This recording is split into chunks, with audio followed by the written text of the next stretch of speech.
Can your name be Ashenden, sir? Yes. Mine is Benedict. I'm the interpreter at the British consulate. I've been told to look after you. We have got your place on the train tonight. That's, splendid. I suppose we'll be going ashore in a minute. My luggage... I shall take care of everything, Mr. Ashenden, if you will do me the honor of allowing me... Yes. Well, that really is splendid. Thank you. I came aboard with the pilot. Oh, yes? Yes, it was a good journey for you, Mr. Ashenden. Here? It was a very long journey. New York to San Francisco, across the Pacific in a Japanese boat to Yokohama, and then from Tsuruki in a Russian boat. I was the only Englishman on board up the Sea of Japan. And now from Vladivostok you shall take the Trans-Siberian to Petrograd. You can truly say, Mr. Ashenden, that you have recently traveled. Perhaps we were to make our way. Things are happening. It's splendid. I've had instructions to offer you everything at the very first time.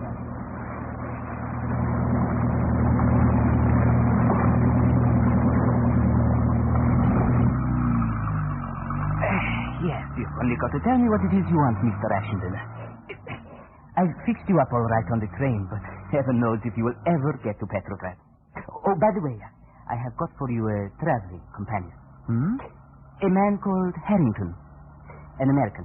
He's going to Petrograd for a firm in Philadelphia. He's been trying to fix up some deal with the provisional government. What's he like? Oh, he's all right. I wanted him to come with the American consul to luncheon, but they've gone for an excursion in the country. Now, you must get to the station at least 2 hours before the train starts. Someone will pinch your seat, you see, if you aren't there on time. Really? Yes, most awfully. We will dine at the station restaurant, I think. It's probably the best bet altogether. Rather.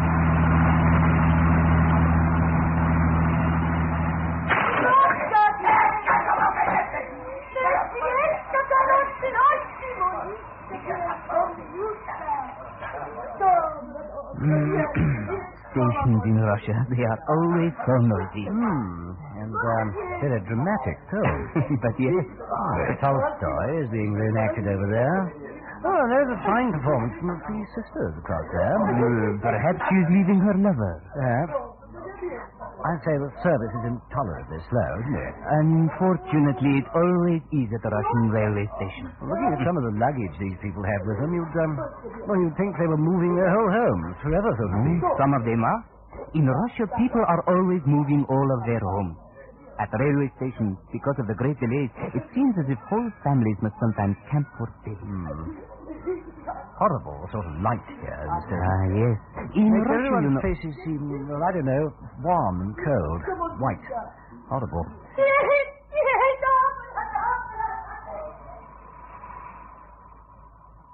So different to Waterloo.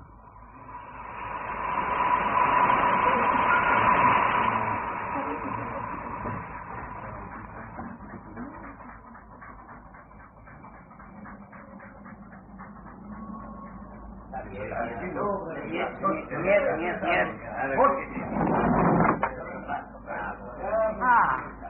Come in and sit down. I've had the greatest difficulty, sir, in keeping this carriage. Indeed, these very seats free for you. A man came in here only just a minute ago. This is Mr. Had a wife Harrington. and 2 children. Yes. He wanted all seats. My consul just went out with him to speak to the station master. Well, how do you do, Mr. Harrington? I am delighted to meet you, sir. Delighted. John Quincy Harrington at your service. What? No. I can't believe it. What?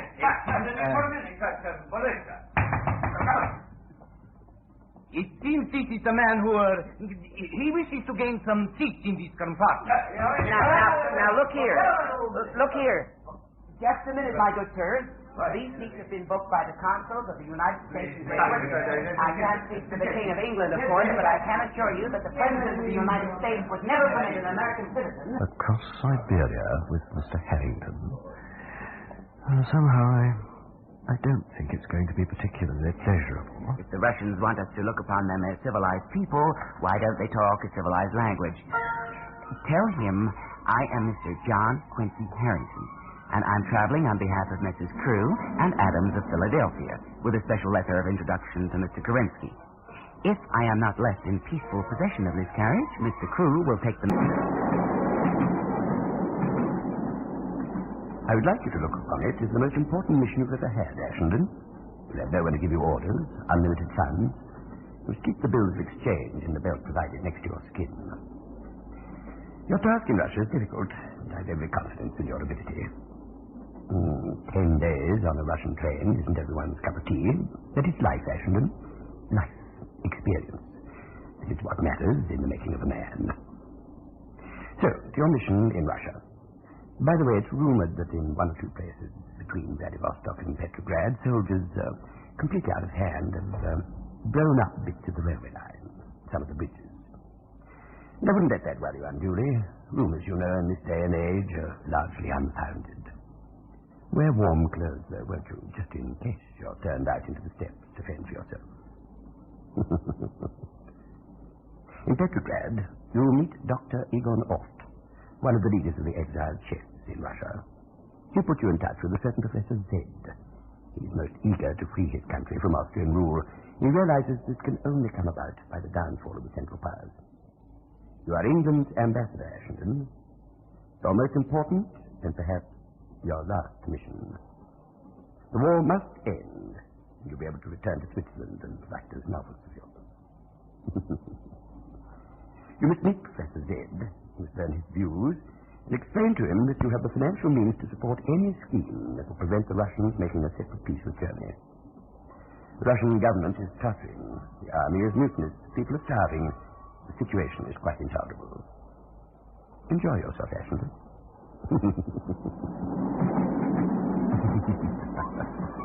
Pardon? Something comical? Oh, no. No, not at all. Well, aren't we just lucky? Two English-speaking gentlemen traveling across the interminable steppes. My. Just imagine. We might have been completely alone. Think of that. Yes. I hope you didn't think too badly of me, sir, last night, I mean. I was terribly sorry to have to refuse to give up my seat to a gentleman and his wife and 2 children, but I must get to Petrograd up by this train, and... I mean, no one knows better than I the respect due to a woman and mother, even if she is Russian, but you see, I can't afford to run any risk at all of losing these important orders. And I'm not going to spend 10 days in a train corridor, not for all the mothers in Russia. Well, I don't blame you. I'm a married man myself, and I have 2 children. I have some pictures here, if you care to... Oh, yes. I'd love to. Anyway, situation desperate. Kerensky only holds power because no one else has the courage to seize it. There is already a possibility that the Germans will march on Petrograd. Ashenden. Sir? There is another person, a lady, and it's essential that you make contact with her. Her name is Anastasia Alexandrovna Leonidov. I thought perhaps that might startle you. You haven't forgotten her, then? A cigarette? No, I haven't. No, thank you, sir. I haven't forgotten her. I thought perhaps you wouldn't have. I don't suppose many people, Ashenden, know that you're, shall we say, capable of the passion ironically called tender. Anastasia Alexandrovna Leonidov.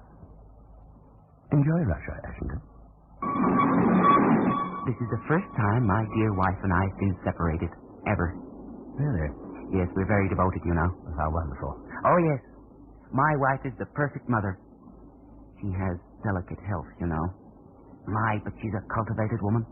If ever there was a member of the true intelligentsia, it's my wife. She had an operation last year. I was terribly worried. I've had a couple of operations in my time. Tonsils and appendix. Now, my 2 sons, they're both in school, by the way.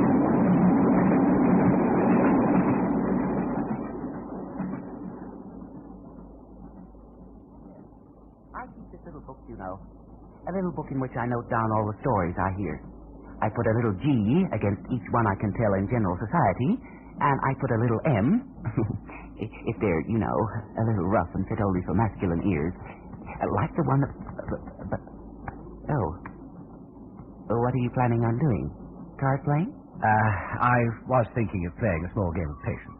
You know, it beats me how an intelligent man can waste his time playing cards. Of all the unintellectual pursuits I've ever seen, it seems to me solitaire is the worst. It kills conversation. A man is a social animal, and he exercises the highest part of his nature when he takes part in social intercourse. There is a certain elegance in wasting time. Any fool can waste money. But when you waste time, you waste that which is priceless. Besides, you can still talk. Oh, how can I talk when your attention is taken up by whether you're going to get a black 7 to put on a red 8? Well, I think I'll read. You know, sir, I always like to read pencil in hand. I love underlining passages, you know, making notes in the margin. Don't you often do that? Never. Oh, no? Oh, how do you remember certain things, then? I read largely to forget, to pass away the time. I seldom wish to remember. Oh. I brought along with me some real exciting stuff I mean to get through on this trip. Maybe I can read you something later on. I love reading aloud, and I find most people, even though they don't often admit it, love being read aloud, too. Who will deliver me from accompanying this man across the face of Russia? I can't even dislike him. He's so good, so wholesome, so well-meaning and kind.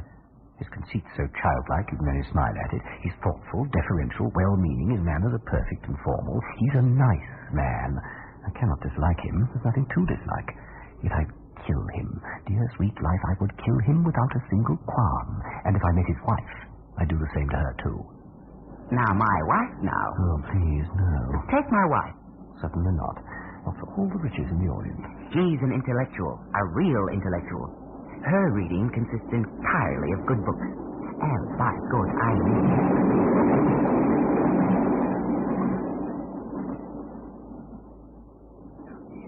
Good morning. Get over there. I can't skulk forever trying to read. But by all the gods, if I go back in there, I'll not read a word. I'll be read too. There is another person, Ashenden. A lady. It's essential that you make contact with her. Where do you fit in, my dear, beautiful angel, Anastasia?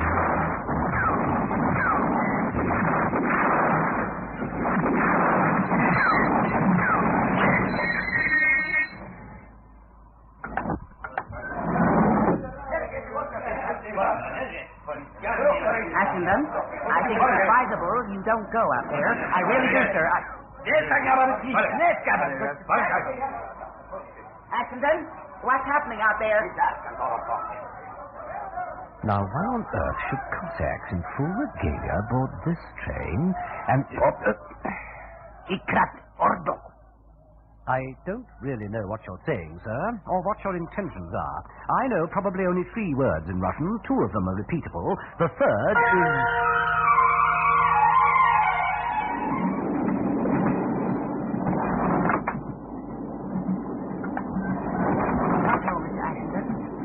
Were those Cossacks that boarded the train?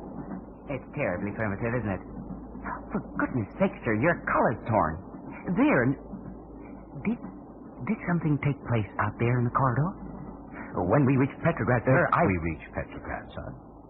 Oh, but we must. I have business to do, and I have a personal letter of introduction. I did hear, Mr. Harrington, a gong. It sounded very much as if a meal was being served. Perhaps you'd like to go. Well, I don't know, Mr. Ashenden. There's a distinct possibility, sir, that... Oh, no, nobody new got on at that last stop and would take our seats. Silly of me. Ashenden? Oh, perfectly trustworthy. Perfectly. The most excellent fellow. Oh, yes, and of course there's Anastasia Alexandrovna Leonidov. They were lovers, you know. Anastasia is the daughter of a revolutionary who escaped from Siberia after being sentenced to penal servitude for life. When Anastasia reached a suitable age, she had, by the way, with her father, settled in London. When she reached a suitable age, she married Vladimir Semenovich Leonidov, also an exile from his native country, and it was after she'd been married to this man for a number of years that Ashenden made her acquaintance. Although it pains me to say so, I find your husband quite unworthy of you, my dear Anastasia Alexandrovna. I must confess I need to agree with you. You're beautiful. And so are you. My dear Anastasia Alexandrovna. Would Vladimir Semenovich let himself be divorced, do you think? Vladimir adores me. It will break his heart. Oh, he's a nice fellow. I'd hate him to be unhappy. Still, I suppose he'll get over it. Oh, he will never get over it. That is the Russian spirit. When I leave him, I know that he will feel that he has lost everything that has made life worth living for him. I have never known anyone so wrapped up in a woman as he is in me. But of course, he wouldn't want to stand in the way of my happiness. He is far too great for that. He will see that when it is a question of my own self-development, I haven't the right to hesitate. Vladimir will give me my freedom without question. Oh, my dear, my life, my own. The trouble is, though... my angel of life, my divine... In England, it's foolish, I know, but the divorce laws belong to the Middle Ages. Vladimir would never expose me to the vulgar notoriety of the divorce court. When I tell him I've decided to marry you, he will commit suicide. Pardon? Vladimir will kill himself. I look at it like this, Mr. Ashenden. Sir? Pardon? I must have been... Dreaming? A very dangerous preoccupation, sir. I was talking of money, sir. Oh, yes. I am quite content to work for a salary. I think of myself as adequately paid so long as I can educate my boys and leave my widow enough to live on. Apart from this, what are my needs? What are they, I repeat? Culture to me is more important than mere money. For instance, I find it very hard to deny the poor people who come onto the train and beg at each and every station we spend any time at all at. I feel I'm absolutely bound to distribute everything in my pockets. I do. And I take the opportunity of making sure that my pockets are full of change when I know we are to approach the station. Ye gods, the man's a saint. How does he keep himself so fresh and neat? And, oh, for heaven's sake, it's impossible on this train. I was rumpled within a day. Yet Mr. Harrington preserves this natty, fresh appearance, and is enough to drive a sober-sane man mad by the very sight of his black coat, striped trousers, and beautifully polished shoes. He still looks as spruce as if he'd just stepped out of his red-brick Philadelphia house. How can he possibly return every morning smelling like that and looking like that? If they do blow up a bridge, and we're all turned out into the snow, the renegades will believe he's the President of the USA at least. I suppose if the truth were known, I must stink. Anastasia Alexandrovna would hardly recognize me now. Those early days were most beautiful. Yes, he will commit suicide. Obviously, it is the only thing he can do. But that would be terrible. I mean, it's a bit like Dostoevsky, really, isn't it? Oh, it would make us horribly unhappy, of course. But I don't know what else he could do. I just couldn't ask him to live without me. He would be like a ship without a rudder or a car without a carburetor. Oh, I know Vladimir so well. He will commit suicide. How? He will blow his brains out. I remember Rosmersholm. I once saw Ibsen in the flesh drink a glass of Munich beer. Yes. Bang will go the pistol. Splatter will go Vladimir's brains. Dripping all down the wall. Oh. But, do you think we could ever pass another easy hour if we had that man's death on our consciences? I have a feeling he'd always be between us. Oh, we shall suffer. We shall suffer dreadfully. Oh, but life is like that. We must think of Vladimir. There is his happiness to consider also. He will prefer to commit suicide. Anastasia. But we must be absolutely sure we are doing the right thing. I should never forgive myself if I allowed Vladimir to commit suicide and then found I'd made a mistake. I think that we ought to make sure first that we really love one another. But don't you know? Oh, I know what it is we can do. We can go over to Paris for a week or two and see how we shall get on. To Paris? Well, yes, Surely you have no bourgeois prejudice. Of course not. I think it's a splendid idea. Why, the woman has her whole life on its own. It's impossible to know what a man's really like until you have lived with him. It's only fair to give her the opportunity to change her mind before it's too late. Yes, indeed. You are in agreement. Of course. We shall leave for Paris on Saturday. Yes. I shall not tell Vladimir I'm going with you. It would distress him. It'd be a pity to do that. And if at the end of the week I come to the conclusion I have made a mistake, he need never know anything about it. No, of course not. We shall meet at Victoria Station. Of course. We shall travel first class. Oh, naturally. But Father and Vladimir always travel third because of their principles. But I always feel sick on a train, and I'd like to be able to lean my head on somebody's shoulder. It's easier in a first-class carriage. Victoria, I shall dream of our meeting. Oh, my dearest.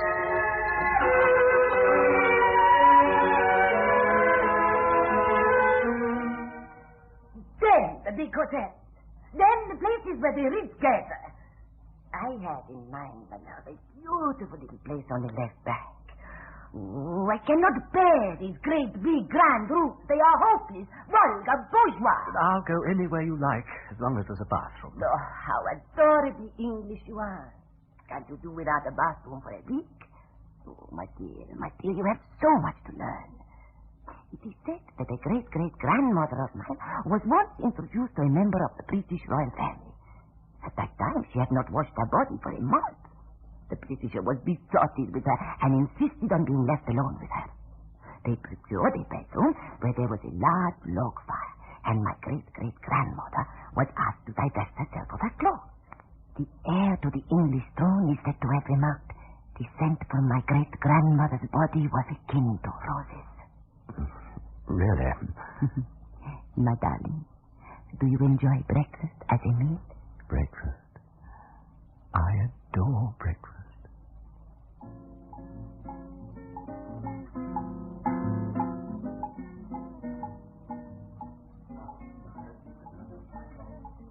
Bonjour, madame. Qu'est-ce que c'est vous désirez pour le petit déjeuner? Scrambled eggs. Certainement, madame. Scrambled eggs.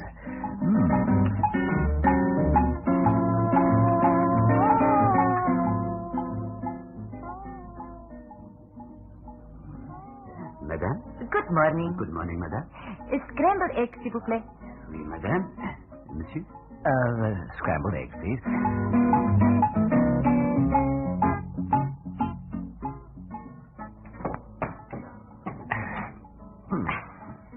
Madame. This morning, waiter, I will have scrambled eggs. Oui, madame. Monsieur? Scrambled eggs, I think, please, waiter.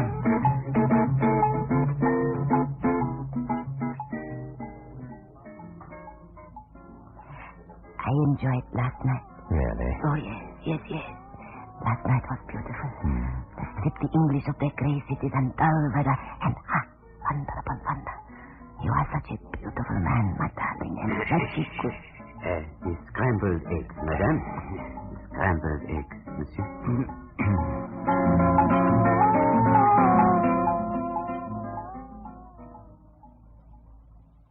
I think this is going to be, in memory, the most wonderful time of my life. Monsieur, madame, the eggs scrambled.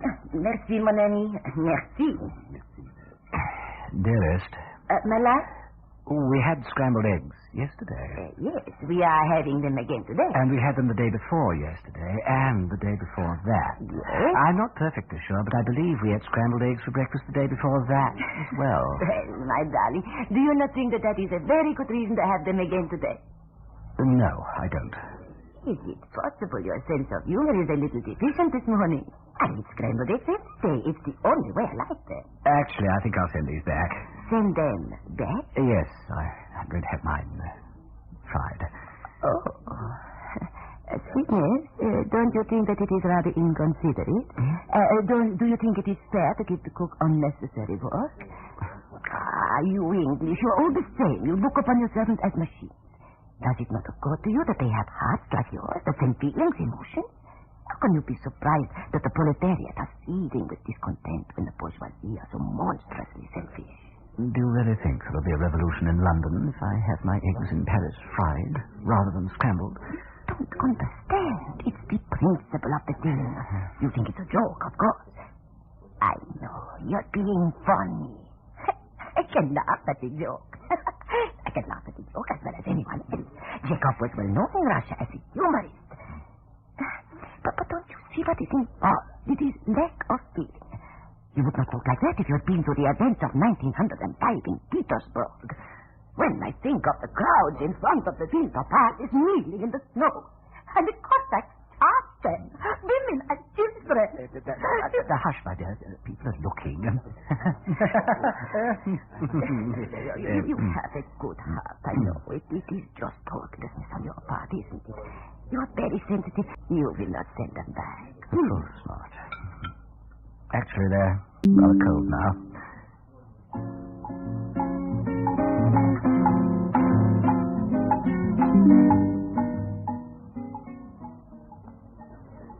Monsieur aimes les oeufs. Our very last day, my darling. Yes. I want to tell you something. We have had a wonderful time, haven't we? Wonderful. I have made up my mind. The experiment has justified itself. I'm willing to marry you whenever you like. My angel. The eggs are most beautiful this morning. Would you be so good as to telephone the Cunard agent, please, and get me one single berth on the first ship going to America? Thank you. Listen to this. Oh, my, you must listen to this. Now, tell me if you don't think this remarkably well put. It's only 3 lines. It's part of a very great speech by Edmund Burke. One of the finest orations in the English language. It's where Doesn't it seem to you a little ominous that the people to whom Edmund Burke made his speech are all dead? Oh, I say. That's a good one. I must write that down in my little book. Now, I must read you what Burke said. You'll love it. Afterward, I must quickly go and do my watch.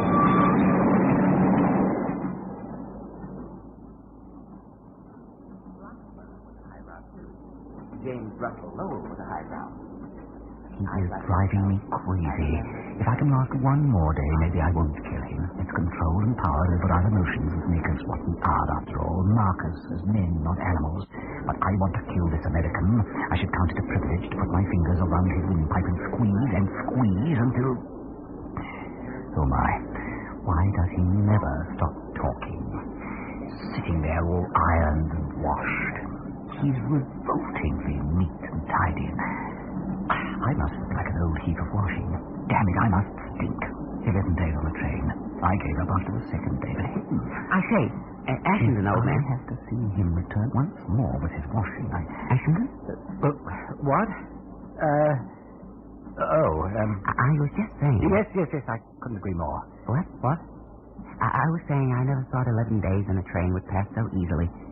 Mind you, I'm not going to pretend I'm not a pretty good conversationalist. We've had a wonderful time. I've enjoyed your company, and I know that you've enjoyed mine. We must see as much as we can of each other when we're in Petrograd. Well, I shall have a great deal to do. Oh, I know. I expect to be pretty busy myself.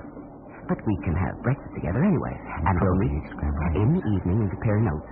It would be really too bad if we drifted apart now. Yes, too bad.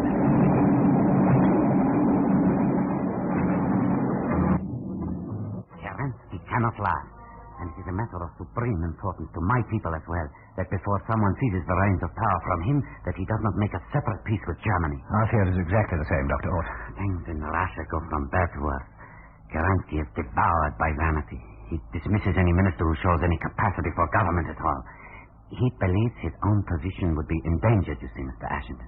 Kerensky makes speeches. Merciful Creator, he makes all the time speeches. They said he knows where Lenin is hiding, and yet he does nothing about it. He is petrified. The Bolsheviks must come to power. It is inevitable. And although you believe the present situation is very terrible, the Bolsheviks coming to power will have repercussions down the ages. And your children's children, and my children's children, and their children will still not hear the end of it. However, you have ideas, Mr. Ashenden? The Allied governments want to forestall any effort on Russia's part of making a separate peace. Now, I have to get in touch with influential people of all classes. I made one contact on the train coming here, an American, Mr. Harrington. He's here on business. He has letters to ministers of state, and I don't know what else. He did mention that he wants an interpreter. Now, I'll lunch with him for my sins. And you must chance to drop by, and I'll effect an introduction, and we'll suggest you for his interpreter. Good. Someone else I wish to get in touch with. Have you heard of a woman called Anastasia Alexandrovna Leonidov? She's the daughter of Alexander Denisiev. I know all about him, of course. I have reason to believe she's in Petrograd. Will you find out where she lives, what she's doing? Certainly. You shall have all the information possible by this afternoon. Thank you. There isn't all that much time. Any day now, something is going to happen. You can feel it in the air. The people are starving. Lenin won't stay in hiding forever. There is no bread, no butter, no sugar, no eggs, no potatoes. Yes, well, I think there's nothing more we can do for the present. To tell you the truth, I haven't had a bath for 11 days. I badly want one. Until very soon, my friend. Thank you, Doctor.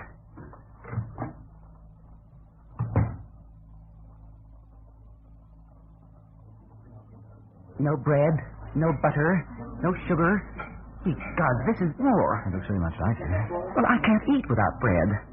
I'm going to get through with my business as quick as I can here, and then I'm going to make for home. I know Mrs. Harrington just wouldn't like me to go without bread and butter and sugar. I have a very delicate stomach. The firm would never have sent me here if they thought I wasn't going to have the best of everything. Atchison. What a pleasant surprise. Oh, good day to you, Doctor. Mr. Harrington, allow me to introduce a very good friend of mine, Dr. Egon Ott. Ah, I'm delighted to make your acquaintance, sir. Delighted. How do you do, Mr. Harrington? A message, sir. Oh, thank you. All the information we were able to glean on the lady. Forgive me, a little business, you know. Please sit down, Doctor. Join us for coffee, won't you? There isn't any coffee. Well, I will join you anyway, if I may. Well, Mr. Harrington, you are an American, of course. Now, tell me, how are you liking Russia in general and Petrograd in particular? Well, sir, the food situation is... At the outbreak of the revolution in March, Anastasia Alexandrovna and her husband, Vladimir Semenovich, came to Russia. The lady will look in at your hotel at about 7 tonight. She seems willing to help all she can. She appears to be on intimate terms with the leaders of the various political parties. She is an extremely intelligent woman. She has a passion for intrigue and a desire for power. Be careful when you mention large sums of money. We feel that she might observe a Britisher with money and government influence as a possible stepping stone to power for herself in Russia. She is immensely patriotic, but like many patriots, she has an impression that her own aggrandizement tends to be good of her. Ashenden? Guess what? Pardon? The doctor here has agreed to act as interpreter for me in my business dealings. Oh, really? I'm awfully pleased about that, Harrington, old man.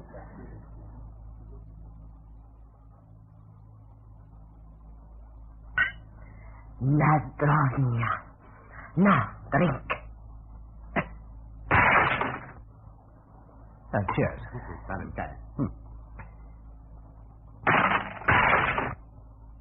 Well, Mrs. Harrington would be appalled at such a waste of good glassware. However, when in Rome... Oh, I wonder what was wrong with mine, then. So, Anastasia Alexandrovna, what of your husband? He has been a disappointment to me. I never thought he was a clever man, but I thought he was an honest one. He is going to have a baby. Pardon? Oh, I am not the mother. I am not interested in that sort of thing. The mother is a friend of mine and a well-known writer on political economy. Are you interested in political economy, Mr. Harrington? Well, is there a possibility the Germans will make a dash for Petrograd? No, never. The Germans... What's that? I think perhaps there is trouble beginning. But they are not Germans. I think the people have had enough starving. Lenin will not hide for much longer. He does hide at all here, in Petrograd. Perhaps, Mr. Harrington, it would be advisable for you to return to America, land of the free and brave. Return? No, sir, madam. My firm sent me to do a job, and do it I shall. I'd like to tell you about...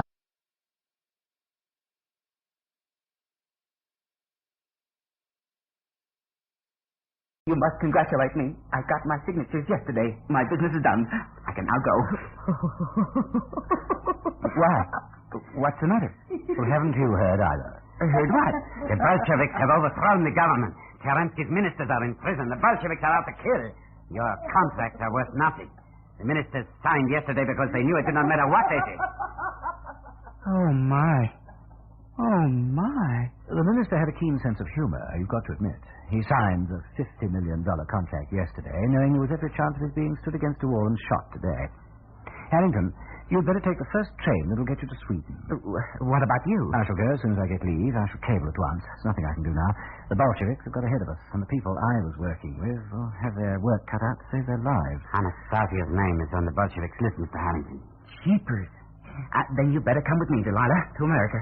You can stay with us and... Oh, I can see Mrs. Harrington's face when you arrive in Philadelphia with a Russian refugee. No, I am a Russian. My place is here. I will not leave my country when my country needs me. That is bunk, Delilah. I know it is, Samson. To tell you the truth, I think we are all going to have a very bad time. Heaven knows what will happen. But whatever it is, I will not miss a minute of it.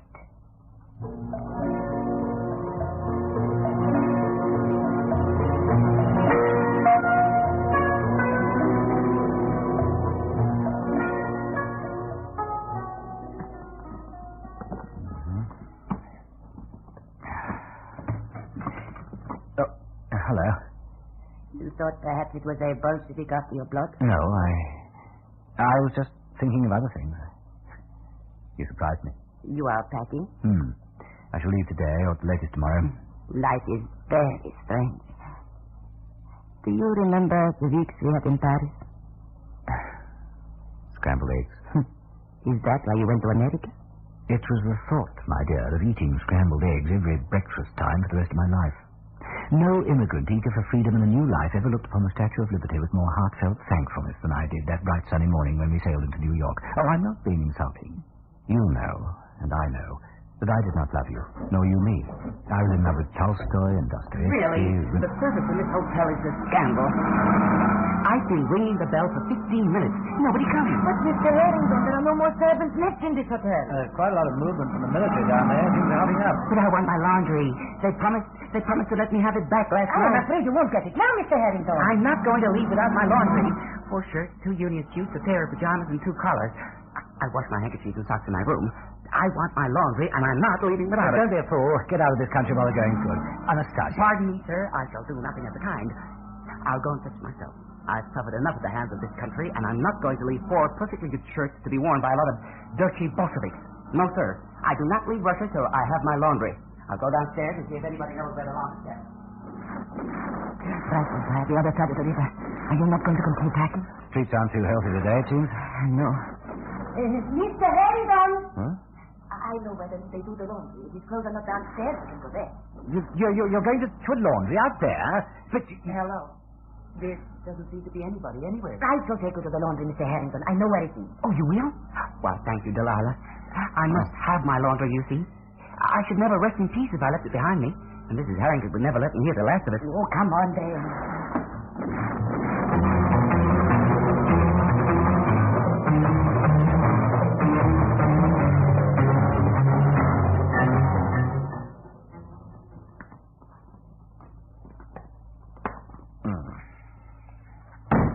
Where's Mr. Harrington?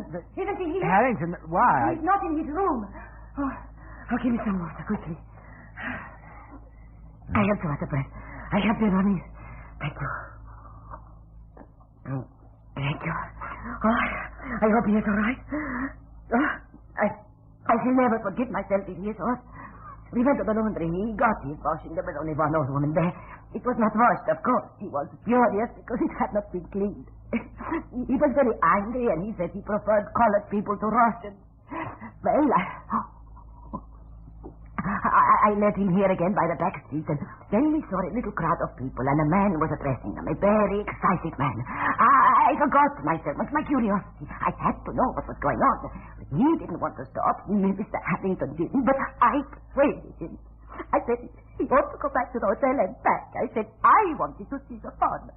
I went up the street and he followed me. There were 200 or 300 people there, and a student was addressing them. Oh, so many people. I pushed my way into the crowd because, you see, I can't help it. I love a row. And then there was a sound of shooting shots, and 2 armored cars came dashing down the street, and people ran everywhere. The soldiers in the cars were shooting as they went. I don't know why, because they were drunk for fun, I suppose. We just ran for our lives. And lost Mr. Harrington. But you think something has happened to him? I thought he would be here. I'd better go out and look for him. I don't know why the devil he couldn't leave his washing. Oh, I understand. I understand so well. Oh, that's a comfort. Well, let's go.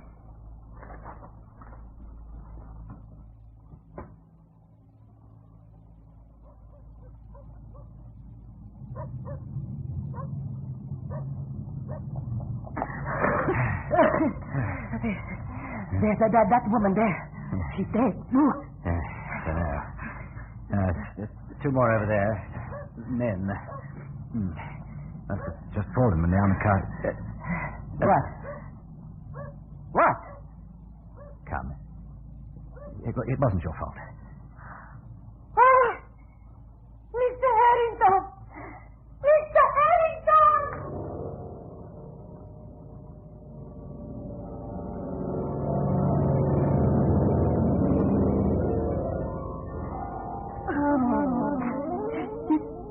His poor funny head with no hair.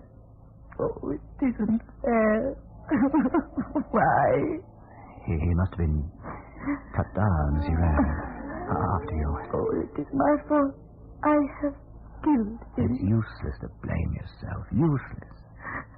Come on. Oh, look. He's still holding his washing. Yes. 4 shirts, 2 union suits, pair of pajamas, and 2 collars. Come.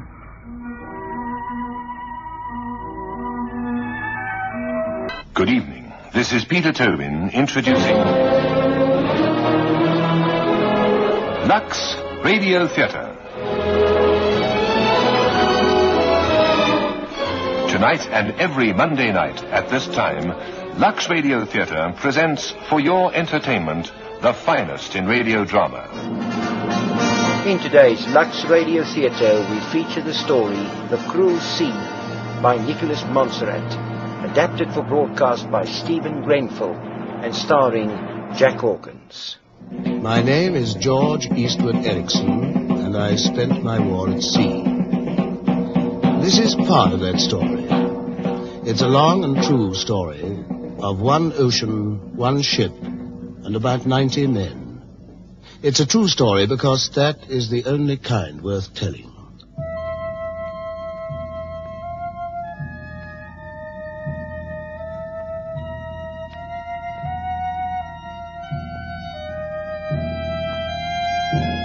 First, the ocean, the steep Atlantic stream. The map will tell you what it looks like. What the map will not tell you is the strength and fury of that ocean. Its moods, its violence, its treachery. Next, the ship. The doomed ship. In November 1939, she's brand new. She's a corvette, a new type of escort ship. Her name is Compass Rose. Lastly, the men. The 90 men. They're very nearly all amateurs. Bakers, bank clerks, farmers' boys, lorry drivers, shop assistants. One day, the war and the Navy will have welded them into a company of sailors. They come onto the stage in 2s and 3s. Some are early, some are late. Some, like this pretty ship, are doomed. They have women, at least 90 women, loving them or tied to them, or glad to see the last of them as they go to war. The men are the stars of this story. The only heroines are the ships.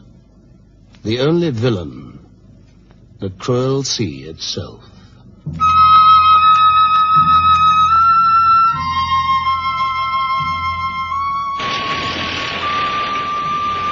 Job number 2891, neither the stores.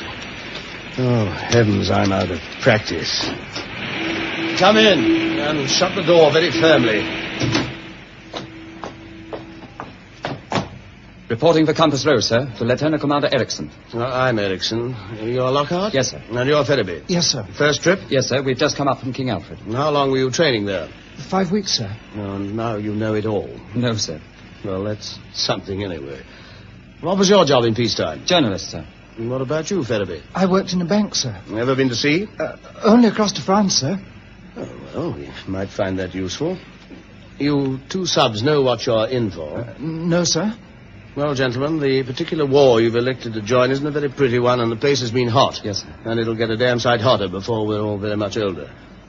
The Germans hang about off the coasts of Scotland and Ireland and in the Bay of Biscay on the lookout for stray ships that they can pick off at their leisure. Rather like jackals, sir. Yes, some rather like jackals. We weren't looking for a cushy war, sir. Good. All right. I'll take a look at the ship and report to the first lieutenant. His name's Bennett. He's somewhere aboard. Aye, sir. Yes, sir.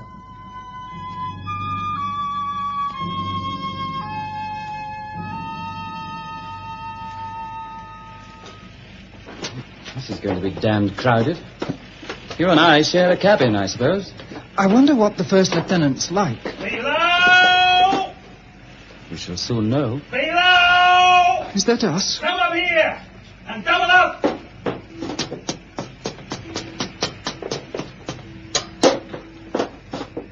Names? Lockhart. Ferriby. Sir. Sir. Which of you is senior? We passed out together. I know that, but one of you is ahead of the other on the Navy list. We're not in the Navy list yet. You're not out of the egg yet by the sound of it. Well, we'd better find out what you can do. You ever been around the ship? Yes. How many fire hose points are there? 14. Very clever. You, Ferriby. Yes? What sort of guns have we got? 4-inch. 4-inch what? Breech loading, quick firing, Mark 4, Mark 6, fixed ammunition? 4-inch. I don't know. Find out. I want to know next time I see you. I got work to do. You two subs get back to the hut and start checking CBs. Oh, my, an engaging character. Come in here. He's, not really what I expected. Gold dust baffles brains, my lad. And CBs happen to be confidential books. See what I mean? How on earth did you know there were 14 fire hose points? I didn't. And I was damned sure our Antipodean mastermind didn't either. I liked the captain. He loved you. Yes, he's all right. The good R&Rs are really good. By the way, Lockhart, which one of us is senior? I think I'd better be. Lockhart? What is it? I wonder if I could get my wife up here.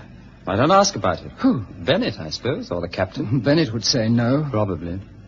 You know, I was just getting used to being married. Must be very satisfactory. Oh, it's more than that. It's meant everything to me the last few weeks. I don't know how I could have got through otherwise. Mavis she's someone you can tell everything to without feeling ashamed. She's someone who's the other half of yourself. That's why it's so rotten being separated. Why don't you see if you can get her up? After all, the captain's wife is staying with him, so I was told, at some ghastly hotel on Kelvin's side.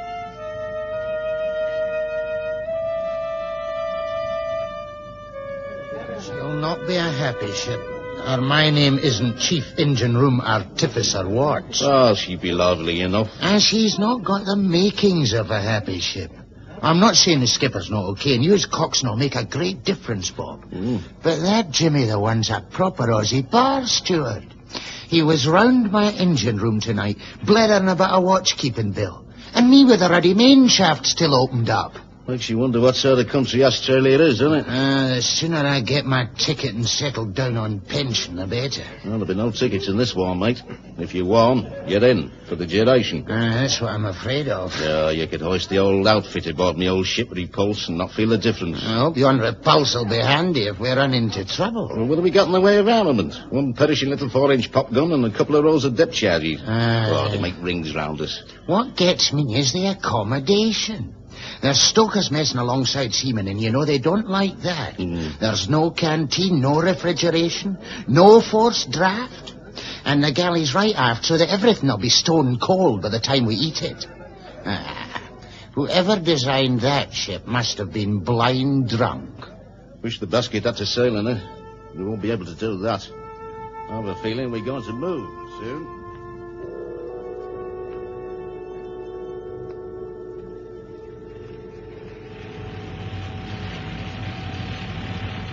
Well, gentlemen, we go down river tomorrow, which happens to be Christmas Day. A nice present, sir. I hope so, Lockhart. Well, here's the rough program, anyway. We'll be towed to the oiling berth about 5 miles downriver. We'll oil there and then steam the rest of the way down to Greenock. How long do we stay there, sir? About a fortnight, taking on stores and ammunition and adjusting compasses. Then we go north to Ardnacresh for our working up exercises. How long will they take, sir? Well, 3 weeks. But if we don't put up a good show, they can keep us there as long as they like. So it's up to us. Do you hear that, subs? We don't want any mistakes from either of you. We don't want any mistakes from anyone, whether it's me or a second-class stoker. They're a commodity I'm not going to have aboard. I'll be in my cabin if I'm wanted. That means that in less than a month we can be at sea. In the Atlantic, perhaps. Which is plenty cold at this time of year, subs. You know what I was thinking? I was thinking that perhaps one might stand a better chance of survival in very cold weather, swimming in the water supported by a life jacket, than sitting wet through in an open boat exposed to the wind. Rot. Wait till the first time you're fished. You'll soon change your mind. How do you know? You can hardly have been torpedoed yet. You talk to me like that again, and I'll crown you. That would get you into a great deal of trouble. Just watch it, that's all.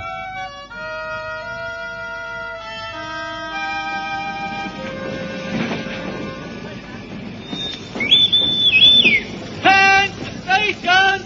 Leaving harbour!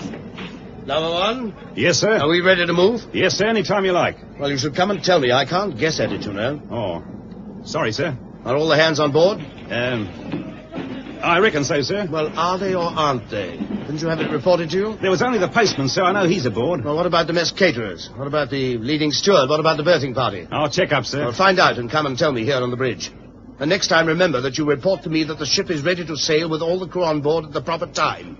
That's part of your job. I'd better detail Ferrabeat. You won't detail anybody unless you want to change jobs with them. Leading signalman Wells, I want to send a signal about our leaving. Yes, sir. To Flag Officer in Charge, Glasgow. From Compass Rose. Sailed in accordance with your 0945-23-12. It was not particularly impressive, that first tow downriver to the oiler, save for one odd accompaniment, which I, like many others on board, found moving. As Compass Rose edged outwards from the quay, with a tug at either end, a small cheer broke out from the knot of dockyard workers lining the quayside. It was ragged. It was...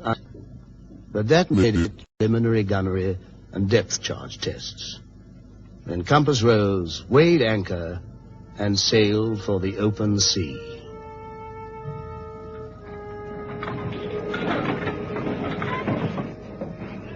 Shortened into 2 shackles, sir. Way! Aye, aye, sir. Wheelhouse, stand by engines. Clear anchor, sir. Wheelhouse, half ahead.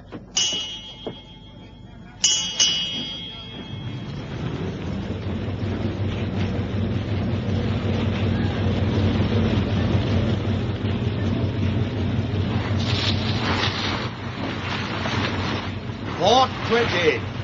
Steer 348.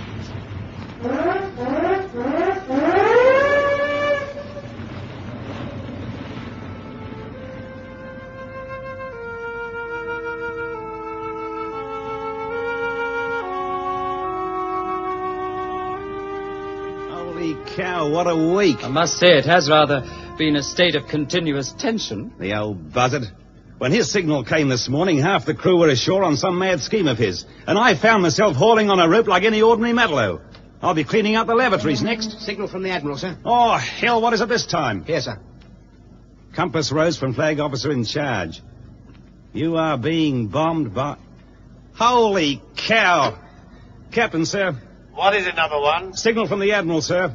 You're being bombed by long-range heavy bombers. And German parachutists have been landed on the beach 2 miles north of Ardnacresh. All right, I'll be up in a tick. Sound off action stations and detail Lockhart and the forecastle party to stand by as an armed landing force. Aye, aye, sir. Lockhart. Sir. Get your forecastle party to stand by Port Whaler. Aye, aye, sir. Ferraby, sound off action stations. Aye, aye, sir.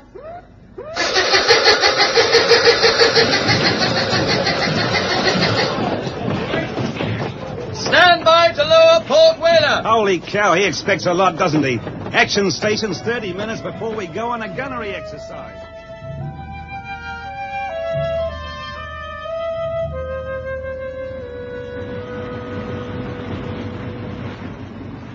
There's the tug, sir. Red 80.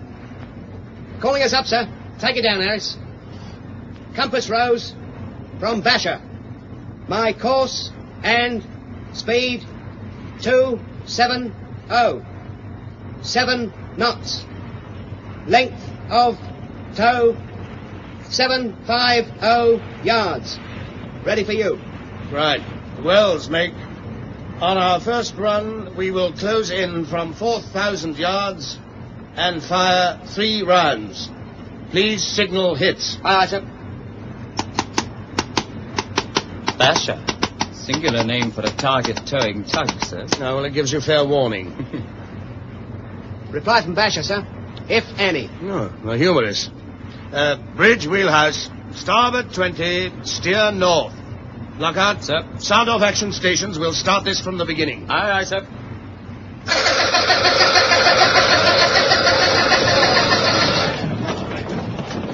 Gun crew closed up, sir. Very good, Phillips. Low. Target bearing. Red 45. Range 3,000. On target, sir. Shoot! Well short of target. Up 400. Shoot! Down 200. Shoot! What's the matter? Shell half in and half out of breach, sir. Clear it. Aye, sir. Next one would have sunk it. Hey, what's the matter with you, Greg? Moving over your old woman again? Look here, my lad, if you do that in action and they land a couple of 14-inch bricks while you're fiddling about clearing the gun, I'll never forgive you. Ceasefire, sir. Check! Check! Check! Not bad, Lockhart. Get ready for the next run. Aye, aye, sir.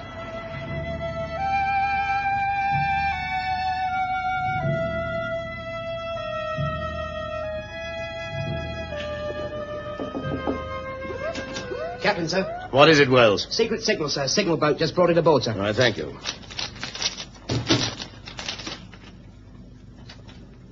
Being in all respects ready for sea, HMS Compass Rose will sail to join convoy AK-14, leaving Liverpool at 1200 the 6th February 1940.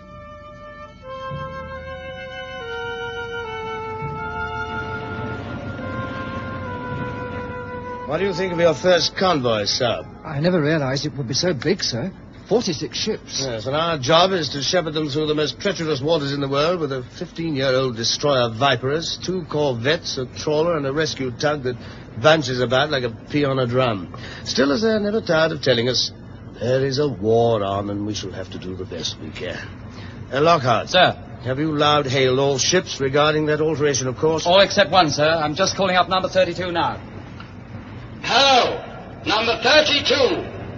Hello, number 32. I have a message for you. Take it down, please.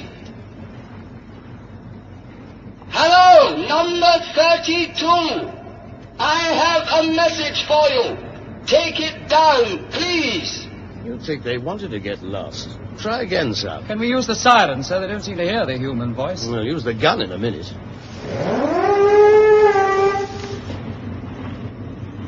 Well, that's raised somebody, sir. Yes, a man in a bowler hat. Number 32. I have a message for you. Take it down, please. Oh, God, the old fool's deaf.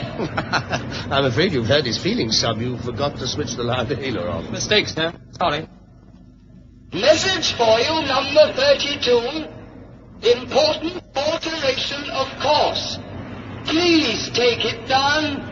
Keep at it, sub.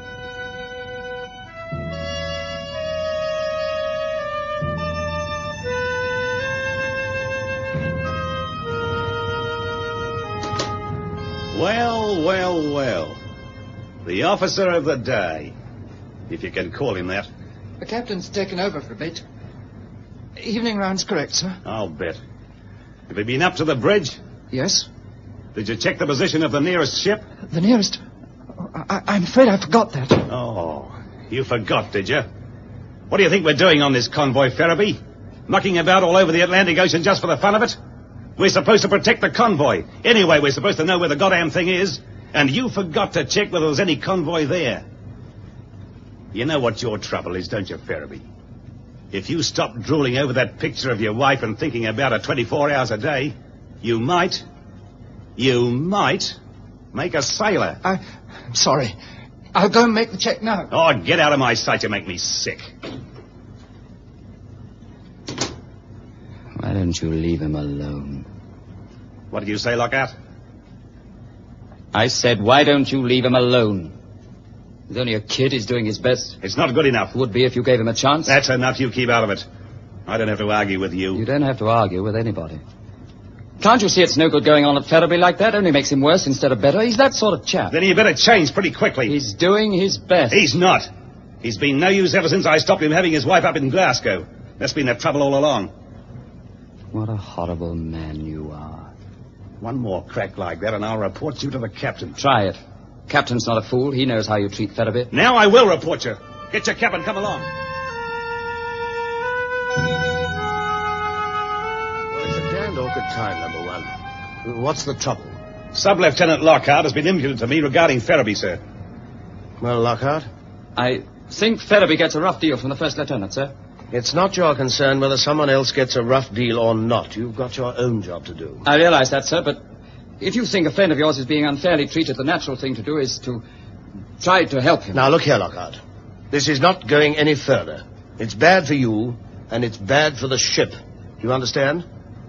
Yes, sir. Just forget about the whole thing. There's plenty to do without this sort of scrapping.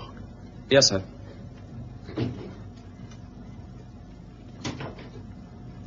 May I have a word with you, sir? All right, number one. Now, what's the trouble? Sir? I think Lockhart got away with it. You've got to make allowances, number one. He's a very new officer, and we've all been working pretty hard.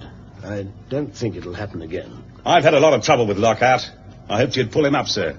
He needs stamping on good and hard. I want to avoid having to stamp on people as far as possible, number one. There are other ways of getting them to work properly. All right, number one, that's all. The first convoy was a bloodless affair. We met no U-boats, only because they were probably thankful to stay submerged and escape the fury of the weather. And the weather turned out to be the most violent enemy of them all. For 8 days, we steamed straight into a westerly gale, buffeting through a weight of wind that seemed to have a personal spite against Compass Rose. She seemed doomed to ride this terrible ocean forever. But no voyage, save for the ships that are sunk, can last forever.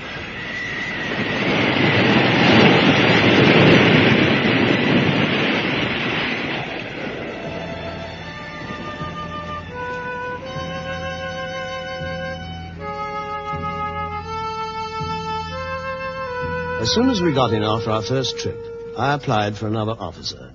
There was far too much work for a first lieutenant and 2 subs to handle. And the Admiralty appointed Sub-Lieutenant Morrell to Compass Rose, fresh from the training establishment. In peacetime, he was a junior barrister. Well, do you think you're going to like the ship, Morrell? Yes, the ship. And the captain. I understand the first lieutenant hails from one of the Dominions. Australia. Ah. Do we often have tin sausages for dinner, by the way? Very often. In that case, whether this war is long or short, it's going to seem long. You know, the first lieutenant used an expression which is novel to me. I wish you'd explain what it means. What was it? He said, don't you come the acid with me. Come the acid. I must confess that even as a barrister, I've not heard that before. What are we talking about? We were discussing the best way of dismantling the firing bar on the Aztec set. It's not too technical for you. No, but it may have been too technical for Bennett. He's been trained in a rougher school. Well, that may well be the case. So, coming the acid... It means that you probably corrected him without wrapping it up enough. I could hardly have been more diplomatic. Well, then you must have overdone it. How strange to meet Scylla and Charybdis in Atlantic waters. Perhaps I should explain the illusion. They were... Don't come the acid with me. Ah, now I understand. He really is a monstrous man. Well, of course he is, unique. Very few Aussies are like him. Oh, God, how can we get rid of him? I have an idea he might get rid of himself. He didn't like the convoy at all. I shouldn't be surprised if he gave this job up. How could he do that? Oh, there are ways. If I were him, I think I should get a duodenal ulcer. For some inscrutable reason, the Navy takes him very seriously. If they suspect anything like that, they put you ashore straight away in case something blows up while you're at sea. One of us had better tell him. I wouldn't like him to be in any doubt as to how to go about it, just for want of a word of advice.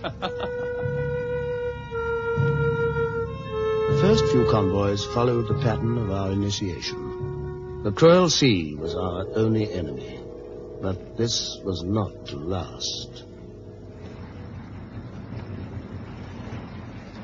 Captain, sir. What is it, Ferriby? Burst of tracer bullets from the far side of the convoy, sir. I'll come up. Sound off action stations. Aye, aye, sir.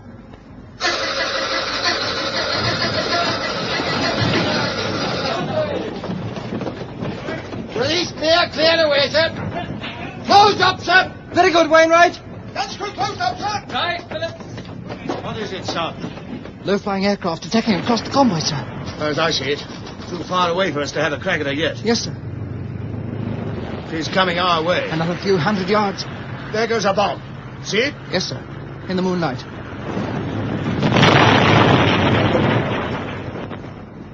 Oh, God. It must have been a tanker. Poor devils. Will we pick them up, sir? Yes, we're their escort. If there are any, that is. Bridge, wheelhouse. Wheelhouse, sir. Coxswain on the wheels. Starboard 20, steer 145. Starboard 20, steer 145, sir. Full ahead. Full ahead, sir.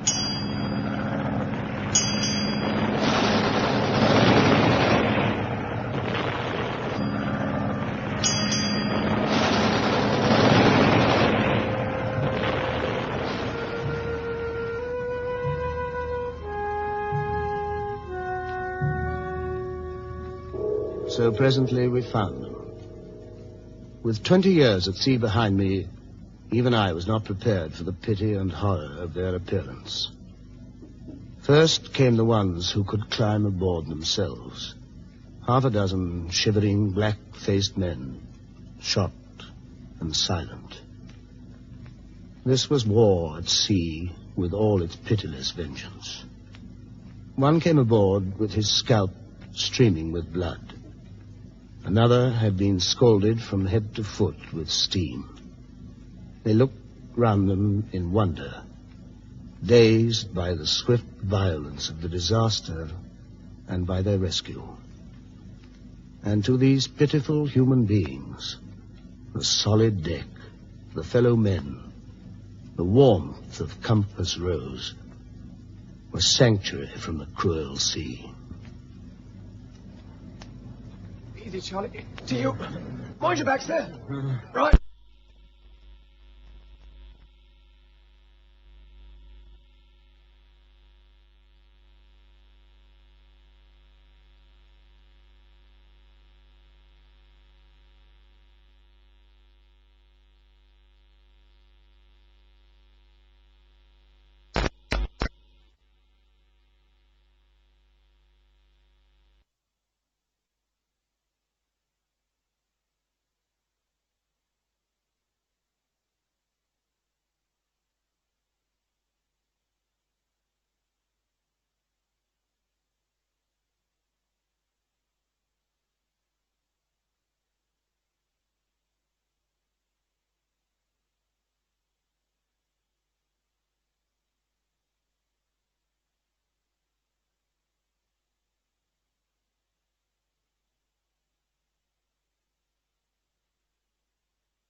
Hallows, hold him down. Aye, sir.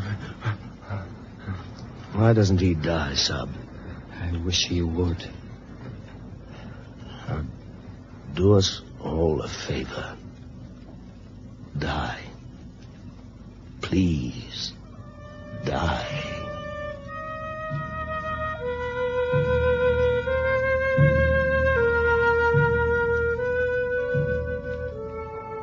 Bennett will be back late from leave. He probably can't tear himself away from some disreputable tart. Evening. Evening, sir. Evening, sir. Number one back yet? I think I hear his approach now, sir. Evening, sir. Evening, number one. What's laid on? Snorkers. Good out? Oh. Had a good leave, sir? Yes, thank you, number one. Everything under control, Lockhart, while I was away? Everything, sir. Boilers clean to treat, as the dockyard lady said. Good. Holy cow. What's the matter, number one? Hell of a fight. I feel pretty crook. Well, you'd better lie down and take it easy for a bit. Holy cow, it's agony. I reckon I will go and lie down. Might pass off. Well, what are you all grinning at? Oh, sorry, sir. I was thinking of something. Oh, it hardly does you credit, Lockhart, at a time like this. If the first lieutenant is in pain, I should hardly have thought you would be able to laugh at anything else.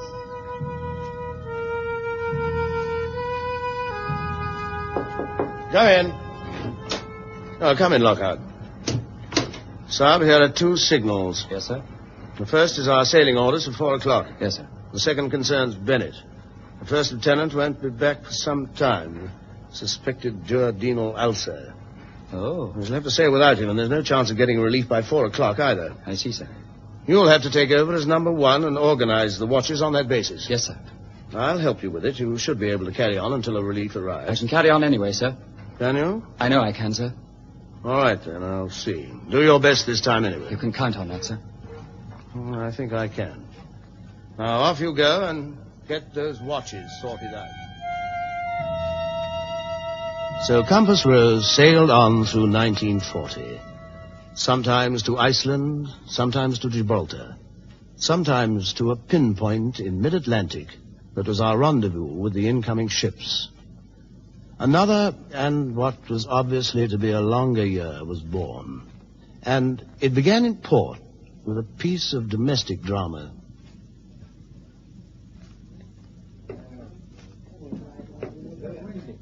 You know, Bob, I've been doing a wee bit of thinking. Well, why don't you have a bush at your beer before you go crackers? Well, you got 2 bucksheep pants lined up already. Aye, I'll get to them. You see, Bob, I'm a widower with grown-up children. Well, what about it, Jim? We both know you know Clark Gable. Well, I was wondering about after the war. Well, let's get through the lovely thing first before we start sorting out the piece. Aye, but if I do get through it, I want to get fixed up. And so say all of us, Jim.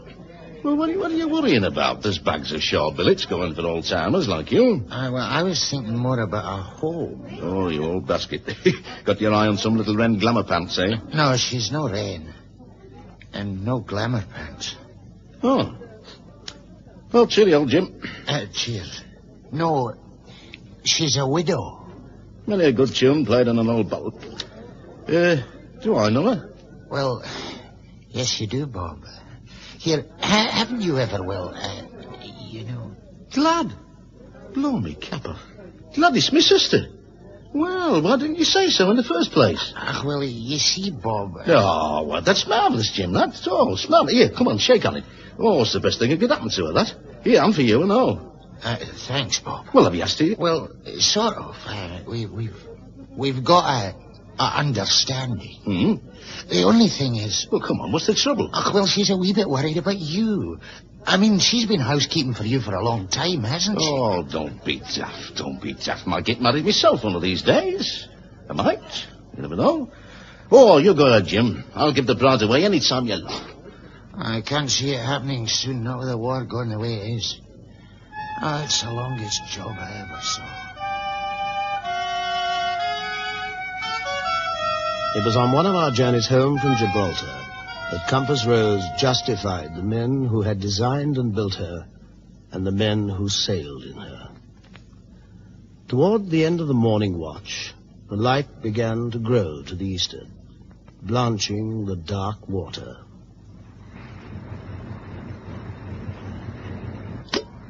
Bridge. Captain, sir. Captain, yes? Lockhart, sir. I think we've got a submarine on the radar screen. I'll be up at once, number one.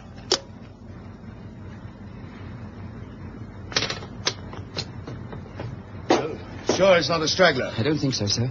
This thing's at least 10 miles behind the convoy. You had an echo like this before? Not exactly, sir. It's about the size we'd get from a buoy or a small boat. A trawler or a drifter? Oh, it's smaller than that, sir. Right. Sound off action stations. Bridge, wheelhouse. Full ahead. Steer 10 degrees to starboard. Left charge crew closed up. Guns crew closed up. Two by the gun closed up. Action steaming stations. Oxen on the wheels, sir. Action stations closed up, sir. My God, number one, I think that this time...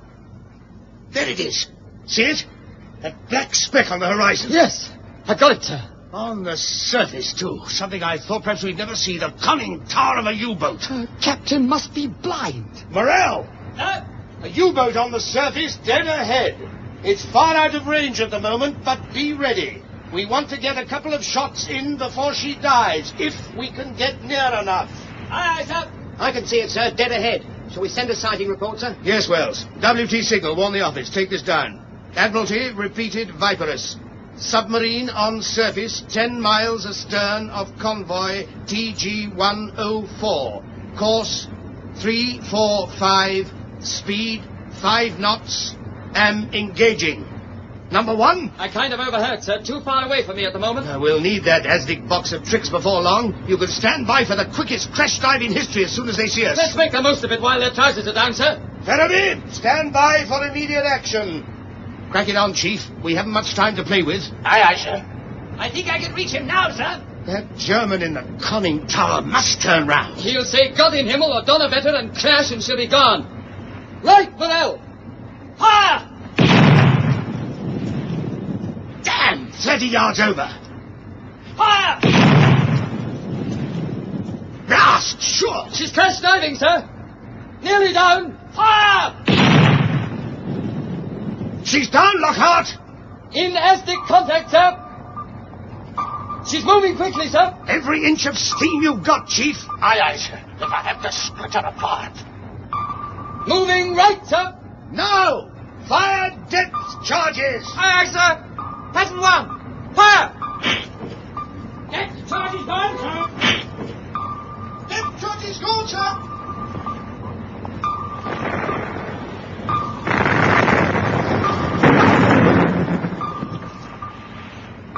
But we must have got her. The damn thing was there. Get back on that search. We haven't finished yet. Sorry, sir. Target stationary, sir. Third pattern. Fire!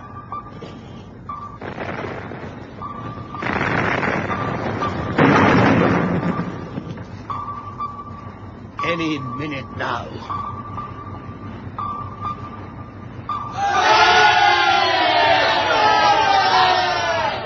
We've got her! We've got her! Like a ruddy, great, dead, unwieldy fish. Open fire! There they come. The bastards. Machine gun. No, one of them's got guts anyway.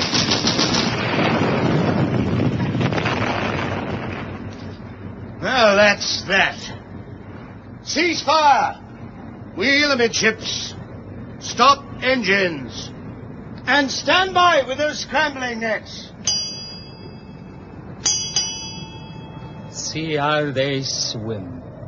The staunch apostles of total war. This is my favorite kind of survivor.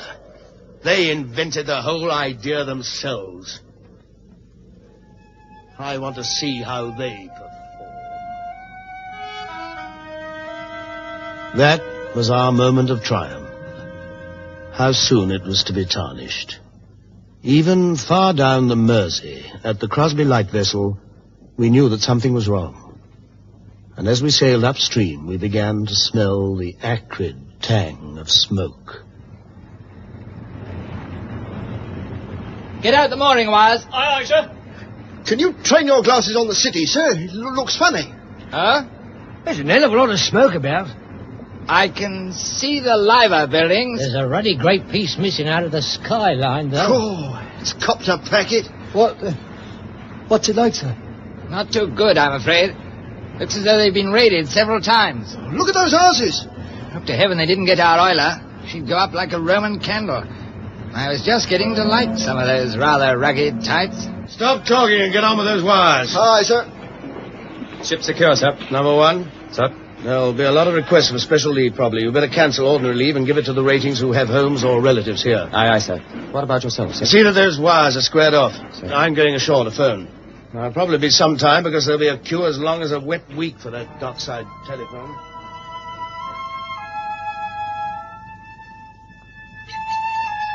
Couldn't get through, Bob. But then they might just have damaged the telephone wires. Yeah, I know. It might be that, Jim.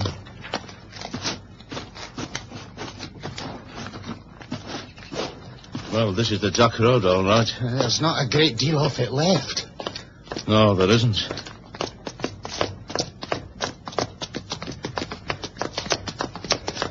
Number 33. 31. Oh, my God. Well, that's that. Yes, Jim.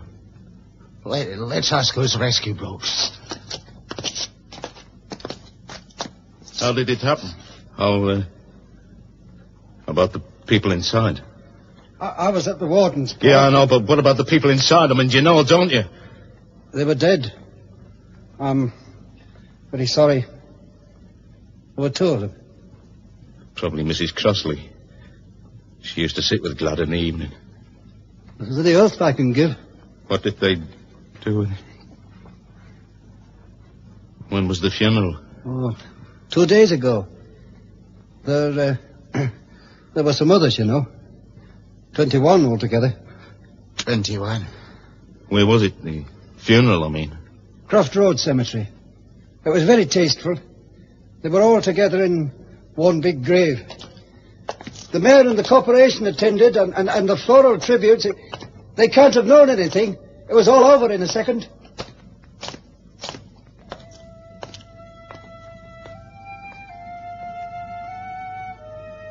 That voyage was a tough one. 6 ships in 2 days, including Sorrow, our sister ship. We asked permission to search for survivors. We didn't get that permission till dawn. We found them without difficulty towards the end of the morning watch. 15 out of a ship's company of 90. The men on the rafts were stiff and cold and soaked with oil. Some alive, some dead. Sorrel's captain, Ramsay, my friend for many years, was holding in his arms the dead body of a young sailor. The whole story, the lost ship, the lost crew, the pain and the exhaustion, all these were written on Ramsay's grey face. It was a true captain's face, a captain in defeat, who mourned his ship and who bore alone the monstrous burden of its loss. But the enemy hadn't finished with us, that convoy.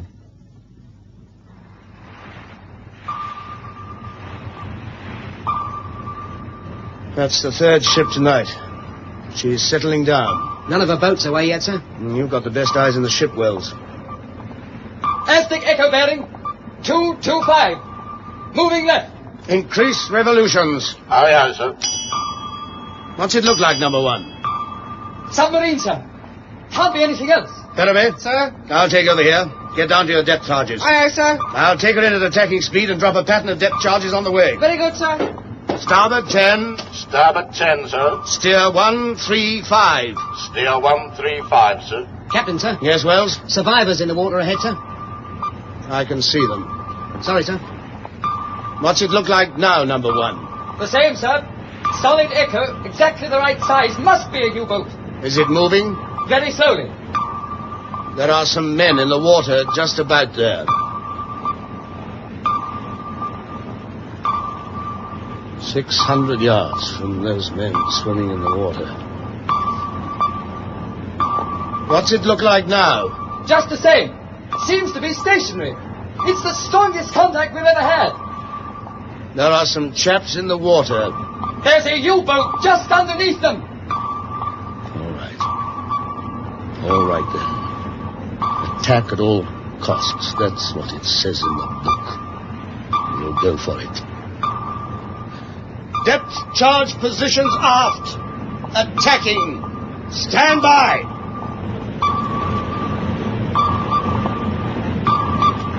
Good, they're waving.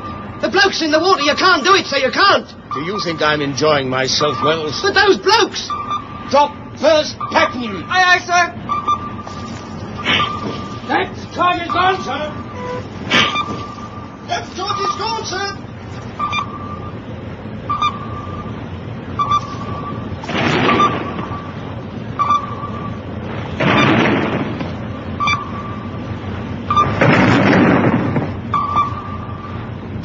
Oh, God.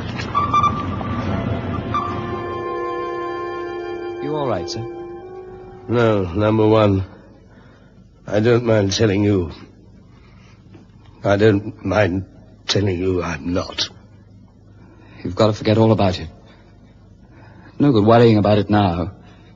You can't change anything. There was a submarine. I'm sure of it. It's all in the report. It was all my fault anyway. I identified it as a submarine. If anyone killed those men, I killed them. No one killed them. It's the war. We've just got to do these things and say our prayers at the end. Have you been drinking, number one? Yes, sir. Quite a lot. So have I. First time since we commissioned. Good night.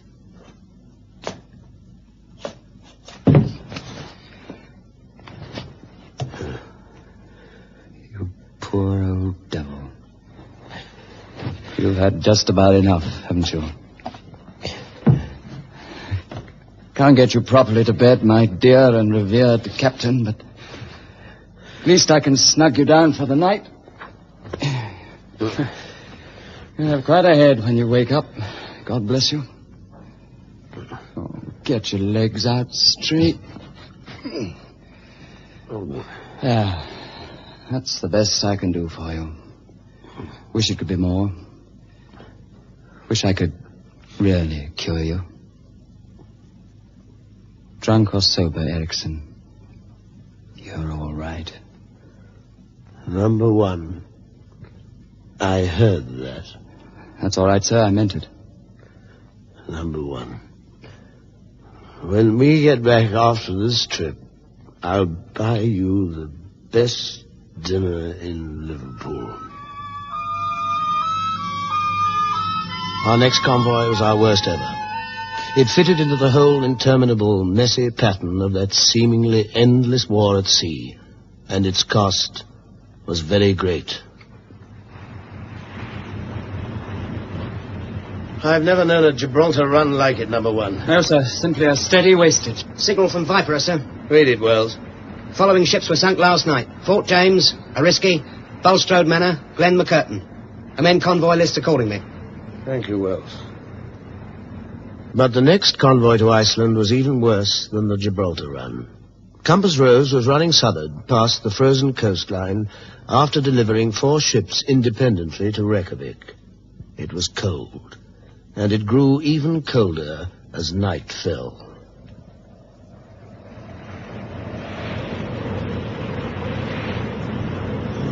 Looks just as Iceland ought to look, doesn't it? Plenty of snow. Black cliffs, white mountains, broad glacier. But peaceful. Cold and peaceful.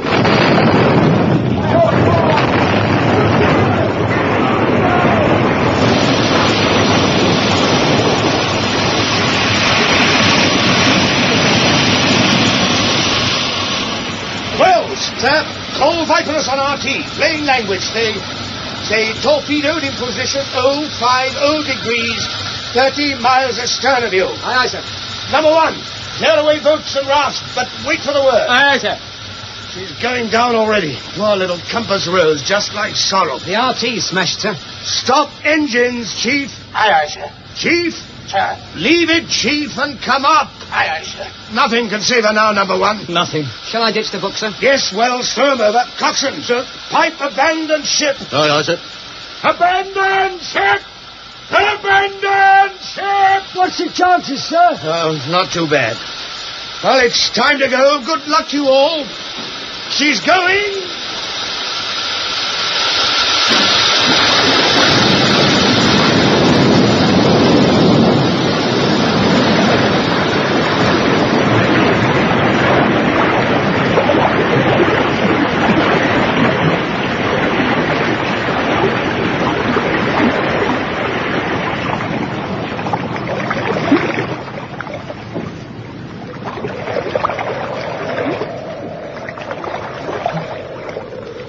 Shorty. Aye. Did anyone see Jameson? He were in forecastle. None of them got out. Lucky devils. Betting of this any road. Ah, we got a chance still. It's getting lighter. That's the moon. Shorty, wake up. Are you all right, Rose? Rose? Damn, he's gone. Shorty, wake up. Trefoil will have seen us on her radar screen. Wilson's dead, sir. You sure? Yes, sir. Stone cold. All right. Tip him over, then.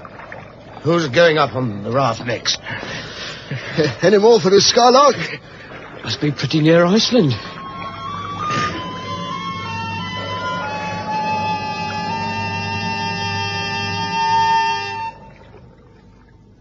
Some men died well. Some men died badly. Some men just died, having nothing to live for. And so in the first light of early morning, Viperus found us, 11 men on 2 rafts. She brought us back to our home port and safety.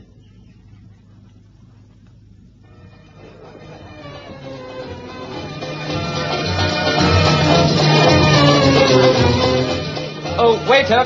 Yes, sir. Another pink gin. Pink gin, sir? Oh, no. Here's my captain. Make it 2 pink gins. Yes, sir. 2 very large pink gins.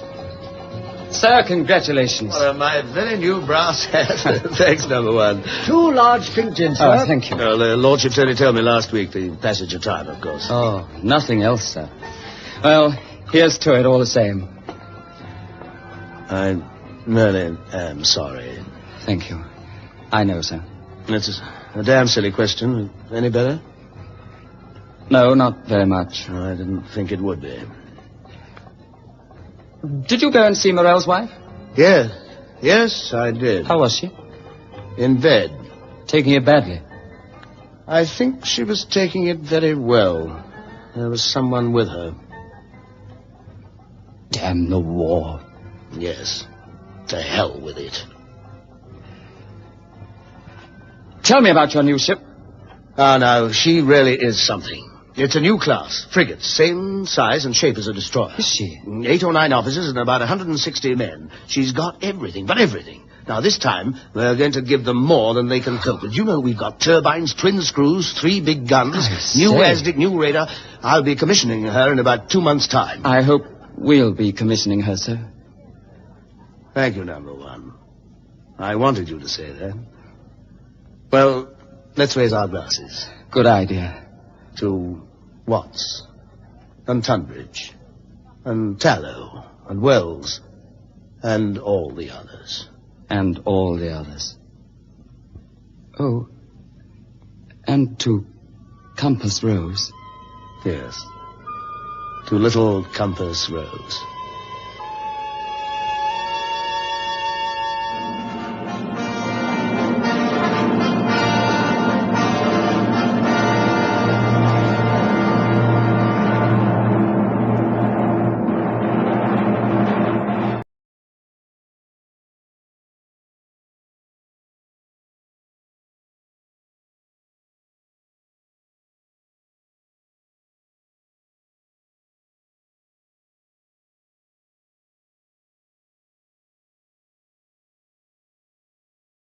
Act 1 of tonight's Lux Radio Theatre presentation, The Sound of Murder.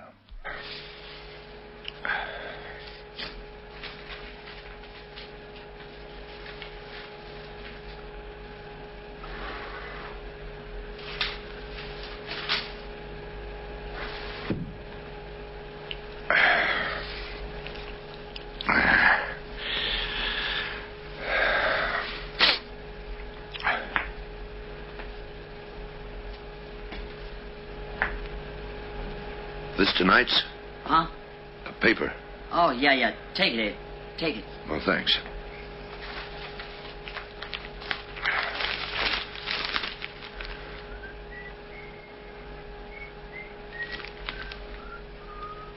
So Pope John XII was the first prelate of the Roman Catholic Church to smoke cigarettes in public. Well, that's just great. The whole world conspires against a man who tries to give up smoking. All around me, day by day, people puff at cigarettes. They don't make any fuss about it. They just smoke cigarettes. If I isolated myself against the smokers of the world, cigarette commercials on radio and television would drive me mad. The most popular sentence in all fiction is, "He lit another cigarette." Statesmen, entertainers, all of them, all smoking. Whenever news photographers snap them for posterity. Quiet tonight. Sure. Yeah, being a cop is the most exciting thing in the world, Abe. You know that? What? Oh. Come along to Brooklyn's 43rd Precinct, folks. Thrill a minute. Ugh. I'm going to the John. Who knows? I might find a body in there. Yeah, cockroach.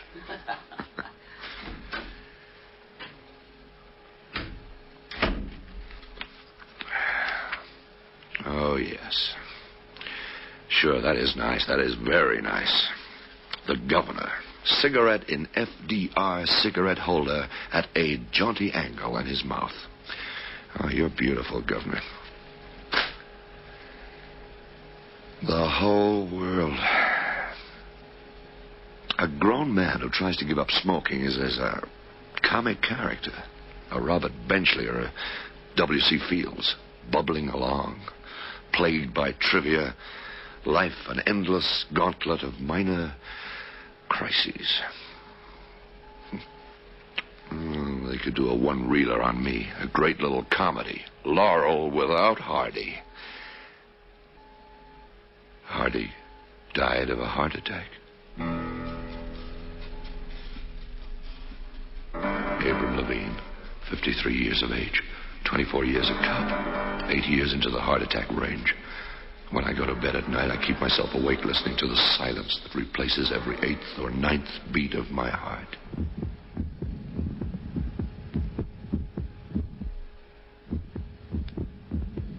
When I climb stairs or do anything strenuous, those missed heartbeats come closer together. Every 7th, then every 6th, then every 5th. One day, my heart will skip 2 beats in a row. And then, and on that day, Detective Abraham Levine will stop. Because there won't be any 3rd beat. None at all. Not ever. Huh? Huh? Oh, First sign, you know, Abe. First sign? What of? Well, nuts.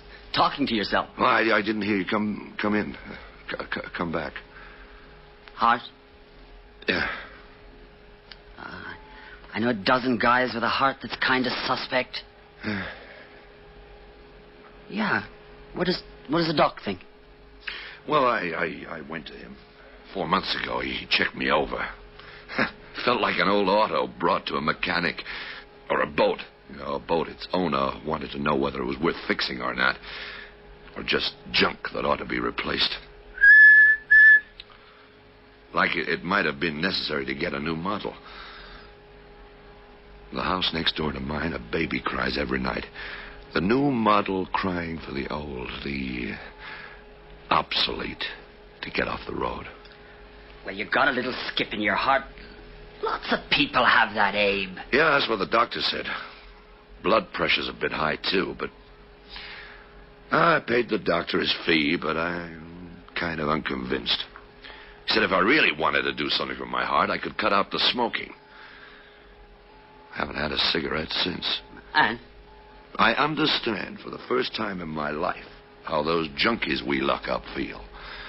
I'm ashamed of myself, becoming so dependent. But I'm going to make it. Yeah. How about turning the fan off? Cool enough. Yeah.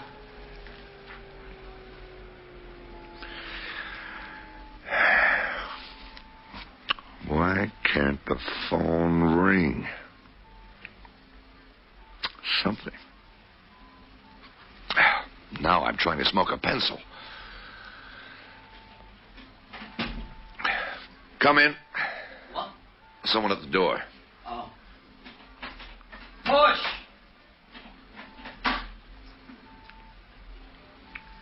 May I come in? Yeah, of course. Come on in.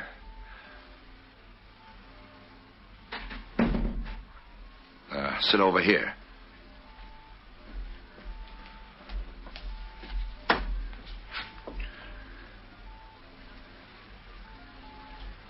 You care for a cigarette? No. Jack, she's, I want to talk to a detective. Are you a detective? Yes, I am. My name is Amy Thornbridge Walker. I live at 717 Prospect Park West, apartment 4A. I want to report a murder, a quite recent murder. A murder? My mother murdered my stepfather. She's a nut. Hear her out and she'll go home. Tell me about it. When did it happen? 2 weeks ago, Thursday, November the 27th, at 2:30 p.m.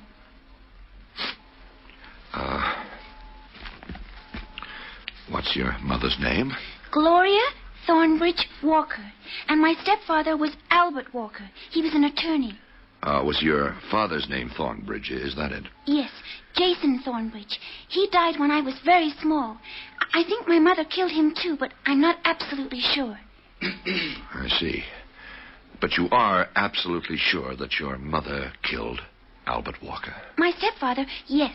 My first father was supposed to have drowned by accident in Lake Champlain, which I consider very unlikely, as he was an excellent swimmer. How long have you thought that your mother killed your first father? I'd never thought about it at all until she murdered my stepfather. Naturally, I then started thinking about it. Did, he die of drowning, too? No, my stepfather wasn't athletic at all. In fact, he was nearly an invalid for the last 6 months of his life. Then, how did your mother kill him? She made a loud noise at him. I can't stay any longer. I stopped here on my way home from school. If my mother found out that I knew and that I told the police, she might try and murder me, too. I am not a silly little girl, and I am not telling a lie or making a joke. My mother murdered my stepfather, and I came in here and reported it. That's what I'm supposed to do. You aren't supposed to believe me right away, but you are supposed to investigate and find out whether or not I've told you the truth. My stepfather was a very good man. My mother is a bad woman.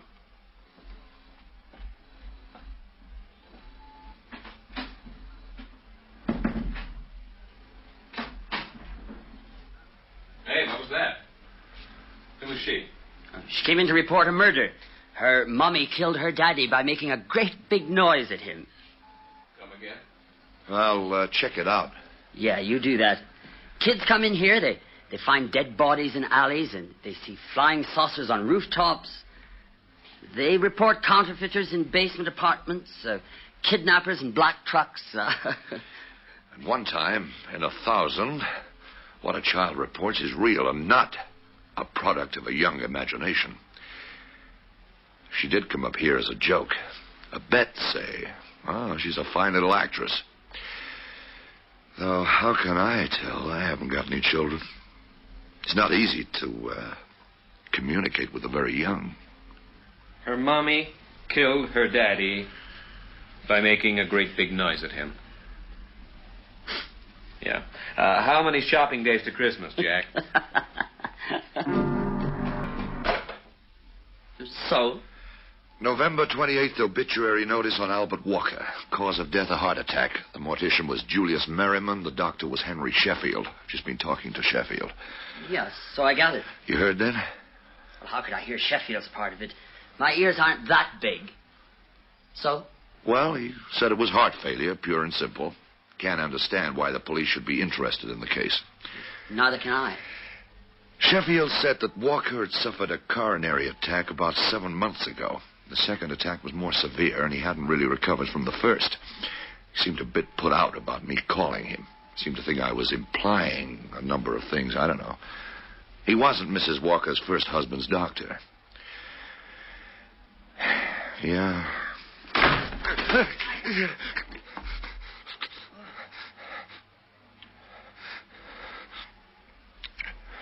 Sorry, I leaned back too far that time. Don't do that.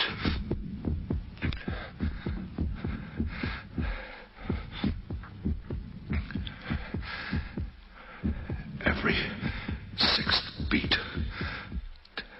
The sixth.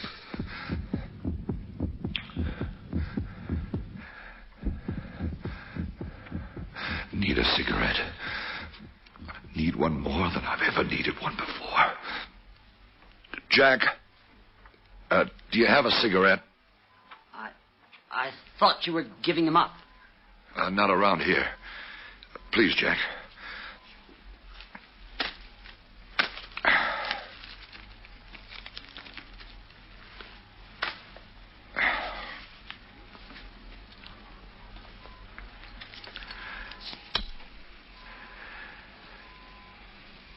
Albert Walker died of a heart attack. She made a loud noise at him. The second attack was more severe, and he hadn't recovered from the first. It was every sixth beat there for a while, after the loud noise of Crawley's backward dive. Did Gloria Thornbridge Walker really kill Albert Walker? Will Abraham Levine really kill Abraham Levine? Huh? Huh? I thought you said something. No, I didn't say anything. You changed your mind. What? Oh, yeah. Yeah, I don't think I'll ever smoke again.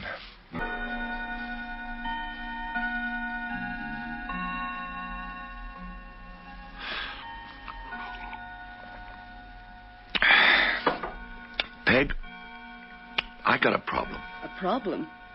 If you're coming to me, it must be awful. It is. I mean, it's not every night of the year. Not every night I talk over problems with my wife, I know. Oh, younger men I know discuss everything with their wives, but me? Well, I'm a product of an older upbringing. I still believe women should be shielded from the more brutal aspects of life. I'm getting old. That's your problem. Don't feel lonely, Abe. It happens to all kinds of people. Have some more gravy. Oh, let me tell you. A little girl came in today. She was maybe 13 years old. She was dressed nicely, polite, very intelligent. She wanted to report that her mother had killed her stepfather. A little girl? Thing like that? No, wait, let me tell you. I called the doctor, and he said it was a heart attack. The stepfather, Mr. Walker, he'd had one attack already. The second one on top of it killed him. But the little girl blames the mother. Psychological, you think? I don't know. I asked her how her mother had done the killing, and she said her mother had made a loud noise at her father. A joke. These children today, I don't know where they get their ideas. All this on the TV. Maybe. I don't know. Man with a bad heart, bedridden, invalid, sudden shock, a loud noise. It might do it. Bring on that second attack. What else did the little girl say? That's all. Her stepfather was good, and her mother was bad, and she'd stopped off on her way home from school. She only had a minute because she didn't want her mother to know what she was doing. You let her go? You didn't question her? I didn't believe her. You know, the imagination children have. But now? No, I don't know. Now there's two questions in my mind. First, is the little girl right or wrong? Did her mother actually make a loud noise that killed her stepfather or not? And if she did, then question number two, did she do it on purpose or was it an accident? You see, maybe the little girl is right, and her mother actually did cause the death, but not intentionally. If so, I don't want to make things worse for the mother by dragging it out in the open. Maybe the little girl is wrong altogether. And if so, it'd be best to just let the whole thing slide. But maybe she's right, and it was murder. And then the child's in danger, because if I don't do anything, she'll try some other way. And the mother will find out. I don't like that, a little girl like that. Could she defend herself? A woman to kill her husband, a woman like that could kill a child just as easy. I don't like that at all, Abe. Yeah, neither do I.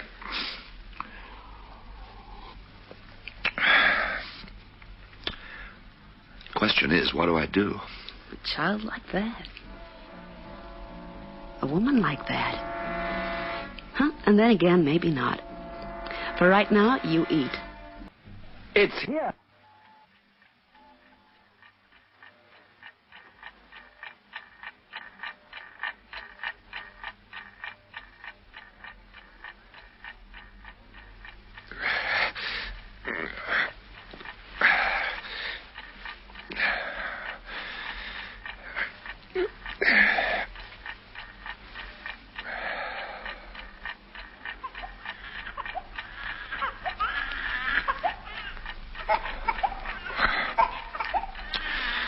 There you go again. Next door, baby. Move over, world, and give us room. Make way for the new. And they're right. We've got to take care of them. They're absolutely right. I've got to do something for that little girl.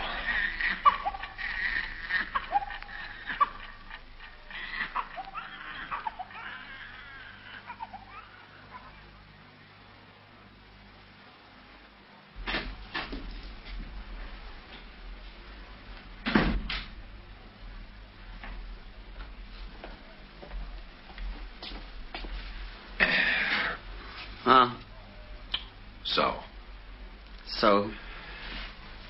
Yes. About that little girl. You too? Yeah. I got to thinking about it myself last night. We ought to check it out. I know. I figure I ought to look up the death of the first father.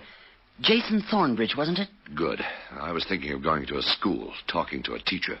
She's the kind of child who makes up wild stories all the time. Then, well, that's that. You know what I mean. Yeah, sure. You know what school she's in? Lathmore Elementary over on 3rd. She tell you that? I didn't hear it if she did. No, she didn't, but it's the only one it could be. I'm pulling a Sherlock Holmes. She told us she stopped in on her way from school. She was walking home, and there's only 3 schools in the right direction. So we'd be between them and Prospect Park. But they're close enough for her to walk. There's St. Aloysius, but she wasn't in school uniform. There's PS 118. But with a Prospect Park West address and the clothing she was wearing and her good manners, she doesn't attend a school like that. So that leaves Lathmore. Okay, Sherlock. You go talk to the nice people at Lathmore, and I'll dig into the Thornbridge thing. One of us ought to check this out with the lieutenant first. Tell him what we want to do. Fine. Go ahead. Jack, I think maybe you ought to be the one to talk to him. Why me? Why not you? Oh, I think he has more respect for you. What are you talking about? No, I mean it. If I tell him, I think he'd think I was dramatizing or getting emotional or something, and he'd say thumbs down. But you're the level-headed type. If you tell him it's serious, he'll believe you. You're nuts. You are the level-headed type, and I am too emotional. Flattery will get you everywhere. All right, go to school. Thanks, Jack.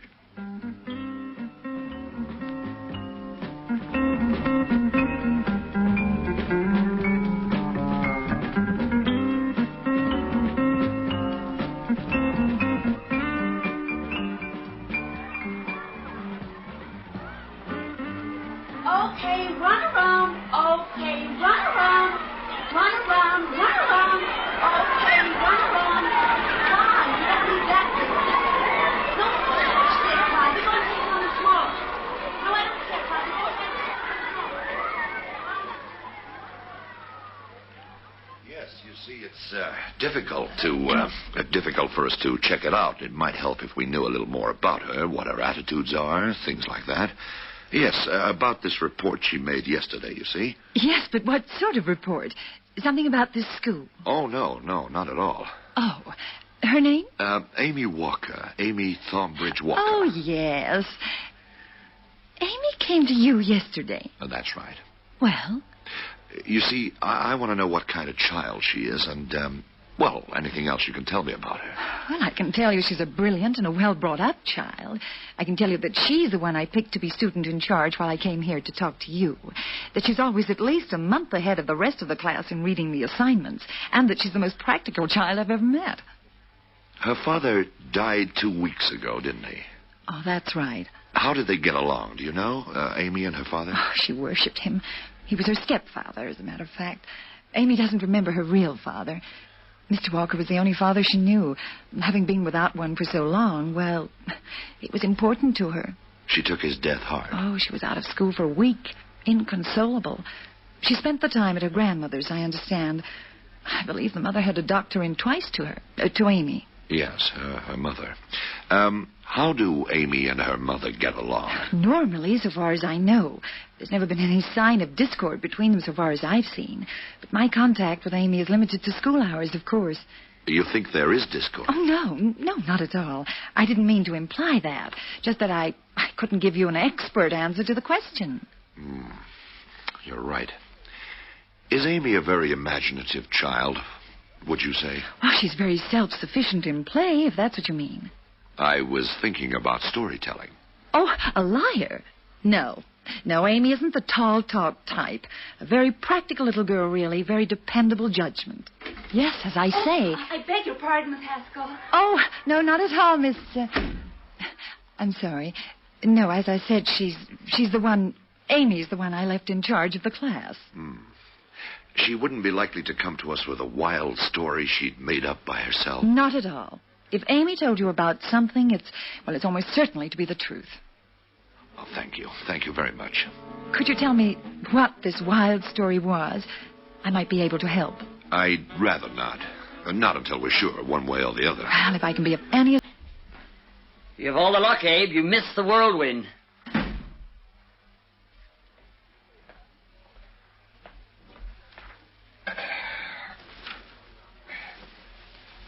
Whirlwind? Amy's mama was here. Dr. Sheffield called her about you checking up on her husband's death. And just before she came over here, she got a call from somebody at Lathmore Elementary saying there was a cop there asking questions about her daughter.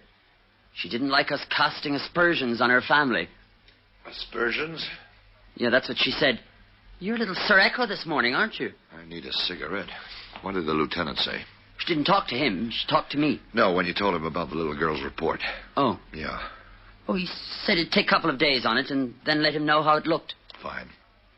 How about Thornbridge? Accidental death. The inquest said so. Uh-huh. No question in anybody's mind. He went swimming too soon after lunch, got a stomach cramp and drowned. What's the word on the little girl? Amy? Her teacher says she's reliable, practical, realistic. She tells us something, that's the way it is. That isn't what I wanted to hear, Abe. Didn't overjoy me either. No, that isn't what I wanted to hear at all. What did the mother have to say? I had to spill it, Abe. About what her daughter reported. Well, that's okay. Now we've got no choice. We've got to follow through. What was her reaction? She didn't believe it. She had to after she thought about it. Sure. Then she was baffled. She didn't know why Amy should say such a thing. Couldn't understand it. Was she home when her husband died? She says no.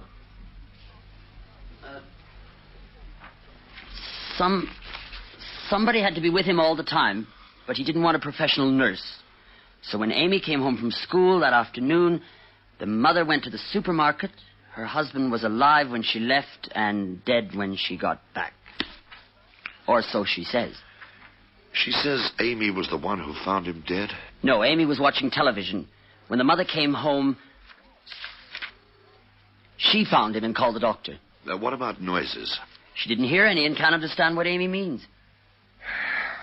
All right. We've got one timetable discrepancy. Amy said her mother was at home and made a loud noise. The mother says she was out to the supermarket. After a lifetime of smoking, my hand just... That's tough. So? Yeah. What did you think of Mrs. Walker, Jack? She's tough. She was mad, and she's used to having things her own way. Can't see her playing nursemaid, but she sure seemed baffled about why the kid should make such an accusation. I'll have to talk to Amy again. Once we've got both stories, we can see which one breaks down. Yeah. I wonder... Oh, I'm sorry, Abe. Look, I'll... No. It's been a lifetime for me, too.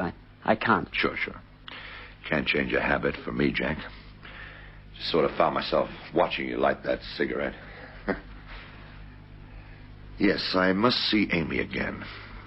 I wonder if she'll try and shut the kid's mouth. Well, let's not think about that now. We've still got all day.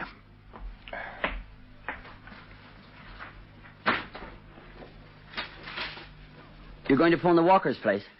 No, I'm going to call the school. I'll talk with Amy there. I'll ask that we're left alone.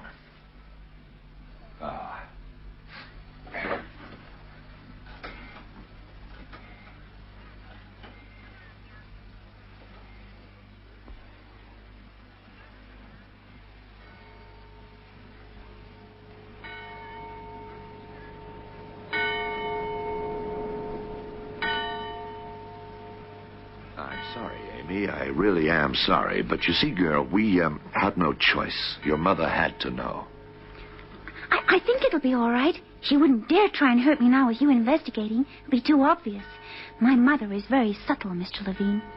You have quite a vocabulary. I'm a very heavy reader. I want to talk to you about the day when your father died. Your mother said she went out to the store, and when she came back, he was dead. Now, what do you say? Nonsense. I was the one who went out to the store. The minute I came home from school, she sent me out to the supermarket, but I came back too quick for her. Why? Well, just as I was coming down the hall from the elevator, I heard a great clang sound from our apartment. Then it came again as I was opening the door. I went through the living room, and I saw my mother coming out of my stepfather's room. She was smiling, but when she saw me, she suddenly looked terribly upset and told me something awful had happened. And she ran to the telephone to call Dr. Sheffield.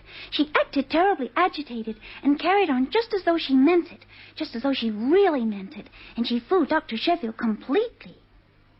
Why did you wait so long before coming to us? I didn't know what to do. I didn't think anybody would believe me. I was afraid if Mother knew what I knew and what I was going to do, she might try and do something to me.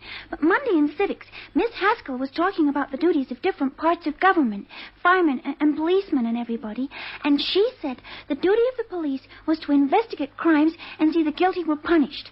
So yesterday I came and told you because, well, it didn't matter if you didn't believe me. You'd have to do your duty and investigate anyway.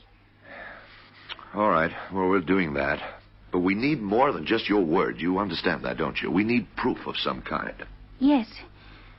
What store did you go to that day? A supermarket, the big one on 7th Avenue. Do you know any of the clerks there? Would they recognize you? I don't think so. It's a great big supermarket. I don't think they know any of their customers at all. Did you see anyone on your trip to the store or back that would remember that it was you who went to the store and not your mother? That it was that particular day? No. No? I don't think so. I don't know any of the people in the neighborhood. Most of the people I know are my parents' friends or kids from school, and they live all over, not just around here. Well, we'll see what we can do. This clang you told me about, do you have any idea what your mother used to make the noise? No, I don't. I'm sorry. It sounded like a gong or something. I don't know what it could possibly have been. A tablespoon against the bottom of a pot? Something like that? Oh, no, much louder than that. And she didn't have anything in her hands when she came into the bedroom, out of the bedroom? No, nothing. Well, we'll see what we can do. You can go back to class now. Thank you. Thank you for helping me. It's my duty, as you pointed out. You'd do it anyway, Mr. Levine. You're a very good man, like my stepfather. Yeah. More ways than one, maybe. Well, you go back to class. Oh, wait. There's one thing I can't do for you.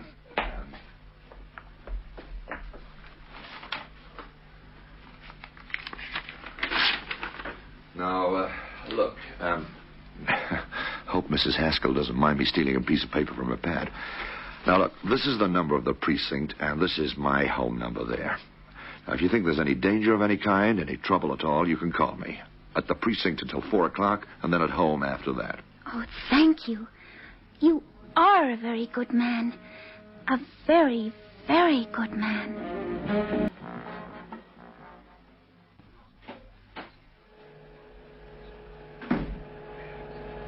Hey, switch off that lousy fan, Jack. It's like Antarctic in here. You have a fan on to keep cool, and I wear a coat to keep warm. We were born for different worlds. So? Nothing. Same here. Not a thing.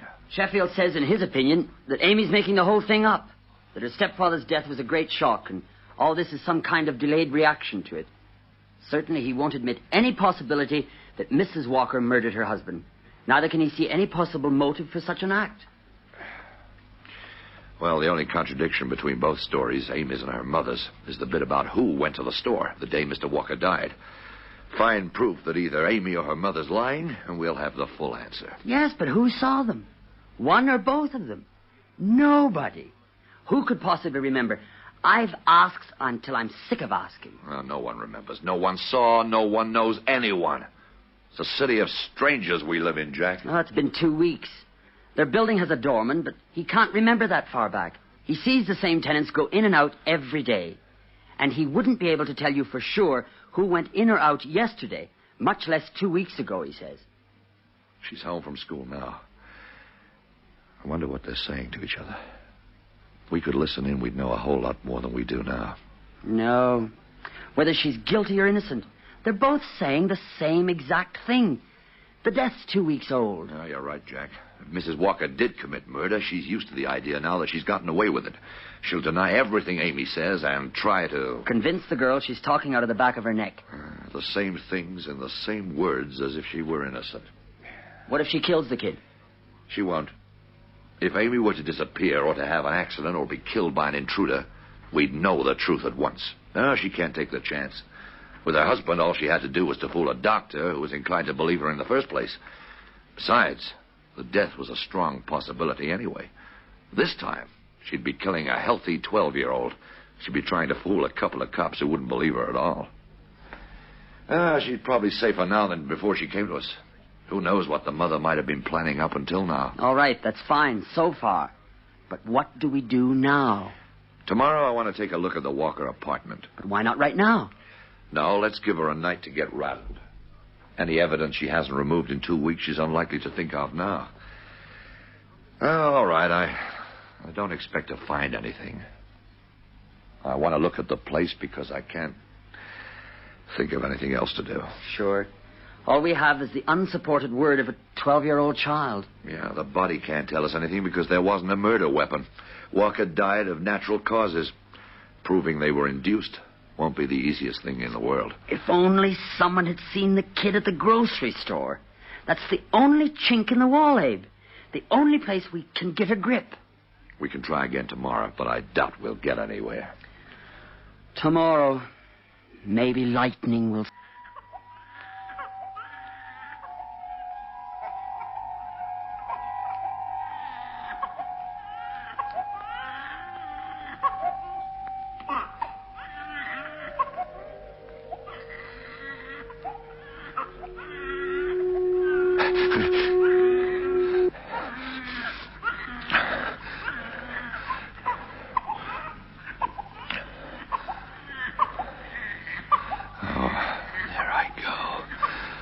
the cigarettes, for pity's sake. Why am I awake?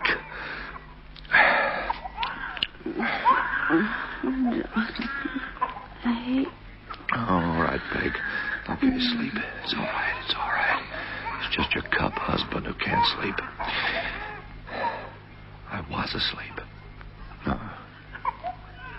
Wasn't that baby.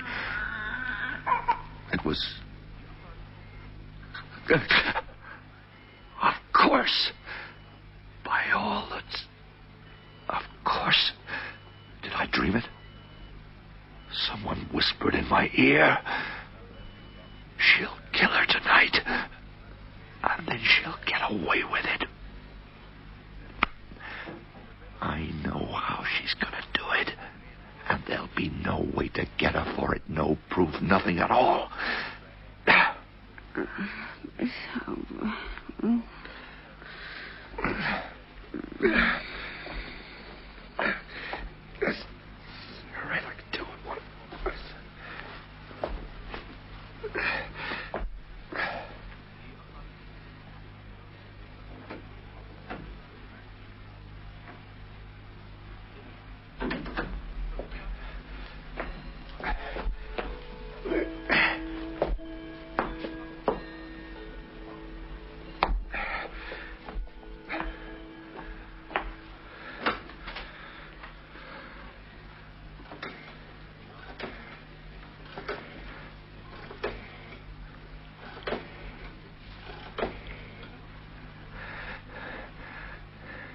Avenue L.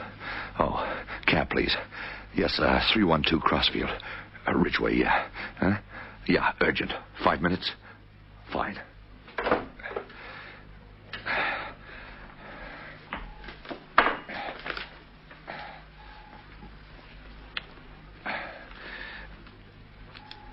I had to go out for a while. Be back soon.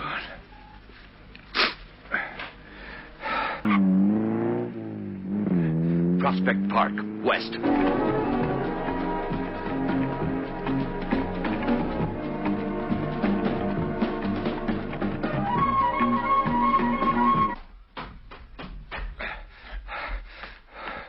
Fourth floor.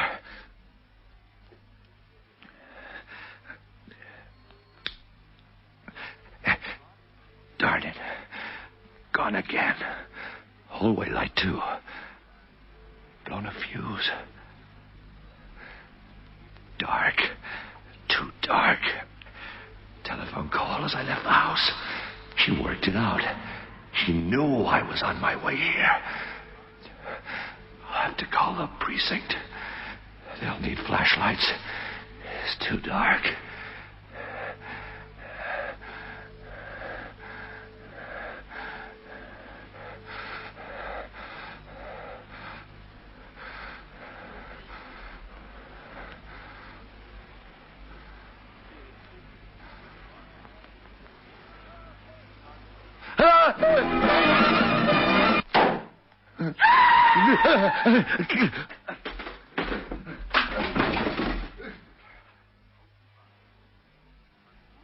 Nothing.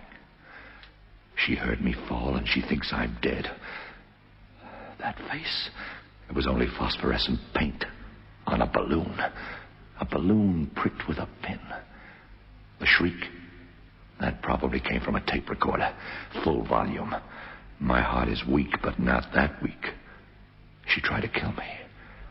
My heart's weak, but not as weak as Walker's still recovering from... It could kill Walker, the shock, but not me. No, Amy, it didn't work.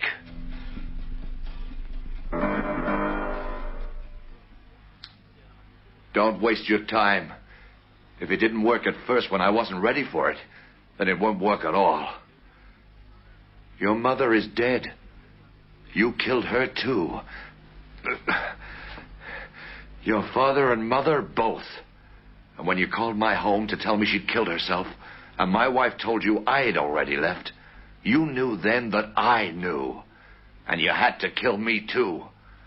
I told you that my heart was weak like your father's, so you'd kill me, and it'd simply be another heart failure brought on by the sight of your mother's corpse. Do you want to know how I knew? Monday in civics, Miss Haskell told you about the duties of the police. But Miss Haskell also told me you were always at least a month ahead in your studies. 2 weeks before your stepfather died, you read that assignment in your school book. And then and there, you decided how to kill them both. The only thing I don't understand is why. You'll never understand, Mr. Levine. No, it's you who doesn't understand. To snuff out a life like that, it means nothing to you. You frightened, shocked him into dying. It was bad enough when it was only her. Don't do this, don't do that. When she had to marry him, and there were two of them watching me all the time, saying no, no, no. That's all they ever said. The only time I ever had some peace was when I was at my grandmother's. Is that why? That this useless, half-begun thing could kill and kill. Do you know what's going to happen to you? They won't execute you because you're too young. They'll judge you insane and they'll lock you away. And there'll be guards and matrons there to say, don't do this and don't do that. 1,000,000 times more than you can imagine. And they'll keep you locked away in a little room forever and ever. And they'll let you do nothing you want to do. Nothing. There's nothing you can do to me now. And I won't drink the poison you fed your mother, and your bag of tricks won't work. Not now. You see, I know, Amy, I know. Without even seeing your mother's body, I know. And there'll be a suicide confession forged somewhere, won't there? I know, Amy, I know. I'm going to phone the precinct now, and they'll come and get you. And you'll be locked away in that tiny room forever and ever and ever.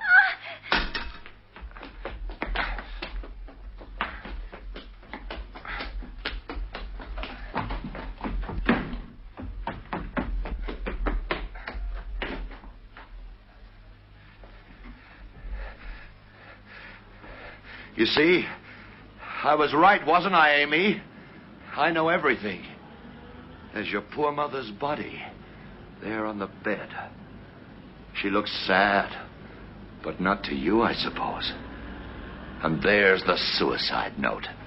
See, I know everything, Amy. Everything. Stay away from me! Stay away from me! Why are you standing out there on the windowsill, Amy? Won't you catch a cold? Huh? They'll lock you away, Amy, in a tiny, tiny room. No, they won't! No!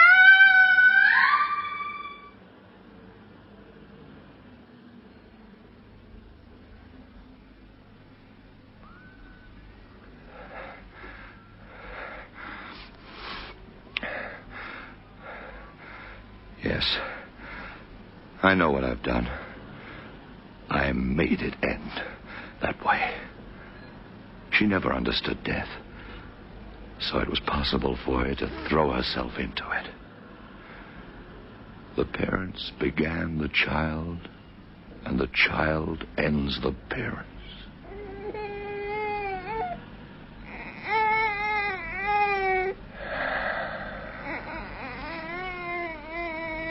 Another baby, crying, wailing,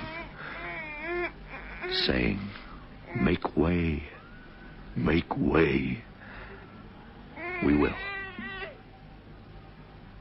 We will. But in our own time. Don't rush us.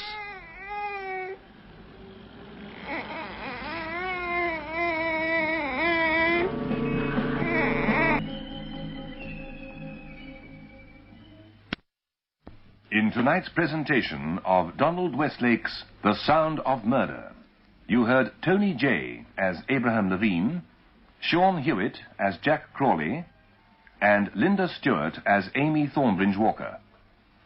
Others in the cast were Sheila Holiday and Beryl Gordon. The Sound of Murder was adapted and produced for Lux Radio Theatre by Michael McCabe.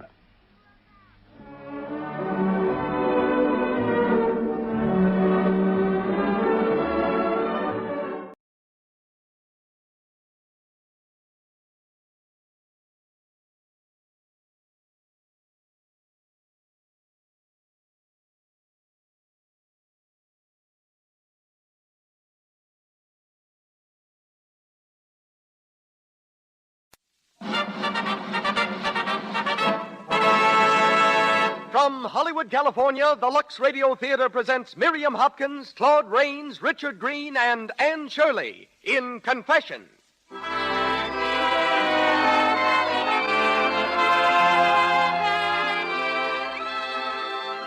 Lux presents Hollywood. Confession is a drama of the present and the past, of a romance that faltered, of sacrifice and devotion stronger than time. Confession brings to our stage Miriam Hopkins, Claude Rains, Richard Green, and Anne Shirley. Between the acts, as special guest, you'll hear Dr. Herman Lessauer, head of Warner Brothers Research Department. The music of the Lux Radio Theater is conducted by Louis Silvers. Before introducing our producer, may I offer a brief suggestion? There isn't a man alive who doesn't admire a lovely, fresh complexion. It's so important to be careful about cosmetic skin. Clever women everywhere, like 9 out of 10 screen stars, use Lux toilet soap regularly. This gentle soap has active lather that removes dust and dirt, stale cosmetics thoroughly, leaves skin soft and smooth. And now, the producer of the Lux Radio Theater. Ladies and gentlemen, Mr. Cecil B. DeMille.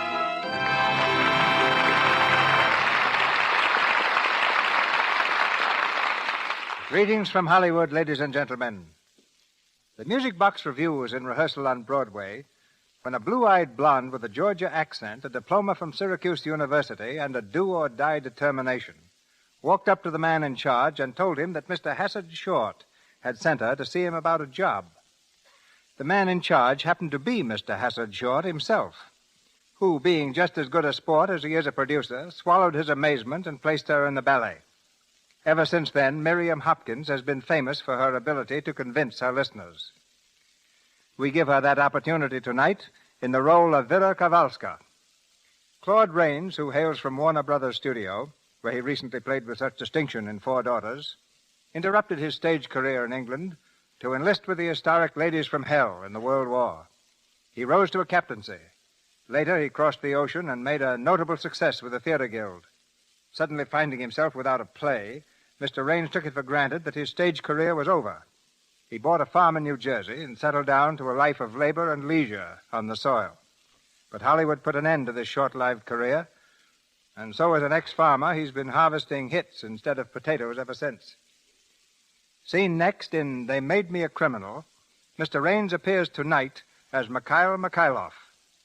In the role of Leonid comes one of Darryl Zanuck's greatest discoveries, Richard Green. 20th Century Fox Studio was so anxious to sign him that he was making love to Loretta Young in a picture 7 days after he sailed from his native England. Today, less than a year later, his fan mail runs to 3,000 letters a week. He's just completed Submarine Patrol and resumes his attentions to Miss Young in their new film, Kentucky. The youngest of our stars, Anne Shirley, is the screen veteran of tonight's cast. An actress since babyhood, Miss Shirley appears through the courtesy of RKO Studio, is currently seen in A Man to Remember, and plays Lisa in tonight's drama. And now for the play. It's curtain time and start time, as the Lux Radio Theater presents Miriam Hopkins and Claude Rains in Confession, with Richard Green and Anne Shirley.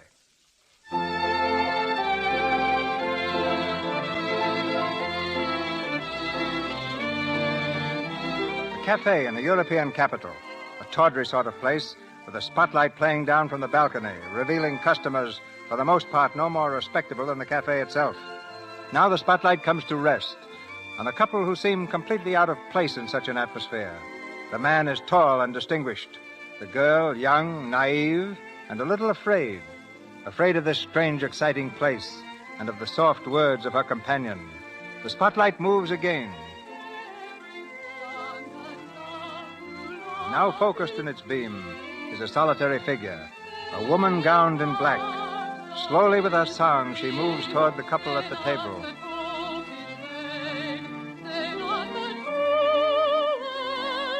The woman in black has stopped.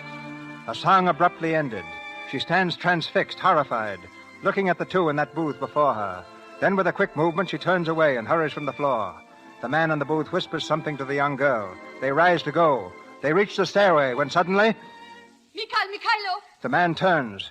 There at the foot of the stairs is the singer, a revolver in her hands. The man's face is frozen with horror. All right. Quiet. Quiet here. You were with this man, weren't you? Answer. Yes, officer, I was. Just answer questions. Who was this man? Mikhailov, the pianist. And who are you? How long have you known him? What do you know about the shooting? My name is... I'm Lisa Kozlov. I only met him. Oh, please don't make me answer now. You'll answer whenever I want. The man's been killed here. Leave her alone. I killed him, and that's all that's necessary. I killed him, and I'm glad. Do you understand that? I'm glad.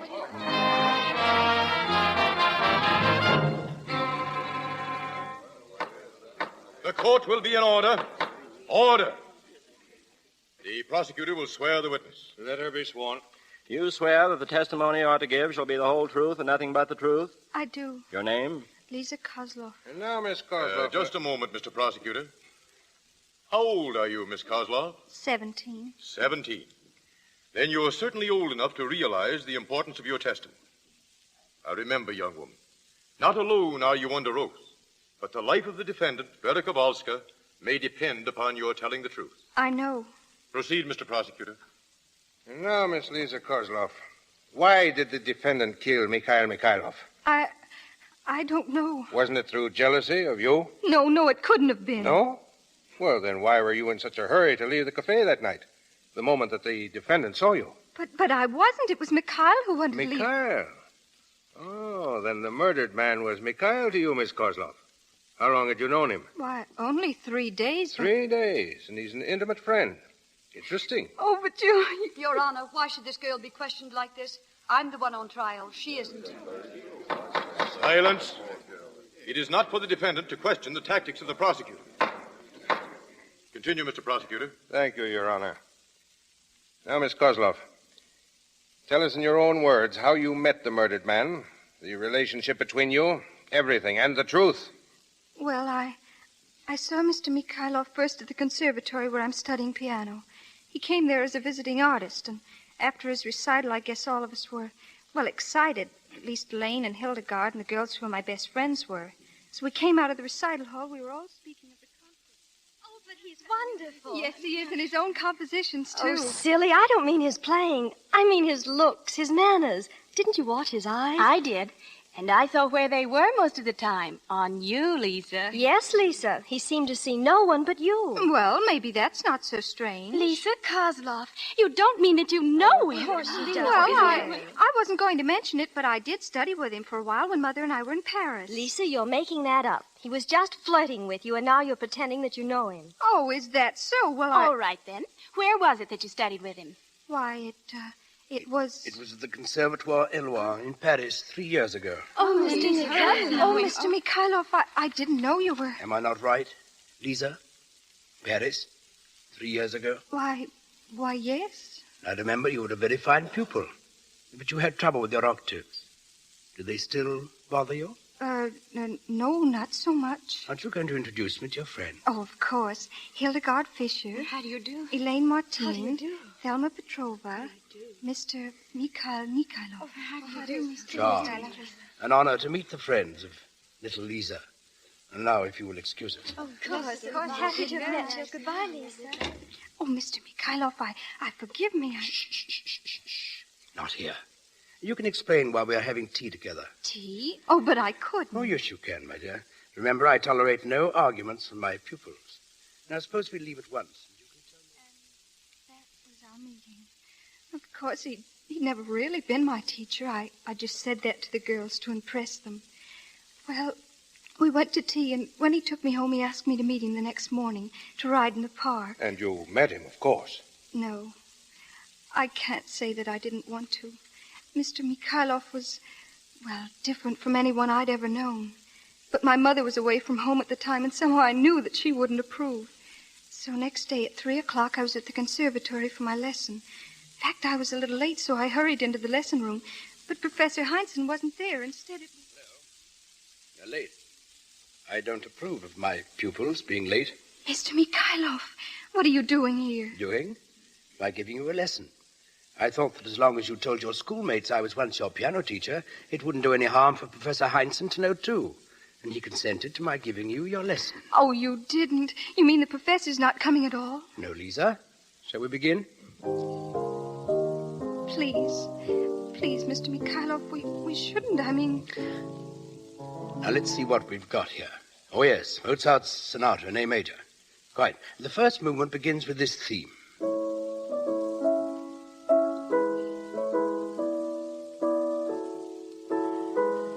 The basic theme undergoes various changes, while the harmonic sequence is kept intact. Lisa, are you listening? Yes. Well, while the principal progressions are unaltered, they are emphasized by... Lisa, why wouldn't you meet me this morning? I couldn't. You were afraid. I don't know. You mustn't be. I told you yesterday. Lisa, it's true. You're not just another girl to me. You're all my yesterdays.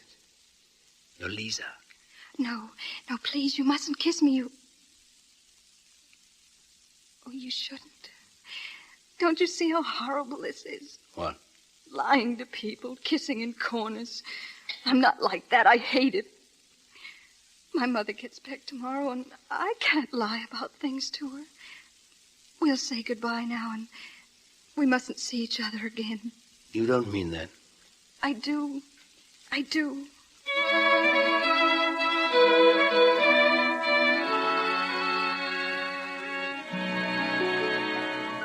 Then it was a grand trip, Mother. Perfect, except being very lonely for a certain young lady I know. Lisa, darling, is something wrong? Wrong? You seem so pale. You haven't been overdoing. No, Mother, I'm all right. It's just... Madame Kozlov? Yes, Lona? There's a woman out here to see you. She won't give her name. Well, that's strange. Well, I'll see her in just a moment. Yes, madame. While I'm gone, Lisa, you might be seeing what you think of this. It's for a certain long-legged duckling I used to know. Mother, a new gown, and it's practically backless. That makes it official. I'm really grown up. Oh, you darling, you're the grandest mother in the world. Will you be trying it on, dear? And I'll be back in a moment.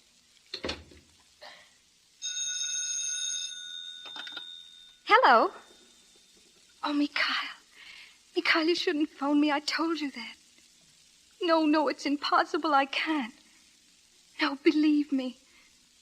But it doesn't matter whether I want to or not. Going away. Why, yes, but couldn't... Listen to me.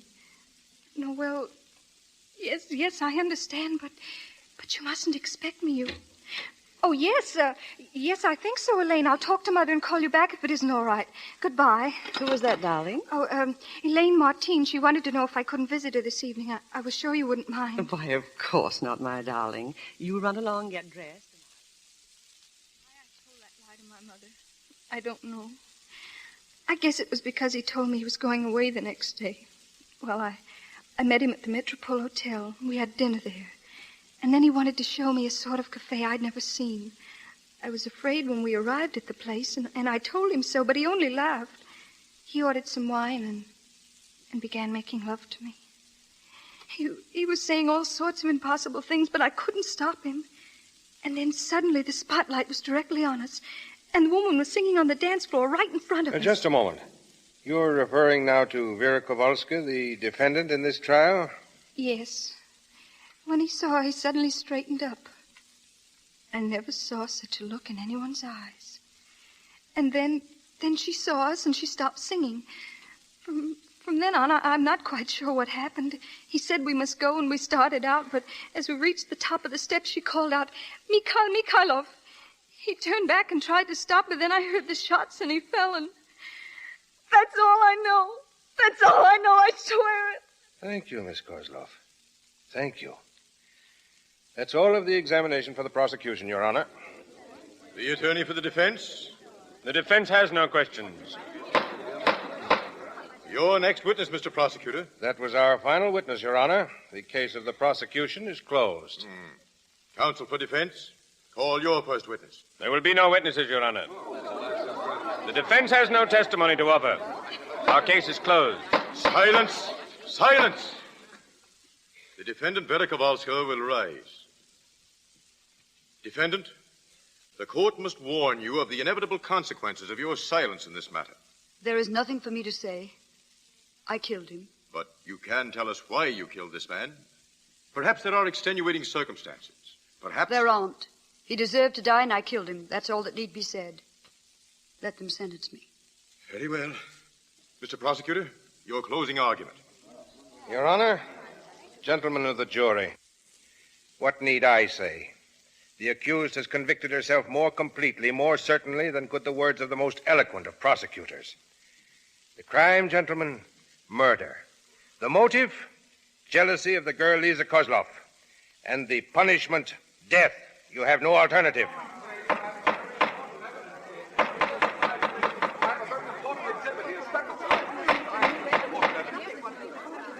Your pardon, Your Honor, your pardon. This suitcase has just been sent to the court by the police. It was just found in the baggage room of the Union Station. It's the property of the accused. Open it. No, don't open that. Silence! The case is closed. Finished. That suitcase has nothing to do with it. Nothing at all. Vera Kowalska, this court is not content that this trial be closed without a knowledge of the relation between yourself and the murdered man. It is possible that this suitcase will reveal that relationship. Therefore, it is my order that the suitcase be opened and... No, don't open it. I'll tell you. Leave that suitcase closed and clear the courtroom of everyone but the jury. And I'll tell you. I swear I'll tell you. But you've got to clear the court. Very well. The court will be cleared.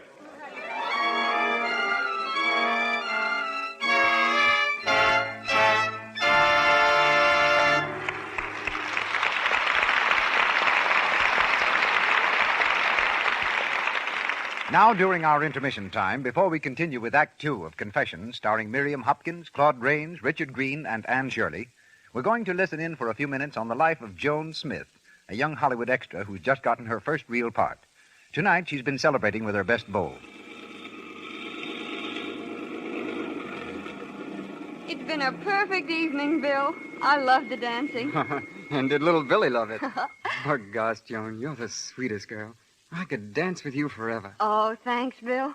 Now I'll have to run. Big day tomorrow. Good night, Bill. Good night then, Joan. You're sweet.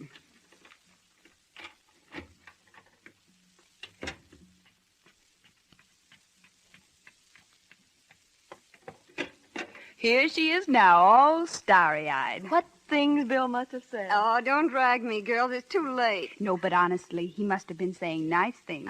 Tell us, please. Yes, please. Don't be silly, as if I would. I'm going straight to bed. I've got work to do early. Good night, all. Good night. Just as if I'd tell them the nice things Bill said. I could dance with you forever. Joan, you're sweet. Gosh, am I glad I hurried home from work for my Lux soap bath before my date. That soap sure leaves you clean. And it has such a nice fragrance. Joan is a clever girl. She's learned the importance to a girl of making sure her skin is fresh and sweet. She uses Lux toilet soap as a beauty bath because its active lather carries away thoroughly perspiration, every trace of dust and dirt. Leaves skin smooth and delicately perfumed. Screen stars use this beauty bath.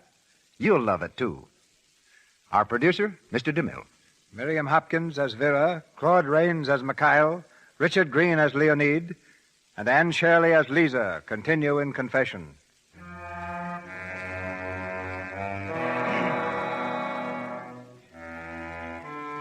The courtroom has been cleared.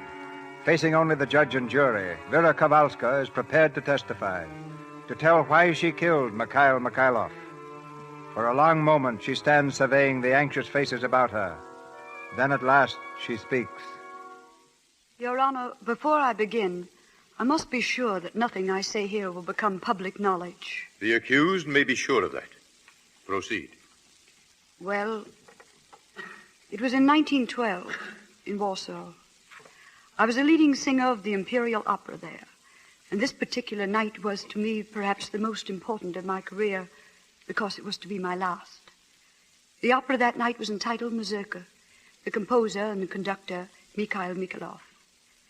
I'm sure that I've never sung better, and as the last scene came to me...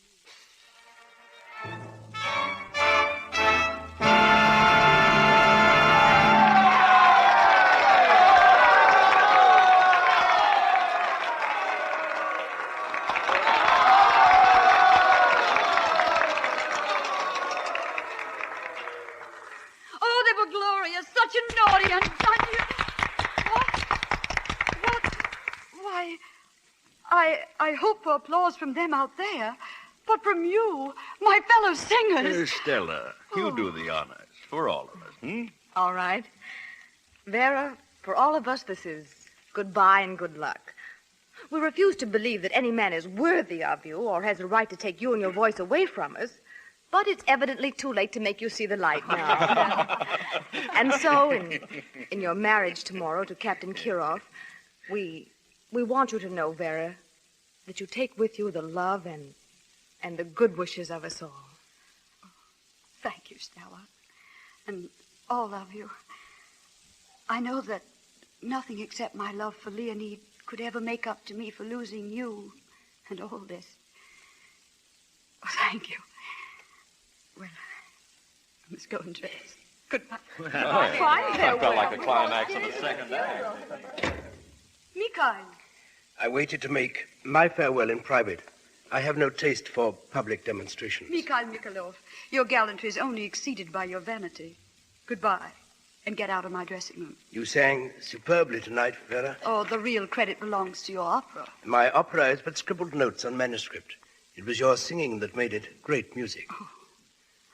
Vera, you can't do it. What can't I do? Come on, give it up. Marriage isn't for you. At least not this kind of marriage. An army captain. No, really. Music is your world, my dear. Now and forever. Wait, this is all terribly serious to me, Mikhail, and I'd rather not joke about it. Joking? But I'm not joking. Now, if you were to talk of marrying someone else, Mikhail Mikhailov, for instance... I don't suppose it matters that Mikhail Mikhailov already has a wife. Wonder? Oh, ancient history, my dear. Vera, darling. Oh, Mikhailov. Congratulations. Your opera was wonderful. Well, thank you. You come in good time. I was just trying to persuade your fiancée to jilt you at the altar and marry me instead. Oh, were you? Well, I take it all back about your opera. It was terrible. My opinion exactly. Glad you agree with me. Well, I'll run along. The very worst of luck to you both. An intriguing sense of humor some people have. Vera, what did that fellow want in here? Oh, nothing of importance. But I'm glad to see that you're jealous. Would that mean you love the lady, Captain Kirov? It would mean that I adore the lady. Do you, my darling? Are you sure? Very sure. Now and forever. Now and forever. And there's nothing ever that can separate us.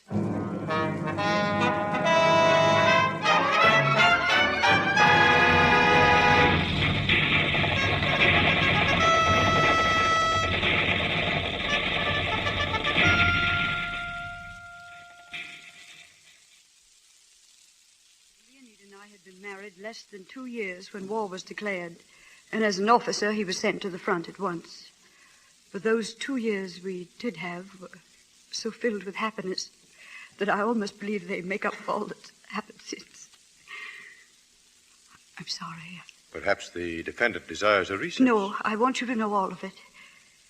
As I've said, my husband was at the front. He was even away when our child was born. And I was continually obsessed by a single fear that something might happen to her while he was gone.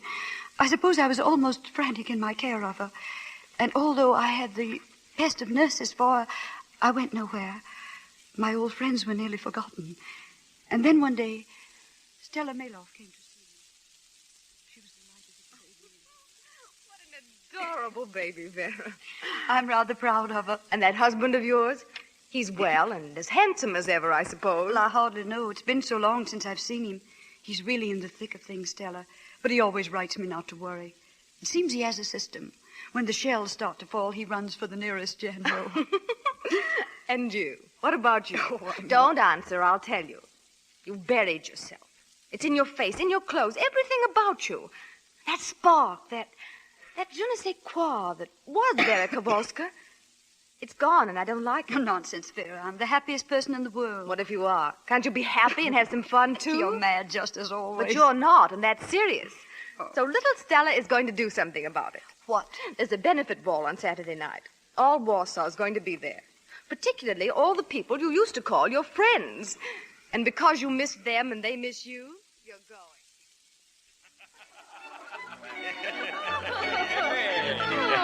It's Vera Kowalska. You don't know how good it is to see you again, Vera. Stella says you have a baby. Does she sing yet? And how is your husband? Oh, I warn you not to ask her about her husband. She's rabid on the subject. The man is winning the war single-handed. Oh, how I've missed you all. I didn't realize how much until... Listen, a mazurka. Exactly. And you're going to dance it with me. Mikhail. The same. Infinitely older and only infinitesimally wiser. While you, Vera, you haven't changed at all. Yes, you have. You're more beautiful. The same Mikhail. With whom, I repeat, you are about to dance. Mikhail, dear, have you forgotten? This was to be our dance. Oh, quite so, Xenia, yes. By the way, Vera, may I present a new member of the company? Xenia Solkov. Xenia, Madam Vera... Vera... Now, what is that name now? Oh, yes, Kirov. How do you do? A pleasure. Come, Mikhail, dear. Quite. See you later, Vera. Possession would seem to be 10 points of the law with little Xenia. Who is she? Mikhail's latest. Wife? Why? Well, not exactly. At least not till he gets rid of Margaret. Margaret? Oh, Vera, you are behind the times. Margaret was the successor to Wanda. She made her entrance into the Mikhailov comic opera some time ago. Her exit is imminent.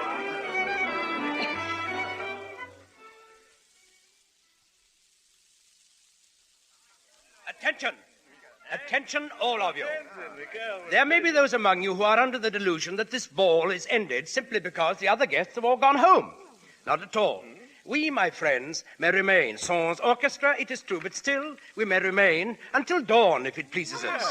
It has been arranged by a scoundrel named Mikhailov. Oh, but it's late, Mikhail. We should go home, all of us. Impossible, Vera. My friends, there is, I confess, a purpose to my keeping you all here. After all, we are good friends. And there is a tribute to an old friend returned that we surely have not forgotten. Edna. A tumbler of vodka. And each of us chanting till she downs it at one gulp. That is our tribute to Vera. And if she is still one of us, she cannot refuse. Mikhail, no, not vodka. I can't. Oh, yes, you can. Here, Xenia. Xenia, you hold the glass while I... Well, that was too good an exit. Must have been rehearsed.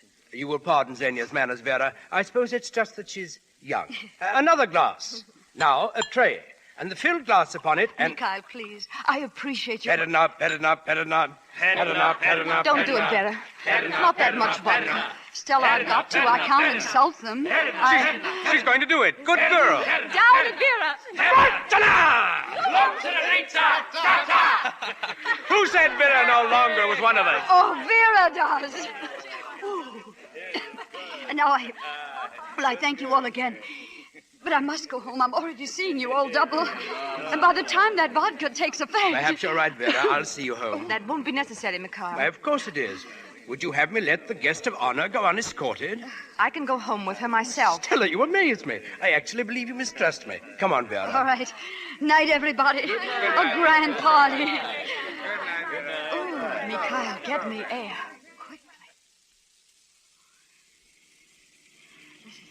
This is good of you, Mikhail. Wouldn't do. Try to go home alone. Wouldn't do. I'm glad you came tonight, Vera. I'd hoped Stella would bring you. That's why I told her where to find you. Did you know it was I who found you first? Vera? Vera. Are you asleep? Funny little Vera.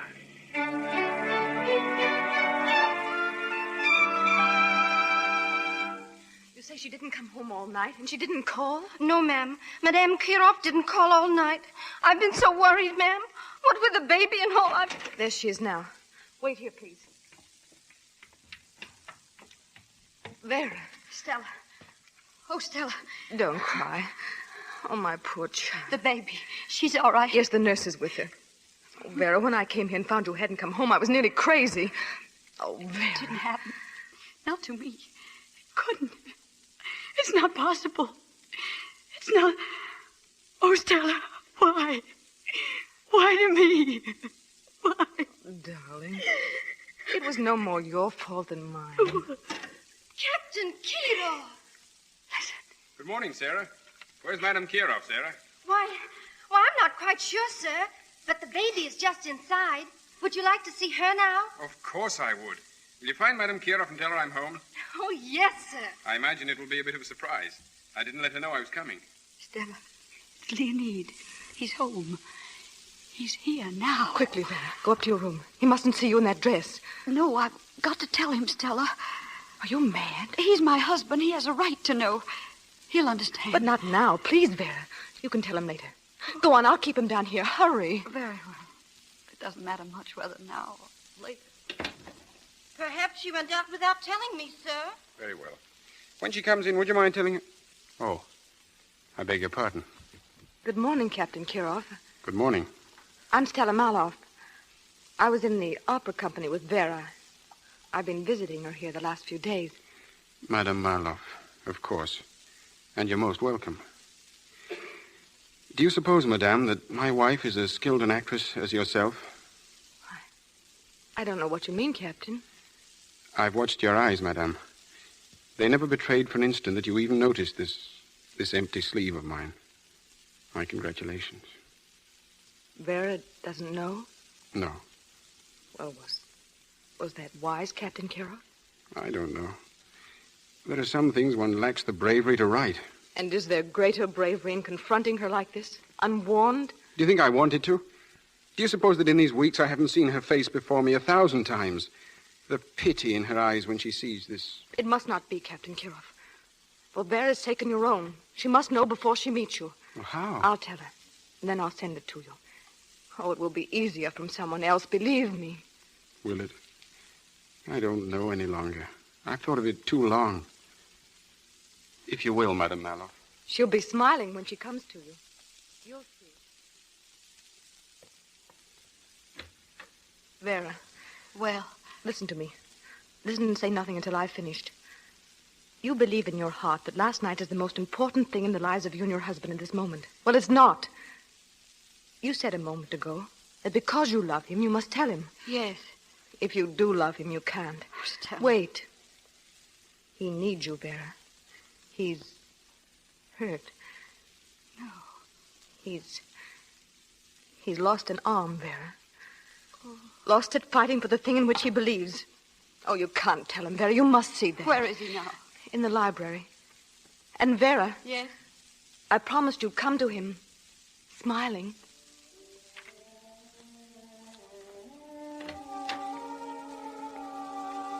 Leonid. Vera. Oh, my darling. My own darling. Let me look at you. Oh. She was right. You are smiling. Then it makes no difference to you, my dear. We're together again, Leonid. That's all that matters. We're together. You and I and our baby. And it was true. What had happened to my husband only made my love for him stronger. And I think there were times when I even blessed that empty sleeve because it meant he wouldn't have to leave us again. And I did make him happy, I'm sure of it. One moment. Do I understand that you still refrain from telling your husband of the incident involving Mikhail Mikhailov? I couldn't tell him, you can understand that, what it would have meant to him under the circumstances. And so I determined for both our sakes to try and forget everything. There was no chance for me to do that. And why not? Mikhail kept trying to see me again. Letters, phone calls, ever more insistent. The man was mad. He said he'd stop at nothing unless I'd consent to see him again. And then there was a day when I received a note from him. He had to see me. He threatened me. Oh, I was frantic. I rushed to the telephone. Mikhail? This is Vera. Mikhail, listen to me. I won't argue with you, Mikhail, but please, in the name of heaven, don't come here. No. All right, I will. I'll come to you. Now. Yes, but don't... All right, Mikhail. Yes, in 10 minutes. Goodbye. Going out, Vera? Leonid. Oh, I didn't know that. Whom were you talking to? Well, it's a friend of Stella's. She's very ill, and I'm going to her. And Stella? She's going to get my purse, the taxi. Here's money. You'd better not delay. But You're right. Thank you. Goodbye, darling. Mikhail. Oh, Vera, you'd better... Oh, Leonid. Is she very sick, Stella? Sick? Your friend. Or possibly you didn't know that you had a friend. So ill that my wife, but not you, must go to them at once. Oh, why? Why, of course, it's... Don't lie. Where has she gone? Who is Mikhail? Answer me. No, never mind. Mikhail. I know. I remember.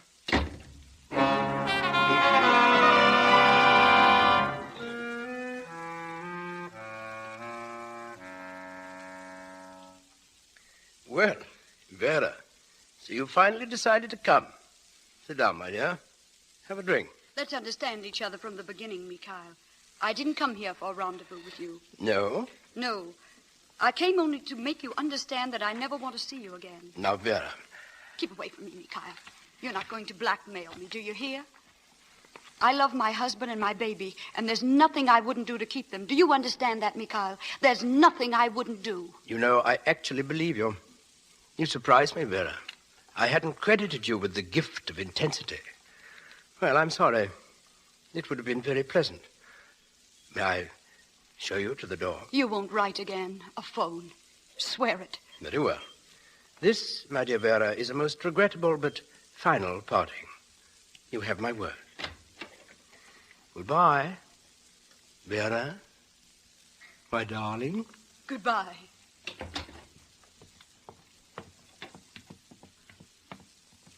It would seem that Stella's friends recover quickly.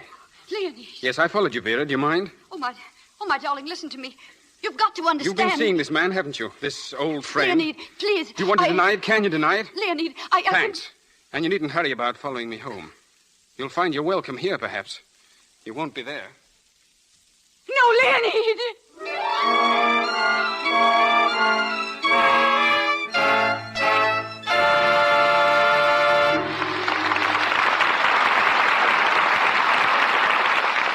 We pause for station identification. This is the Columbia Broadcasting System.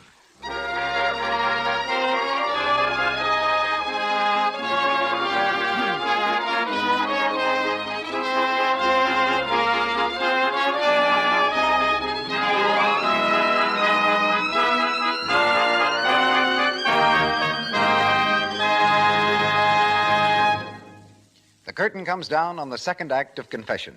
And in a few moments, we'll open Act 3 with our stars, Miriam Hopkins, Claude Rains, Richard Green, and Anne Shirley. This is intermission time, and here's Mr. DeMille with a preface to the evening's special guest. Every Hollywood producer receives many bobbed letters, politely or impolitely pointing out that in his latest epic, he used a Strauss waltz 20 years before the composer was born. Or that he made a famous general right-handed when everybody knows that he was a southpaw. Or that the picture shows a firehouse on a corner of a famous city where actually there's an opera house. To keep such blunders out of pictures, we place our hopes and our reputations in the hands of research experts. With the patience of Job and the ideals of a Diogenes, they get their facts just as the Northwest Mounted Policeman gets his man. Northwest Mounted Policeman? Their correct name, sir, is the Royal Canadian Mounted Police. It was changed to that in 1920. Now, you see what I mean? Well, let me finish introducing you, Doctor, and then I'll give you a free rein. After 16 years in the ministry, Dr. Herman Lasauer is now head of Warner Brothers Research Department, where he worked on the picture Confession. And incidentally, he's director of the Los Angeles Modern Forum. And now, if you knock at our door, Doctor, I'll be very glad to welcome you in. Good evening. I hope you noticed I gave the proper number of knocks. 6. 6? Why not 5 or 7? I learnt door-knocking etiquette while we were making the Great Garrick. By their knocks you shall know them. Who, your critics? No, your callers. Here's how the old London resident knew who was waiting to come in. A messenger rang the bell twice and knocked once. The postman always knocked, not rang, twice. A nobleman gave 8 or 10 vigorous raps, and a gentleman half a dozen dignified knocks. I hope to be classed with the latter. Well, come in, Doctor, and close the door and tell all about confession. Well, our research problems were primarily concerned with the small items usually considered so unimportant that a record is rarely made of them. We had to reproduce the courtroom faithfully, the relationship of the judge's desk to the witness box, the jury bench, and to the defending and prosecuting attorneys. Now, the art director for confession was Anton Grote. He was born in Poland and insisted on okaying the Polish street signs. When letters began to come in advising us of errors, Mr. Grote was very much chagrined, until it later developed that they were not really errors. It seems that since Grote left Poland, the language had undergone radical changes, and even his own name was so different he didn't recognize it. And now, Mr. DeMille, what have you come across researching for Union Pacific? Well, for one thing, the origin of the word highball. It comes from an old railroad signal, consisting of a pole and a ball. If the engineer saw the ball at the top of the pole, it meant he had the right-of-way. Later on, when the railroad men met off-duty, the term highball came to be associated with their friendly meeting. Such meetings, not infrequently, involved having a drink together. And so the word highball came to be identified with a drink. But Union Pacific happens to be in exactly the same period as your new picture, Dodge City. So perhaps you have a few discoveries I might steal? Well, telling you about bathtubs is like carrying the well-known coals. But as civilization went westward, so went the bathtub. Located in barber shops, they were patronized by the cowboys who waited their turns in long lines after a cattle drive. I don't know what kind of soap they used, but it doesn't require a research expert, Mr. DeMille, to know what kind of soap is used these days in Hollywood. Anyone who's visited the studios knows that Lux soap is used by about every star and studio worker in the business. Now, centuries ago, if you'd had a cake of Lux soap, you could have used it instead of money. In Robin Hood's time, a pound of soap bought a bonnet and a cape. But tell us some more about Dodge City. Well, they lived fast and died fast. I took a look at Boot Hill Cemetery there, the resting place of those whose draw was slow or whose aim was bad and were buried with their boots on. One of the epitaphs reads, "Shoot 'em up, Jake. Run for sheriff, 1872. Run from sheriff, 1876. Buried, 1876. But Boot Hill is not reserved exclusively for gentlemen. 5 ladies languish there, also with their boots on. There's an epitaph for Dora Hand, and it says, "Grand opera singer, dance hall queen, killed by a pistol ball intended for her lover." And now, sir, with your permission, I'll retire with my boots on and let you get back to confession. Many thanks. Goodbye, Doctor. Always stick to the facts. Our play, Confession. Our stars, Miriam Hopkins, Claude Rains, Richard Green, and Anne Shirley.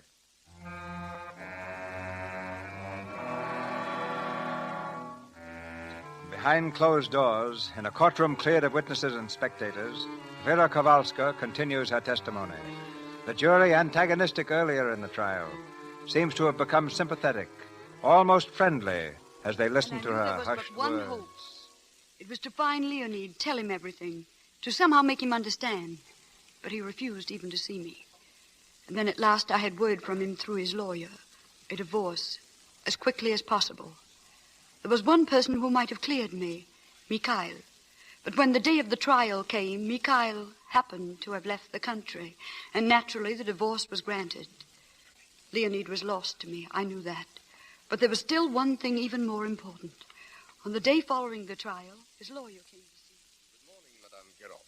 Mr. Stevens, tell me, could you do anything Madame, you have my sympathy in this matter. But the law specifically states that where the marriage is broken through the fault Oh, of the never wife... mind all that. Are they going to let me keep my child? No, Madame. Complete custody is granted to her father. Complete custody? You mean I can't even see her? In cases of this sort, it's the law, Madame. But Leonid won't do this to me. He can't. Whatever the law may say, I won't give her up. I'll keep my child. I don't think so, Madame Kiroff. Good day, Madame. And he was right. There was nothing I could do. She was taken from me. After that breakdown, months in a hospital. When I left, I found that Leonid and my child were gone from Warsaw, disappeared. From then on... Your Honor, I fail to see the necessity of the accused prolonging this tragic tale of hers any longer. What she's been trying to say is that the man Mikhailov came between her and her husband. Well, what difference does it make? The man is dead. Whether she killed him from jealousy or revenge... It wasn't for revenge. There was a time when I believe I would have killed him for that. But that wasn't the reason that I did. Then, as I said before, jealousy. The girl, Lisa Kozlov... And it wasn't for jealousy of Lisa Kozlov. Your Honor, may I go on, please? The accused may continue. Then, Your Honor, I protest against the exclusion of witnesses and spectators. There's nothing in the testimony of the accused that couldn't be heard in open court. Please, Your Honor, don't admit the witnesses. Just let me finish. I can make you understand why. And the suitcase, Madame Kowalska? You will explain that as well? Yes, everything. The accused may continue. Thank you. I don't remember where I was. Read the last testimony given. When I left the hospital, I found that Leonid and my child had left Warsaw, disappeared. Oh, yes. Well, from then on... Yes, Leonid had left some money in my name, but I spent nearly all of it trying to trace them. It was no use. Then I had to think of some way to live. I knew I could never sing in the opera again. But I did have voice enough left for one thing: cabarets, small theaters, amusement parks. 15 years of them all over Europe. And all during those 15 years, there was one thought that kept me going, the dream that I might see my baby again. My first thought in every strange place was, perhaps Leonid lives here with my child. But I had just about given up hope when a letter came from Stella. She had word of Leonid. It seemed that he had changed his name from Kirov to Kozlov when he left Warsaw. But she hadn't been able to learn where he had gone. Even so, the news gave me hope. Then I came to this city a few weeks ago to sing at that cafe. I found an old city directory. I looked through it, and there was the name, Leonid Kozlov. After all these years, I'd found him, found my baby. I copied down the address, and I went as quickly as I could. Yes? I'd like to see Mr. Kozlov. Who? Mr. Leonid Kozlov. Why, if you'll please wait a moment, I'll call Madame Kozlov. Madame? Who shall I say is calling, please? That doesn't matter. Just say I wish to see her. Very well. No, Mother, I'm all right. It's just... Madame Kozlov. Yes, Lola? There's a woman out here to see you. She won't give her name. Well, that's strange. Well, I'll see her in just a moment. Yes, Madame. While I'm gone, Lisa, you might be seeing what you think of this. It's for a certain long-legged duckling I used to know. Mother, a new gown and practically backless. Oh, that makes it official. I'm really grown up. Oh, you darling, you're the grandest mother in the world. Will you be trying it on, and I'll be right back. How do you do? My maid tells me. She's beautiful. What? Oh, you mean my daughter? Yes, your daughter. She's 17, isn't she? Why, yes. Lisa's just 17. But how did you know? I'm an old friend of her father's. Do you suppose I might see him? My husband died 2 years ago. Died? Oh, I didn't know. I'm sorry. You say that that is, how long ago did you know Leonid? May I ask? Nearly 20 years ago. Then you also knew his first wife? Yes, I knew her. I knew her rather well. Then, please try to understand, but Lisa doesn't know that I'm not her real mother. I see. Leonid wished it so. I didn't. I'd always planned to tell her the truth when she grew up. How her own mother died years ago in Warsaw. Her mother died in Warsaw? Oh, you didn't know that? I didn't know. But then as Lisa grew older and still fonder of me, I couldn't tell her. You see, I had no children of my own, and I loved her just as though... Will you understand? Yes, I understand. Tell me just one thing. When Leonid, your husband, died, he left... I mean, your daughter is sure to be well provided for? Oh, yes. Well, I guess that's all that matters. I'll be going on. Goodbye, and thank you. Goodbye.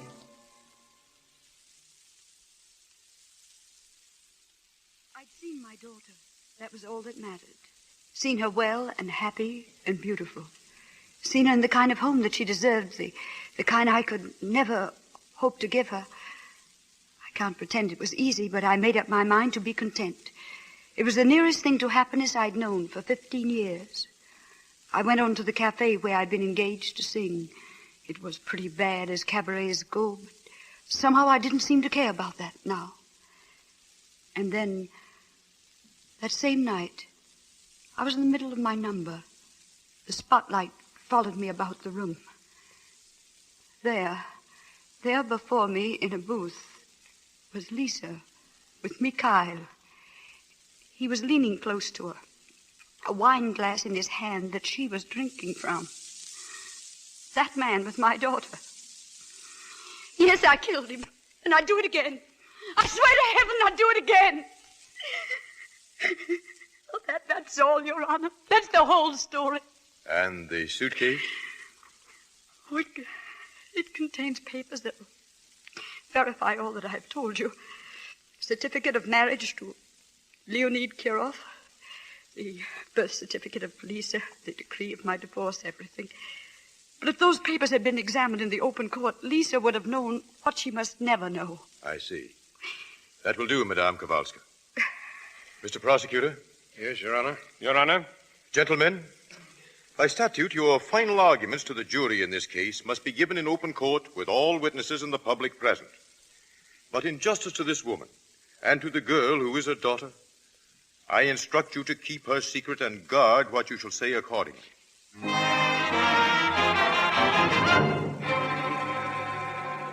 But why should they be so long, Mother? Oh, I don't know, dear. You can never tell about juries. Sometimes they'll reach a verdict They've got to acquit that poor woman, Mother. They've got to. If only what her lawyer said was true, that her secret testimony proved she was justified in killing him. Yes. Do you realize, Mother, it's really only because of me that this happened. If it weren't for me, he mightn't have been in that cafe that night. Yes, I know, dear. Oh, Lisa, darling, you mustn't... Oh, the jury, they're back. This court will be in order.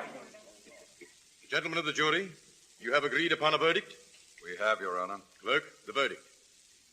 The accused will rise. The accused, Vera Kowalska, has been found guilty of murder in the second degree. Your sentence, 3 years in prison. Due to the mitigating circumstances of this case, the court will endorse a plea for pardon whenever the accused shall enter such plea. It may well be questioned why the court is so lenient. It is true that the accused killed a human being. But during that testimony given behind closed doors, it became clear to all of us that the real actuating motive behind her crime was to save a young girl from the advances of a man of the lowest possible moral character. This case is closed. Court is adjourned. Oh, Mother, did you hear it? She's going free. She's going free. Yes, come, dear. Oh, no, wait, please. I've got to speak to her. Well, all right, dear. Excuse me. May I get through? Excuse me. Madame Kowalska. Yes? Oh, what is it, please? I wanted to tell you that I wish you the best of everything.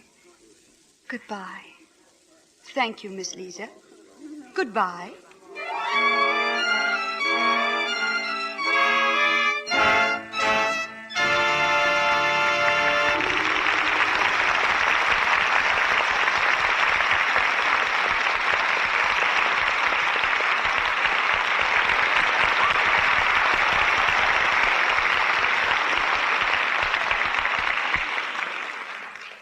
We close our play and open a 4-star conversation with the true confessions of Mr. Raines, Mr. Green, Miss Shirley, and our leading lady, Miriam Hopkins.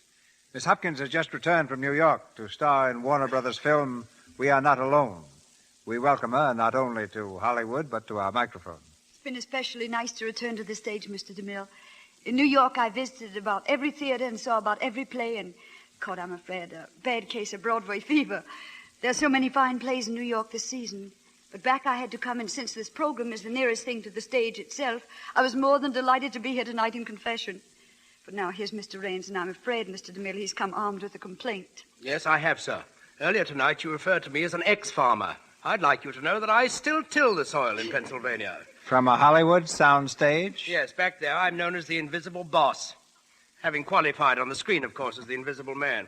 I have some 40 acres in Delaware County, and right now I'm experimenting here with some of your western cattle, which I later hope to introduce to Pennsylvania. Well, if you have any trouble with your cows, Claude, just call on Richard Green. He tells me he studied to be a veterinarian. No, then it's Dr. Green. Anything but, Mr. DeMille. I had intentions of becoming a hoofer and mouther, and I did enroll in the Royal Veterinary College. That was on a Monday. On Wednesday, they suggested I try the stage. Oh. Well, you may not be Hollywood's only ex-veterinarian, but I bet you're the first actor summoned to the Lux Radio Theater by the state police. I've been meaning to ask you, Mr. Green, what's all this I've read in the papers about your being lost in the wilds of Arizona last week? Well, Miss Hopkins, after hoping for weeks that Mr. DeMille would invite me over here sometime, I took a few days off to go hunting. Of course, that would be the time when Mr. DeMille would try to get me. So while I was hunting deer, the state troopers were hunting green. They were the first to tell me that you were looking for me, Mr. DeMille. And that's the first time I ever sent a posse out after an actor. Yes, and it's the first time the troopers ever went 20th century fox hunting. They probably brought you down with a well-directed tally-ho. Anyway, next time I go hunting, I'm taking a compass along. You know, you can never appreciate what a big country you have here until you get lost in it. I was all ready to settle down, forget the movies, and turn trapper. Well, you made up for your trials, Mr. Green, if you've enjoyed being here tonight half as much as I did. But before I leave, Mr. DeMille, I'd like to say thank you to Lux Soap, too. I use it all the time because I found there's nothing better for a nice, smooth complexion. And I know I wouldn't be without it either, Mr. DeMille. Good night. There's good judgment for you. Good night, ladies. Mr. Raines, Mr. Green. I hope we'll meet here soon again. Good night, sir.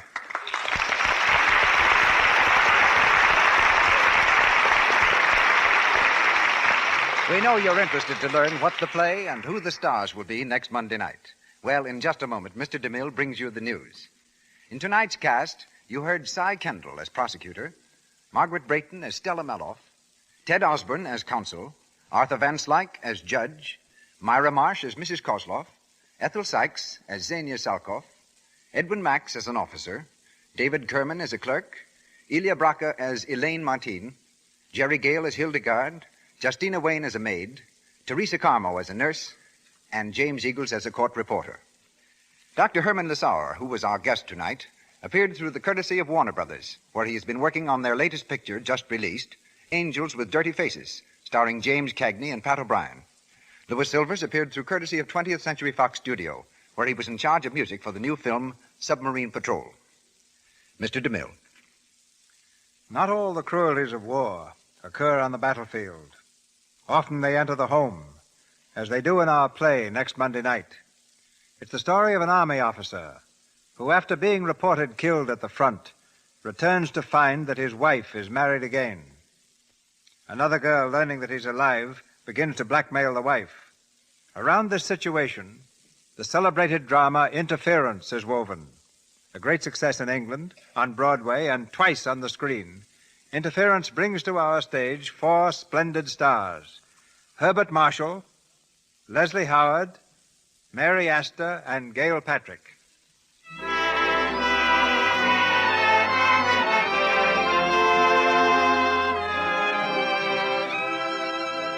Our sponsors, the makers of Lux Toilet Soap, join me in inviting you to be with us again next Monday night when the Lux Radio Theater presents Leslie Howard and Herbert Marshall in Interference with Gail Patrick and Mary Astor.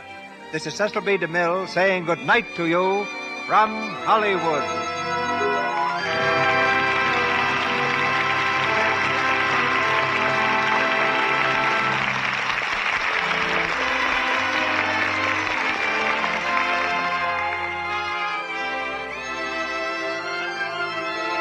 Join us again next week in the Lux Radio Theater.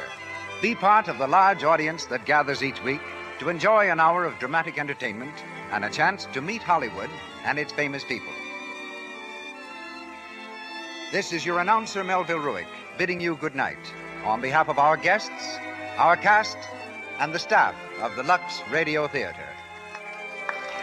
This is the Columbia Broadcasting System.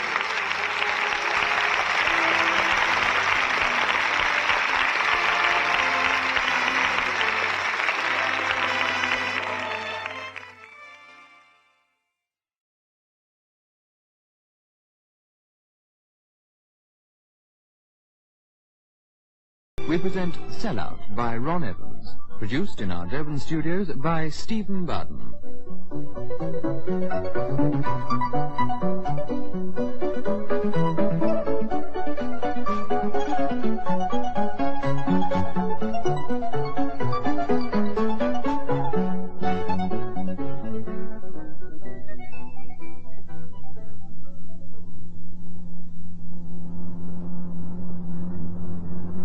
Well, Rupert, the diplomatic service will never have you back after this episode.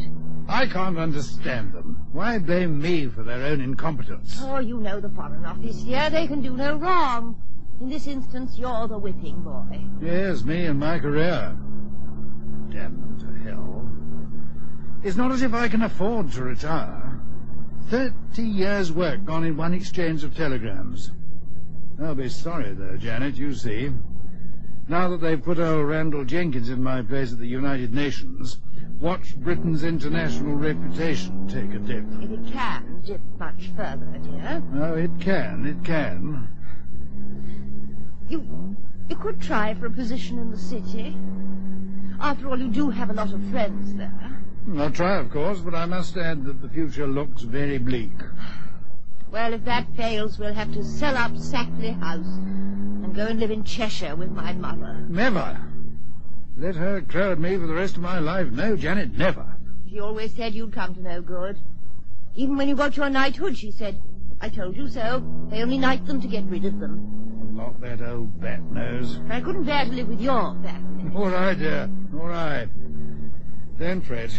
We'll find a way out of this mess. Oh, I wish we knew the future. It's rather frightening. Neither of us is young anymore. I'll see Harvey tomorrow morning. Perhaps he can suggest something. After all, I do have a reputation for skillful maneuvering, you know. And over hasty decisions. Oh, I see. So you're on their side, the people who sacked me. Oh, don't be silly, dear. You know I'm not. But it is a fact that you tend to be somewhat impetuous. He who hesitates has lost. Yes, but look before you leap. Proverbs can be very contradictory. Oh, damn it. What's wrong, dear? Everything. My whole life ruined in one tiny error. Well, you know what the government is. They don't look at it like we do. All they can see is the £75 million your error cost the country. Yes, and what worries me most is that it may not be just the government who looks at it like that. Maybe a potential employer. Oh, Janet, I feel like a drink. How about you? Oh, yes, dear. That's a nice idea. Yes, and there's a pub a couple of miles farther on. Shall we stop there?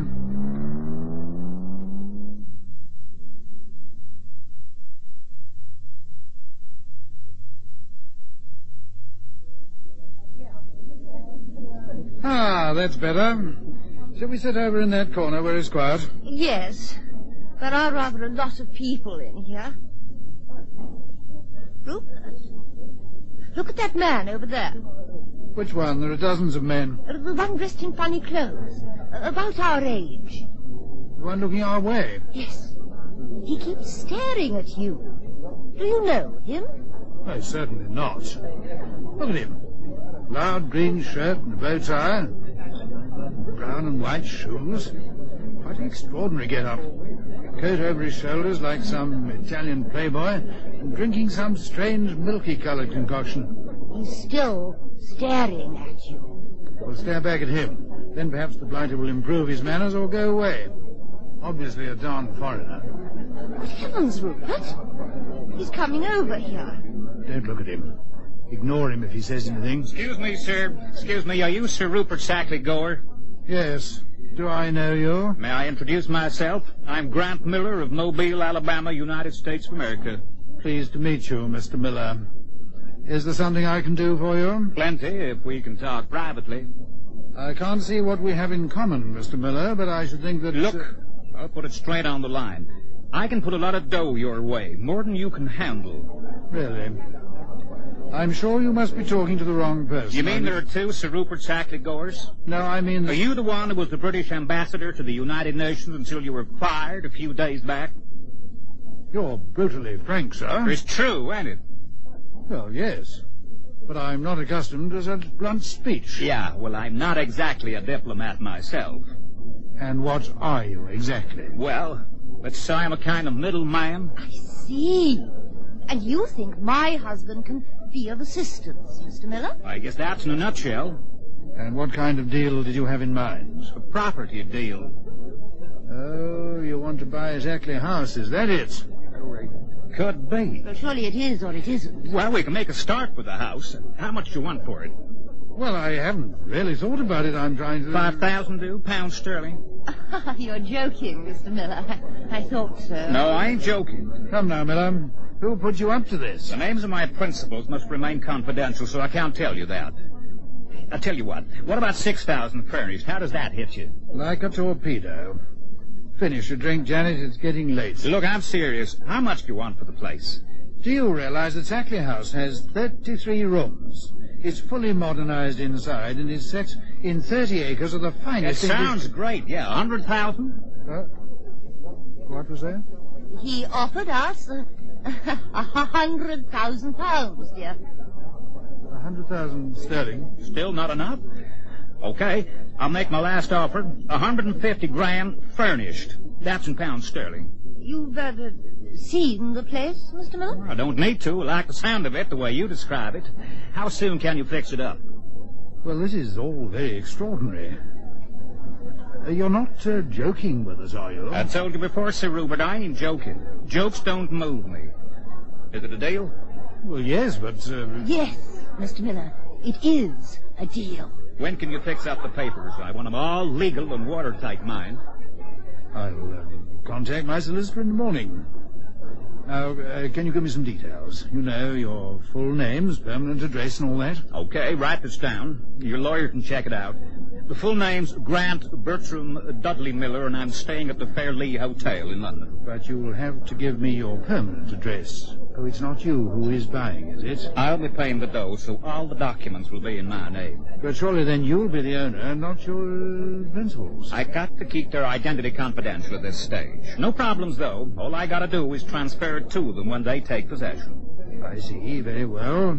Now, your permanent address? Where I'm staying at any given time. Like now, I'm living at the Fairlea Hotel. You're a permanent resident there? Well, until I check out, say, sometime next week. I'm not at all sure my solicitor will agree. Stop worrying, Sir Rupert. I'll be paying cash. Hard cash. Now, how do you want it? Ones, fives, or in tens? I'll take a check. I don't initially deal in checks. Well, sure, I got a bank account here in London, but in a small deal like this, cash is better. A small deal? Sure. We're going on to bigger and better things, you and me. I don't understand. When you've bought Sackley House, I'll have nothing left to sell you. Well, I got news for you. But listen, I was thinking of going deeper into this thing right now, but I guess I'll leave it till we settle a house deal. My principals are very patient people. When will you have the papers ready? Say this time next week. Okay, that suits me. If your lawyer wants to check my credentials, I got an account with the Marlborough Bank, and the account number, you better write this down. Yes, Marlborough Bank. 832 oblique 954 oblique 005. You got that? 05. Yes. That's the London branch, Threadneedle Street. And where shall we meet to conclude the sale? Well, I'll call at Sackley House a week from today, in the morning. Will that suit you? Yes, that's fine. Well, if you folks will excuse me... Excuse me before you go, Mr. Miller. How did you know we'd be here? We only came in on the spur of the moment. I know a lot of things, but let's say I've been following you and leave it at that. Bye. See you next week. How incredible. Damn peculiar, my dear. But we're saved. £150,000. Somebody's pulling our legs, mark my words. No, Rupert, he's serious. I know he is. There's a catch in this somewhere. We'll wait and see. I'd much rather think that Mr. Miller is genuine. What makes me so doubtful, dear, is why he thinks I can sell him an even bigger property when I don't even own one.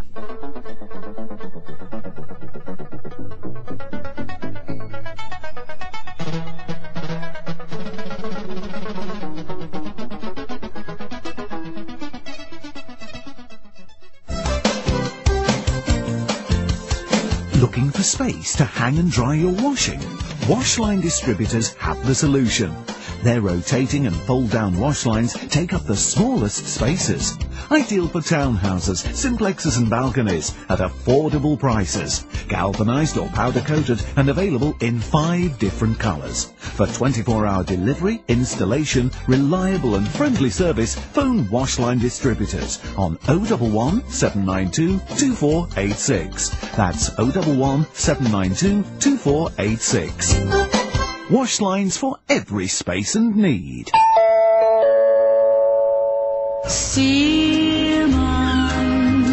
Die goeie ou dae van Springbok Radio is terug. 20 onverkrygbare liedjies nou op 1 CD. Met al jou gunstelinge: Virginia Lee, Cora Marie, Anton Goosen, Sonja Herold, Cupido en vele meer. Herleef Springbok Radio, Afrikaanse treffers.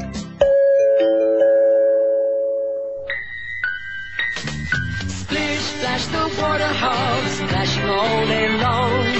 Using up the water, it's too late when it's gone. If you want to help them, this is what to do.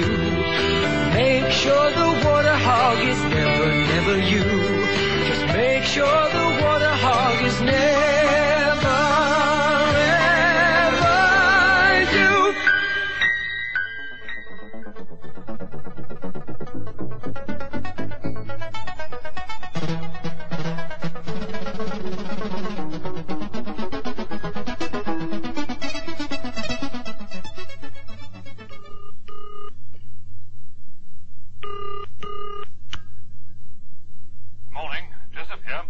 Charles, Rupert here. How are you? Busy, Rupert. Very, very busy. What can I do for you? Charles, I'd like you to investigate the creditworthiness of a certain individual. Who is it? Somebody we know? No, it's an American staying at the Fairley Hotel in London, and he has an account with the Threadneedle Street branch of Marlborough Bank. Name? I'll give it you in full. Grant Bertram Dudley Miller. Account number... Say no more, Rupert. I know about his account already. You do? He caused a stir in financial circles a few weeks ago. I can't tell you what because the matter is still being investigated. Ah, you mean he's a crook? Hardly, Rupert. His account at Marlborough stands in the region of £50 million. Ooh. So the man is genuine? Of course he's genuine. He's a little odd, I believe, and a mystery. And why is he a mystery? Well, his origin, how he made his money, and what he intends doing with it. He has no investments whatsoever. He's offered me $150,000 for Sackley House. You take it, Rupert. You're getting the best of the bargain. Is there anything else? No. Thank you very much, Charles. See you next time I call at the club. Did you hear that, Janice? The drift, yes. Our Mr. Miller has a lot of money. Only 50 million. Oh, that is a relief. But I think you'd better telephone Bennett and tell him to start the paperwork. Yes. Yes, right away. In fact, I'm going to drive into the village and see to it personally.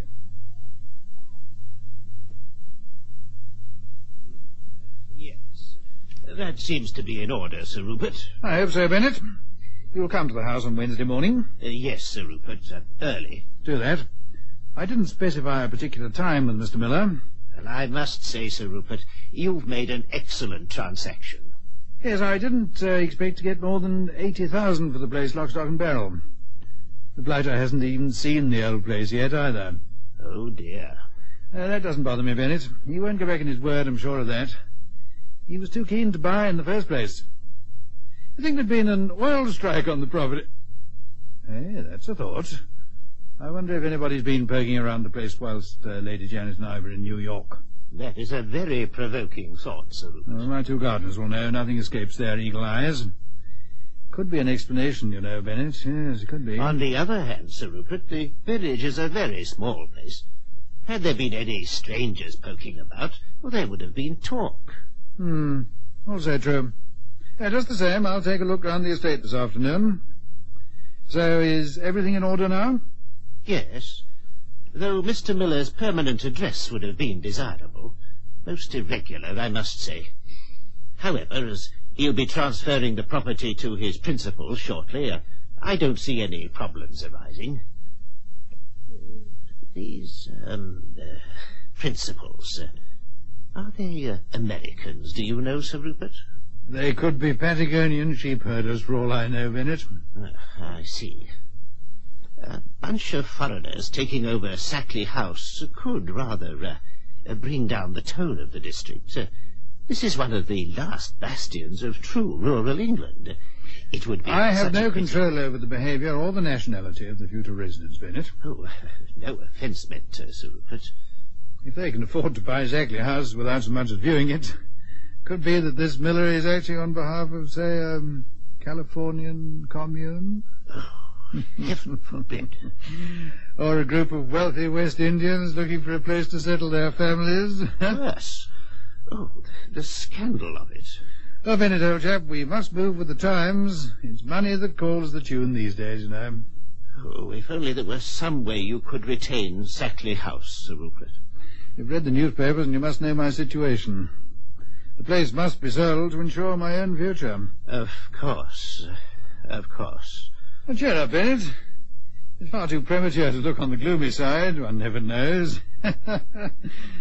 Perhaps Mr. Miller's principals are nature conservationists with a deep desire to preserve the area and its traditions. Oh, if only, Sir Rupert.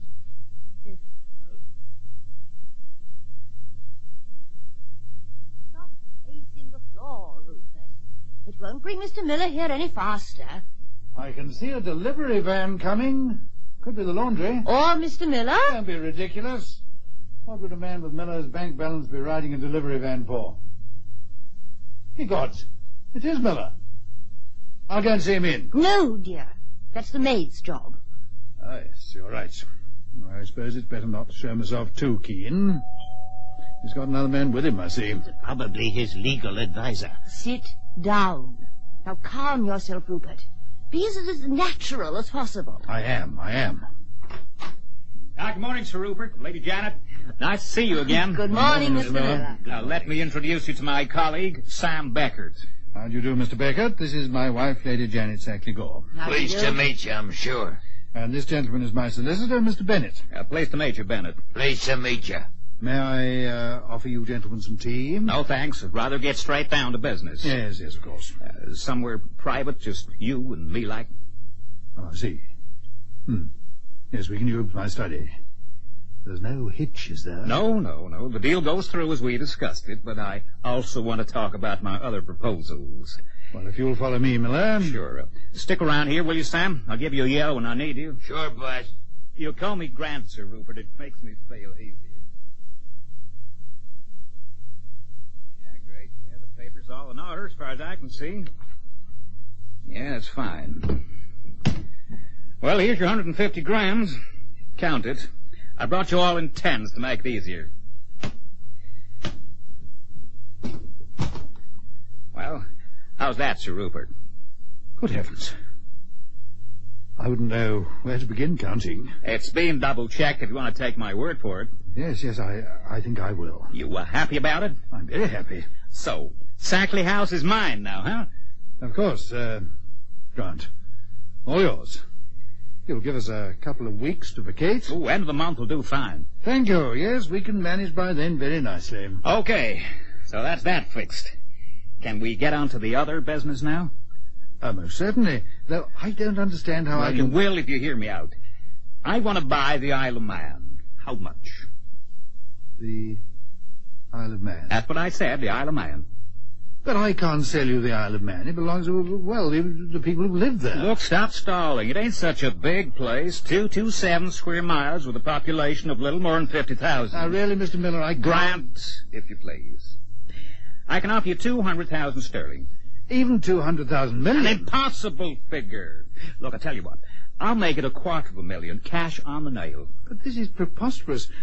How can I authorize the sale of the Isle of Man to you? It's unthinkable. The Isle of Man is part of the United Kingdom, right?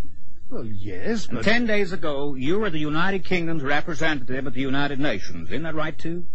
Please, you're going too fast for me. 10 days ago, you were in a position to negotiate at an international level on behalf of Her Majesty's government. But I wasn't empowered to sell territory to private individuals. As far as my principles are concerned, you were. Think of it, Roop. $250,000, all yours, in cash. And I'll give you another $250,000 for the Channel Islands. The Channel Islands? Yep, that's $500,000 altogether. Oh, yeah, and I'd want you to throw in the Scilly Isles and the Isle of Wight for good measure. You really do have a sense of humor, I'm sure. Sit down, will you? I'm serious. I got the dough in that van outside. You want to take a look at it? But this is quite ridiculous. To me, it ain't. Now, look. I give you a special deal for this place. I've paid you 3 times what it's worth. Call it a softening up if you like. But if we ain't going to do any more business together, I'm going to cancel this sale. See? I don't know what to say. All you got to say is yes and make out a typewritten receipt signed by your lawyer out there. He's a commissioner of olds, isn't he? Yes, of course. Okay, and that's all you do is that. And I give you the dough here today. This is all very confusing. I don't see Listen, if you don't cooperate in this deal, I'll not only cancel the sale, I'll take my dough to Sir Humphrey Randall Jenkins, who took over from you. Him? I only came to you because I knew that you were in a sticky situation. More likely, therefore, to cooperate. That's right, Troop. So how about it? All right, I'll have a talk to Bennett. Sure, do that. Give him a cut, but don't be long, huh? That is completely unhinged, Sir Rupert. Perhaps, but it doesn't alter the fact that he's prepared to give me £500,000 right now, just for a piece of paper. I suggest you humor the man. We can't afford to have the sale of this place cancelled. He's so certain I'll do it. He sent this Beckett fellow out to the van to get the money. For heaven's sake, Rupert. Give the man his piece of paper. It'll be worthless, and if it makes him happy, we'll be happy too. What do you think, Bennett? I don't see what harm it can do. You can't sell what isn't yours, can you? It's not much different than playing Monopoly. One buys and sells Piccadilly, Mayfair, and heaven knows what. It's a game. An excellent point, Mr. Bennett. Yes, there is a difference. Here we're playing for real money.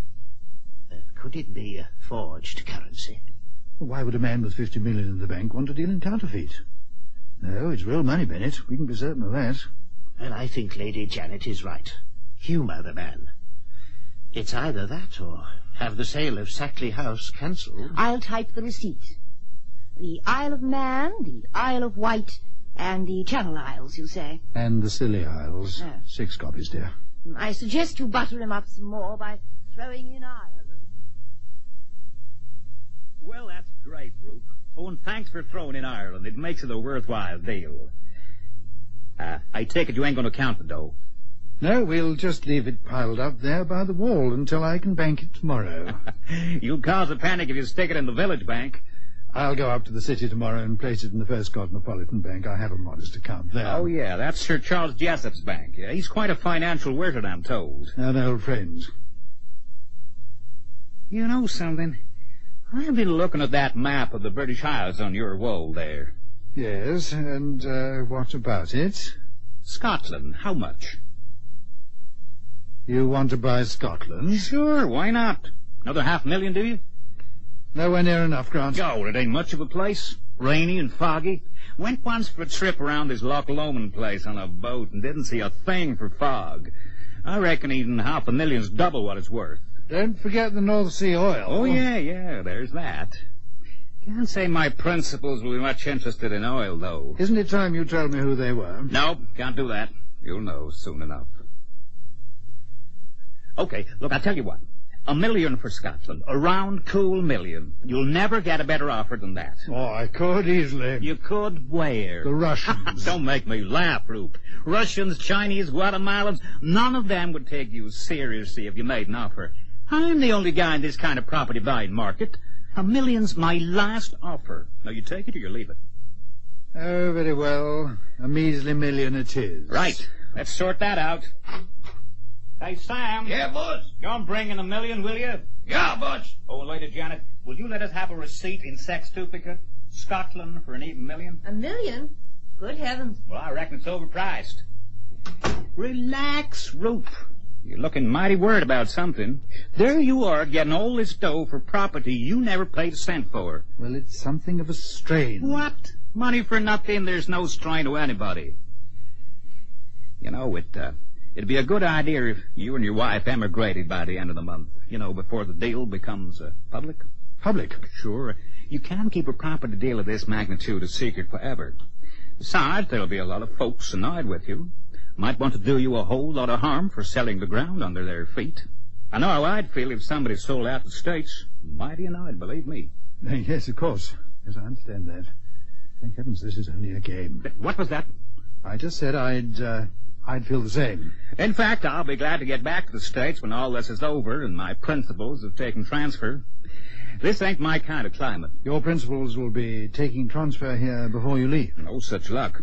When everything's fixed up, I'll have to make a special trip to see them. You know, hand over the papers and tie up the legal ends from their point of view. They're very meticulous about details. No loopholes, but very honorable folk they are. Never welsh on a deal. But I reckon they'd be pretty harsh on any guy who welshed on them. Naturally. What's keeping Sam? Shouldn't take him this long. All the dough's packed in 100-gram bundles. I was just talking about you, Sam. I waited for the receipt, boss. All right, stick the dough in the corner there. I don't think Roop wants to check it. Hey, Roop? No, that won't be necessary. Here are the receipts. 6 of them. The lawyer guy signed and stamped them. Okay, close the door on your way out. Sure. Sign these, will you? Yes.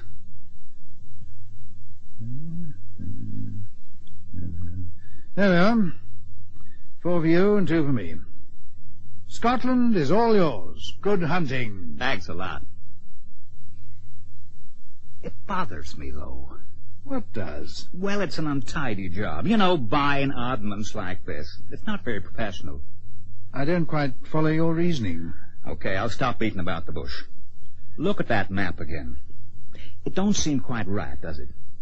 I should buy England as well. Hey, steady on there. You're going a little too far. You reckon? No, it'll be untidy if I don't buy the whole lot. And why should you worry if you're going to emigrate? Haven't said I am, yes? Well, I advise you to. And there won't be much more matter at you if you sell England as well. Really, Grant, I think this joke has gone far enough. This is no joke, Roop. How many times do I have to tell you that? Now, please calm down. Don't lose your temper. Okay, but don't say that again. What do you think those bundles are on the corner there? Bars of chocolate? That's money, Roop. Real, crinkly spending money. Think of the great time you can have spending it. And I'll double it if you throw in England, okay? Impossible. That's where you're wrong. Let me tell you this, Roop. I've really been angling after England all along. Scotland, Ireland, all them crummy islands are strictly for the birds, see? I want England. We'll make it $3 million, a bulk deal. No. Look, I've given you $1.5 million already. And the dealings have been straight and we've both been smiling. But now I'm going to be ruthless. Roop, I want England and you got to sell it to me. Not for $3 million. How much then? 50 million. What, are you crazy? That's nearly a pound a head for the population. Oh, hell, Roop, you must be soft in the head. Oh, no. I'm not the one who's soft in the head. $4 million. 50 million, no less. Why should England be worth 50 times more than Scotland? It's history, it's traditions. They're worth more than the land itself. I'm in the property business. I can't make anything out of traditions and history. Think of it, Grant. Royalty. Changing of the guard. The mayor's show. The Miss World competition. Okay, so what about this Edinburgh tattoo? That's tradition, isn't it? You paid for that when you bought Scotland. Now, for Pete's sake, Rube, let's be logical about this. Nobody's going to pay $50 million for England. Look, I want it, and I don't want to sit here all day arguing about it. 10 million. Not much. It's a lot to some guy who a week ago was wondering where his next meal was going to come from. An unemployable old diplomat. There's no call for insults. Well, put your feet back on the ground and make sense. 10 million's a whole lot of dough. Not for England, the country I love, the land of my forefathers. I don't care how many pilots you got here. I'm a businessman, not a patient of the arts. Well, I must think about it. You got till I finish this cigar. Then I tear up the deeds of the sale for this crummy house. You're a hard man, Grant. Yeah, I'm ruthless. Now get to thinking. This cigar ain't gonna last forever. 10 million. That's what I said, Rube. Cash money. Make it 15. Okay, 15 it is. Oh, that's better, Grant. You can afford it. Been checking up on me? Wouldn't you, if the position were reversed? Damn right I would. So, you'll be happy with 15 million. Satisfied rather than happy. You've really got me into a selling mood. Can you throw in anything else? Australia? Perhaps New Zealand? You don't have the right to sell those. If I want them at any time, I know who to see. Don't try and con me into buying something you ain't got no right to sell. Oh, yes, I was forgetting. They got their own governments. So is the Isle of Man, the House of Keys. Yep, Ireland, too. But it's somehow different. To me, they're all part of the British Isles, but not Australia and New Zealand. Besides that, I don't want to rock the boat by buying up too much at once. Folks might get worried and overreact to the situation. Talking of my rights to sell, do you really believe I have the authority to sell out the entire British Isles to you? Not right now, Rube. For the last few days, you've been a nobody, a has-been. And that's why I backdated these receipts to the middle of last month when you were still in the saddle at the United Nations. Well, that's dishonest. Selling Britain without having paid a cent for it is also dishonest in a way, so let's not delve too deeply into the moral aspects. You got 16.5 million to cure your conscience. That's enough for any guy. Sam! Yeah, boss? Get me 15 million, will you? Right away, boss. Oh, say, Lady Janet, can you fix it up another receipt? But what have you bought now? England. My, you really are aiming high, Mr. Miller. That's it, Lady Janet. Higher than you ever believed. Nice to see you again, Charles. Are you very busy? Oh, no. Never too busy to see a man who's just deposited £16.5 million in my bank. Dear me, no. Can I offer you a drink? No, thank you, Charles. Not at the moment. My, your fortunes are looking up. I hope you can explain this highly irregular but welcome deposit. The tax people are going to throw a fit when they hear of it. Yes, I was only wondering on the way down here how I could give them a rational explanation. Don't worry too much about it, old chap. I'll help you on that score. It is your money, I take it. Oh, every penny. Oh, my.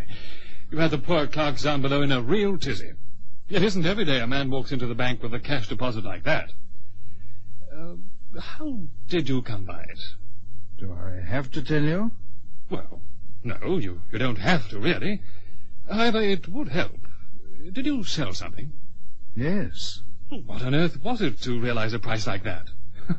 North Sea Oil Wells? I'd rather not explain, Charles. Perhaps at a later date. It's confidential. You'll have to tell the tax people, you know. They can check. That's what I'm afraid of. You did the sale with this American millionaire chap you telephoned me about, Grant Miller. Yes. I thought so.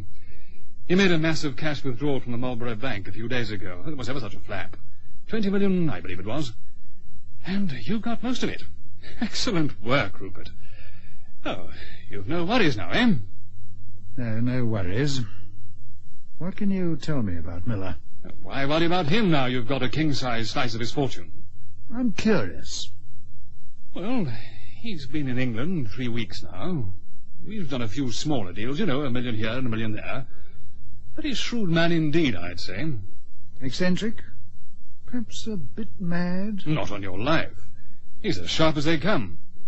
I've heard that he tends to be a little coarse in his manners and speech, but Miller is highly regarded as the traditional high-powered American tycoon. A big wheeler-dealer, as they say. I think he's quite mad. Stark, raving mad. Well, I can't see how you've gained that impression, Rupert. Would you believe it if I told you he virtually gave me that money? Eh? For a few pieces of worthless paper. Oh, I don't believe that. What did you sell him, Rupert? I'll tell you, Charles, but on one condition. That what I say doesn't go beyond this room until I give permission. Very well. Carry on. I first met Miller when Janet and I were on our way home from Whitehall last week. I was a very worried man, as you know.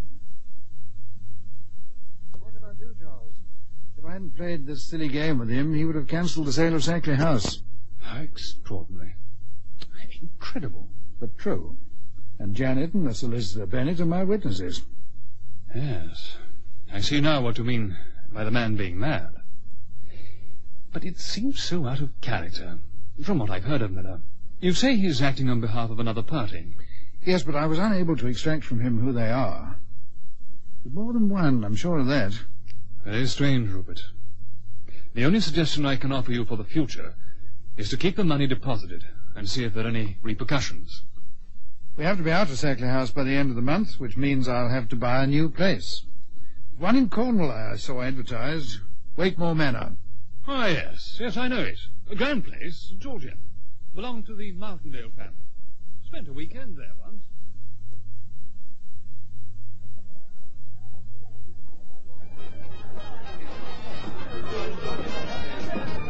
Another drink, Charles? I'm only halfway through this one. You've really done this old place up well, I must say. When we made up our minds to buy Wakemore Manor 3 weeks ago, I asked the local contractor and an interior decorator to make a crash job of it. Did far better than I anticipated. It looks much better than the last time I was here. That was in the Martindale's day. Let me see. That would be about 30 years ago. My, how time flies. Lovely housewarming party. Thank you, Benedict. It is. Let me introduce you to Sir Charles Jessup, chairman of the First Cosmopolitan Bank. Delighted to meet you, Sir Charles. Sir Rupert has told me all about the dealings of this American fellow, Grant Miller. He did? Oh, well, odd. Very odd. That is an understatement. But if the madman wants to give all his money away, who are we to stop him? Eh, Rupert? I'm not making an objection. Excuse me, Sir Rupert. Yeah, what is it? A telephone call from London for you, sir, in the library. Ask my wife to take it, will you? The gentleman said it was personal and urgent. The Prime Minister's office. What? Prime Minister? I'm coming. Very good, sir. By Jove, Rupert. Perhaps he wants to give you your old job back. If he does, I'll quickly tell him what he can do with it. It would seem, Bennett, that Sir Rupert has found his feet once more, and the heirs of a millionaire.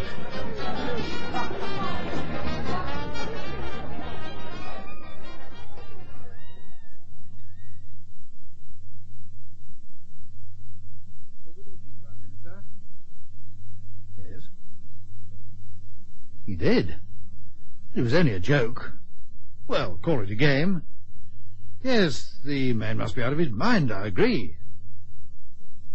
I'm very sorry, Prime Minister. I didn't expect the joke to go this far. Well, it's a very tedious and rather incredible explanation. Yes, I'll call tomorrow. Please accept my sincerest apologies.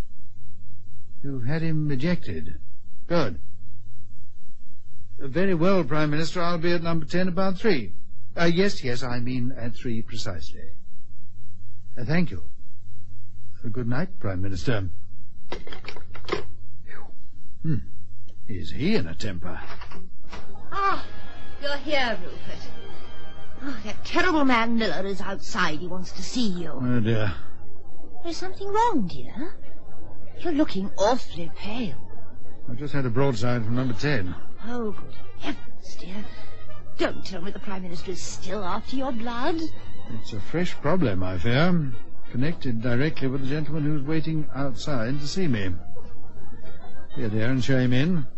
At the same time, ask Sir Charles Jessup and Bennett to join me. I'm afraid this may be a rather harrowing experience. Oh, I thought all this was too good to be true.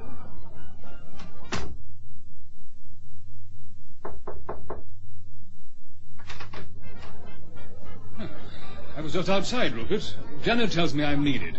What's wrong? Is Bennett with you? Yes, I'm here, Sir Rupert. I'll come in and close the door. What did the PM have to say? He was in a rage. It seems that Miller's assistant, another American called Sam Beckett, called on number 10. I don't know how, but he succeeded in getting an audience. The PM was very vague about what Beckett said, But it was something to the effect that the evacuation of the British Isles must start immediately. What is this? An international practical joke? Well, the PM was furious and had the man ejected, naturally. But not before he'd handed over copies of my receipts for the money.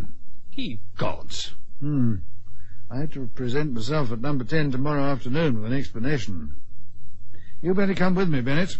Oh, Sir Rupert, I don't want to be involved. But you are involved. Your name and stamp are on those receipts.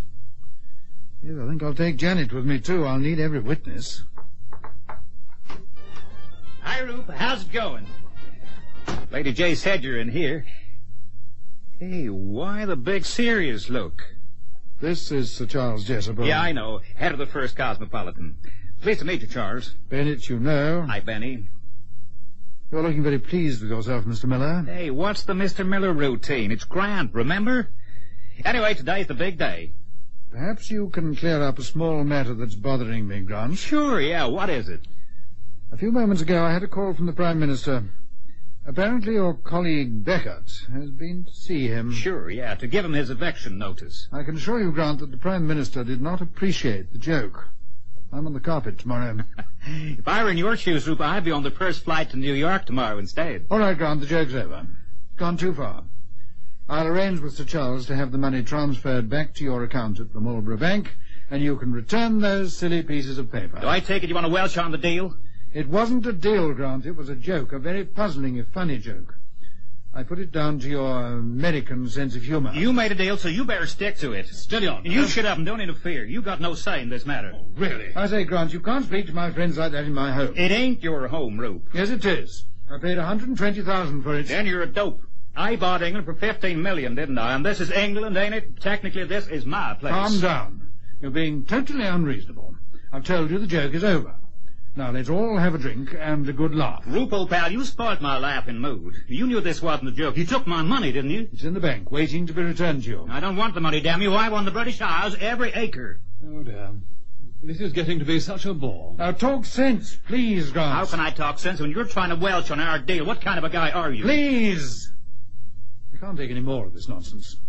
It's making Alice in Wonderland seem like an Ibsen drama. Ibsen, Snipsen. My clients will be here any time now to take possession of their property. Well, they must be madder than you are. You better not tell them that to their faces, pal. What time is it now? 10 to 9. Yep, they left home 2 hours ago. Where are they coming from? London? London. Man, that's a laugh. The more I listen, the more I'm convinced that you need psychiatric treatment, Mr. Miller.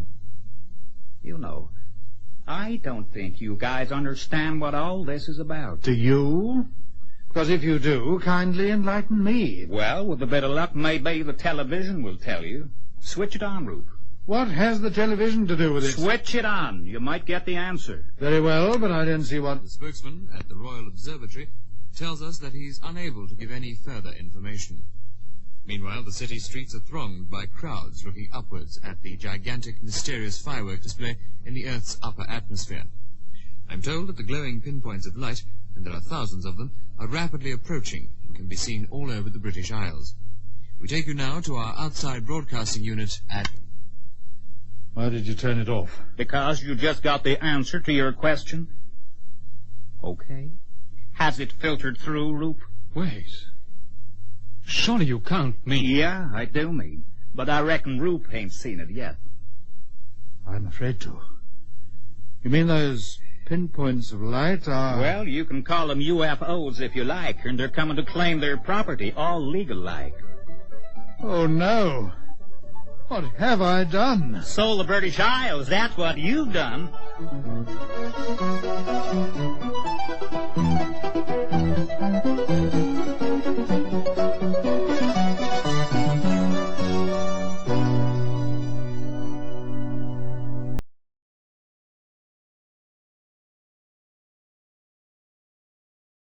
Lux presents Hollywood.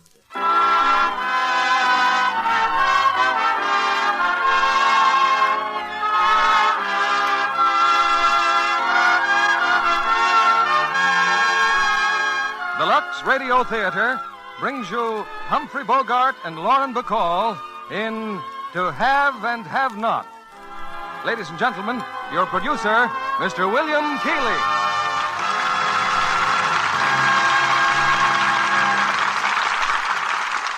Greetings from Hollywood, ladies and gentlemen. We've had many premieres on the Lux Radio Theater. And tonight, on our 12th anniversary, we bring you one of Hollywood's most fascinating couples, together for the first time on the air. They are Humphrey Bogart and Lauren Bacall, co-starred in Warner Brothers' thrilling screenplay, To Have and Have Not. To Have and Have Not is a story of intrigue and action, with Lauren Bacall in the sultry and romantic role that won her instantaneous acclaim. To bring the Bogart family to rehearsals, we had to lure them from their brand-new mountain home, where, along with a dog, 14 chickens, and 8 ducks, they are still in the process of getting settled. No phone as yet, no tables, and no drapes. But if you should drop in on a friendly visit of inspection, as I did, you'd find Lux Flakes doing their part in washing curtains, bedspreads, blankets, etc., etc., etc. When I commented on this fact, Bogey assured me that on his 54-foot yawl in Newport Harbor, which is the Bogarts' home away from home, Lux Flakes are a standard part of the equipment, making this family loyal to Lux Flakes on land and sea. It's curtain time, and here's the first act of To Have and Have Not, starring Humphrey Bogart as Harry Morgan and Lauren Bacall as Mary Browning.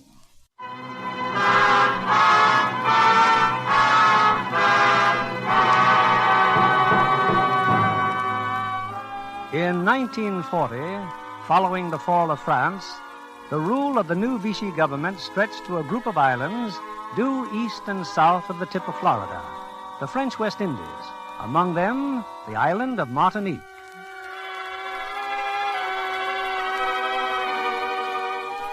It's early evening. At a little town on the Martinique coast, a boat has just come into port. All right, Eddie, tie her up. That's what I'm doing, Harry. Tying her up good. Well, Mr. Johnson, want to go out again in the morning? No, I'm fed up with this kind of fishing. Yeah, I can see how you would be. You hook a couple of marlin that any good fisherman would give his life to tie in when you lose them both. Yeah, Mr. Johnson, you're just unlucky. Shut up, Eddie. About my bill. 16 days plus the rod and reel you lost overboard. The fishing tackle's your risk. Not when you lose it the way you did. I paid for the rent of it every day. Now, look, if you hired a car and ran it over a cliff, you'd have to pay for it. Well, that's entirely different. Not if you was in it. That's a good one, Harry. Yeah, that's a good one, Eddie. Now, look, I'm not trying to... I lost that gear through carelessness. It cost me $275. Then there's 16 days at $35 a day. That's a total of $835. I'll go to the bank in the morning. I was figuring you'd pay me off tonight. I don't keep cash like that at the hotel. Okay. Well, let's go up and have a drink. Yeah, why not? All right, lock up, Eddie. You mean I can't go with you? That's just what I mean. That drunken old fool. Hey, look, Mr. Johnson, Eddie's my worry, see? Now, don't you worry about Eddie. Well, are you coming or not? Yeah, I'm coming.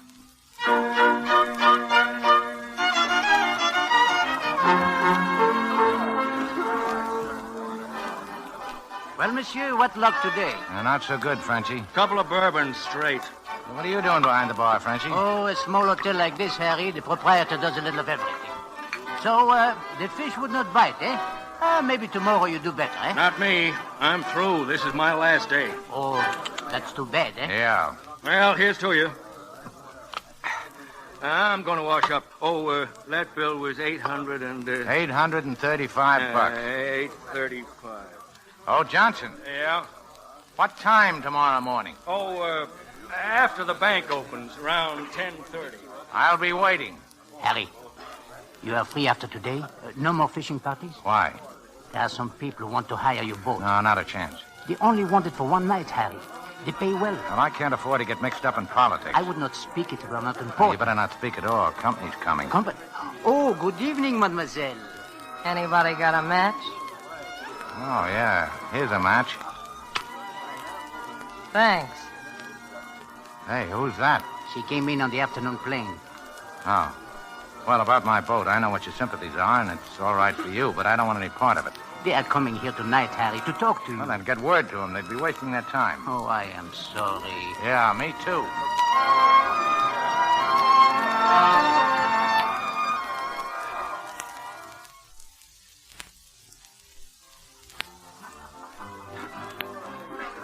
Harry, I've been looking all over for What's doing, Frenchie?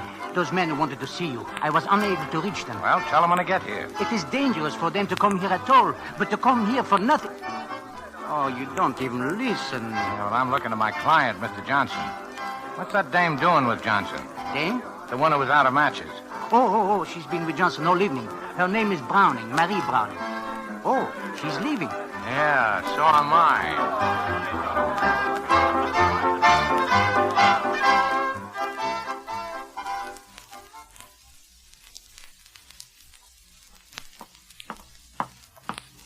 How are you? Who? Oh, hello. Going someplace? Just to my room, if you don't mind. Oh, I don't mind, but mine's much closer. It's right here. Say, mister, what's got into you? Come on, let's have it. Have what? Johnson's wallet. I want that wallet, Slim. I'd rather you wouldn't call me Slim. You see, Steve, I'm a little too skinny to take it kindly. I'll quit the baby talk and hand it over. I didn't know you were a hotel detective. Johnson's my client. He didn't speak so well of you. Well, he's still my client. Here. That's more like it. Johnson owes me money. You know, you ought to pick on somebody to steal from who doesn't owe me money. He dropped his wallet and I picked it up. Then you were going to give it back to him. No, I wasn't. I don't like him. Well, that's a pretty good reason. Besides, I need boat fare to get out of Martinique. That's another good reason. Well, what's in it? $60, a plane ticket, and $1,400 in traveler's checks. Did you expect more? That bird owed me $835. And he said he'd have to go back to the bank tomorrow, and all the time he's got a ticket on a plane leaving at daylight. Then I've done you a favor. That's right. But I'm entitled to something. See, what do you think is fair? 50-50? Well, company. Please, Harry, I told him what you said, but I insisted on... It is not Gerard's fault, Mr. Morgan. I am Jean Beauclair. Come in, boys. Close the door. I told Gerard I wasn't interested. Wait a minute, this girl. I'd better go. No, stick around. It's all right to talk in front of you, isn't it, Slim? Go ahead, I don't mind. We'll give you 2,500 francs. We'd offer you more, but we haven't got it. Sorry, my boat's not available. I thought all Americans were friendly to our side, Monsieur Morgan. Yeah, well, there's a rumor they put fellas on Devil's Island for doing what you're doing. I'm not that friendly to anybody. Hey! Who's that? Relax. In here, Eddie. Hiya, Harry. Say, I wanted to talk to you about the... Hey, who are these guys? I saw them hanging around the dock after you left.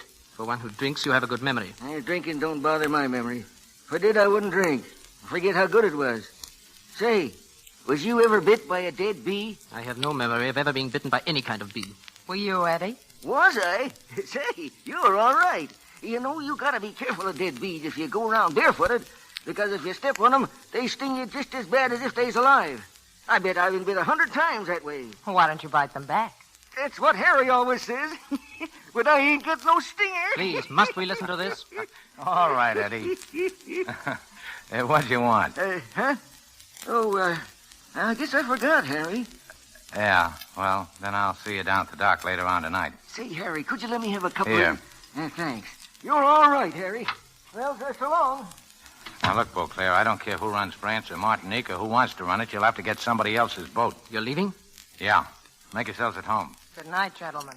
Sorry, Beauclair, but I got a client waiting downstairs. Come on, Slim. I want to see Johnson's face when you hand him back his wallet.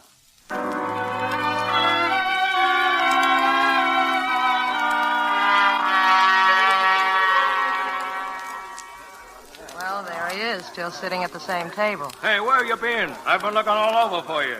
You're a fine one, Morgan, running off with my girl. She's got something she wants to give you, Mr. Johnson. Go ahead, Slim. Hand it over. That's my wallet. Yeah. Where'd you get this? I stole it. Stole it? And just what are you going to do about The it? question is, what are you going to do about it? Maybe you'd better look it over. Oh, it's all right, I'm sure. Oh, you better be sure the plane ticket's still there. Goodbye, Mr. Morgan. You're not staying, huh? No, we're not staying. Excuse the interruption, Mr. Johnson. Now, look, I was going to pay you off. Sure, you were going to sign some of those traveler's checks, weren't you? I wouldn't skip out on you. Yeah, well, here's a pen. Start signing. 835. That's right, 835. Oh, what's that? What's going on there? Police. Look, Steve, those men were just in your room. They're after Pipe down, baby, and duck quick.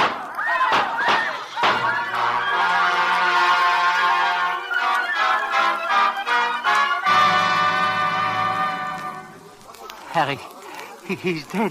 Mr. Johnson is dead. Yeah, that's right, Frenchie. Stray bullet.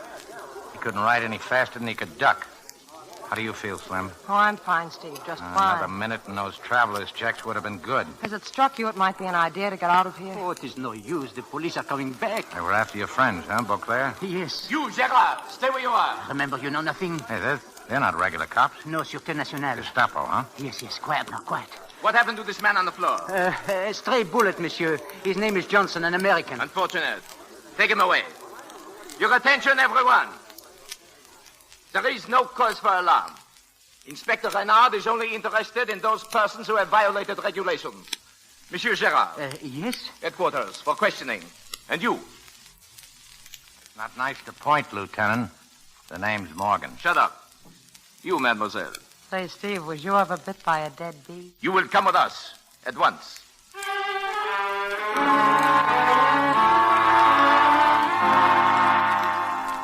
Hello? No, I told you nothing new. Beauclair and the others escaped. I don't know. Yes, later. Now then, you were saying, Monsieur Morgan, you did not know those men. That's right, Inspector. What was your connection with the dead man, Monsieur Johnson? He chartered my boat. But he was leaving Martinique in the morning, eh? Ah, his wallet here. There is no money in it, only traveler's checks. Yeah, well, there was some money in it. $60. I took it. Why? Because he owed me over $800. You will surrender it, please. Now, wait a minute. And your passport. But do not be concerned. If your claim is just, it will be returned. That is all at the moment. Mademoiselle? Yes? Mary Browning, American, age 22. How long have you been in the city? I arrived by plane this afternoon. Residence? Hotel Marquis. Where did you come from? Trinidad. Alone? Yes. Why did you get off here? To buy a new hat. Why? To buy a new hat. Read the label. Maybe you'll believe me then. I never doubted you. It is your tone that is objectionable. I will ask you again. Because I didn't have money enough to go further. Where were you when the shooting occurred? I was in... You don't have to answer that stuff. Shut up, you. Don't answer it. I told you to shut up. Go ahead. Slap me. Monsieur Morgan, we wish merely to get to the bottom of this affair. Well, you'll never do it by slapping people around. It's bad luck. We shall see. If we need to question you further, you will be at the hotel? Well, you've got my dough and my passport. I'm stuck. By the way, what are your sympathies? Minding my own business. May I suggest... I don't need any advice about continuing to do it either. Let's go, Slim.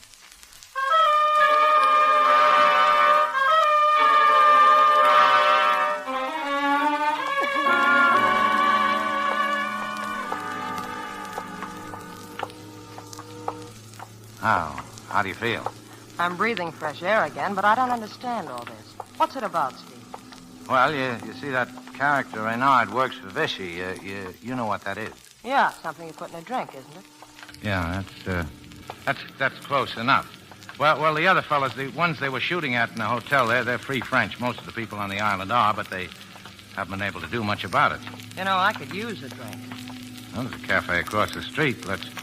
Uh-oh, I forgot. No dough. Those guys cleaned me out, remember? Maybe I can do something about that. Another Mr. Johnson, maybe. Oh, any objection? Well, if you're that thirsty, go ahead. You don't mind? I'll wait out here. If I get tired, I'll be back at the hotel. You're not sore, are you? Oh, why should I be? I won't be long.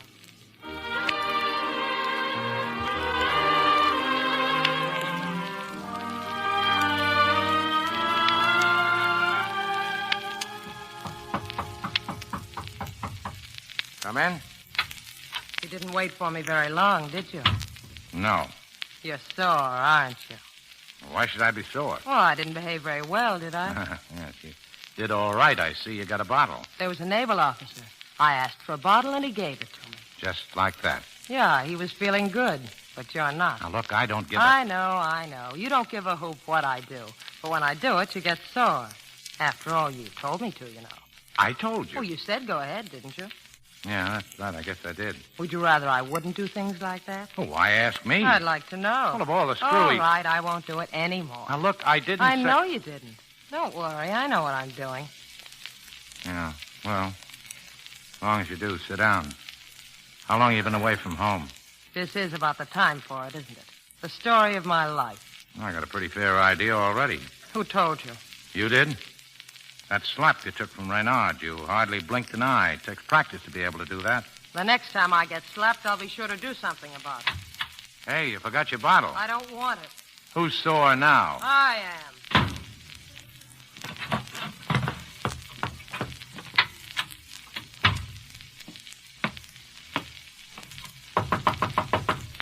Who is it? It's me. The door's unlocked. Here's your bottle. I said I didn't want it. Oh, you are sore, aren't you?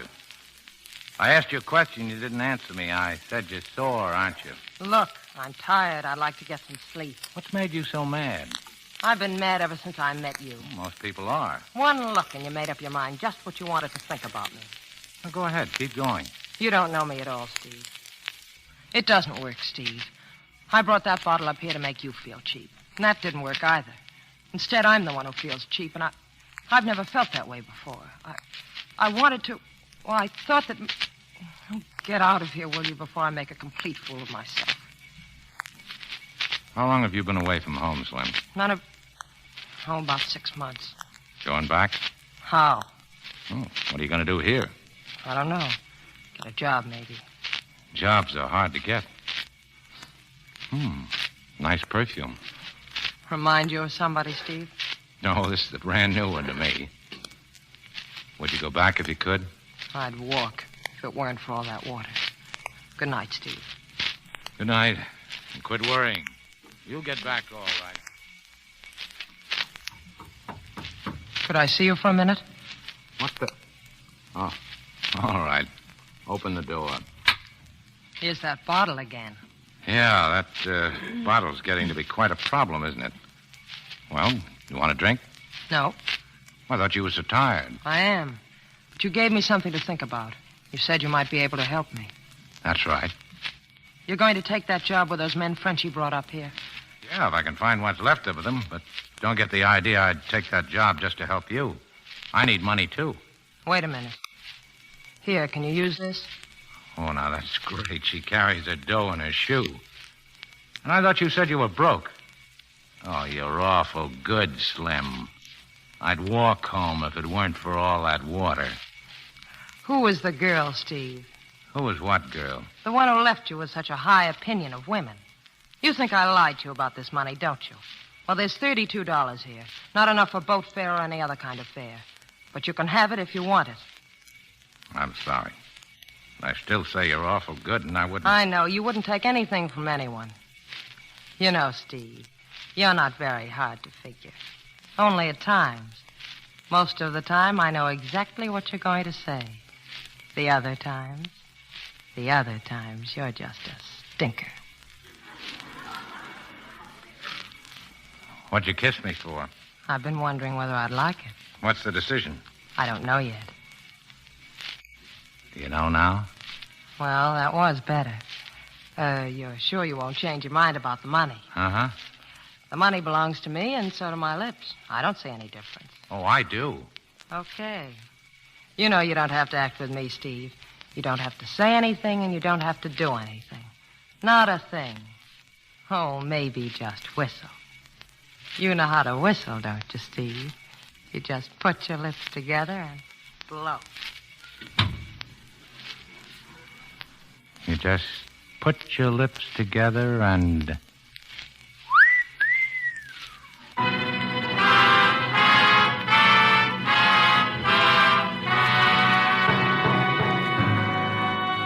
Since escaping the Vichy police, Jean Beauclair of the French underground has been hiding out on the outskirts of town, a bullet wound in his leg. It's early morning now, and Beauclair has two visitors, Gerard, the hotel proprietor, and Harry Morgan. Last night, Mr. Morgan, you definitely refused to have anything to do with us. Why have you changed your mind? I need the money. Last night I didn't. What's the job? You will take your boat to Anguilla, about 3 kilometers from the point. The cove and little jetty. You know it then. Yeah. You will go at night. When you're off the jetty, flash a light. It will be answered. There will be 2 people to take aboard. I know the name of only one, Paul de Brissac. How about landing him back here? Oh, not here. You know Cape St. Pierre, Harry? Uh-huh. I will have a rowboat and will meet you there offshore. Okay, I'll leave around noon. With luck and no patrol boats, I'll be back at St. Pierre a little after midnight. Oh, I won't be carrying lights, Frenchy, so keep your eyes open. If it weren't for this leg of mine, I'm glad you're on our side, Morgan. Oh, I'm not. I'm getting paid. Oh, I'd like my money now. There, that envelope. Thanks. How is the leg? Please, I'd feel better if you were on your way. All right, good luck. You need the luck now. You and de Brissac. Oh, that girl, Morgan. The one you call Slim. Well, she's leaving Martinique on the afternoon plane. We can both forget about her.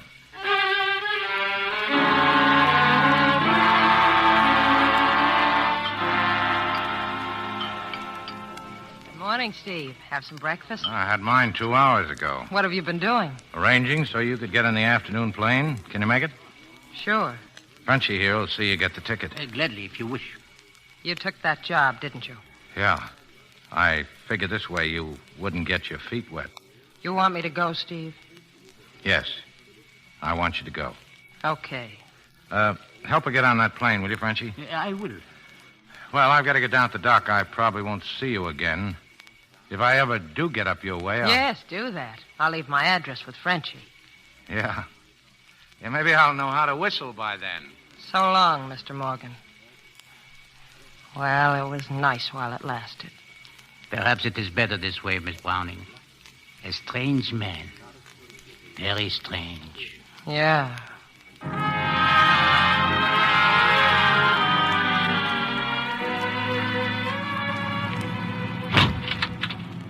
Come out of there. Come on out of there before I... Eddie. Put down the gun, Harry. It's just me. Well, now, how'd you get aboard? I thought I told you to... I sneaked on at the dock while you was working on the engines. Oh, if I thought you could swim, I'd dump you overboard. You're an old joker, Harry. You and me's got to stick together when there's trouble. How do you know there's trouble? You can't fool me. Say, where are we going? Eddie, what would you do if somebody took a shot at you? Took a shot at me? With a gun? Who's going to shoot at me? Well, if you're lucky, nobody. Harry, where are we going? I'll tell you when the time comes. Put on a sweater. It's getting cold. Say, what's going on? What's all the darn guns for? 2 rifles and... In case we run into a shark or something. Hey, what do you mean, or something? We're going on a job. Can you shoot one of those things? Anybody knows how to handle a rifle. All you got to do is work the lever and pull the trigger. What do I got to work a gun for? I just wondered if you could. Sometimes you act so stupid, Harry. Sometimes... Is it going to be that bad? It all depends. That's why you didn't want to carry me. You was afraid I'd get hurt. You was thinking of me. What are you laughing at? I was just wondering whether you're going to hold together or not. I'm a good man, Harry. You know I am. Yeah, well, we're going to pick up a couple of guys, Eddie. Now, take this gun and get aft. If there's any trouble, start shooting. But don't shoot me. Yeah, but supposing something happens to you, what do I do then? Oh, how do I know? You invited yourself on this trip. We'll make an Angela in about 30 minutes.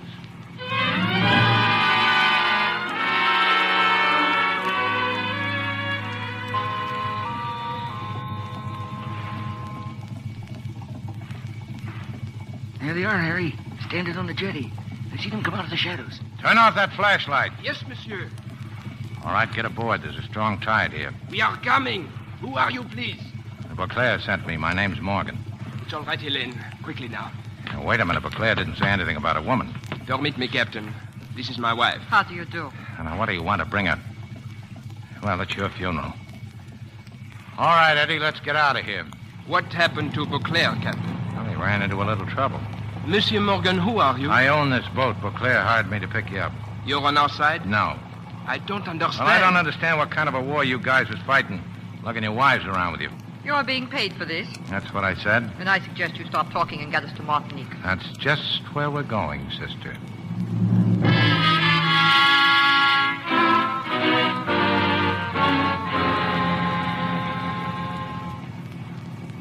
We'll hit the Cape pretty soon, Harry. You want I should store the rifles? I said you want I should store... Shut up. There you go again. I asked a... Turn the motors off. Huh? Turn them off.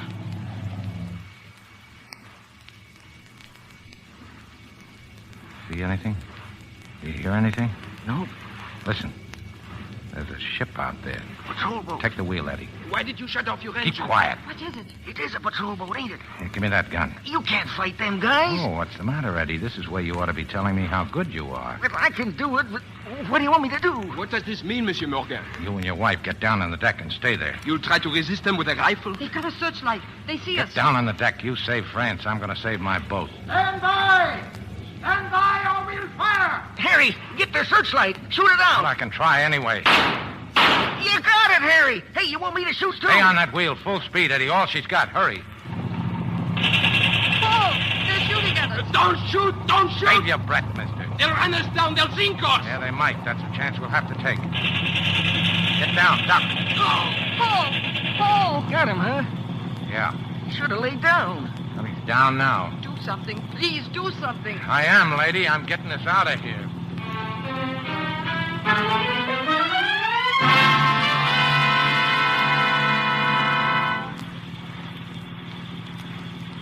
They're coming in on the Cape, Harry. Yeah. Take over for a while and watch for Frenchie's boat. Well, how's your husband? Please, help me get him on the seat. Now, we'll leave him where he is. It's just his arm. Besides, I don't want him bleeding all over my cushion. How can you be so heartless?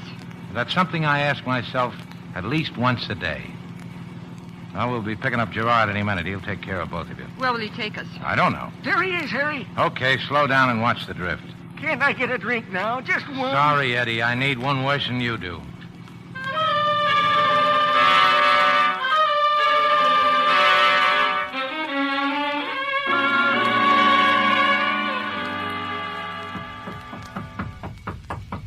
Yeah? Hello, Steve. Ah.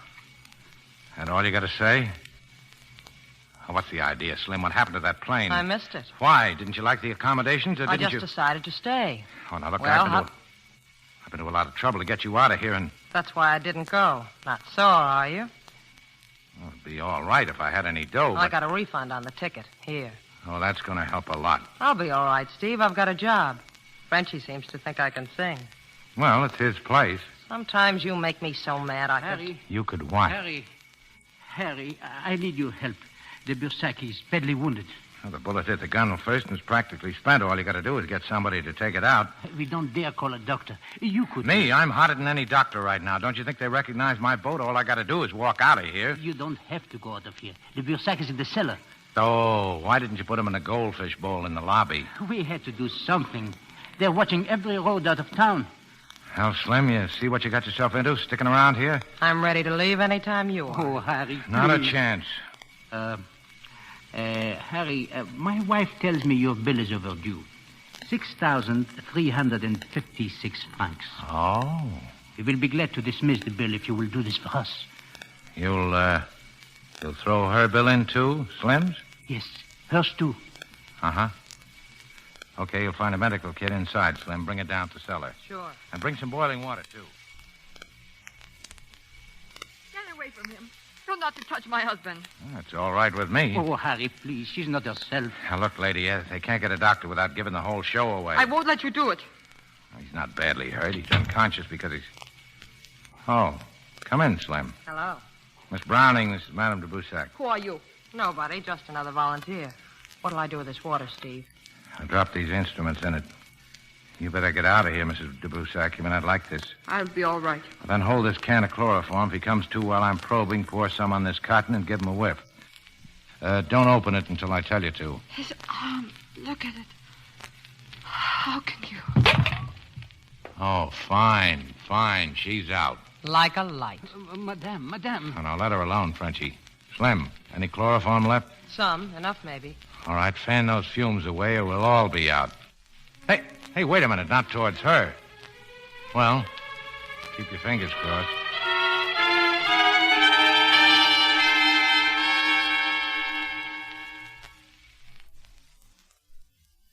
Let's have that dressing, Frenchie. Here, Harry, here. Bandages? Now, you and Frenchie can do that. Adhesive tape in the box. I'm afraid the patient's going to recover. Well, I better get Nursey up off the floor. She may catch cold. Oh, she's all right. Just fainted. I've got her. What are you trying to do? Guess her weight? Oh, she's heftier than you think. Maybe you'd better just look after her husband. He's not going to run out on me. Neither is she. Yeah, when you're finished, go upstairs and get some sleep, and thanks for your help. I'd rather stay here. You heard me. Oh, for the love of... Now, what did I do? You know, Harry, before I told Miss Browning you are a very strange man. Now I tell you, she is a very strange girl. Yeah. Funny. That is what she said. Yeah.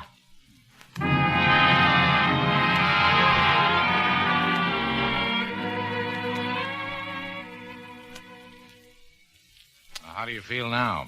Very stupid. I'm not in the habit of fainting. Well, your husband's okay. I just put him to sleep again with a pill. I'll stay here with him. Tell me, why did you tag along on a trip like this? I wanted to be with him. Well, that's no reason. I was also told to come. They said no man was much good if he left someone behind for the Nazis to find and hold. Mm-hmm. Well, that makes sense. I told them I'd be no good, but I was afraid. Now I've made Paul that way, too. Now he's afraid.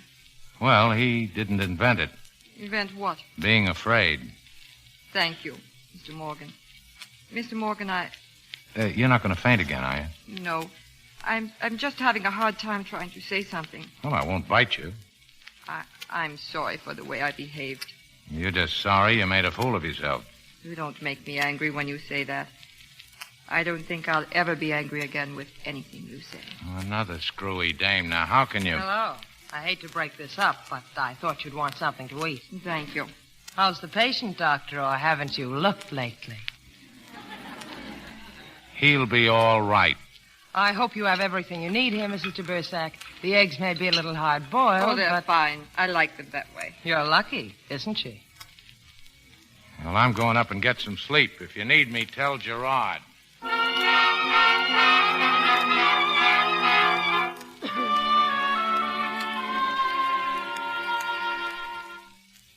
followed you up here, Steve. Do you mind? Oh, suit yourself. Thanks. For what? I'd like a match. Here. Now I need a cigarette. Well, help yourself. Thank you. Steve, aren't you hungry? Nope. Let me help you take your shoes Look, off. I'll take my own shoes off. All I want to do is get some sleep. Then I'll fix you a nice hot bath. You'll sleep better. Look, Junior, I'm not hungry. I'll take my own shoes off, and I don't want a nice hot bath. You mean there's nothing I can do? Uh-huh. You can get out. You know, Mr. Morgan, you don't make me angry when you say that. I don't think I'll ever be angry again at anything you say. How am I doing, Steve? Does it work a second time? Look, you want to do something for me, don't you? Yes. Okay, then, try this. Walk around me. No, go ahead, walk around me. I don't get it. You find anything? No, Steve. There are no strings tied to you. Not yet. What do you mean, not yet? Come here. I like that. Except for the beard. Why don't you shave, Steve, and we'll try it again sometime. Harry. Yeah, Frenchie? He's here. Inspector Renard. You better come right down. Oh, no, not now, Frenchie. I gotta shave. Harry, he's got your men. He's got Eddie. He's got... Eddie? Yes. He's giving him whiskey. He's asking questions. Oh, well, I'll be right down then. No, Slim, I've got no strings. Only a rope right around my neck.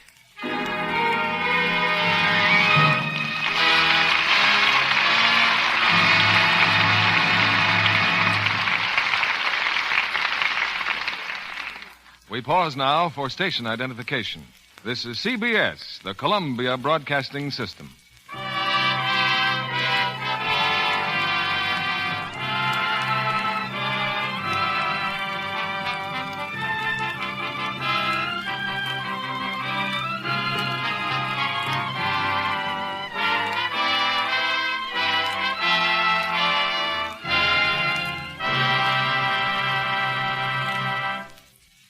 We'll bring you Act 3 of To Have and Have Not, starring Humphrey Bogart and Lauren Bacall, in a moment.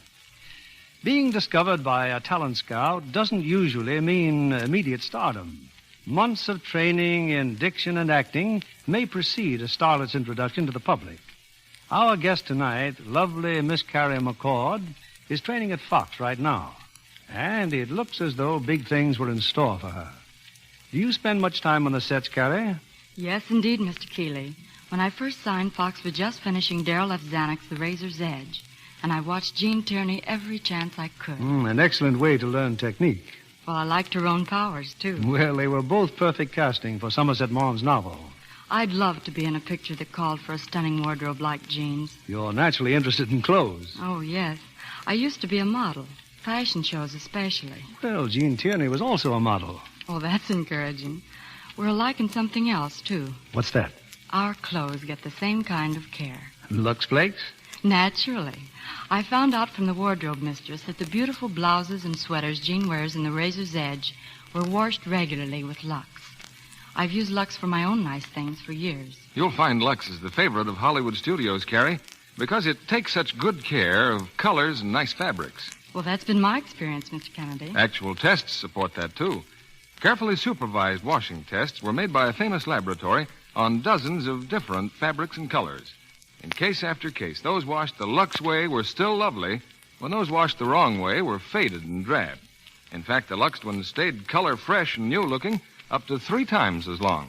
With the high cost of clothes these days, keeping them attractive longer is important to any girl. And that's one of the reasons Lux is worth waiting for if you can't get it the first time you try. Just keep asking for it. More is on the way. Here's Mr. Keeley at the microphone. After the play, we'll bring our stars back for their customary curtain call. Here they are in Act 3 of To Have and Have Not. Humphrey Bogart as Harry Morgan, Lauren Bacall as Marie.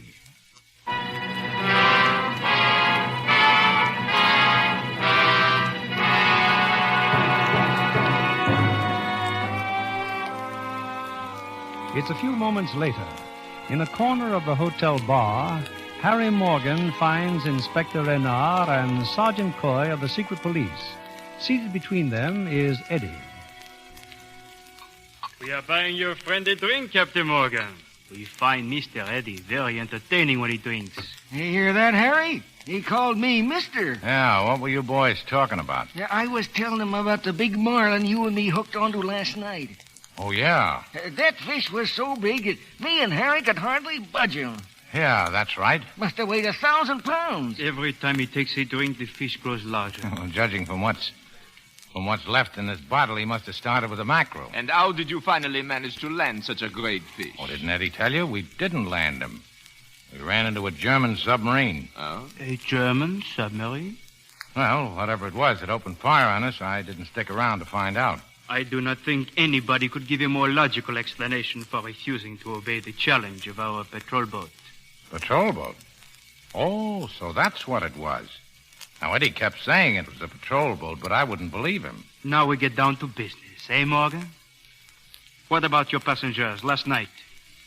What passengers? The ones you brought over from Angela. Would $500 refresh your memory? Oh, my memory's pretty good. For instance, I can remember you're the guy who lifted my passport and all my cash. And if your passport, the money will return. Including the $835 Johnson owed me? Why not? Now, where are they, your passengers? Well, if these people are as important as you seem to think they are, they're going to be pretty hard for me to find. For a man of your resourcefulness? Not too difficult. Think it over. Let me know, Morgan. Come along, Coyo. Goodbye, Mr. Reddy. See me again when you get thirsty. Them guys don't think that I'm wise, do they, Harry? They was trying to get me drunk. They don't know me, do they? Well, what happened? What did they want? De Bersac. I heard you're arranging a deal. Renard thinks you will turn them in, eh? Well, that's what you want him to think, isn't it? What will happen? Well, Renard hasn't searched this hotel yet, has he? No, not yet. Well, here's your answer. Renard doesn't want just de Bersac and his wife. He wants the whole setup. And what shall we do? Oh, it's not we. It's you. And you can't do anything until de Bersac is strong enough to move. Now, how about some breakfast? Sure. I thought you didn't want any breakfast. Oh, how are you, Slim? I asked you before if you were hungry. Sit down. Hey, you know, Harry, them guys, they were trying to find out something. What do you suppose it is? Well, you don't know? No, I ain't got no idea. Well, that's a good way to leave it. Say, you got the hiccups. Have I, Harry? Oh, yeah. Don't you think you'd better take a drink of water? Water? I'm getting out of here. Don't you worry none about me, Harry. Yeah, well, you stay away from the police. You know, they're not going to believe that story you told them a second time. What story was that, Harry? I forgot. Well, just beat it and keep out of sight. Sure, Harry, sure. Well, I'm starting work tonight, Steve. You're a singer now, huh? I'd be interested to know what you think. Will you be there? I don't know, maybe.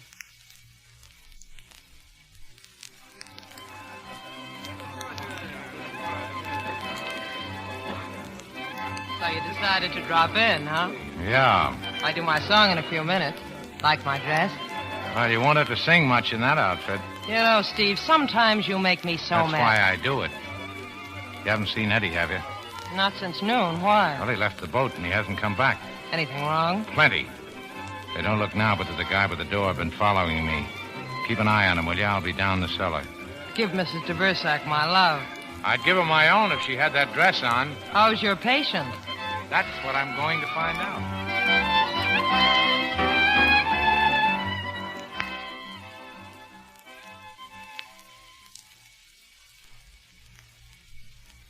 Much better, Harry, you see? There has been no bleeding all afternoon. I am very grateful, monsieur, believe me. Well, you won't need me anymore, de Bersac. Frenchie, I'm pulling out. When? As soon as I can find Eddie. Missing? Yeah. You wouldn't go without him? No, I don't think Eddie liked that. Now, look, Frenchie. As soon as I'm gone, Renard's going to turn this place upside down. You better start figuring how and where you're going to move our patient here. It would be best if my wife and I went with you. Oh, I'm still trying to get out of the jam I got into bringing you here. Just why'd you come in the first place? Did you ever hear of Pierre Villemar? Villemar? Yeah. Hey, he was quite a guy. Vichy got him, didn't he? Didn't they? He's dead, isn't he? No, monsieur, he's not dead. He's on Devil's Island. They sent me here to get him. He's a man whom an oppressed people will believe in and follow. And just how are you going to get him off Devil's Island? You don't think much of me, do you, Monsieur Morgan? You are right. I am not a brave man. Well, I'd still like to know how you're going to spring Villemar. We will find a way. If it fails, if I die, someone else will try again. There always will be someone else. Yeah. Originally, we planned to do everything from here, but now, because of my clumsiness, it is impossible. That's the reason we have to go with you. Well, they've got the docks covered. They're all over the place. How will you go? Well, they're watching me to find you. As long as I haven't got you along, I can get on my boat. There'll be a fog tonight. I can drift out beyond the breakwater before I start my engines. I'll have trouble enough without you. Harry, if only No, you... Morgan is right, Gerard. This is not his fight yet. Oh, Gerard told me of your refusing Renard's offer. How do you know I won't take it? There are many things a man will do, monsieur. But betrayal for a price is not in your makeup. Well, good luck. I hope you find your friend. Thanks. Well, I'll be around, Frenchie. There are a few things I want to talk to you about before I blow. Hey, I'll be up presently.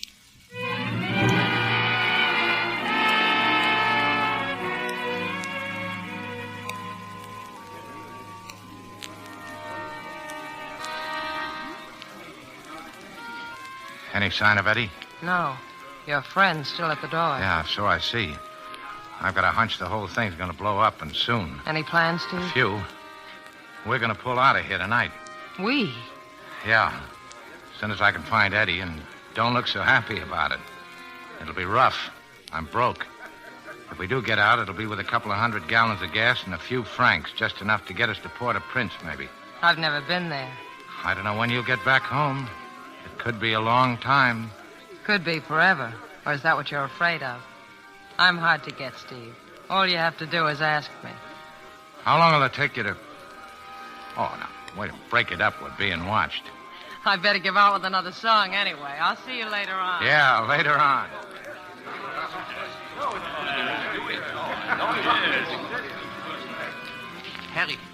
Harry, she wants to see you. Madame de Bersac. Now, look, Frenchie, that's all over. I just took her to your room. You what? Please, Harry, she has to talk to you. Okay. And tell Slim I'm... And I'll come to think of it, don't tell her anything.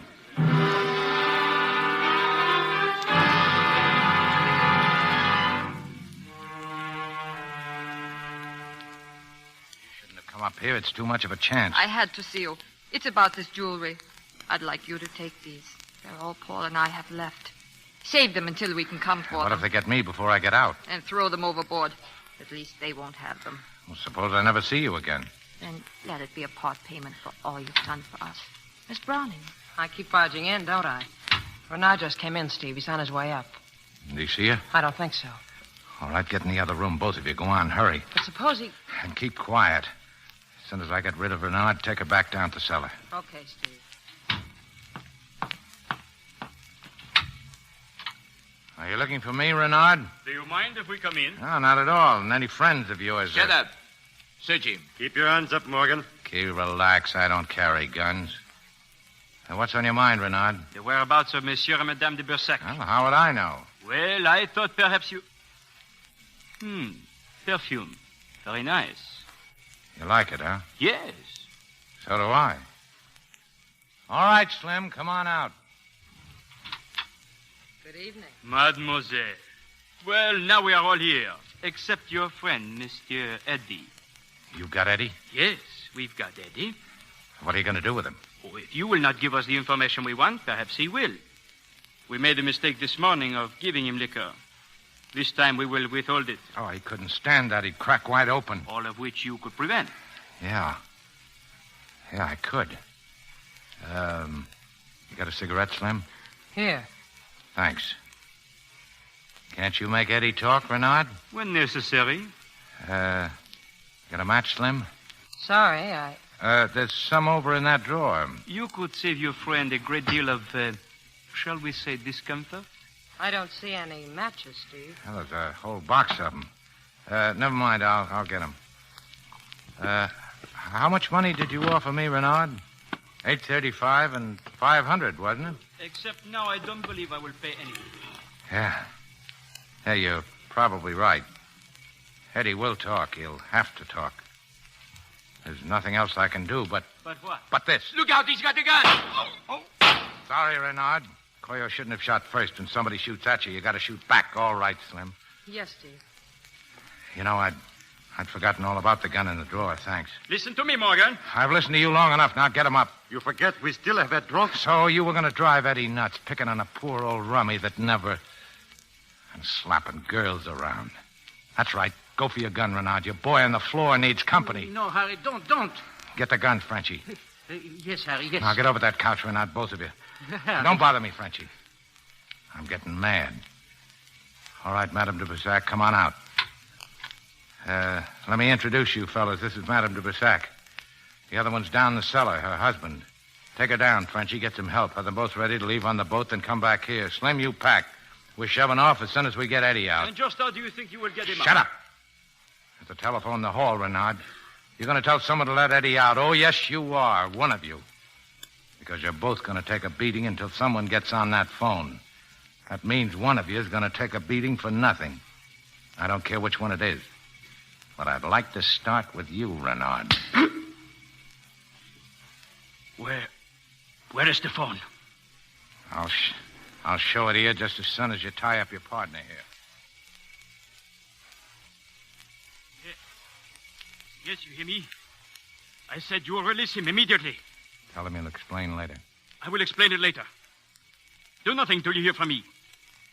Then I'll take the responsibility. Goodbye. Thanks, Renard. Now back to my room. You've got some harbor passes to fill out.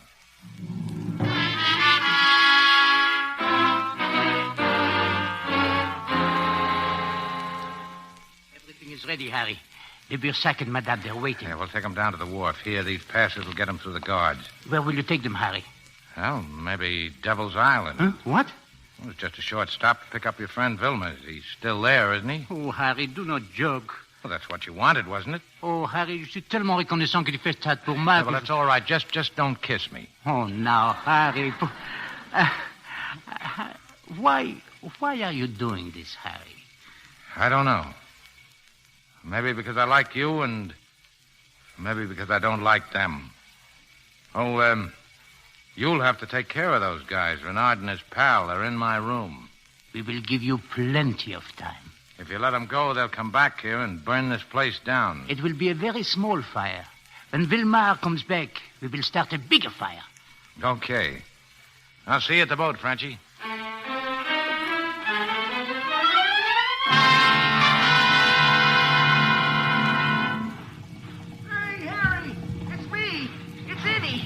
Say, how's everything been going, Harry? Everything is all right now. You look glad to see me.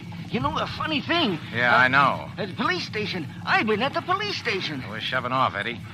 Ready, Slim? All ready. They're down in your cabin. Hey, what is this? She going with us? Yeah, it looks like it. She and those people we picked up. But, Harry, you mean... what's she got to... Who are you? Was you ever bit by a dead bee? Was you? Yeah. You know you got to be careful of dead bees. They can sting you just as bad as live ones, especially if they was kind of mad when they got killed. I feel like I was talking to myself. I bet I've been bit 100 times that way. Why don't you bite 'em back? I would, only I haven't got a stinger. Now I remember you. You're all right. She can come, Harry. It's okay with me. Thanks. Now, I'll have the two of you to take care of, won't I? Yeah, that's right, Eddie. Throw off that line. Sure, Harry. All clear. Well, here we go, Slim. Yes, here we go. You don't have to act with me. That's what you said, remember? You don't have to say anything, and you don't have to do anything. Oh, maybe just whistle. Hey, well, I've been practicing. Oh? Listen.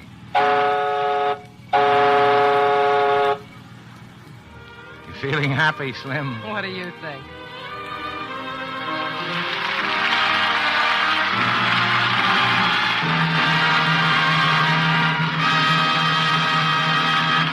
Our stars will return for their curtain calls in a moment.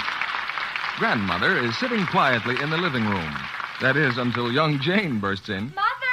Your mother's out, Jane. What is it? Oh, hello, Grandma. Look what I just bought. A ducky new slip. Do you mean to say your mother allows you to wear things like that? Well, why not? What's the matter with it? Silk and lace. Why, in my day... But it isn't silk, Grandma. It's rayon. And I've looked all over town for a blue like this. We wore sensible clothes when I was young. Oh, but, Grandma, pretty undies make you feel so wonderful.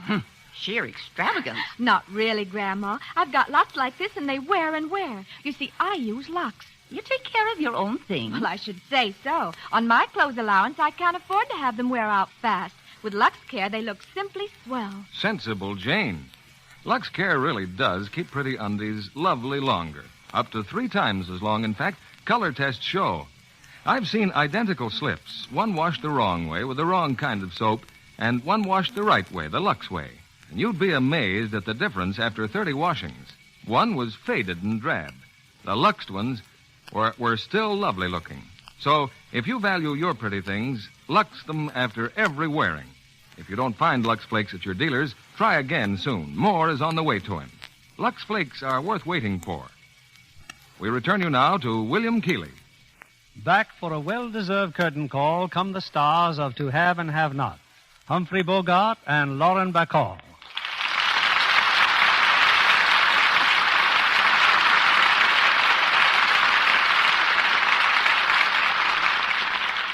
Lauren, all our heartiest congratulations on your first appearance on the air.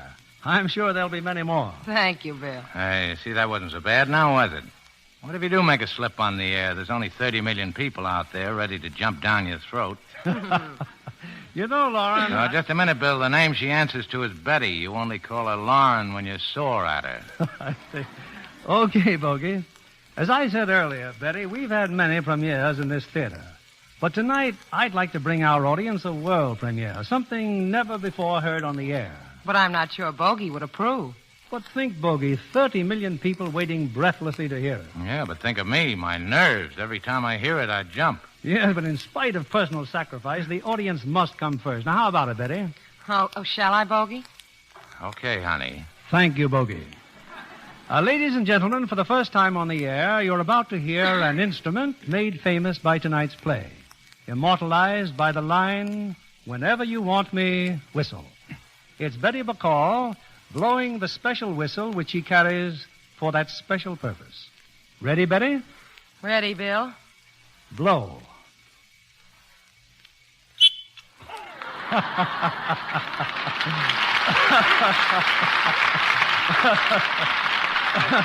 Well, Bogey, I can see how you'd find that whistle irresistible.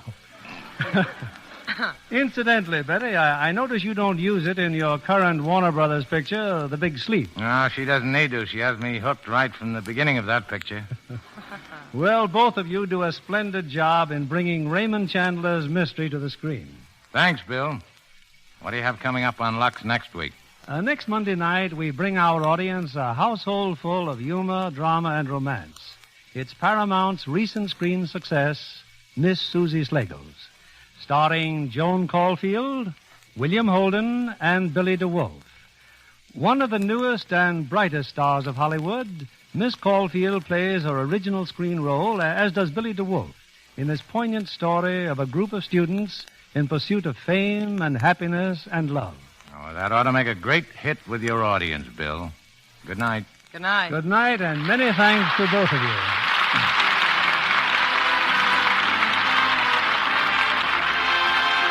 Our sponsor, the makers of Lux Flakes, join me in inviting you to be with us again next Monday evening when the Lux Radio Theater brings you William Holden, Joan Caulfield, and Billy DeWolf in Miss Susie Schlegel's. This is William Keighley saying good night to you from Hollywood.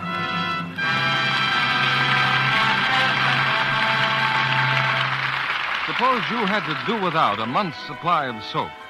That could happen if used fats aren't turned in by the housewives of America. Scores of major industries need oils and grease, yet there's a shortage of oils all over the world. So if they're going to keep going, they must boost their supplies with used fats or cut into the supply of fine soap-making oils. And that would mean less soap for you. So don't throw a single drop of used fat down the drain. Your dealer will give you 4 cents for every pound.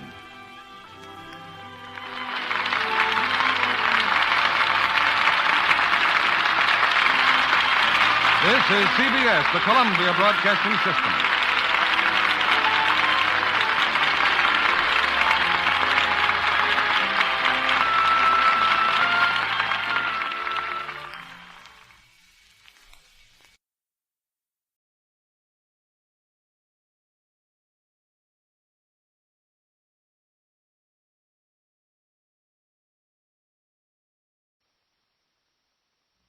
Lux presents Hollywood.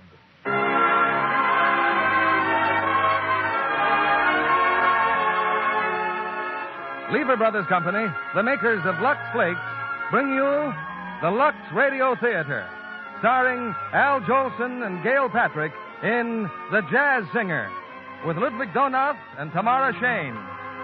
Ladies and gentlemen, your producer, Mr. William Keighley.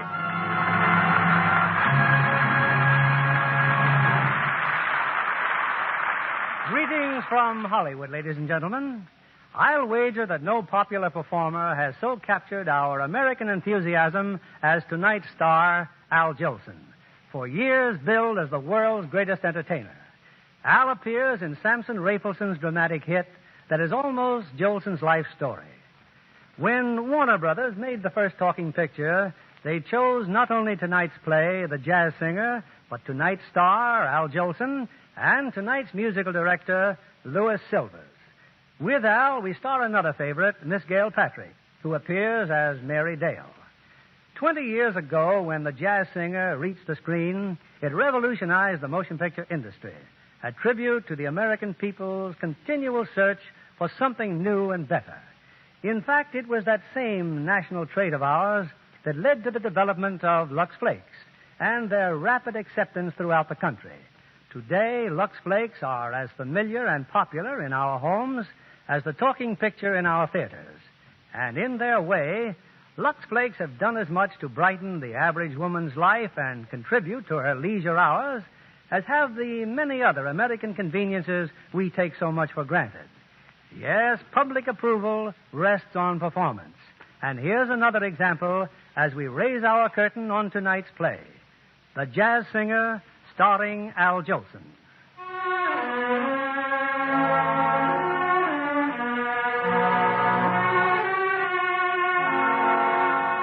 In New York's East Side, opposite the Orchard Street Synagogue, is the humble home of Cantor Rabinovitz, an austere and venerable dignitary whose beard has grown white in the service of his faith. At his side is a young boy who struggles bravely with the passages of an ancient Hebrew hymn. No, Sammy, no. You must sing from your heart, my boy, from your heart. You're praying to God. Yeah, Cantor, I'll try it again. The words of the hymn, you know what they mean? Well, not exactly, I guess. Is that nice? You will never sing in the choir till you know what the words mean. Now you listen. I tell you what they mean. O Lord, satisfy us with thy abundant goodness and purify our hearts to serve thee in truth. Thank you. If my Jakey were here, he could show you how to sing it. The words he understood, even when he was smaller than you, Sammy. Cantor, what happened to your son? Did he really run away? Who said? Where did you hear that? Oh, gee, everybody knows he disappeared. Oh, that was long ago, Sammy. I should not have spoken his name. Come on. Come, we try the hymn again.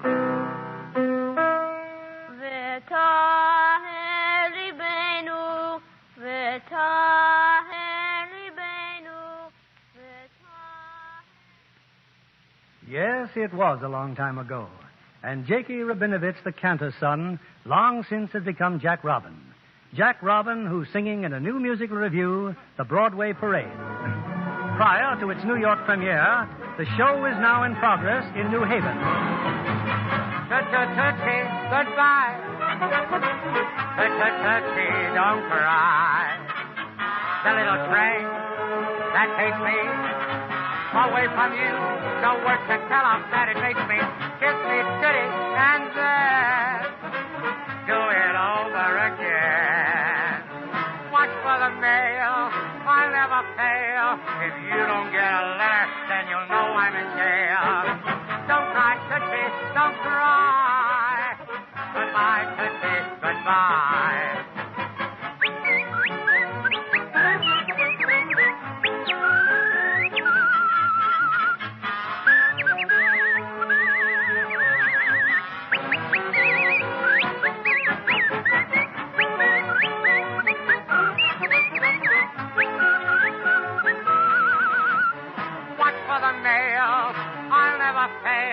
And if you don't get a letter, then you'll know I'm in jail. Don't cry, Tootsie, don't cry. Goodbye, Tootsie, goodbye.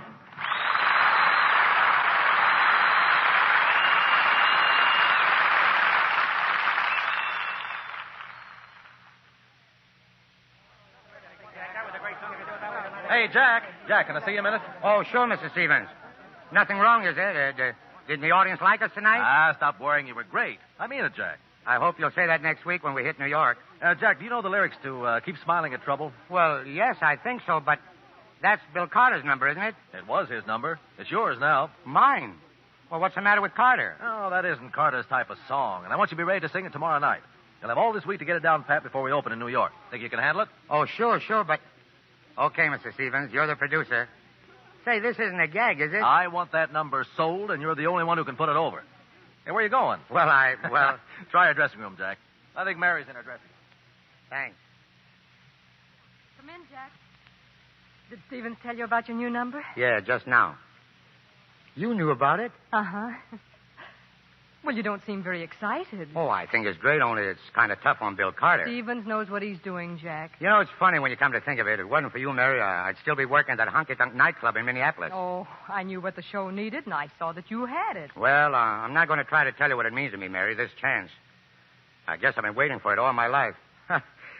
It's certainly going to be funny being in New York. Funny? I thought you were born there. Yeah, I was. But I ran away when I was 16. I sang my way from the Bowery to Frisco. Is your family still living there? Yeah, my mother and father, but they don't write to me. I guess Mama wanted to, but my dad, well, he's, a little old-fashioned about some things. You'll go and see them, won't you? Oh, sure. Before we leave here, I'll send a wire to Mama, and boy, will she be surprised. Just wait till she sees your name in lights. Jack Robin. Yeah. I guess Mama'd like that.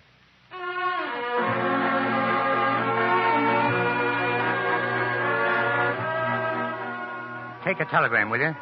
To Mrs. Joseph Rabinovich, 121 Orchard Street, New York City. 121 Orchard Street, New York City. Dear Mama, I'm coming home tomorrow. Please.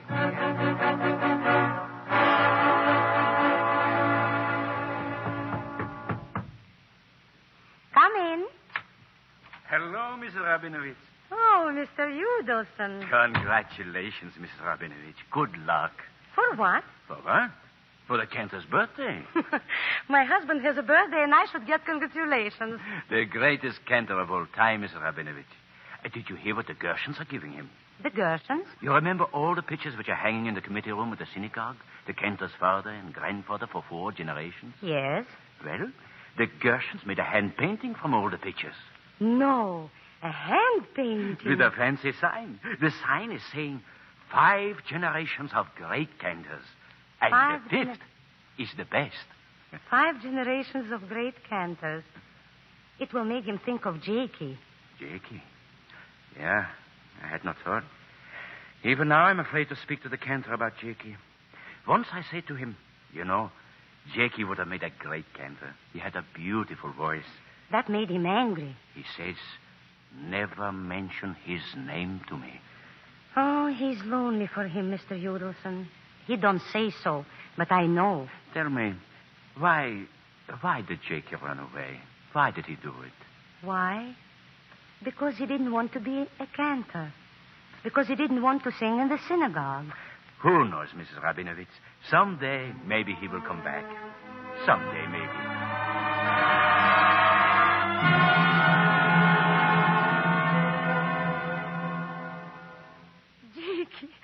Jakey, I can't believe it. Mama, please, don't cry, Mama. I'm home. Only yesterday it was.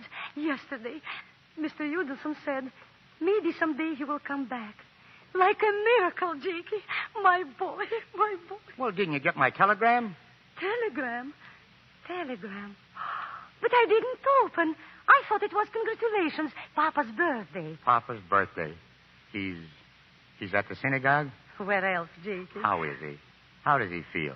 Jakey, he's an old man.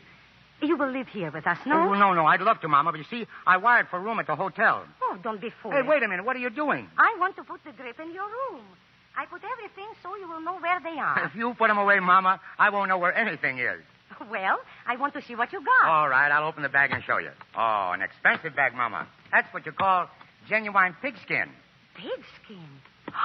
Pigskin you should bring in this house.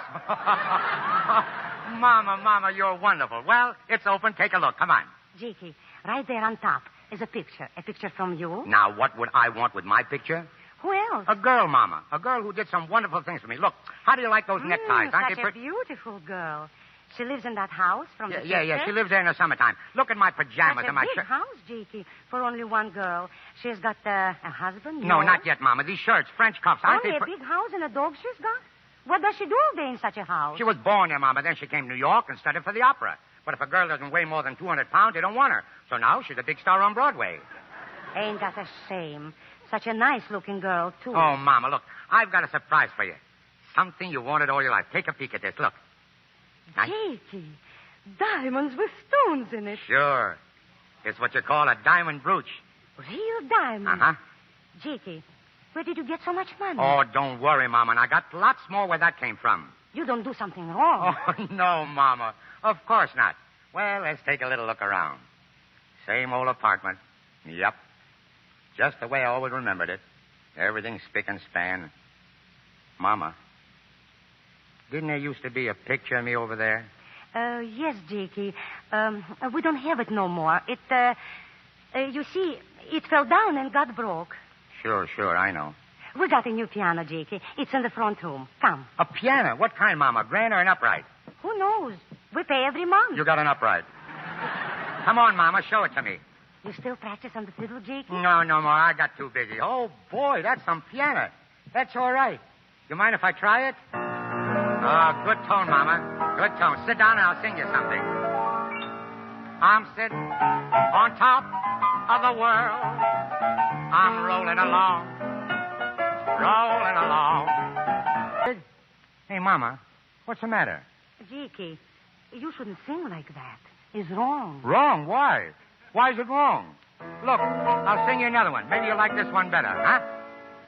Blue skies smiling at me. Nothing but blue skies. Sarah! Joseph, Hello, Papa. What are you doing in this house?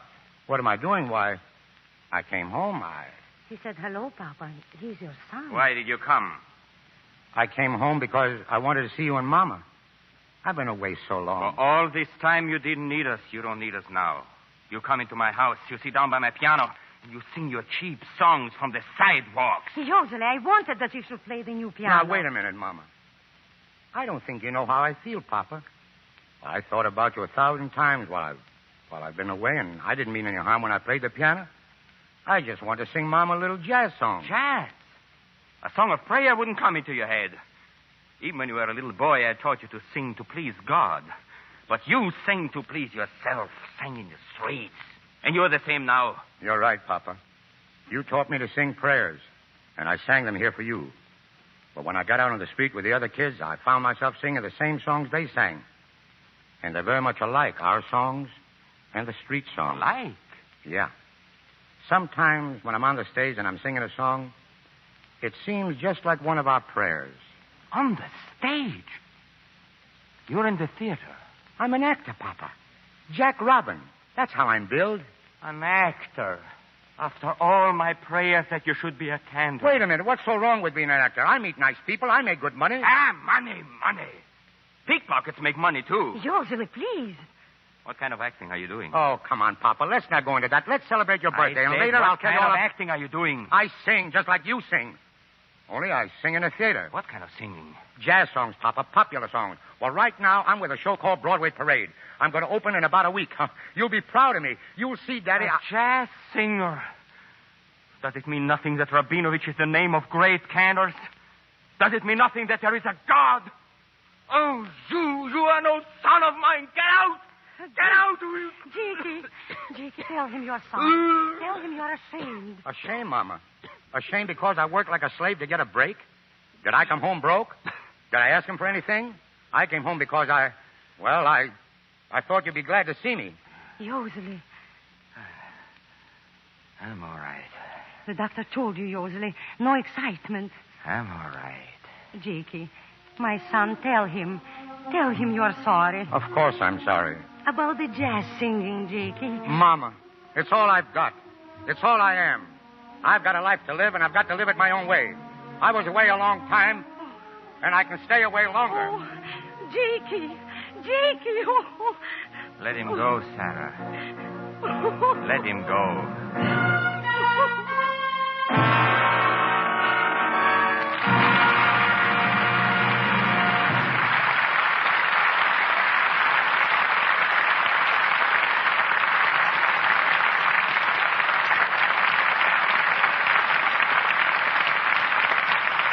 Our stars, Al Jolson and Gail Patrick, will return in a moment with Act Two of The Jazz Singer. Say, Libby, I hear you've added Van Johnson's autograph to your collection. How did you manage it without getting into a mob? Oh, I met him over at Metro-Goldwyn-Mayer on the set of High Barbary. Oh, my, he and June Allison make a wonderfully romantic couple. Well, if I were collecting autographs, I'd go for June's. She's really lovely, and with plenty of talent to match. This looks like the most mature and dramatic role of her career. Well, I think any girl is pretty lucky to play opposite Van Johnson. He's such a sensitive, emotional person. He makes that picture one of the most touching love stories you can imagine. Claude Jarman Jr. does a fine job of playing Van as a youngster, too. It's only his second movie role, but that lad has a real future. And I can't imagine a more delightful old seafarer than Uncle Thad, the way Thomas Mitchell plays the part in MGM's High Barbary. Well, if I can dream, I'll take June Allison. She's the kind of sweetheart no man could ever forget. You know, whether she's wearing a summer dress or a nurse's uniform, she always looks so immaculate, so fresh. You just know she's the kind of a girl who would never have a crooked seam or a run in her stockings. Well, the studio wardrobe department helps her there. They use Lux Flakes for all the stockings and other nice washables used on the lot. And Lux is the very same kind of care that girls everywhere give their nylons. And for the very same reason that studios use it. Luxing cuts down runs and helps stockings keep their fit. In fact, a famous laboratory recently proved by a series of strain tests that stockings last twice as long with Lux. Identical stockings that were washed with a strong soap popped into runs very quickly. It was amazing the way the Luxed ones outlasted them. Well, when you get twice the wear from a pair of stockings, that's just like getting an extra pair of stockings every time you buy one.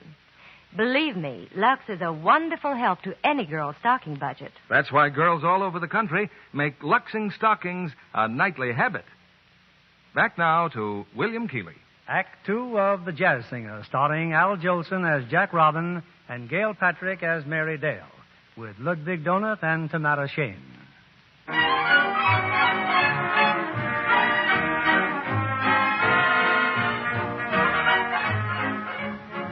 It's a week later. In the theater on 44th Street, the cast of Broadway Parade has been rehearsing tirelessly all day. making last-minute changes, polishing routines, waiting excitedly for one of the greatest moments that show business can offer, opening night in New York. Hold it a minute, Harry. Hold it. Stop the music. That's the way we rehearsed it before, Mr. Stevens. Yeah, I know that's the way you rehearsed it before. It's a lively dance number. Pick up the tempo. How many times do I have to tell you? Pick it up. Okay, Mr. Stevens. Come on, boys. We'll try it again. All right, chorus girls in the wings. Clear the stage and make your entrance again. Come on now. We're opening tonight. All right, Harry, from the beginning.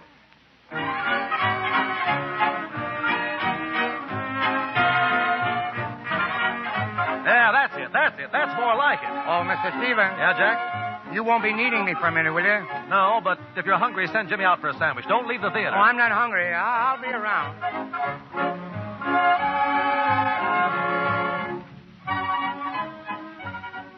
Come in, Jack. Hello, Mary. What's the matter? Time for my number? Oh, no, I just thought I'd drop in your dressing room. I'm so glad you did. How's it going out there? Stevens is tearing his hair out. He better be careful. He doesn't have much. You seem pretty relaxed. I was afraid you'd be nervous on your opening night. Me nervous? No. Only I can't go over to the feeling that if I don't make good tonight, you're going to be the goat. You and Mr. Stevens. Why, you've done everything for me. You know, if anything should go wrong now, I'd feel like jumping off a bridge or something. You're going to be a great success, Jack. Don't you realize that? And everybody's going to be proud of you. No, not everybody. You see, my folks... What about your folks? Well, I quarreled with them. My people, they'd sooner I was a criminal, Mary, than be on the stage. Do you think my family liked the idea of my being in the theater? They thought I was just another stage-struck Deb. But I did what I wanted. And now, well, when that curtain goes up tonight, take a look at the fifth row center. Aisle to aisle. Relatives. Yeah. And they'll brag about you and have every right to brag. But my father's never going to brag about me. What is it, Jack? What's happened? You wouldn't be interested, Mary. I'm interested in anything that concerns you. If you haven't realized that by now, you... Oh, well, it's time you did. Mary, I just want to help you, Jack. If I can. Say, what makes you so nice to me, anyhow? I don't know. Mary. Uh-huh. Mary, look. If I make just half the hit tonight that Stevens expects me to make, and if I go over half as big as everybody seems to think I will, then maybe I can tell it to you, Mary. I want to tell you how wonderful you are and how much I love... Mr. Robin. Hey, Mr. Robin. Okay, Jimmy. Mr. Stevens said he'd be ready for your number in a minute, Mr. Robin. I'm coming. Jack, what were you going to tell me? It can wait, Mary. It's waited. All right, everybody, take 10 minutes. We'll rehearse the third act opening in 10 minutes. Oh, just a second, Jack. Yeah, Mr. Stevens. Jack, you sing your songs tonight as well as you've been doing in rehearsal, and we'll be packing them in here for 6 months. 6 months? I just bet Jack the show would run a year. Well, I'm going out front to check the box office. See you later. Oh, Mr. Robin. Yes, Jimmy? Mr. Robin, there's a man at the stage door asking for Jakey Robin. He said his name was Udelson or something like that. Udelson? It can't be. Jakey. Udelson, well, what are you doing here? Jakey, I never would have known you. Oh, what a trouble I had to get in. First, I asked for Jakey Rabinowitz. I forgot your mama told me to ask for Jakey Robin. Oh, pardon me, Mary. I want you to meet Mr. Udelson. This is Miss Dale. How do you do? How do you do? Thank you. Mr. Udelson's an old friend of the family. Cantor Rabinowitz and me, we are like this. Cantor Rabinowitz? Yeah, that's my father. And he happens to be the finest cantor on the east side. You never heard of Cantor Rabinowitz? Oh, I'm sorry. I never have. Well, I have to make a change now. I'm glad to have met you, Mr. Udelson. By me, it's all right, too. Well, tell me, Udelson, what brings you up in this neighborhood? Jakey, your papa. He's sick. He's sick? What's the matter with him? Has he got a good doctor? The best doctor in New York. Dr. O'Shaughnessy from the East Side Hospital. Jakey, my boy, tonight at sundown starts the Day of Atonement, Yom Kippur. And this is the first time your papa, he wouldn't be able to sing in the synagogue. So we had a meeting from the committee. Who should sing in his place? You, Jacob. Me? Sing in a synagogue? Your mama says what a wonderful thing it would be for your papa. It sure would. He kicked me out of the house only a week ago. A son is a son, Jakey. He could be kicked out 20 times. Udelson, it's impossible, and I can't do it. Well, you don't forget the words, Jakey, the prayers. Oh, what a boy learns, he never forgets. Who said I forgot him? But don't you understand, Udelson? The show is opening tonight. What's the matter with you, Jakey? Ain't I telling you, your papa is sick? Your mama is waiting. I should bring her to answer. Udelson, look, this is business, show business. Business? Making money? No. Well, I didn't mean that exactly, but the first thing you learn in the theater is that the show must go on. It's like a religion, Udelson, like soldiers in the army. Jakey. Now, wait a minute. These people are giving me a great chance. Mr. Stevens, the producer, Mary Dale, the girl you just met. Well, I just can't let them down. You can understand that, can't you? I can understand that your mama is counting on you. Well, I can't do it. I'm sorry, Udelson. Sure, Jakey. All right. Lascianotova to Kusemo. Thank you. And a Happy New Year to you, too. Look, he remembers.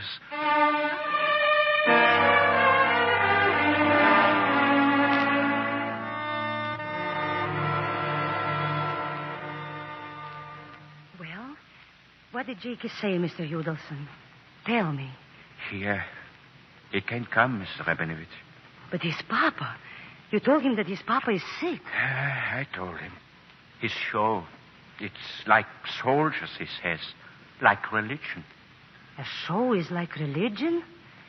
Singing a jazz song is like singing in the synagogue? Mrs. Rabinovich, please. I want to see him. You take me where he is. He's no use. Please, all his life, Jakey said he would do anything for his mother. And now I ask him.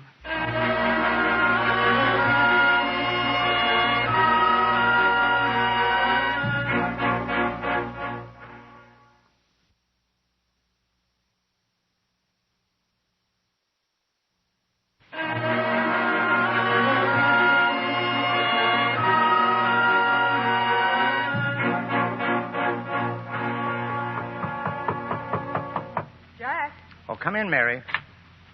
Almost ready? Stevens wants us to run through the third act finale. Well, I'll have this makeup on in a minute. Look out. You're getting that burnt cork all over your shirt. Yeah. And I'm kind of all thumbs tonight. All of a sudden, I don't know, and I was the guy who said I wasn't nervous. Jack, what's worrying you? Huh? That man who was here before, what did he want? Oh, nothing. He brought me some news about my father and mother, that's all. Your father. I've been thinking about that, Jack. I can't get you out of my mind. The son of a cantor. Mary, maybe it would be best if you did get me out of your mind. Maybe it would be better if I got you out of my mind. You see, since Udelson was here, I kind of got a different slant on everything. You and me, Mary, we're far apart. We're worlds apart. Then why did you say you loved me? Because I couldn't help it. You see, love means marriage to me, and marriage means a home and kids. I'd like to have a kid like you. A little boy, but like you. Oh, Mary, I'm crazy about you. Jack, I'm sorry. I shouldn't have said it. I've no right to say it. Udelson came here to tell me that my father... You've got to forget it. Whatever it was he told you. I can't forget it. My father's sick, don't you understand? And tonight is the eve of the Day of Atonement, the most solemn holy day of the year, the big day of every cantor's life. You know what a cantor is? Well, he's the mouthpiece of the congregation. He sings to God. My mother sent Udelson to ask me to sing in my father's place. What did you tell him? I told him I couldn't go. Oh, I'm glad, Jack. Glad? Mary, here's something I never told anybody in my life. Sometimes when I'm alone, the old songs from the synagogue start wailing in my ears. And I cry. I get down on my knees and I talk to God in Hebrew. I ask him why he didn't make me like my father. Why he didn't make me a cantor, too. You'd want to be a cantor? I think I would. Then why didn't you go with Udelson? Because you're like me. Like Stevens. You've got Broadway in your blood. Jack, I know what you're going through. No, you don't. You couldn't. Mary, look, my father's sick because of me. He said a week ago he never wanted to see me again. But I can see him now eating his heart out ever since. What can you do about it? Go back and be a cantor the rest of your life? No. Don't you care about your career on the stage? Care is the only thing in the world I want. More than me, Jack? Yes, even more than you. That's what I've been wanting to find out. Don't you see, Jack? I don't want you selfishly. I want to see you live your own life. If the thing you want most is to be a black-faced minstrel, then don't let anything stand in your way. Not your parents, nor me, nor anything. Oh, Mr. Robin. Well? Mr. Robin, that man, he's back again. Udelson? Yeah, and there's someone with him. A lady. Jakey, where's Jakey? Mama, come here. This is me right here. Right here, Mama. Jakey, but this ain't you. That black on your face. It's only burnt cork, Mama. Jakey, I told her the same way you told me, but she says I should bring her anyway. Your papa is sick, Jakey. He's lying in bed. His face is white. Mama, sit down, please. All the time he's talking about you. He was saying to me in such low voice, I could hardly hear him. Maybe my son will sing tonight in the synagogue.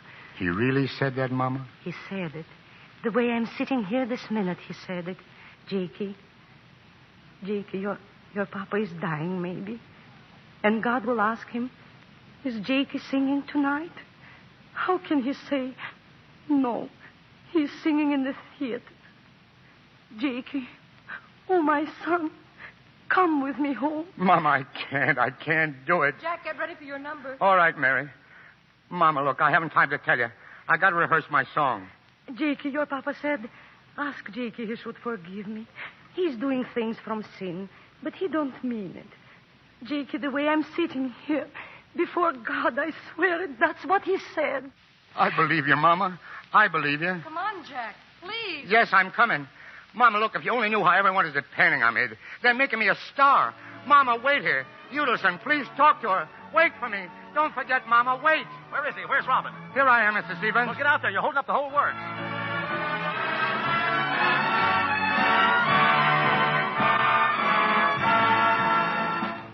Mammy mine, your little rolling stone that rolled away.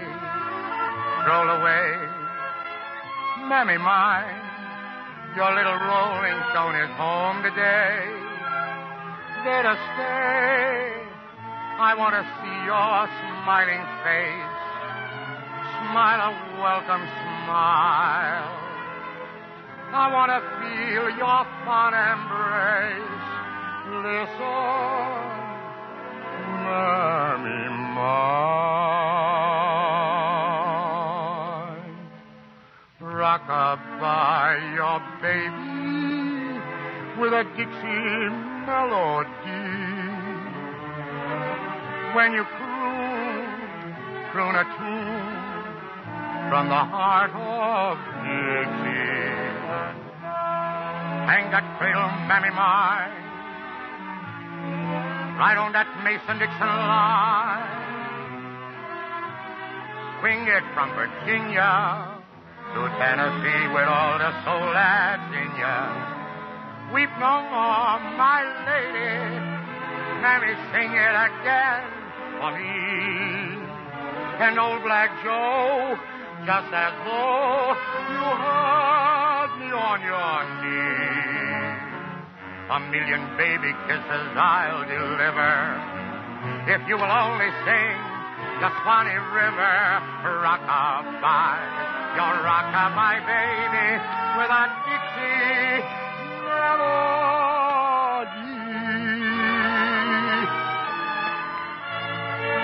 Rock-a-bye, rock your baby with a Dixie melody. When you croon a tune from the heart of Dixie. Hang that cradle, Mammy mine, right on that Mason-Dixon line, and swing it from Virginia to Tennessee with all of the soul that's in ya. Mammy, listen what you're playing. They're playing Weep No More, my lady. Sing it for me and old Black Joe, just as though you sang when I was on your knee. 1,000,000 baby kisses I'll deliver if you will only sing the Swanee River. Rock-a-bye, your rock-a-bye baby with a Dixie melody.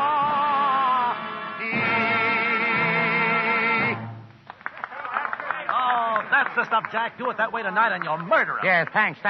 Excuse me, will you?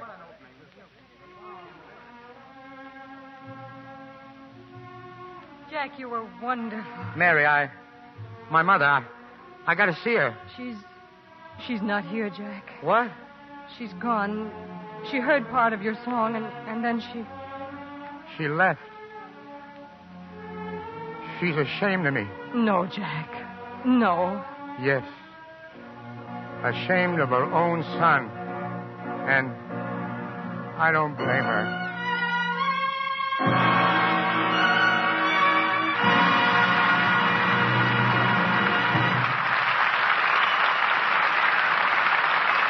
We pause now for station identification. This is CBS, the Columbia Broadcasting System.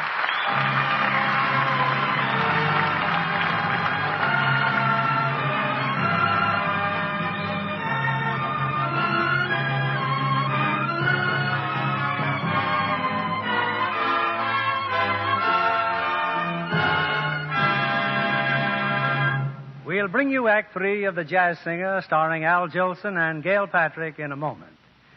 There's a superstition that if your initials spell a word, they'll bring you luck. Well, J.W. doesn't speak a word, but Joan Winfield, our guest tonight, tells me that those initials have already proved lucky for her. Because they're the same as Jane Wyman's, Mr. Keeley. It started when Jane was on location filming Warner Brothers' new thriller, Cheyenne. Filming some of those scenes in the Arizona mountains was a real feat. The stagecoach wreck is one of the finest I've ever seen on the screen. I thought Dennis Morgan was wonderfully believable as a two-gun gambler hero. You know, Janice Page and Bruce Bennett, too, helped make Cheyenne a first-rate Western. But tell Mr. Kennedy here how Jane's trip to Arizona resulted in a beautiful gift for you. Well, a fan club in Flagstaff gave Jane some beautiful handmade lingerie as a gift, all monogrammed J.W. The lingerie didn't quite fit Jane and couldn't be altered, so... Jane decided it could stand for Joan Winfield just as well? That's right. I hope you'll take good care of it. Oh, you can be sure of that, Mr. Kennedy. I want to keep it lovely for a long, long time. And you'll be interested in this. Jane's maid advised me to use only Lux Flakes to care for it. That's what she uses for Jane's things. Well, then you needn't worry about it staying lovely, Miss Winfield. Actual tests prove that underthings washed the Lux way stay lovely 3 times as long. When identical slips and nighties were washed the wrong way, they looked faded and drab in a surprisingly short time.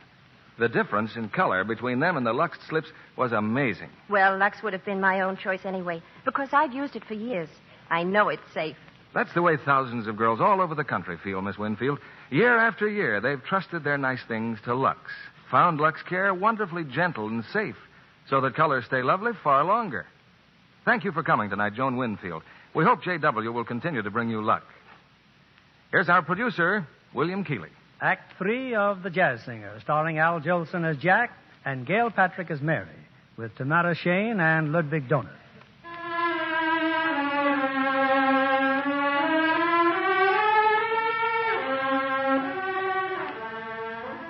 The theater on 44th Street is all but deserted now. The final dress rehearsal is over, and the cast and stagehands have gone out for a much-needed breather before the opening night curtain goes up.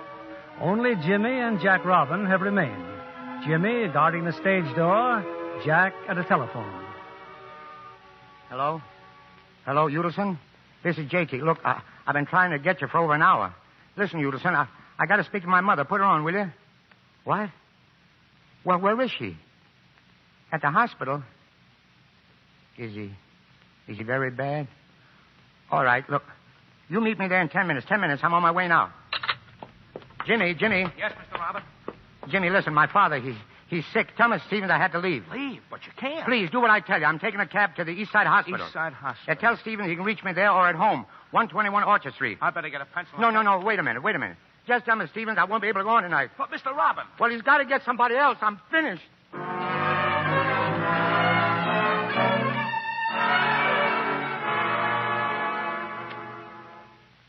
Before I go in, Doctor, tell me, will you? Your father's very sick. He took a turn for the worse a few minutes ago, after your mother left. Can I speak to him? Yes. He's been asking for you. For me? Asking for me? You'd better go right in.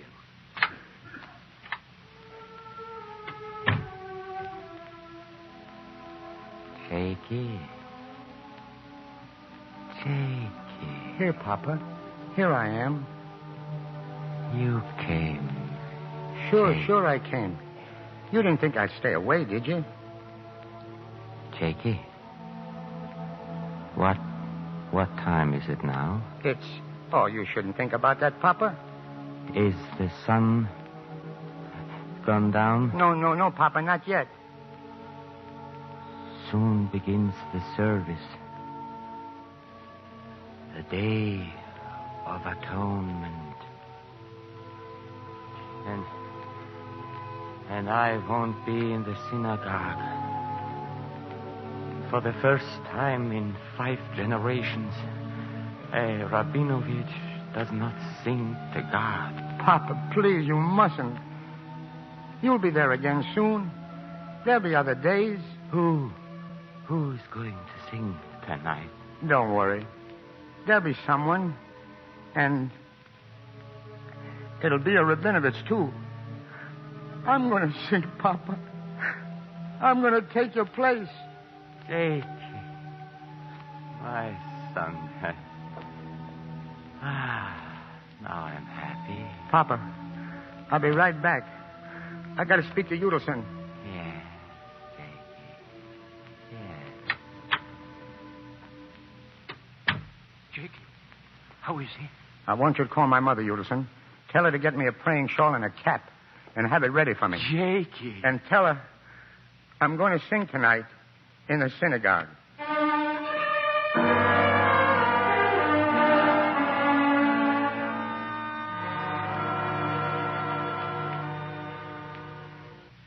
But, Miss Dale, I do not understand. You come here to see Jakey? I just told you, Jakey's at the hospital. We didn't come here to see him, Mrs. Rabinowitz. I'm a friend of Jack's. I'm in the show with him. Mr. Stevens here is the producer of the show. Jakey tells me you're good to him. We came to talk to you. This is Jack's big chance, Mrs. Rabinowitz. You can't let him pass it up. Not for anything. Already Mr. Udelson has told me that Jakey will sing tonight. And across the street in the synagogue, the choir is waiting for him.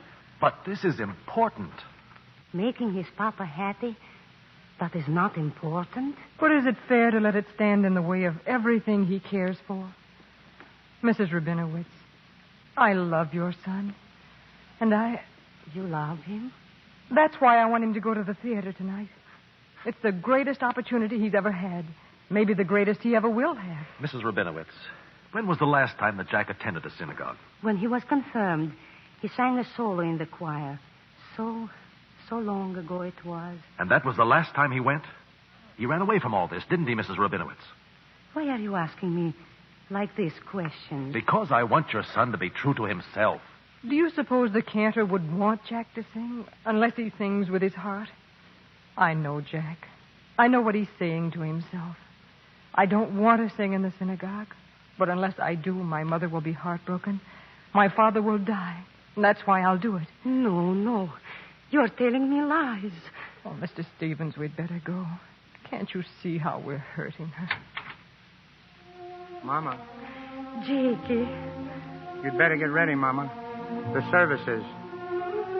Mary. Mr. Stevens. Jack, I guess you know why we came here. There's still time to get back to the theater, Jack. Jakey, I want to ask you something. Yes, Mama. I want you to tell me the truth. I want you to do only what is in your heart. Answer me. Are you singing tonight because you love me and you love your papa and your God? Because you want to be in the synagogue on the Day of Atonement? Or is your heart far away in theaters with jazz music? Mary, Mr. Stevens, what have you been saying to her? That we're here for your sake, Jack. You told my mother that? I did, Jack. So did I. Oh, Jack, don't you understand? Tell me that you are true to yourself in staying here, and I'll go. Say that you lied to me when you said that the only real thing in your life was your career. Well? Mama, get ready. We'll be late. Yes, Jakey. Yes. There is your answer. My son's answer. Jack. I'm sorry, Mary. Why are you doing it, Jack?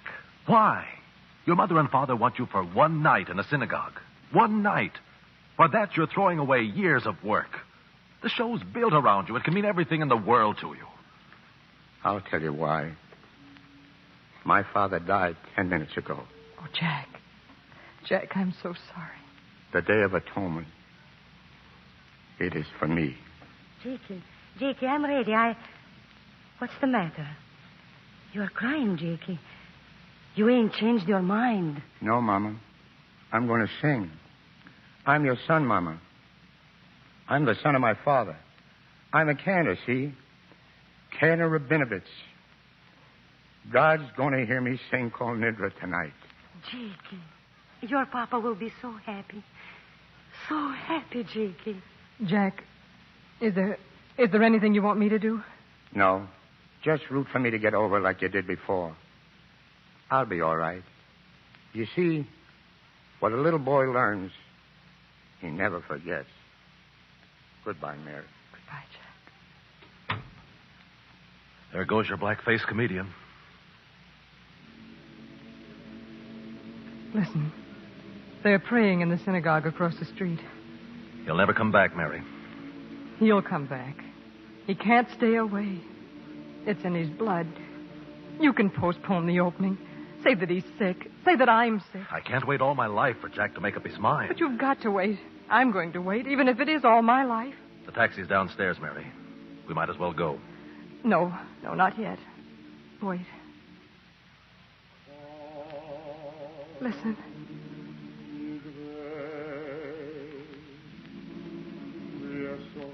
That's him. That's Jack. Yes. A black-faced comedian singing to his God.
The curtain falls on the career of Jack Robin, the jazz singer.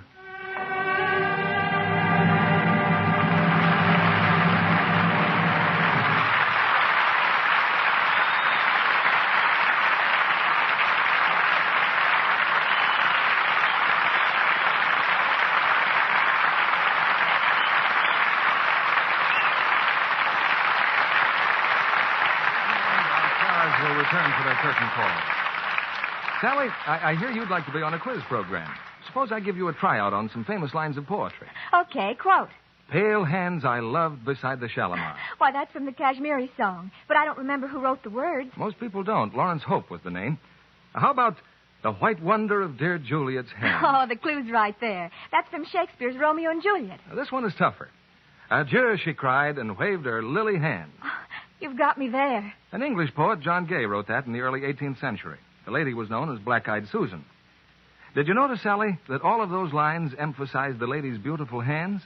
You'll find many examples in poetry and song, and that's not surprising, because every man admires soft, smooth, feminine-looking hands. That's why it disturbs a man when his wife lets her hands go, lets them get red and rough. It hurts his pride, because it seems to be his fault she has to work so hard. But it's so easy to get rid of dishpan hands nowadays, Mr. Kennedy. Why, all a woman has to do is change to gentle Lux Flakes for dishes. That's right, Sally. And scores of women have proved by actual tests that changing to Lux for dishes really does wonders for their hands.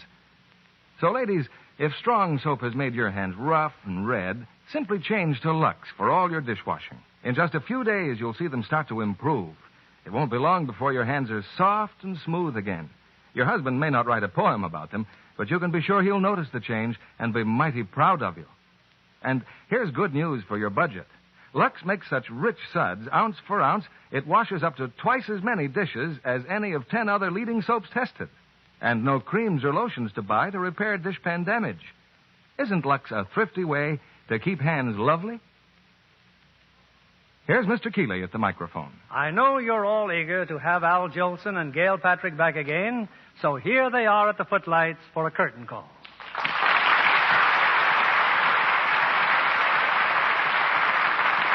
And that applause will assure you both how much we enjoyed tonight's performance. Well, thank you so much, Bill. It was a lot of fun doing the jazz singer with you and Al. And believe me, you gave me a very charming leading lady, Bill. Thank you. And a swell supporting cast with Ludwig Donath and Tamara Shane. Ludwig and Tamara were both so wonderful in the Jolson story. They sure were, Gail. You know, Al, this takes me back to the old Winter Garden days in New York, when they used to pack the house to hear you sing April Shower. That sounds just like a music cue, Bill. Could be. Why not sing it for us, Al? No, Bill. No.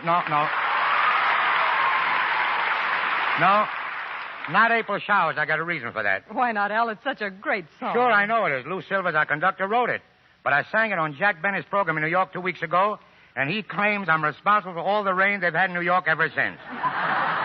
And I don't want to start it raining in California. I came here for sunshine. Try and get it. I'm afraid our audience will be disappointed, Al. I'll tell you what I'll do, Bill. Will you settle for a new song I've just written? A sort of a follow-up to the anniversary song? I'll leave that up to the audience.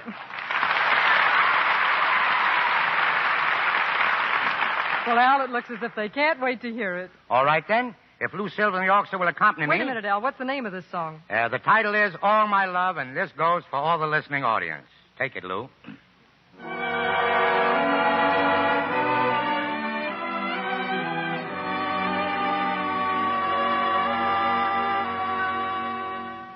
All my love is for you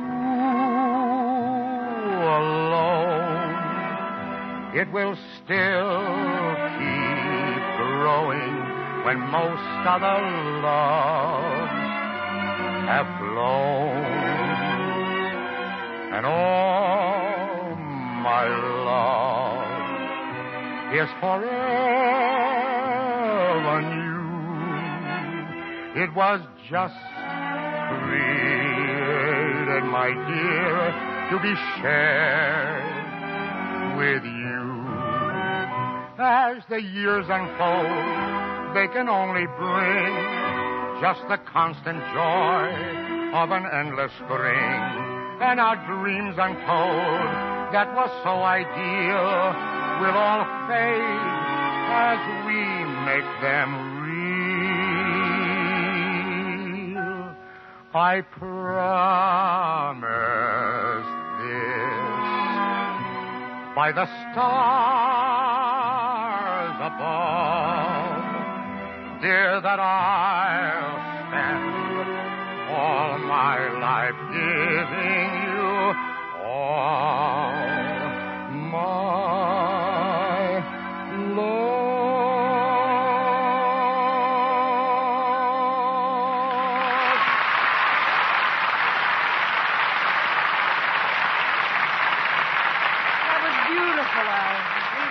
I'm sure our audience appreciated it. Well, thanks both of you. And Bill, it's time, don't you think, to give us the good news for next Monday night thing, you know? Indeed it is, Al, and it's very good news. Because we're bringing our audience another great Broadway play that made an equally great movie. It's Warner Brothers' recent hit, One More Tomorrow. And our stars are Dennis Morgan, Jane Wyman, and Alexis Smith. One More Tomorrow is the tense, dramatic story of a man caught between a calculating marriage and a love he's never quite forgotten. A play I'm sure our audience will never quite forget.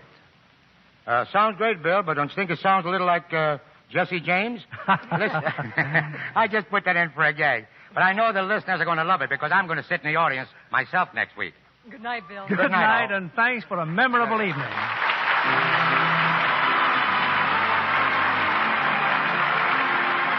Lever Brothers Company, the makers of Lux Flakes, join me in inviting you to be with us again next Monday evening when the Lux Radio Theater presents Dennis Morgan, Jane Wyman, and Alexis Smith in One More Tomorrow. This is William Keeley saying good night to you from Hollywood.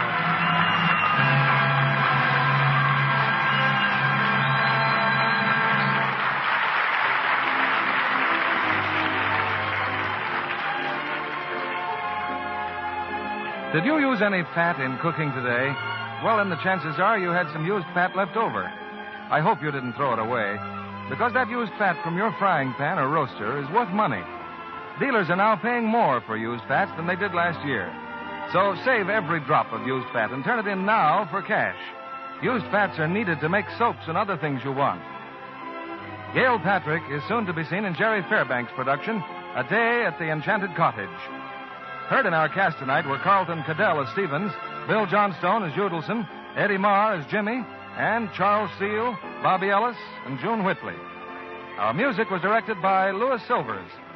This program is rebroadcast to our servicemen and women overseas through the worldwide facilities of the United States Armed Forces Radio Service. And this is your announcer, John Milton Kennedy, reminding you to join us again next Monday night to hear One More Tomorrow with Dennis Morgan, Jane Wyman, and Alexis Smith. And why not tune in to Joan Davis every Monday night over most of these stations? This is CBS, the Columbia Broadcasting System. Good evening. This is Peter Tobin introducing Lux Radio Theatre.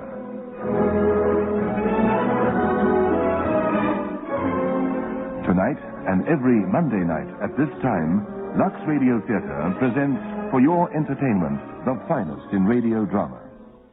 Tonight we have pleasure in presenting You're Not the Woman I Married by Malcolm Hulk. The prison alarm bell rings. 2 convicts have escaped. So starts this tensely dramatic play. Listen in a few moments to how this getaway is linked to the emotional difficulties of middle-aged George Ramage and his recently acquired young wife in You're Not the Woman I Married. Produced for Lux Radio Theatre by Michael Silver. You're Not the Woman I Married.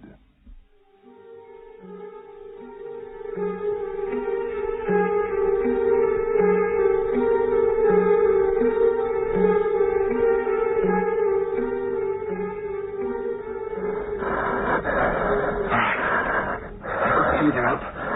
Now jump. I'll catch you. Right. I got you. You all right? Yeah. What are we going to do about the rope? Leave it. Come through here behind these bushes. What for? I've got me reasons. Come on.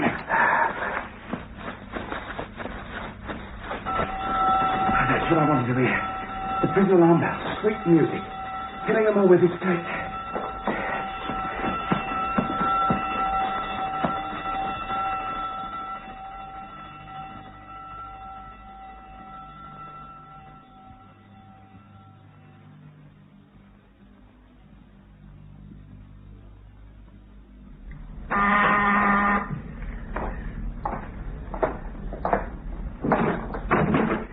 Evening, George. Oh, hello, Jerry.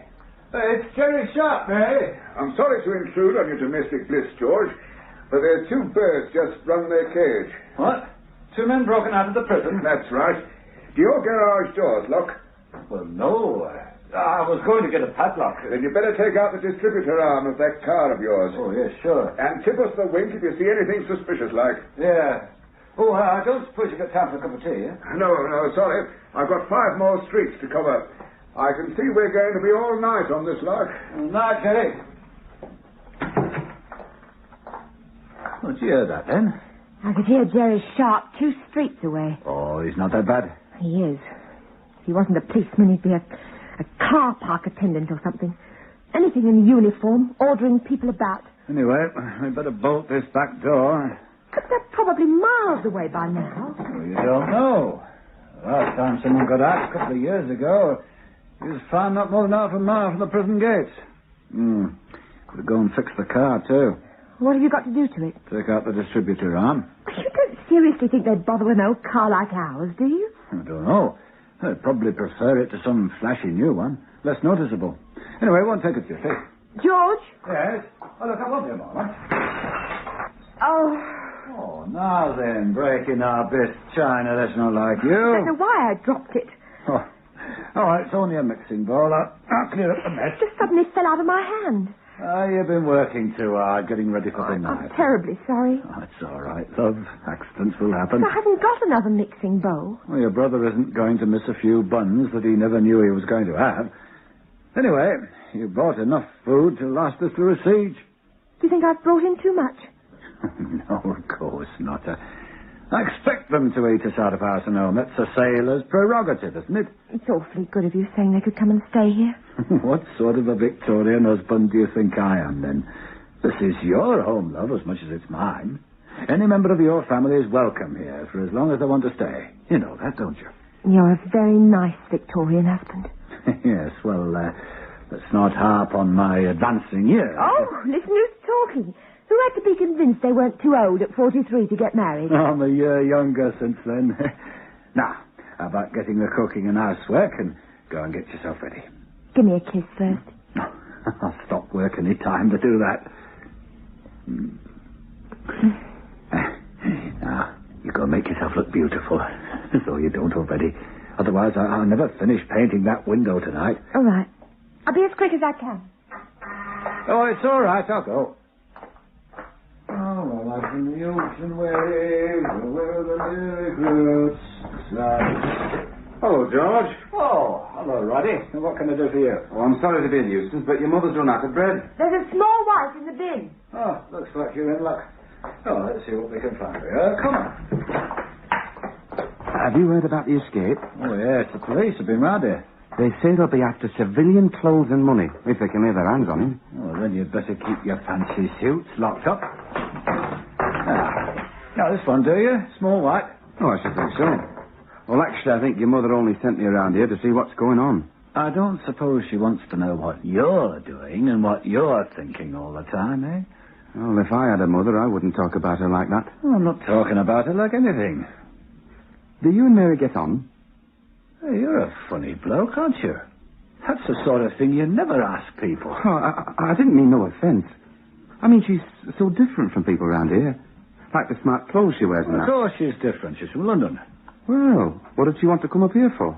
Roddy, are you going down the street borrowing bread and running some sort of survey into the habits of married couples? Well, you're the only people I know this side of the town. Well, you try finding things out about people by asking other people, like everybody else does.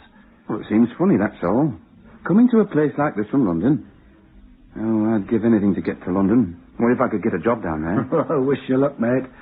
Now, do you think you've inquired enough into our business to satisfy my mother for the evening? Oh, I'm sorry. I'll get the bread to her. I'll see you out. Hey, you better mind how you go past the Nick. You're one of those blokes looks the spitting image of you. Oh, you didn't. Oh, go on. Get on with it. Good night. Night, Roddy. Well, it hasn't taken you long to get ready. Did you find the bread all right? Yes, I thought you were getting a new dress for tonight. Changed my mind. Does it look all right? Oh, you know you always look wonderful, but... Well, I thought you said you'd put some money by for new clothes for your brother's visit. Money comes in useful for other things as well. So no, love. Oh, as soon as we've got this house paid off, we'll be able to get all sorts of things. Certainly do look wonderful. Right, you're crushing my dress. I've just pressed it. Oh, I'm sorry. Now then, don't sulk. No, I'm not sulking. I've got something for you. Do you want to see it? What is it? I've got it on top of this wardrobe. Oh. There you are. You'll probably be ever so annoyed with me for spending the money. An electric razor. It's the type you said you wanted. Oh, you haven't got anything else hidden away in this house, have you? Why'd you ask that? Well, nothing, only... Well, it's lovely, Mary, but we can't afford that sort of thing, not yet. But I bought it for you. I didn't steal the money. I saved it. Yeah, but I mean, why buy it for me?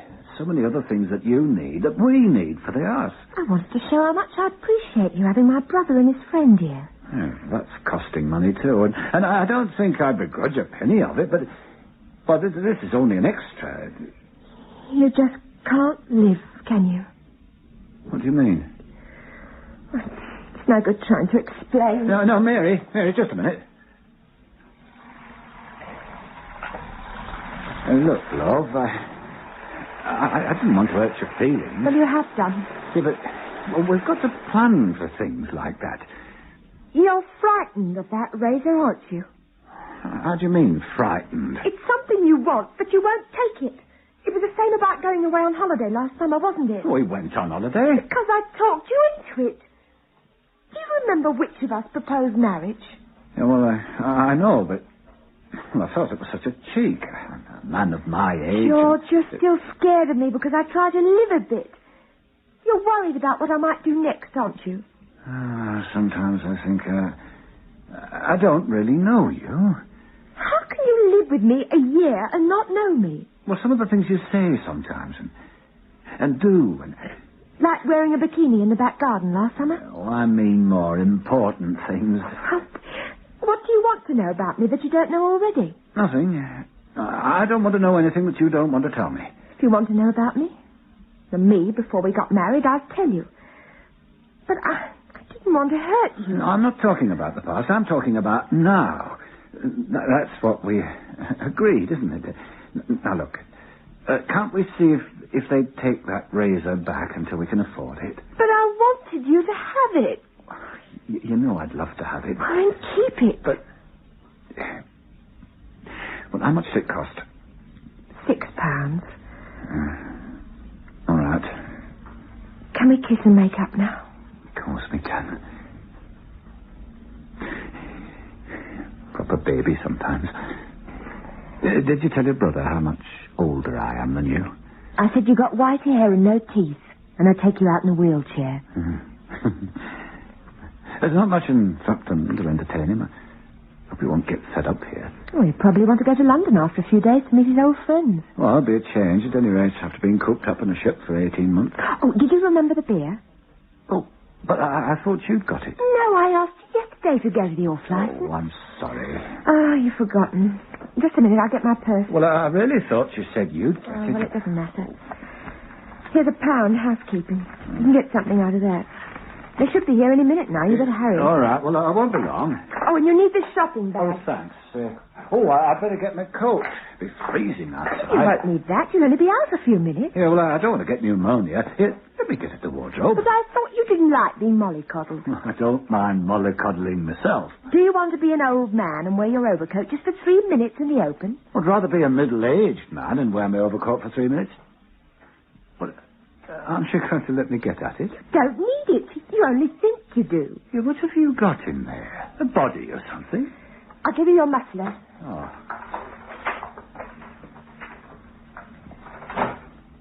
There you are. That'll keep your neck warm. Yeah, but what about the rest of me? That's for the rest of you. Now hurry or they'll be here. Hey, all right. This is a police announcement. This is a police announcement. What's that? Well, sounds like a loudspeaker. Well, open the door. Okay. Please pay attention. This is an important police announcement. 2 men have escaped from the prison. Please lock all doors and windows. Please report immediately to the police if you see any persons acting suspiciously. The 2 escaped men may still be in this neighborhood. These men may be dangerous. Please report to the police immediately if you see any persons behaving suspiciously. This is a police announcement. Please pay attention. I don't envy those 2 blokes on the run. Probably be glad when they're back inside. They may not think so. Did you tell your brother you'd chosen the house next door to the local Nick? He knows all about it. You sure you'll be all right on your own? Wouldn't it be better if I wait till Mitch and his friend have turned up? I'll be perfectly all right. Well, if anyone rings the doorbell or anything, you take a good look at them through the front window before answering. Yes, I'll do that. Don't worry. Okay. Bye-bye.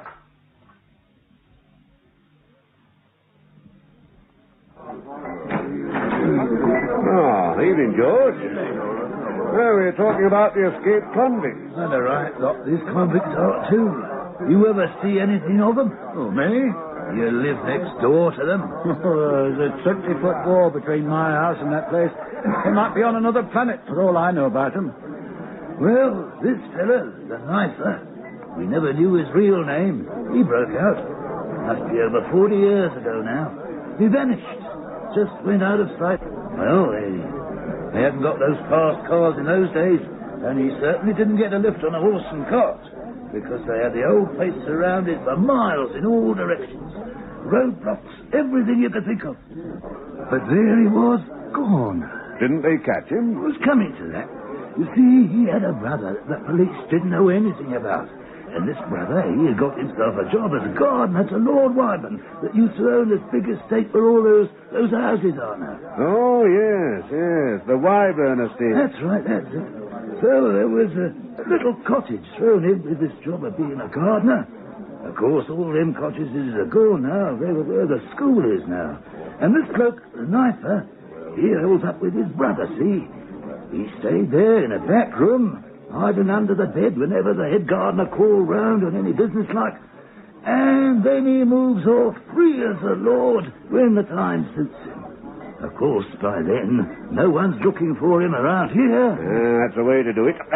Now then, George, what can I get you? Well, I wanted Yes, that's what it is, you see. Nobody thought of looking right here next to the prison. They thought he must have got away in the first few hours. He knew what he was doing. You were saying, George? Yeah, well, a quart of light and brown, 2 bottles of stout, and a couple of tins of lager. Oh, and half a bottle of whiskey. Right, coming off. Of course, they got him in the end, because, you see, he did in his own brother with a knife before he went on his way. Oh, I never heard that. Anyway, the knifer fell out with his brother over something and used his knife on him. He was a real bad lot, he was. But he got away all right before anyone found his brother's body. And he managed to join the army. No one spotted him. He just volunteered like everyone else. Very nice. Tell me more stories like that. I thought you might be interested. Oh, yes. Well, I'm interested, yeah. Well, that's your all set up, George. Shall I put it in your bag for you? Oh, yes, thanks. Right. How much is that, Lodger? That'll be £3, 2 and 6, please. Thanks. There we are then. £3, 2 and 6. See, just right. Thanks. Very much. Well, that's what I'd do if I was escaping from that place. Now, there was a bloke stayed actually inside the prison for a week without being spotted. By the time he finally broke out, all the hue and cry had died down, and he was able to walk out dressed as a warder, free as the Lord. And then he still needed money for a train fare to get away, and the first house he tried to rob was the home of a policeman. Oh, that was rotten luck for him. Oh, you need a lot of luck trying to get away from a place like that. Or a lot of planning. Seems to me you need a lot of both. Yes, I should think you would. You're doing all right then, George. I'm fine. The wife all right? She gets away. Yes. As I was saying, this bloke actually stayed inside the prison in a workshop, it was, for a whole week without being spotted. I'd like to hear about it sometime, but I'll be going now. Good night. Yeah, no night, George. Good night, George.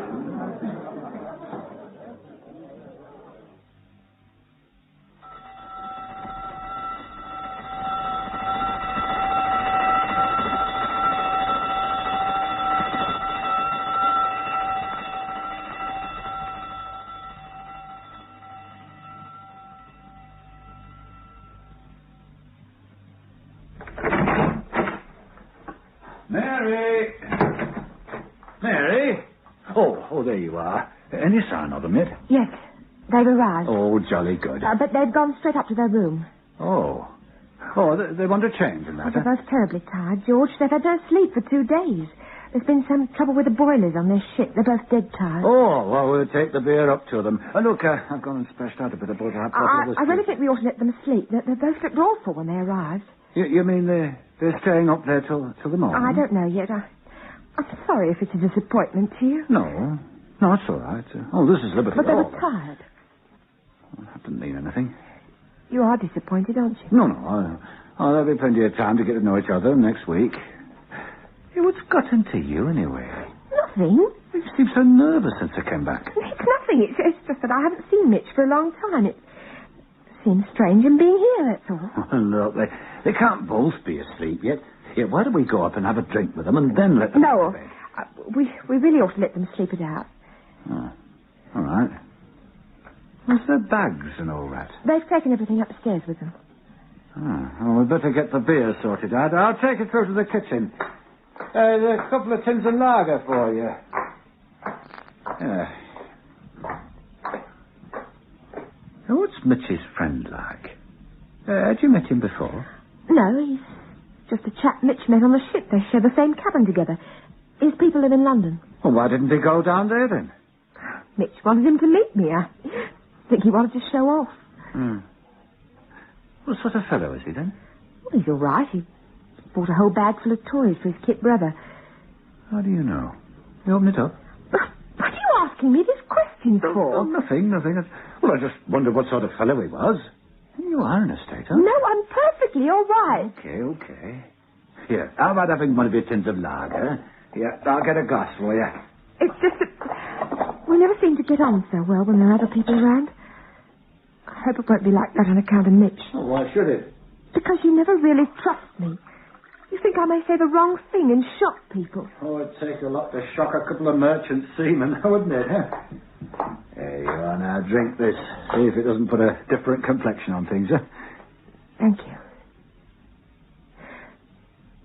What if, when you get talking with Mitch about the places he's been, you start wishing you hadn't got married and settled down? Oh, is that what's on your mind? You've always wanted to go abroad, haven't you? Oh, everyone wants to travel. George, what if we both went away together? Where to? Oh, it doesn't matter. Somewhere where no one speaks English, so there'd only be the two of us.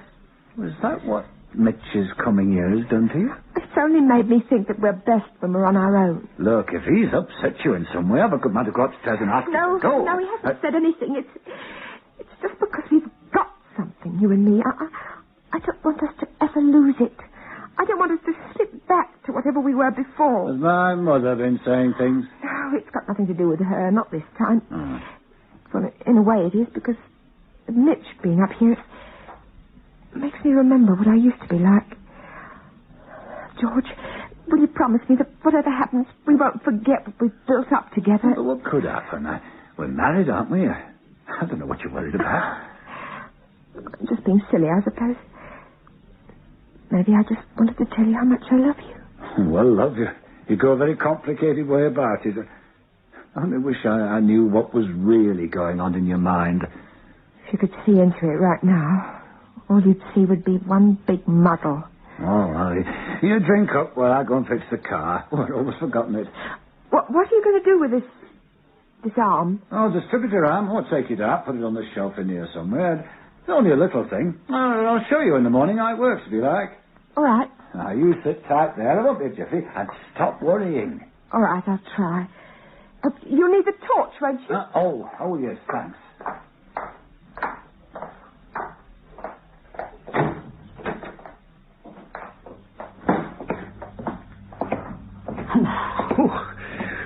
What a night. Roll on summer. Oh. Push. Where are you? Oh, now then, push, you freeze to death out here. Come on. Hello, what have we got here?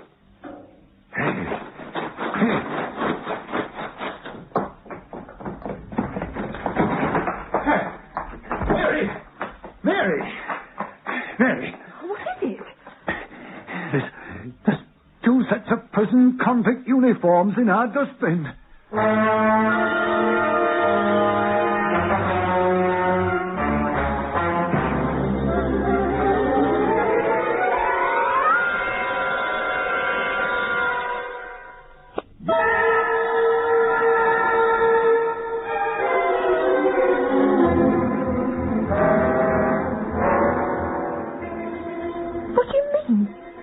Uniforms in our dustbin. Men who escaped. They must have got hold of civilian clothes somehow, and they had to dump their prison gear somewhere, well, they've used our dustbin. But there's been no one round here. Well, they wouldn't ring the front doorbell and ask permission, would they? Anyway, it means that they can't have got very far. They must be hiding just around this street somewhere. Why round here? Because their uniforms are here. But they may have been there for... Well, for almost an hour and a half. I mean, well, they could have got a long way from here in that Except time. those uniforms weren't there when I went to get the beer. How do you know? Well, when I was leaving here, after you closed the front door, I found a banana skin someone had thrown in our garden path. I put it in the dustbin. But it was dark. How could you see what was in there? Well, it really doesn't matter, does it? I'd have sensed if those coals had been in there. Well, take up half the dustbin. Anyway, look, you go upstairs and tell Mitch what it's all about. You'll have to wake him up if he's asleep, and stay up there till I get back. I don't want anything to happen to you. Where are you going? Well, I have to tell the police, of course. Or it might be quickest if I went straight to the prison itself. But, George, it's not our business. What do you mean, not our business? I just don't want you to go to the police, that's all. Well, why not? I don't want us to get involved. But there's 2 criminals escaped from prison. You've lived next to that place all your life, but you don't know what it's like to be inside there. Locked up, treated like an animal. And do you? Why do you ask that? Well, I didn't mean do you really know what it's like to be in prison. I meant that... But I don't understand you. Well, of course we've got to go to the police. George, if you feel you must go, then that's all there is to it. But why don't you want me to? Because you're a frightened little man. Huh? You always wanted to run to someone or something bigger than yourself. If your father lived, you might have got it all out of your system, but he didn't. So you're always looking for something big and powerful to lean on and make decisions for you and to run to. You never talked like this before. I didn't have to. You seem to be getting more used to being a married man and not being frightened anymore. Mary, you've been married before, haven't you? What's that got to do with it? Up to 2 minutes ago, we were happy, weren't we? But as soon as anything comes in from the outside, we start to break up. Like 2 prison uniforms in our front garden, for instance? Like anything. We just don't remain a single unit anymore because you don't trust me. But I just don't know what to make of you, Mary. All right, then I'll tell you. I was married when I was 18, and he was very young and foolish. Now, do you want to know any more? Only what you want to tell me. I didn't want to tell you things that might hurt you. You mean you loved him more than you loved me? Young love's different, George. It's wild and crazy. It goes deep inside you. I know. I was in love with a girl when I was 20. Only I had my mother to think about. Well, I didn't bother to think about anyone but me. And did he leave you? What happened was as much my fault as it was his. I was full of big ideas, wanting expensive things and a gay time. Yeah, I see. So you'd rather I didn't tell the police about those prison uniforms? I thought we'd got off that. I know you did. What's that supposed to hint at? Mary, that telegram you had from your brother, where is it? Well, what do you want it The for? telegram he sent you from Liverpool. He never showed it to me. It should have Liverpool written across it somewhere. Well, I suppose it did, but what are you talking about? It was 2 days ago. I must have thrown it The away. 12 months we've been together, I've never seen a letter from him. He never writes letters. Don't you think he exists or something? He's upstairs asleep. Oh, that'll be Jerry Sharp, likely. I invited him back for a cup of tea. Oh, send him away. I want to talk to you. Don't worry. Just because you're not the woman I married, I'm not going to be the laughing stock in the neighborhood. You'll be all right. George! Oh, hello, Jerry. Thought it'd be you. Well, I've got time for that cup of tea if the offer's still good. It's coming. Oh, what's the matter with you, then? Camel got the hump? No, I'm all right. Let's get this door closed. It's freezing. Well, aren't you going to put the chain on it? Well, hardly any need to with you in the house, is there? I see what you mean. Well, I'd certainly teach them a lesson. I've got my hands on them, keeping us all out on a night like this. Yeah, well, come on down to the kitchen, get warm, huh? Oh, as a matter of fact, we were just putting the kettle on, weren't we, Mary? Yes. Oh, it's a rotten shame, really. All you chaps being kept out on a night like this, when for all we know, those 2 men may be snug as anything somewhere in the warm. Oh, I don't know about that. They're more likely perishing of cold in someone's coal shed. Anyway, how's Mary getting on? I'm all right, thank you. Well, I've got to be back in an hour. There's a whole van load of extra dogs being brought in from Nottingham. Are they supposed to know where the men are? They give him something to smell that the prisoners have been wearing. Then we go on the leash with them. Mind you, if I get the dog that picks up the scent, he'll be off his leash the moment he starts tugging. You really hate anyone who's on the wrong side of the law, don't you, Jerry? I mean, you wouldn't want to deprive the dogs of their bit of fun, would you? Oh, I don't think Jerry meant anything like that, did you, Jerry?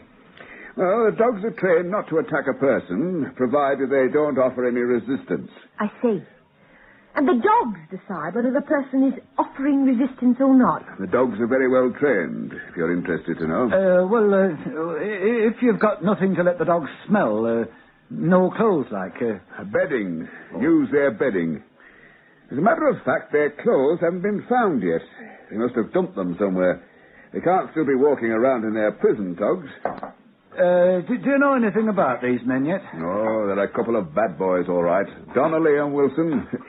You remember they did a bank job down in London a couple of years ago? I don't remember it, no. Oh, their names were all in the papers.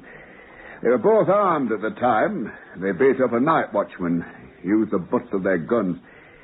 They drew 10 years each on account of that. So I suppose I'll be watching for them down in London tomorrow. If we don't catch them tonight, they will. You know, that's a funny thing. Most blokes, as soon as they break out of prison, doesn't matter where they are, they head for home like a lot of flipping homing pigeons. Just shows what a balmy lot some of them are inside. They all know that as soon as a man breaks out, we're watching their relatives, no matter where they live. What if they don't have any relatives? Then they've got nowhere to run to, have they?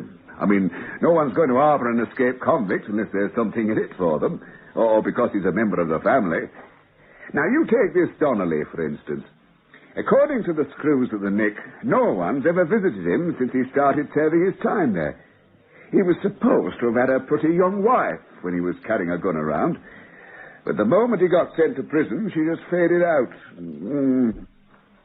Here's your tea. Oh, thanks, Mary.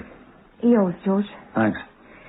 If you don't mind, I've got a few things to do upstairs. Oh, you're leaving us? Yes, if you don't mind.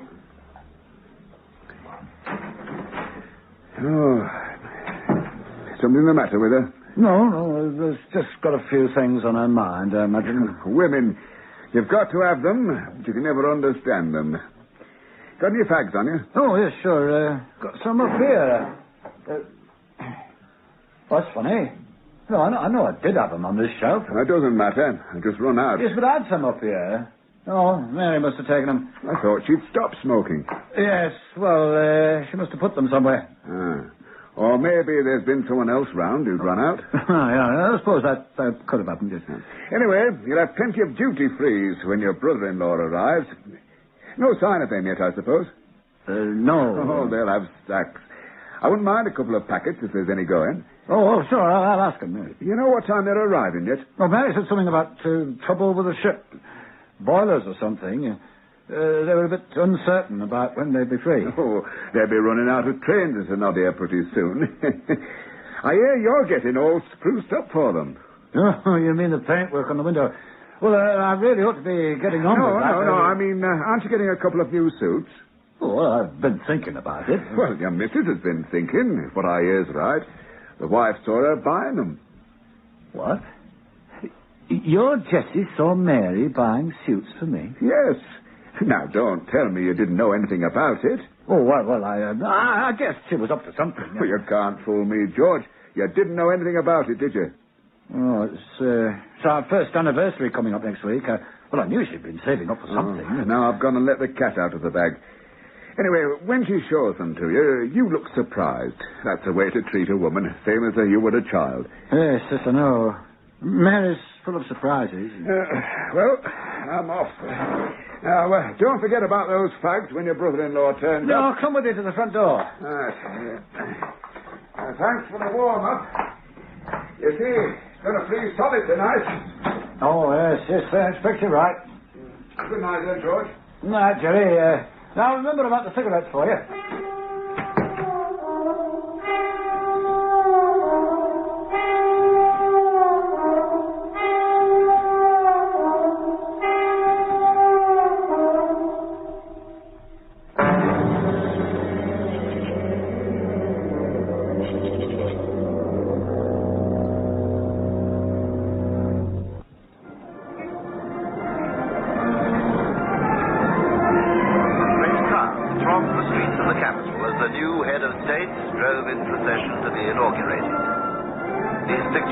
recorded earlier today on the Eurovision network. Mrs. Ramage, shall I put the kettle on? All right, Roddy. Did George say they're Two men broke out of Chesterton prison late this afternoon.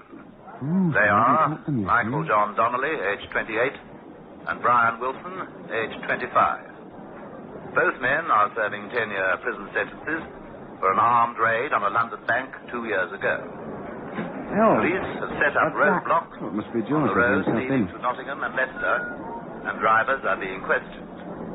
It is believed that the two men who escaped... Oh, hey, used Roddy. the road. Hey, Mother. I thought you were busy tonight. Well, I sort of scaled the outer wall. What about these two men? What? This afternoon, police headquarters issued a warning that these two men may be dangerous. Well, Road death. you can switch that off now, Roddy. A minute. Well, that's the second time tonight they've been on about those fellas. They put on pictures of them before. What did they look like? Well, you could see what type of men they were, all right. Oh, those photographs the police take, they always make people look like that. Oh, it doesn't matter who takes the photograph. You could see what type of men they were. You're just in time for a cup of tea, George. I'll just have one, Mother. Yeah, I suppose you have. Well, I will have one, thanks. Well, I'll go make it then. I shan't be long. Mother, you've got a lot of old newspapers somewhere, haven't you? They're in the bottom cupboard there. Oh. That's that Maggie Fairkettle for you. Asked me to put by your morning newspapers from when you were living here, so she could put them under her new carpet. Then she never collected them. No. You could throw that lot out now. She'll never want them now. Yes, I will. What are you looking for in there, then? These were about the same time as those two men were caught. Well, that's nothing to do with us. I know what I'd like to do with them men. What would you do with them? Oh, they're not fit to live, not that sort. Well, didn't kill anybody. I don't know what's got into you with all your new ideas on things. Or maybe I do. What do you mean by that? Well, I suppose you've got a right to your own ideas. Meaning I haven't, I suppose. I never said that. We got the teapot in here. It's over there, Roddy. Oh, thanks. What have you got all these newspapers out for? Somebody doing their crosswords? George is looking up about them men what escaped. He feels sorry for them. I never said that, Mother. Well, look at what it says in this one. Shorter jackets for men.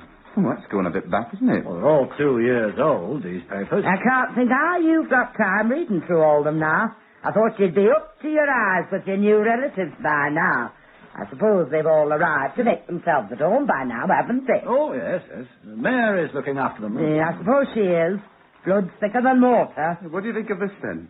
Miss Lola DuPont, honeymooning on the Italian Riviera with film director husband Amo Casano or something, told reporters, "I shall love this man till the day I die." She divorced him last month, didn't she? I thought you was making the tea, Roddy. Oh, only trying to be helpful. This isn't what you're after, isn't it? Bank raiders sentence. Hey, look, there are photographs of them. They're the same as they put on the telly earlier on tonight. Here, let me see. Hold on a minute. Donnelly's wife leaves court in tears. See picture on page 5. Here, let me have that paper. All right. Look for yourself if you want. I can't think why you're so interested. Just a minute, Mother. Do you mind if I look too? If you want to. Oh, she looks a slip of a thing, doesn't she?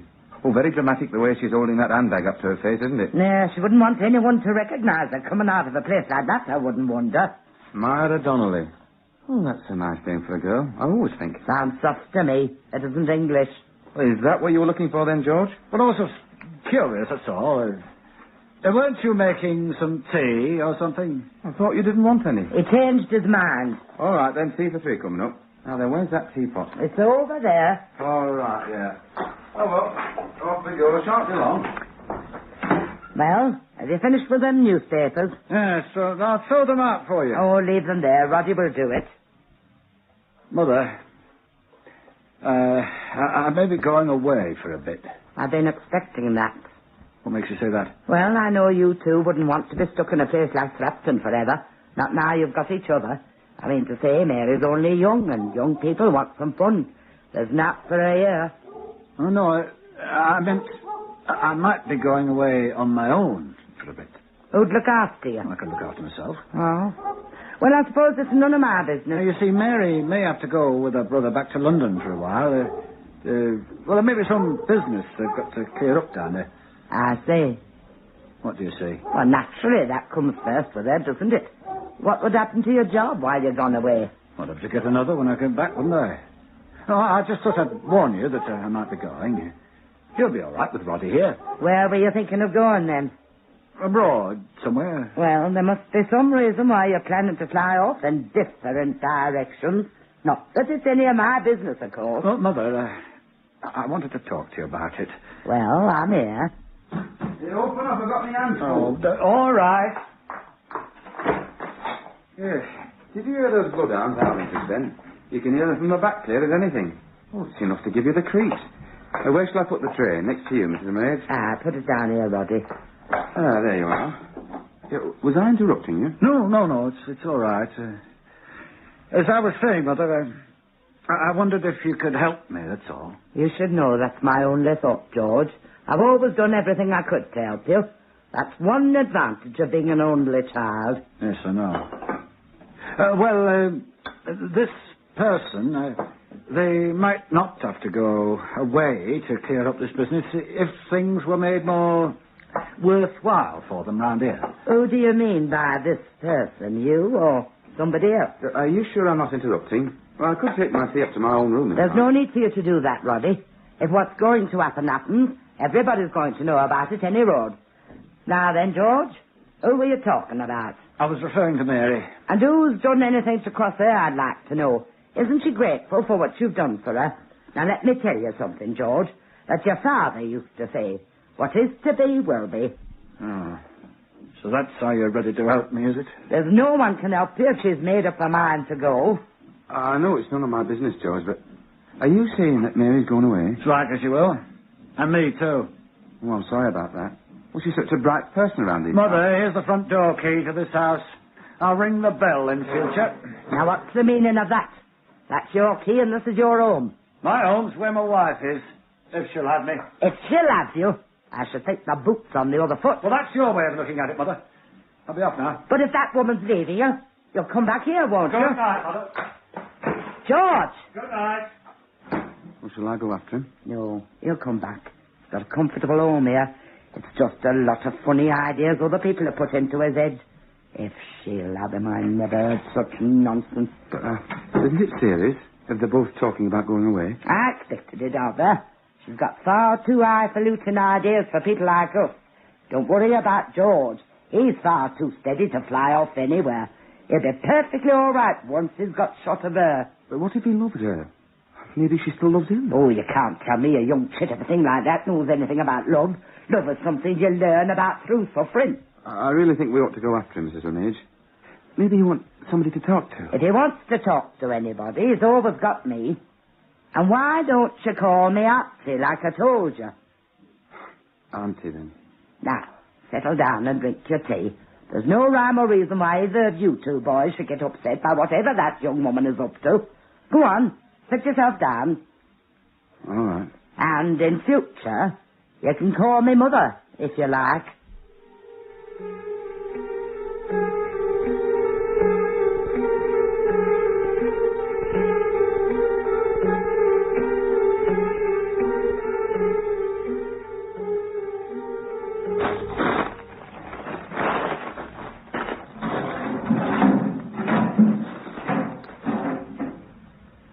Evening, George. Hello. What are you looking for in your dustbin this time of night? Oh, there were some things in there. That's what dustbins are for, isn't it? Well, they're gone now. Maybe the dustbin's been working overtime, eh? Yeah. Well, maybe he has.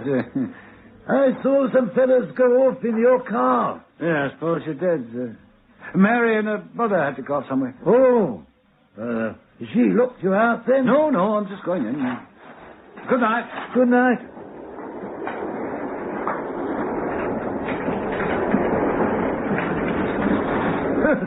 You see, she has locked you out.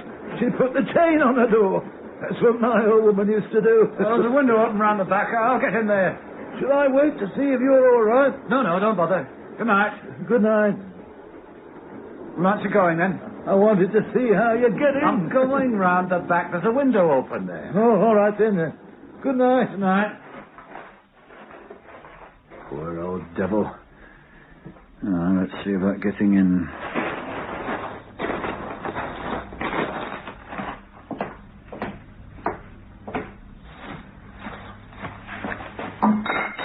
Oh, how did milk bottles get round here? right, Nick.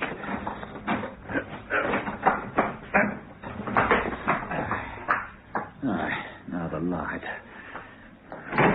No.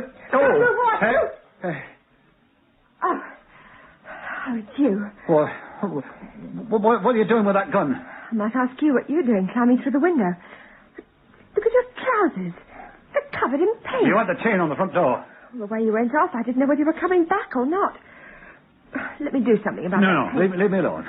All right. I see the car's gone. If you'd been here, I could have asked you about it. You would have asked me. It was their only way of getting away. And why didn't you go with them? Would you have liked me to have done that? Oh, see. You mean this way people aren't going to talk? I suppose they left that gun behind, did they? Or have you had it hidden away all the time? I don't know what you're on about. You don't? I suppose some little bird came and took away those uniforms out of the dustbin. They were their uniforms. They'd taken them with them. Oh, isn't that rather dangerous? What if they're stopped and the wrong person sees those uniforms in the boot of the car? But who's going to stop them? Oh, I see. Of course, some time has gone by now. The roadblocks will probably already be down. I don't know what you're talking about. Those were the uniforms they wear on the ship. They were going to buy new ones tomorrow in town, but now they've got to use the ones they had. You made a mistake. Oh, that's really clever, that is. George, you're talking like a stranger. Can I tell you what happened? Go on. Oh, you know, that's just what your mother says. Go on when she means she doesn't want to listen. And I see when she means she doesn't see a damn thing of what you're saying. Leave my mother out of it. Mitch and his friend have been called back. Oh, is that what you call it? You mean back inside the ship? So they'll need their uniforms, won't they? Just after you walked out of here the way you did, there was a message telling them to go back to Liverpool straight away. There's something still wrong with the boilers. They'll both be back here by tomorrow afternoon. Yeah, isn't that pushing the luck just a bit too far, coming back here? Well, if you're going to carry on like this, I suppose it is. I better tell them to stay away. And I suppose all that's part of the plan, too. People know about those 2 suits you bought. That's what comes of living in a town like this. They're upstairs if you want to see them. I had them in the wardrobe in the hall before you went out. How did you have the money to buy them? We don't. Not both of them. They're on approval to see if they fit you. And I've got enough money put by for you to have one of them. You got it all worked out, haven't Yes, you? because I'm a better manager than you or anyone else around here likes to imagine. Now, will you excuse me, please? What do you want now? I simply want to get to the tap to fill this hot water bottle. It's freezing in bed alone. Oh. Yeah, but you had to live in this town, didn't you? That was vital, wasn't it? I picked it out with a pin. It looked as good as anywhere else. I just wanted to get away from London. I've told you all this before. Well, I'll give you one thing. You've been faithful. You've worked and planned and plotted. You've done more than most women would do to help their man. George, have you been drinking? You know you can't take it. I have not been drinking. Then is there something you want to tell me that I ought to know about? Only that you've done your job very well. And there's one other thing. Yes? None of it would really matter if I didn't love you.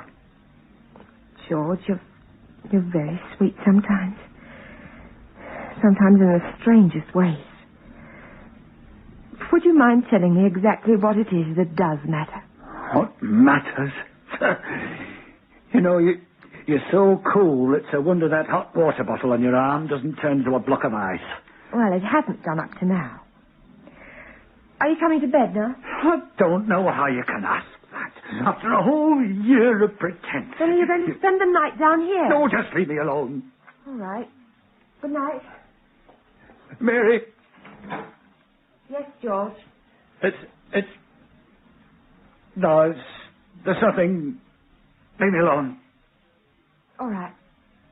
Good night. Mary, the gun. Oh, no, I see I'm left with the gun. Well, let it be on her conscience. Young love's wild and crazy. So they'll do anything to help each other, even if it means breaking my heart.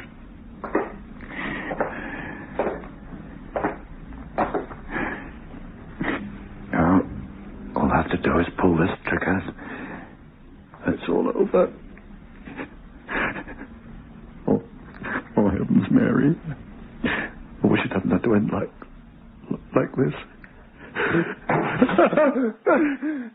Doing now? This gun. Where'd you get it from? It's a water pistol. I know. You got water all over your face. Oh, let me get a towel to you. You do the oddest things sometimes. Where'd it come from? One of the presents Mitch's friend bought for his little brother. When I heard someone breaking into the kitchen, I brought it downstairs just to scare them. Now then, hold still while I mop you up. You know what I thought. Don't tell me you thought it was a real one, or I'll be quite sure you've gone off your head. Fancy pointing it at yourself and squeezing the trigger. Oh, no. You see, what I thought was...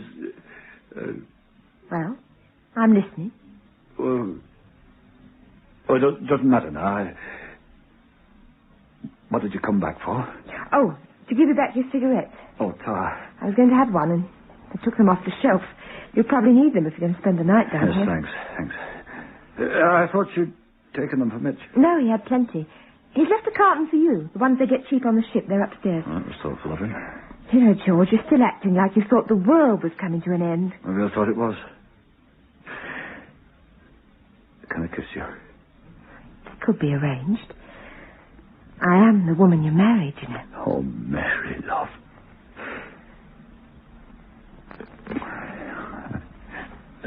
I think things will be different now. I sort of straightened things out with my mother tonight. I'll still go on visiting her, of course, but things will be different. And thank you for the electric razor. Oh, you nice, funny man. Now come to bed. There's only one flight of stairs back where we started. Yes, all right. I better bolt up this window, though. Paint's ruined anyway, climbing in. Don't want those men breaking in here, not tonight. Oh, they've been caught. I just thought you'd have known. When were they caught? Sometime this evening. They were on their way back to Leicester. But what's the matter now? You look like you've seen a ghost. If anyone had planned to help them after they'd broken out of prison, those plans would have to wait now. Until they broke out again. Wouldn't they? I suppose so. When did you know about this? Well, the police told me when they came round here. Police were here? Well, you know, telegrams aren't delivered this time of night, so Mitch's chief engineer telephoned from Liverpool to the local police station. They sent someone round here with a message. And the policeman saw Mitch? It was that young P.C. Robinson. You know what he's like, bossy like all the others. He insisted on delivering the message personally, so I had to wake up Mitch and bring him down. Now, can you tell me what's worrying you this time? Oh, no, nothing. I just thought... it's nothing. Nothing now. Are you quite sure? Yes, I'm quite sure. Are you going to show me those two new suits tonight? Is that the most interesting thing I can do for you right now? No. Come here, love. I reckon they can wait.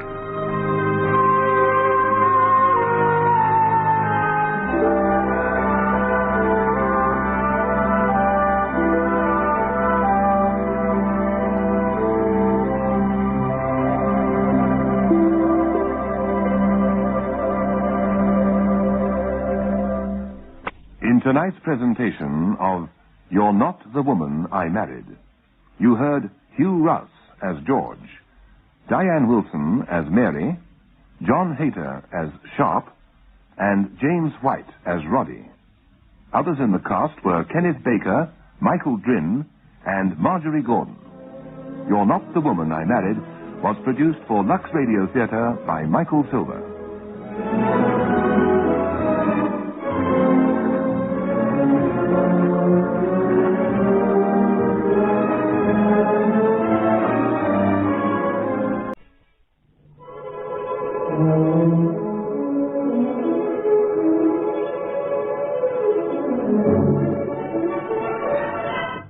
Good evening. This is Peter Tobin introducing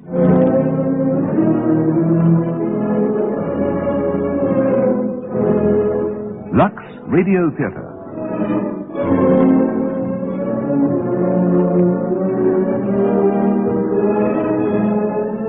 Tonight and every Monday night at this time, Lux Radio Theater presents for your entertainment the finest in radio drama. Tonight we bring you the explosive drama Portrait in Black by Gough and Roberts. A wealthy ship owner's wife conspires with a doctor to kill her elderly, bedridden husband. His death is put down to natural causes, but the security of the guilty pair is shattered when an anonymous letter arrives advising that their crime is known. To protect themselves, they must commit another murder, and the action of the play rises to peaks of suspense, tension, discovery, and confession.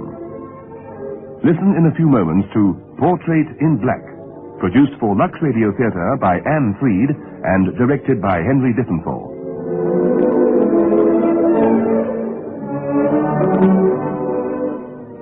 And now, Act One of tonight's Lux Radio Theater presentation, Portrait in Black.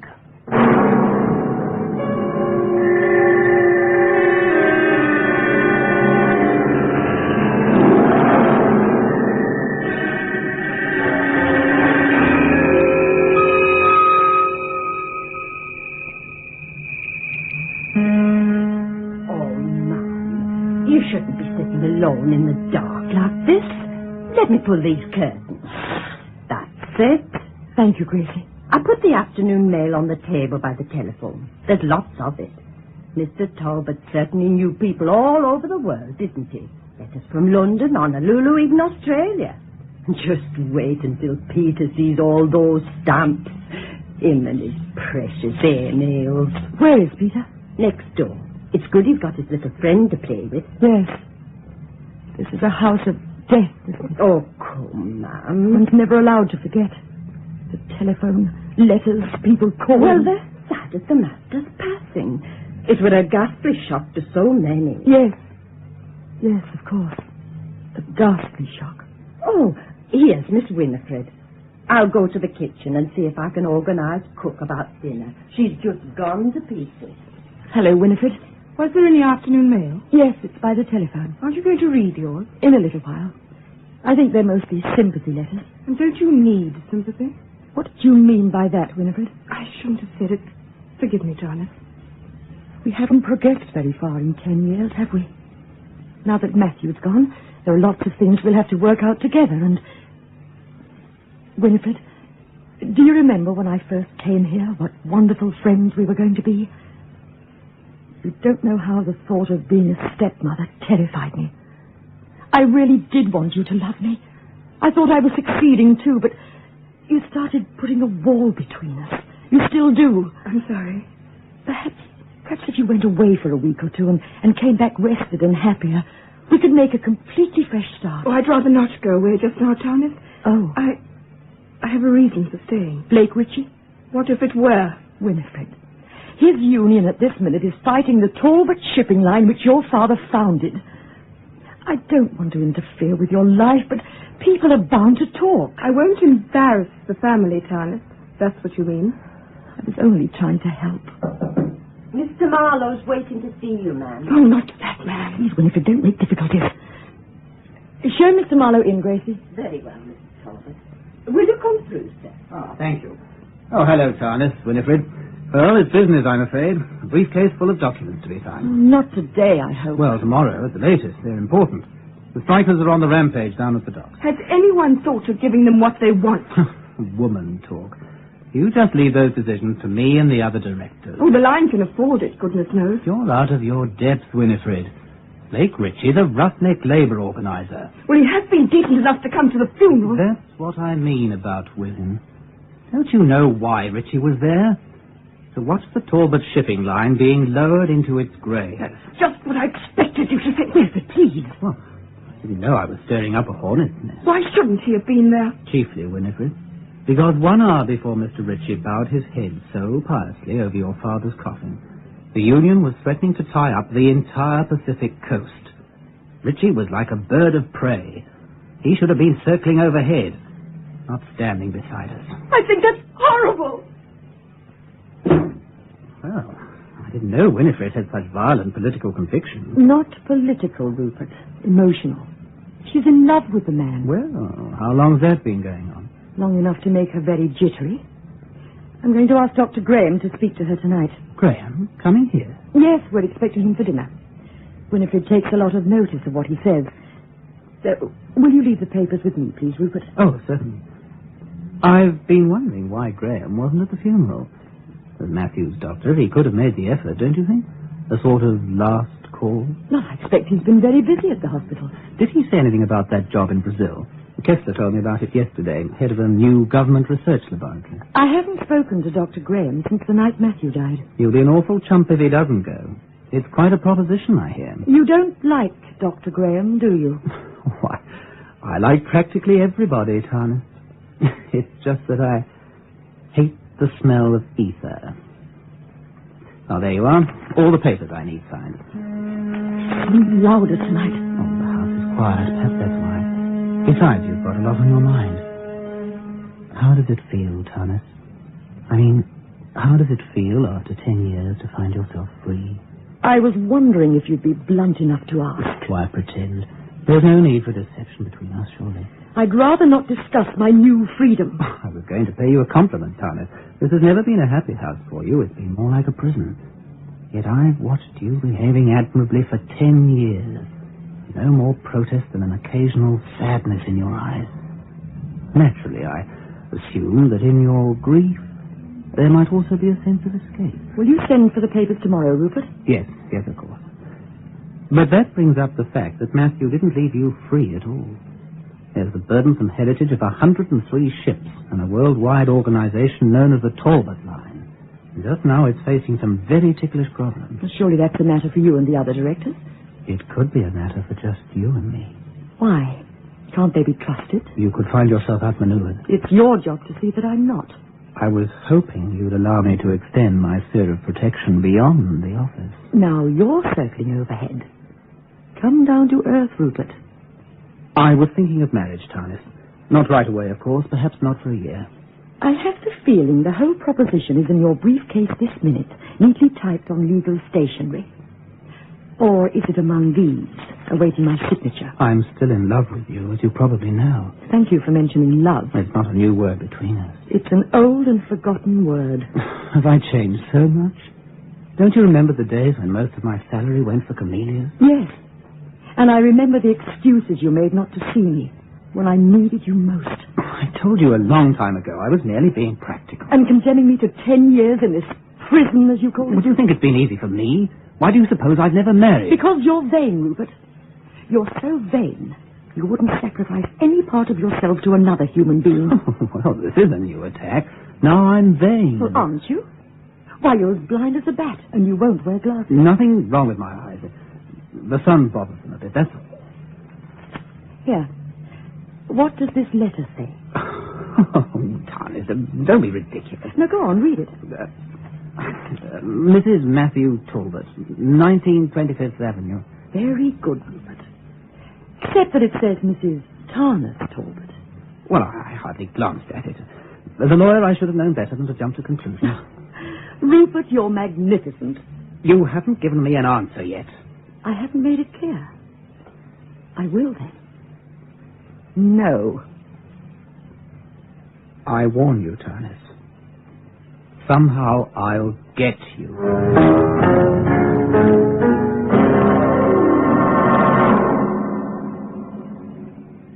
It's Dr. Graham. Oh, it was good of you to come, Doctor. I know how busy you are.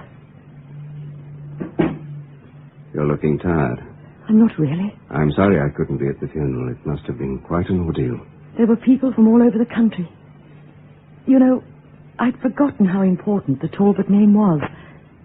And now all that's left of the Talbots is a white-faced little boy. How is Peter?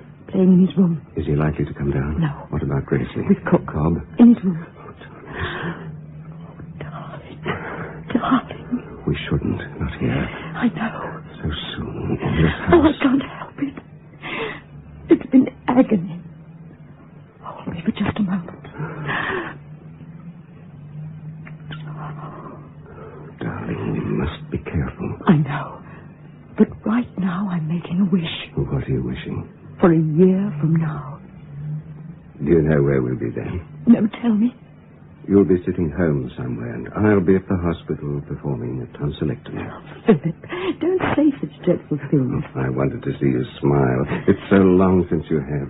Oh, darling, how long will this have to go on? Oh, just for a little while, for appearance's sake. Darling, I'd better go now. I'm due back at the hospital. But you're staying for dinner. I've an operation to perform. I shouldn't have left the hospital at all. But I've been so looking forward to it all evening. Can't you call the hospital? It's impossible. Oh, darling, you know what a doctor's life is. Philip, are you making excuses not to be with me? Excuses? I can understand operations, the hospital, but not Brazil. Who told you about Brazil? Rupert Marlowe heard it from Dr. Kessler. Why didn't you tell me about it? I was going to. What did you say to them? Well, I couldn't give them a flat no. They'd start looking for reasons. I told them I'd have to think about it. You mean you would take the job if they insist? No, I won't take it. But I'll have to have an adequate excuse. Oh, darling, I know what you've been going through, but you mustn't start imagining things. You have to get some rest. Think about us, our being together, anything, but you must rest. All right, Philip. Go ahead to your hospital. I'll comfort myself with his letters of sympathy. Dear Mrs. Talbot, I knew and respected Matthew Talbot for 30 years. Honest, you're upsetting yourself. Dear Mrs. Talbot, what small comfort can a letter be? Dear Mrs. Talbot. Darling, please. I'm sorry. It's stupid of me. But I'm so disappointed about tonight. Oh, Tarnis. Goodbye, darling. Philip! Yes? Letters about us. About us? Dear Mrs. Talbot, congratulations on the success of your murder. What? Somebody knows.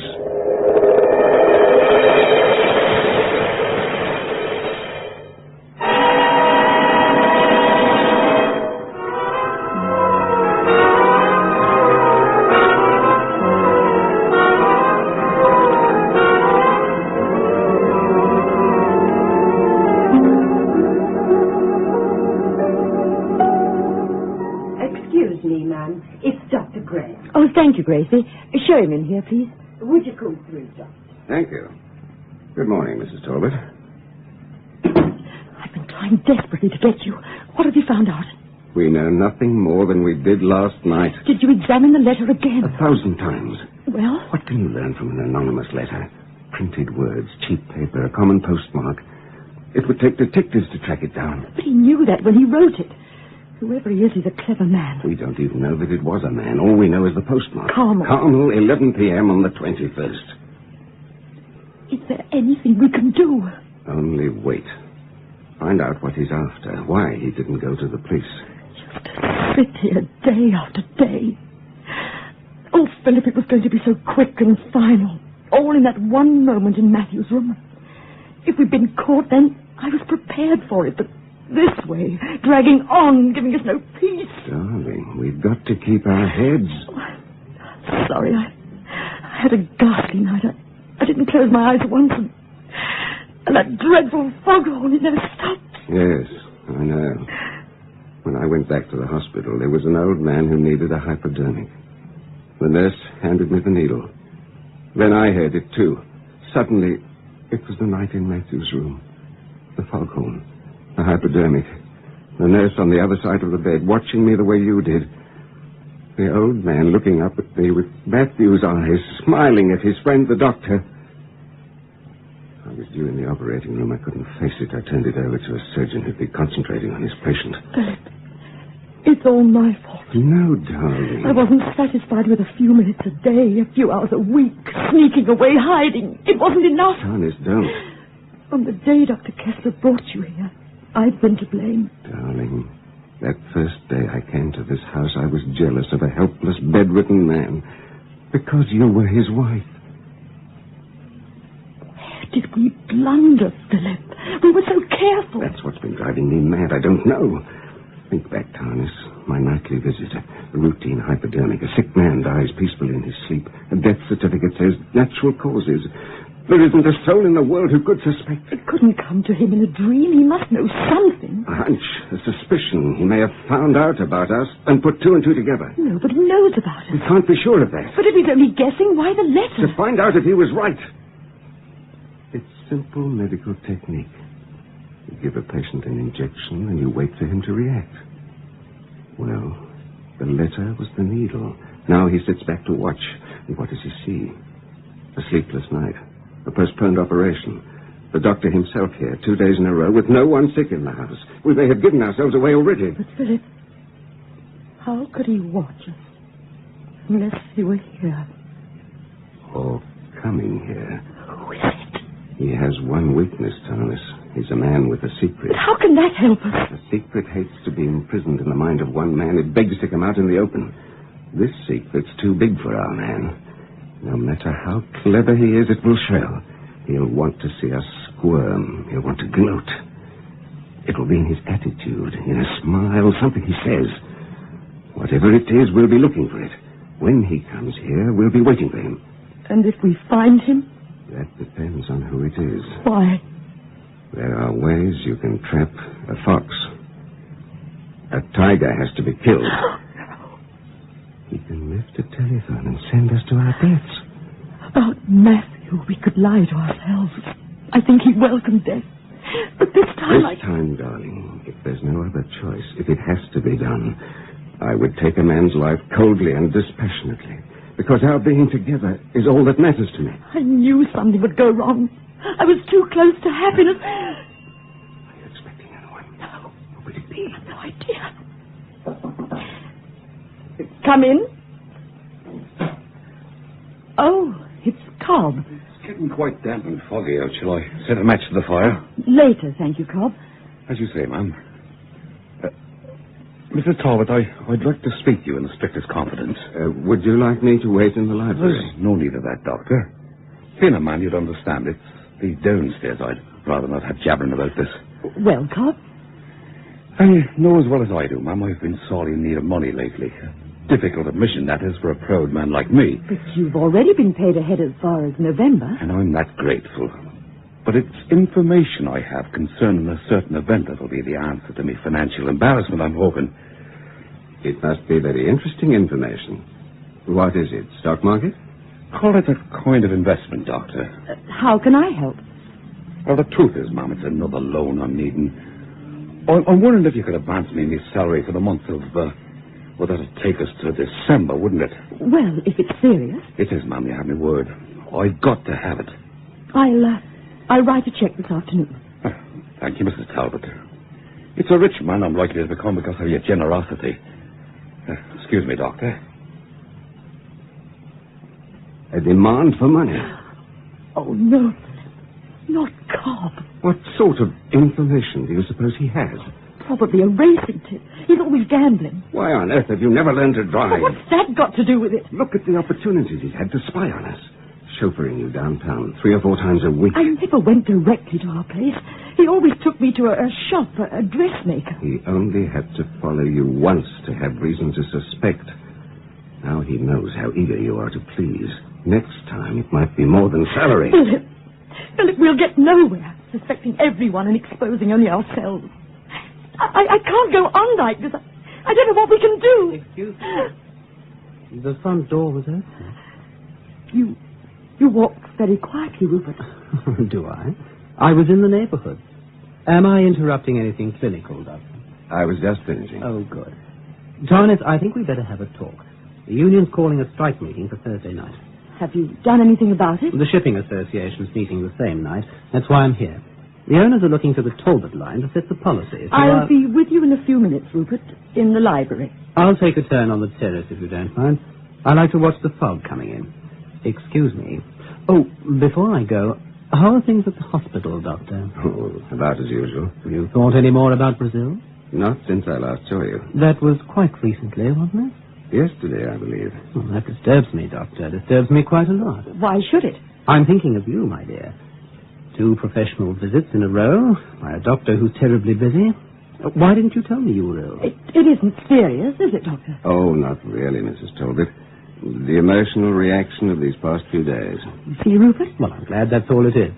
I'll wait on the terrace. Excuse me.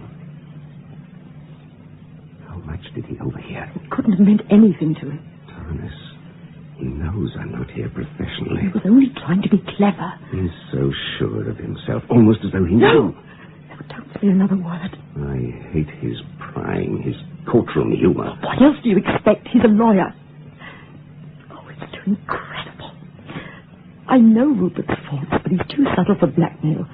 Besides, he has more money than he can spend. Maybe it's not money he's after. What else could it be? I don't know. After all, what could possibly be...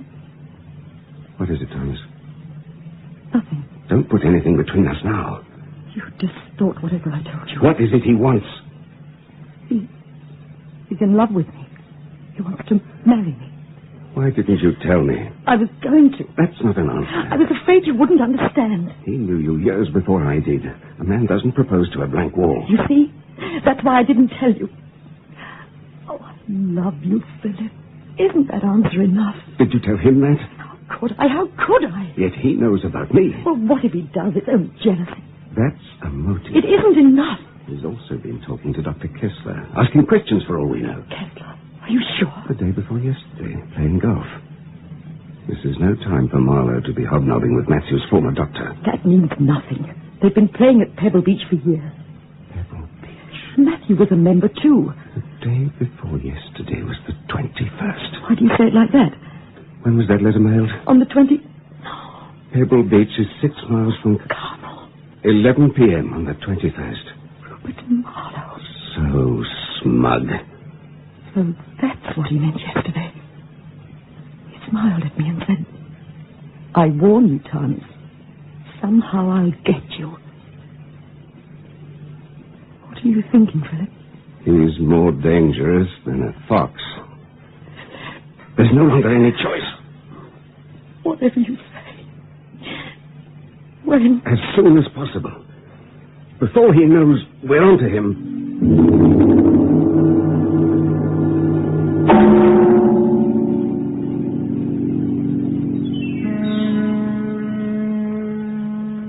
Is Dr. Graham still with Peter? Yes, he's almost through. What does he think? Oh, only the fog and damp. An autumn cold. Oh, thank goodness it isn't serious. Winifred, are you going to the union meeting with Blake Ritchie? I hope you're not going to object again, Tarnis. My mind's made up. Winifred, I didn't intend to interfere. If you want to watch some voters strike against us, that's your affair.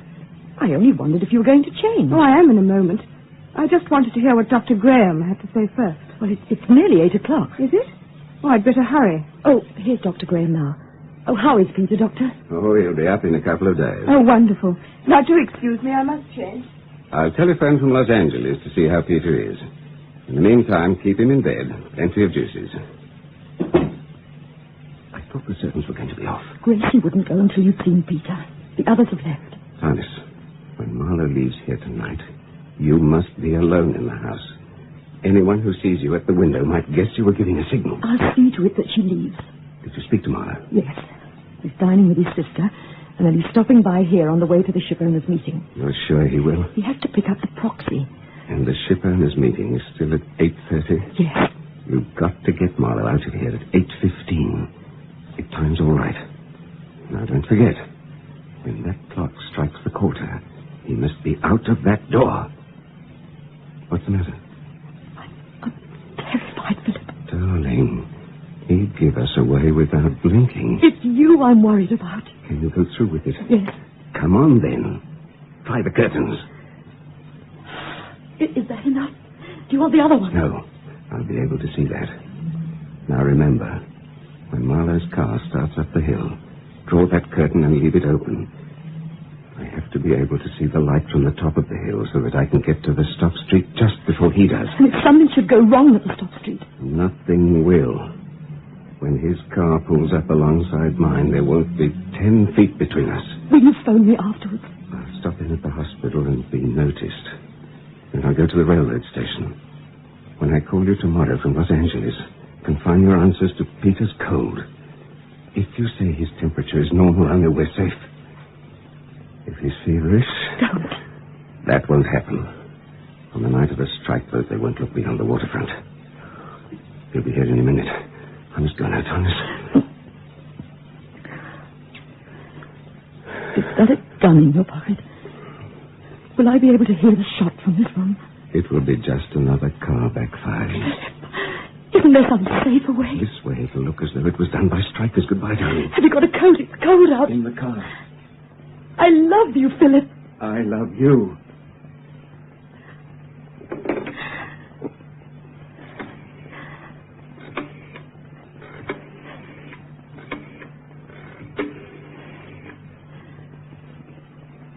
Is Mr. Marlowe there, please?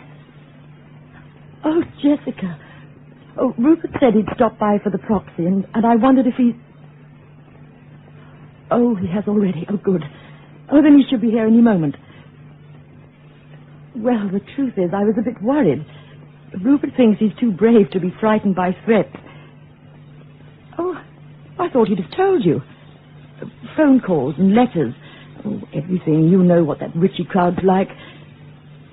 Well, ask him about it. Oh, and do tell him to be more careful. Oh, I think that's Rupert now, darling. Yes, soon. Yes, good night.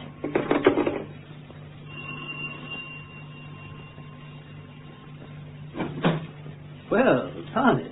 I was beginning to worry about you. The fog's a bit thick outside. I took my time. Well, I have the proxy here. Oh, here.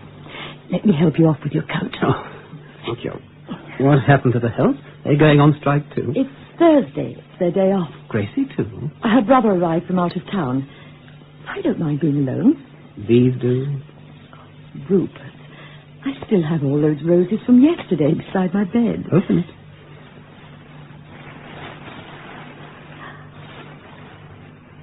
No one's given me camellias. I haven't forgotten. Will you pin them on? Oh, they're beautiful. Would you like a brandy? I'd love one. With a little contrast. You have a good memory, too. For something. Thank you. If you value your life at all, you'll ask the police for protection. Let me get the number for you. I've already spoken to them. You were very wise. And did they give you a bodyguard? Yes, I'm picking him up tonight at the ship owners' meeting, Derby and all. He's going to play the devil with my most intimate moment. Well, it'll only be for a little while. Thank goodness you've taken care of it. I must say I'm enchanted by your concern, Thomas. After the other day... Don't remind me of that, Rupert. I was overwrought. What time is it? You mustn't be late for the meeting. 10 past 8. I still have a few minutes. Yes, but then you really must leave. Thomas, you're looking wonderful. Any reason in particular? Oh, I'm sleeping better.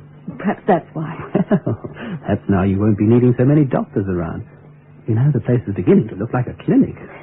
Well, if it'll make you feel any softer towards the medical profession, Dr. Graham's on his way now to Los Angeles to accept a job abroad. Brazil? Oh, could have been. I'm not sure. Oh, it's a wonderful country, Brazil. So far away. Oh, Winifred, where were you hiding? I thought you were going out. Oh, I changed my mind. Or rather, I had my mind changed for me. Well, you might have let me know, don't you think? Does my staying home inconvenience you? If so, you'll be glad to know I'm leaving permanently in a few days. I'm going to marry Blake Ritchie. Marry? Well, congratulations. Thank you. And how about you, Charlotte? Are you going to add your congratulations to Rupert? If marriage has entered the picture, why aren't you at the meeting with the champion of the people? It's for men only. Isn't that miserable? I was going to vote against you. Twice. Very amusing. But if women were not to be allowed at this meeting, I'd have known as soon as Richie did.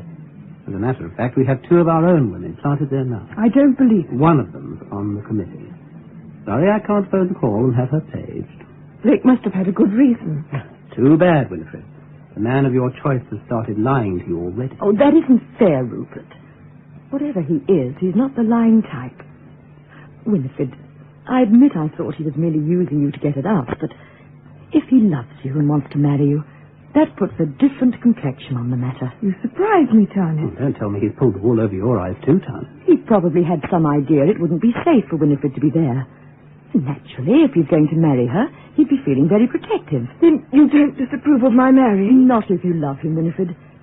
And if you do, tonight you belong there at his side. And that's just where I'm going to be. Good night, Charlotte, and thank you. Good night, Winifred. Nothing for me? Yes, I hope you're a good loser. Well, Tom, that was the last piece of advice I expected to hear from you. If I opposed her, it would only make her more determined. But there's still no reason to send her scooting off to Richie's side of the fence. Please, I think I know how to handle Winifred. I'm sorry, of course. I should leave the family problems to you. In a way, I envy Richie there. I wish someone were rushing downtown to see me, braving the fog, charging through stock streets, hair flying in the wind, just to see me. What colour hair? Roughly yours. Well, there'll be other evenings. You have to go now. Look at the time. Oh, Tunis, you've been watching the clock like a radio announcer. When you hear the tone, it will be exactly Rupert Marlowe's departure. It wasn't meant to sound that way. I just don't like the idea of your hurrying in this weather, Rupert. And I do wish you'd get glasses. Why do you keep on with me about this? Well, it's so silly to be vain about it. I think they'd make you look very distinguished. My dear, I see what I have to see. Then promise me you'll drive carefully. 20 miles an hour. And go through stop streets? Not one. Good. Oh, the proxy. Shall I see you tomorrow? Dinner, perhaps? The Skyway Inn up at Angel's Crest? Well, I... What's that? Nothing. If you don't trust my eyesight on those winding roads, we'll have Cobb Drive, all right? Sounds wonderful. Good night, Hannes. Good night, Rupert.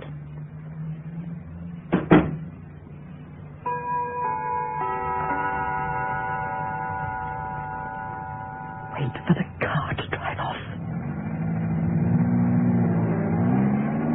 Now the curtain. One side. That's it. Any minute now. Any minute now. Any minute now. Open up! Open up, for pity's sake! Open up! Open the door! Open up! What's happened? What's happened? Bolt the door. What's the matter? Someone tried to kill me, took a shot at me. What are you saying, Rupert? Who did? Where? Top of the hill. Car parked by the stop street. I had to pull right up alongside. Did you see who it was? My foot brake went hold. I grabbed for the emergency and the bullet tore through the window. Did you see who it was? No, his coat collar was up. He turned left and tore along the highway. Do you realize if I hadn't gone forward for that handbrake... It must have been one of Richie's men. It couldn't be anyone else. Well, we'll soon know. How? I saw the license number. The license? He made his mistake when he turned left in front of me. But you couldn't have seen the number. Not with your eyesight. I told you I can see what I have to see. What was the number? 23B. I only saw it for a second. 23B 140, that's it. It's probably stolen, but it's a lead for the police. Get them on the phone. Rupert, before you talk to them, do you have to? Why shouldn't I? I mean, can't you handle this yourself? What are the police for? Well, it'll only involve us all in a scandal. Winifred's engaged to Richie. Don't you know what the newspapers would do? No, that can't be helped. If he tried to kill me once, he'll try again. Rupert, I beg you. Hello? Oh, yes. Winifred. Winifred, you must come home immediately. Something ghastly's happened. A man in a car tried to kill Rupert. No wonder her boyfriend left her here. No, he's all right. He's here now. It's right beside me. We were just going to phone the police. He saw the license number of the car at 23B 140. Yeah, will you? That's a very good idea. What's a very good idea? She's right near a police station. She's going there now. Tell her to bring a detective. Here, let me talk to her. Bring a detective with you and hurry. Maybe she'll listen to me next time she decides to marry a hoodlum. Excuse me, Rupert. Well, where are you going? Just to make sure I bolted the door. I just wanted to make certain. Oh, you came in. I was so startled. You looked like a ghost. No wonder. Oh, what's keeping them? Are they walking here? They'll be here soon. There's nothing you can do until then. But at least I could phone the association and tell them where I am. Wait until the detective arrives. He may want you to say nothing until they've made an arrest. Oh, that's a moment I'll enjoy.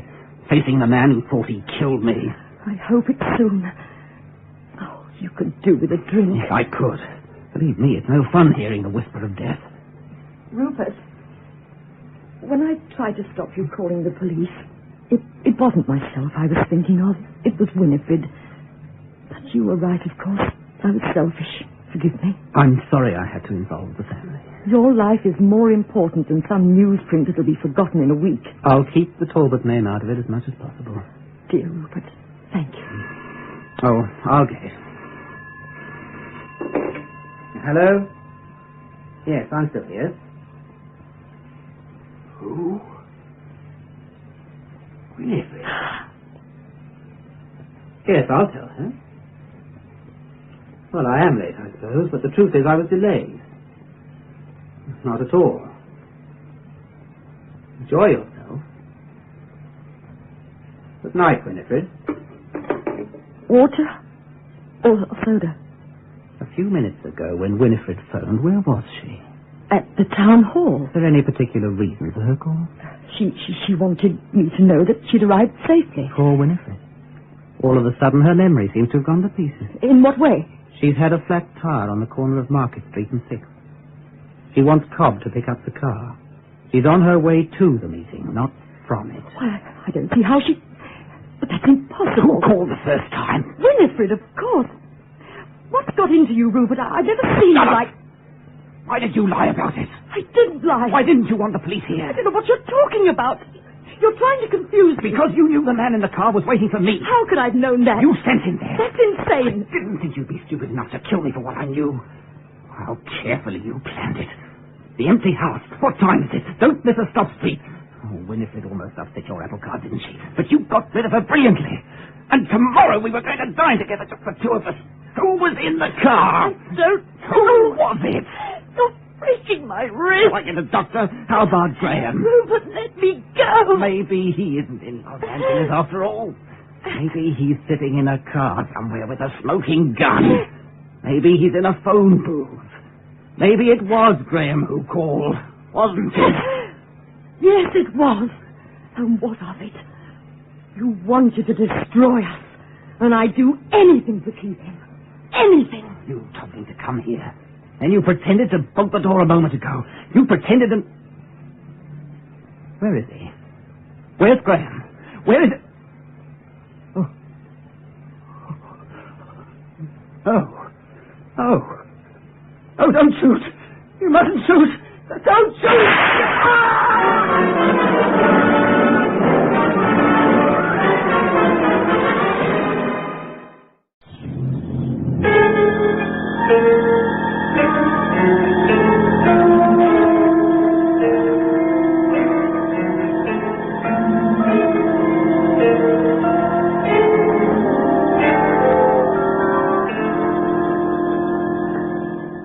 You won't dry the windows by staring at them, Cobb. That's the police boats under the bridge I'm watching, Gracie. If it's not the boats, it's the postman.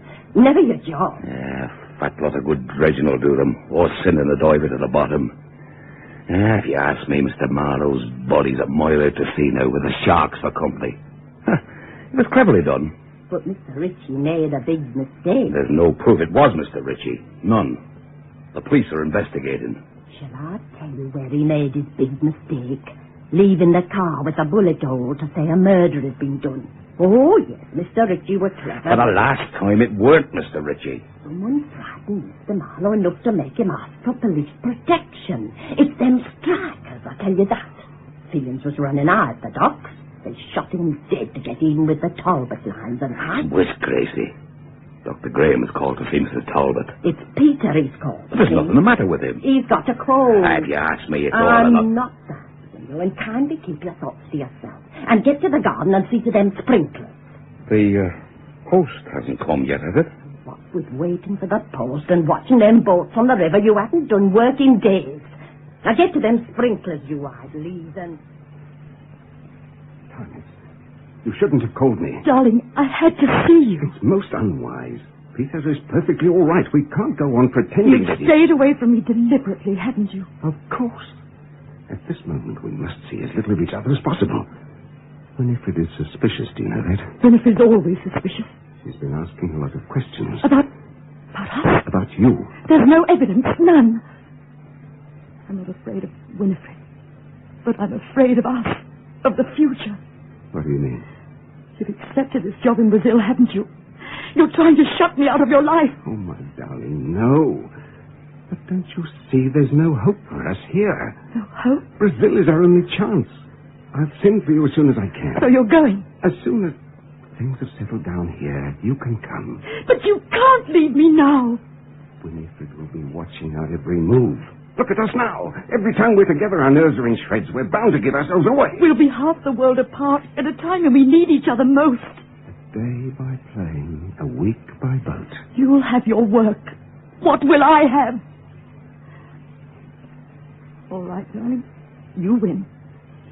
I'll do whatever you wish. Thank you. When do you sail? Saturday. Come in.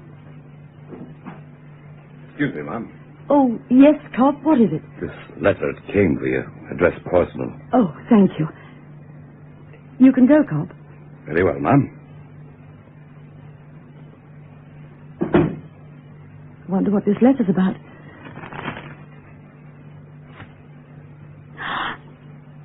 What is it?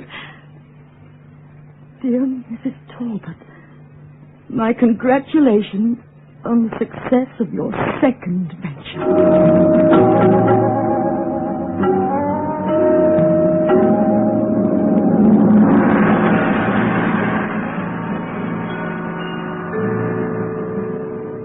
Philip, you haven't finished your coffee. No. These cigarettes taste like mud. Only because you haven't eaten anything for hours. At least try some of these savories. Please, darling. It's no good, Tarnis. Stop pretending we're normal people in front of the others because we have to, but for heaven's sake, not when we're alone. Getting into a panic won't help us. What's the use of trying to fool ourselves? We're standing on the edge of a cliff. I won't let myself give way while there's the slightest hope. Hope? I envy you. Darling, do pull yourself together. You'll be ill if you go on like this. Right now, I feel like shouting the truth from the housetops. Whoever it is, Tarnis, is getting closer. So close, he can drop a letter in your mailbox in broad daylight. And this time, there isn't even a postmark to help us. What's his motive? Money, probably. Or just the pleasure of watching us go mad with fear and anxiety. And if that isn't fast enough, another letter. Who is it? Who is it? Philip, I don't want to know who it is. What are you talking about? I couldn't be part of any more killing. Do you know what it would mean to sit and wait for a blackmailer? Dreading the postman's footsteps, tortured when there were none. We'd be together. 24-hour leases on freedom. More than we ever had. And finally, when we were bled dry, his last letter to the police. Mrs. Talbot, he's running away. Who is? Gracie, what are you talking about? Brian, he's leaving. Oh, is that all? I gave him permission to take the night off. It's more than tonight he's taken off. He's in there now, piling his luggage on the bed. I'm sure there's an explanation, Gracie. Now, would you go up and see that Peter gets to bed? If you don't mind, Mum. First, I'll look and see how much of the silver is missing. Cobb. Once before I thought... No. We can't start suspecting everyone again. Which number rings his room? It's too dangerous with everyone here. We've got to take that chance. Philip, have you forgotten everything I told you? That was before Gracie threw him into our laps. Which number, Tarnis? 5. Good evening, Cobb. This is Dr. Graham. I've a prescription that has to be filled immediately, and I... Yes, the chemist. Thank you. If he wrote the letters, Philip, why would he run away? He's safer operating from a distance. He knows what happened to Marlowe. I told you, I couldn't be part of any more killing. It may not be necessary. He has evidence of murder, and he hasn't gone to the police. He's as guilty as we are. I know that much about the law. Then promise me you'll do nothing until we're certain. Not until we've decided together. Tarnis, he'll be on guard if you're upset. Let me question him. It's better if you do, but remember, he's tricky. Anything he says might be a lie. And if we find it isn't Cobb? I'll do whatever you ask. Come in. Good evening, Mrs. Talbot. Doctor? Oh, it's heavy of heart I am to hear that there's more sickness in the house. Here you are, Cobb. It may take a little while to prepare. Oh, I'll make up the lost time in my best driving, knowing the importance of the mission, sir. Cobb, Gracie told me a very strange thing. She said you were leaving. Well, to get to the core of the matter, ma'am, 6 years is too long for a sailor to be ashore. It's Restless a man comes, so Cobb O'Brien's going back to sea. Without saying a word to anyone? It's the way of a sailor, ma'am. Hail and farewell. I'm a soul who hates goodbyes. I'd better get along to the chemist. A moment, Cobb. Sir? On the 21st, the night of Mr. Talbot's funeral, did you use the car? Without Mrs. Talbot's permission? Oh, indeed, no, sir. Well, where were you on that night? Do you remember? Oh, vividly, sir. In the room where I belonged, saying a quick prayer for the late dear master. I see. Well, Cobb, if you want to give up your job, I suppose there's nothing I can say. Thank you, ma'am. It seems a pity to me that such a fine driver as you are should give it up. Well, if I do say so myself, sir, I'm the darling of the insurance companies. Never an accident in 6 years at the wheel, and not just loafing along either. Why, speed, it's food and drink to me. Yes, so I've heard. I have, and who told you, may I ask, Doctor? Peter talks about it all the time. Does he now? Oh, bless him. The faster I went, the better the nipper liked it. I remember him telling me you made it from the cemetery to the garage for the day of Mr. Talbot's funeral in 20 minutes. Well, being a young'un, he's inclined to exaggerate. It was 22 minutes, sir. Good enough. That's fair. And that night, 2 hours and 10 minutes to Carmel. Oh, 2 hours even. You lied about that night. Well, I was only... You were in Carmel? Yes, I You know. mailed a letter. I never got out of the car. You're lying. The truth. You did mail a letter, didn't you? No, Philip, no. No, sir. No, I didn't. What were you doing there? My regular job, sir. Chauffeuring. You drove something. Yes, but Who was it? I promised. Oh, you tell me. No, Cobb, no. For pity's sake. I'll choke it out of you. Who did you drive to Carmel?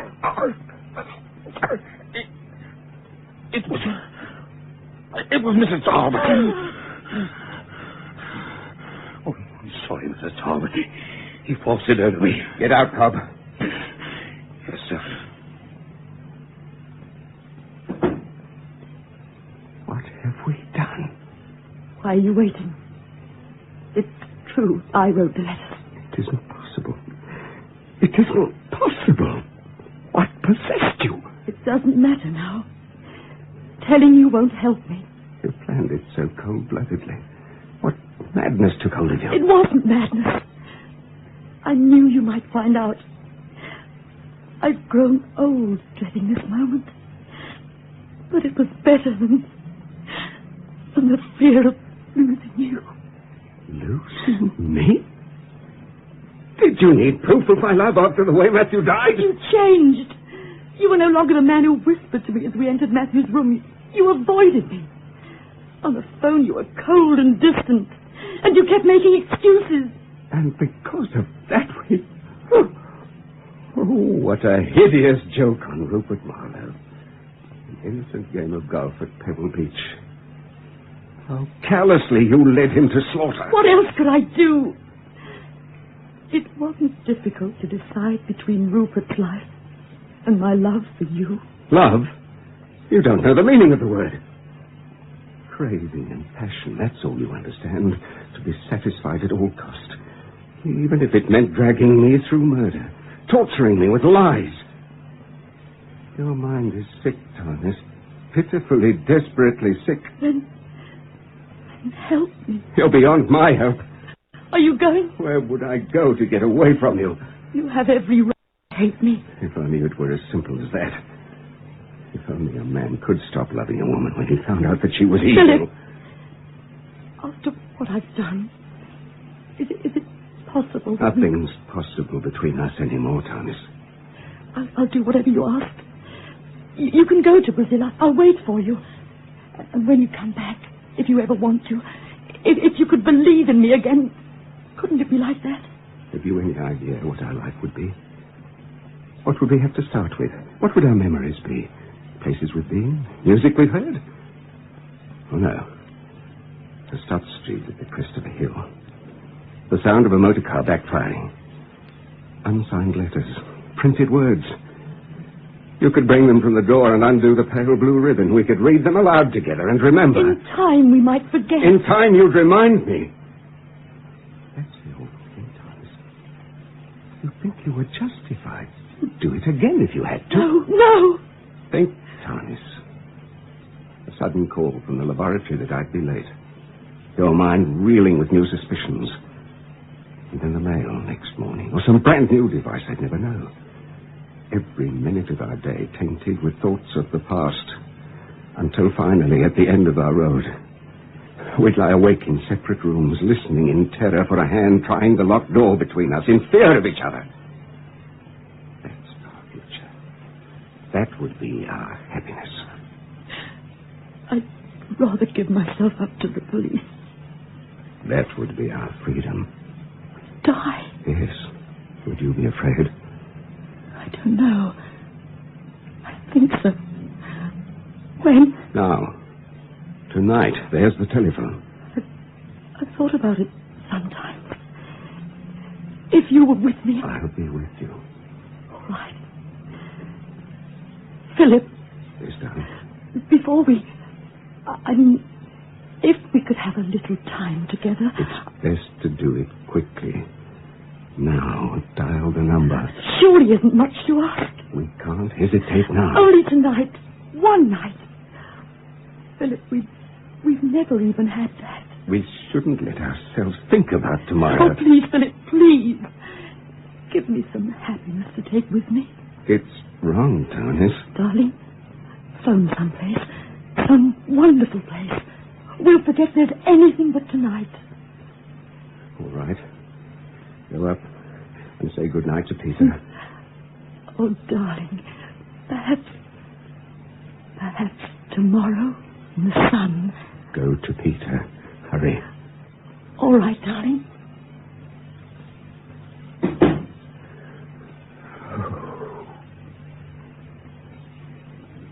I'll do it now.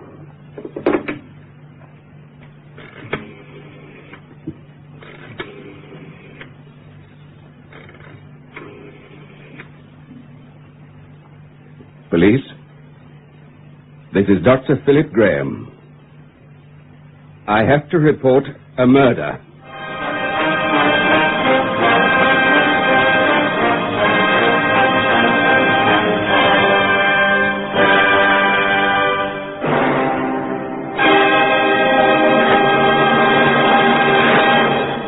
In tonight's presentation of Portrait in Black, you heard Maureen Adair as Tarnis Talbot, with Harold Freed as Dr. Philip Graham and Derek Kirsch as Rupert Marlowe. Others in the cast were Pat Simpson, Jenny Kirsch, and Yvonne Bradshaw. Portrait in Black was produced for Lux Radio Theatre by Anne Freed and directed by Henry Diffenthal.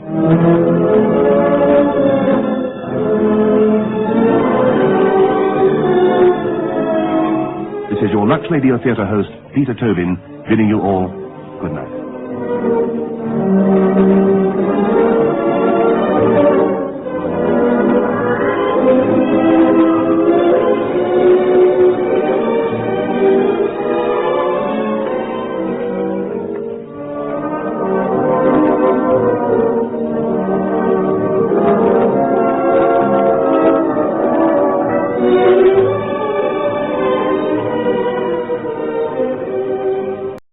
Lux presents Hollywood.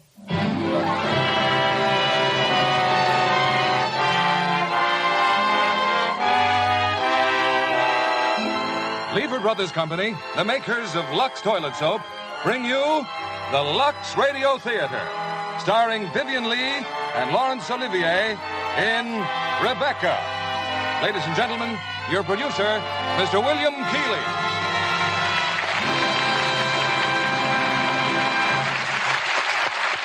Greetings from Hollywood, ladies and gentlemen. The motion picture industry was delighted when Laurence Olivier and Vivian Lee decided to return to the United States after too long an absence. As you know, they're recognized as two of England's finest artists. We've honored Miss Lee with our Academy Award for her performance as Scarlett O'Hara and Mr. Olivier for his Hamlet. So I was especially delighted I was able to persuade them to appear on the Lux Radio Theater. Since they're sailing next week for England, their schedule is extremely tight, and we consider it a rare privilege to have them in their first and only radio appearance together on our stage. we chose David O. Selznick's immortal screenplay, Rebecca. First, because of Laurence Olivier's brilliant characterization in his original role of Maxime de Winter. And second, because the role of Mrs. de Winter is tailored to the charm and acting ability of Vivien Leigh. We regret that Sir Lawrence and Lady Olivier can't stay longer in our country. But we hope when they sail next week for England, they'll take along plenty of Lux toilet soap. Vivien Leigh has been a friend of Lux for years. Now, here's our play, starring Laurence Olivier as Maxime de Winter and Vivien Leigh as the woman who tells the story of Rebecca.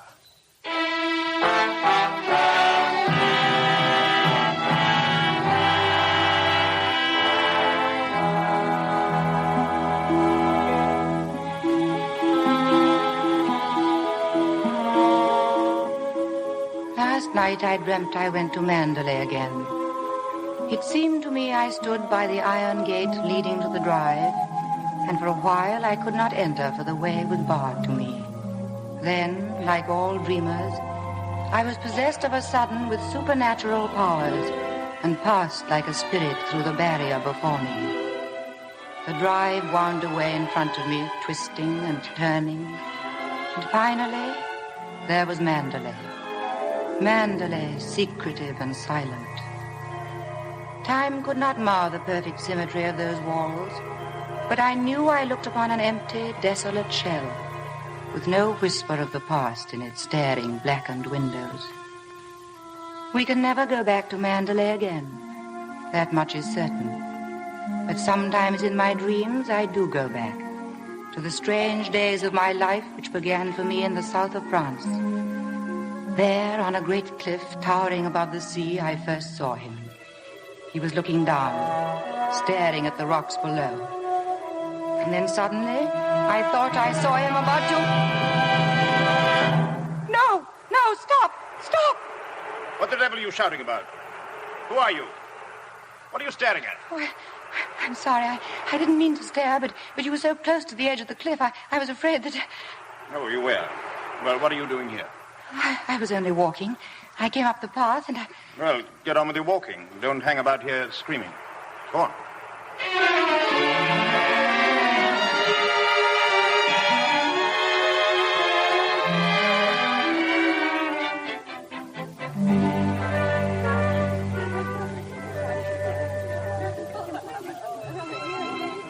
I'll never come to Monte Carlo out of season again. Not a single well-known personality in the hotel. This coffee's stone cold. Waiter, garçon. I don't believe he can hear you, Mrs. Van Hopper. Well, get him. What are you being paid for, girl? Oh, but that's Max de Winter. Look, see him coming this way. What are you looking so surprised about? I saw him today on the cliff path. Mr. de Winter, how do you do? How do you do? I'm Edith Van Hopper. Do you remember me? It's so nice to run into you here. Do sit down and have some coffee. Mr. de Winter's having some coffee with me. You may go. Of course. I'm afraid I must contradict you. We shall both have coffee with me. Garçon, coffee, please. Oui, monsieur. You know, I recognized you just as soon as you came in. Are you playing the tables much here at Monte? No, I'm afraid that sort of thing ceased to amuse me years ago. Oh, I can well understand that. If I had a home like Mandalay, I should certainly never come to Monte. I hear it's one of the biggest places in that part of the country, and you just can't beat it for beauty. A cigarette, Mrs. Van Hopper. Oh, thank you. And you? Oh, no, thank you. What do you think of Monte Carlo? Or don't you think of it at all? Well, I think it's rather artificial. She's spoiled, Mr. de Winter. That's her trouble. Most girls would give their eyes for the chance to see Monte. Wouldn't that rather defeat the purpose? Well, now that we've found each other again, I do hope I shall be seeing something of you. Your valet's unpacked for you, I suppose. I'm afraid I don't possess one. Perhaps you'd like to do it for me. Oh, well, this young lady might make herself useful. She's a capable child in many ways, aren't you, dear? Mrs. Van Hopper. That's a charming suggestion, but I'm afraid I cling to the old motto. He travels fastest who travels alone. Perhaps you've not heard of it. Good night. Well, what do you make of that? Do you suppose that sudden departure was intended to be funny? Oh, perhaps he didn't quite realize how it looked. Poor thing. I suppose he just can't get over his wife's death. They say he simply adored her.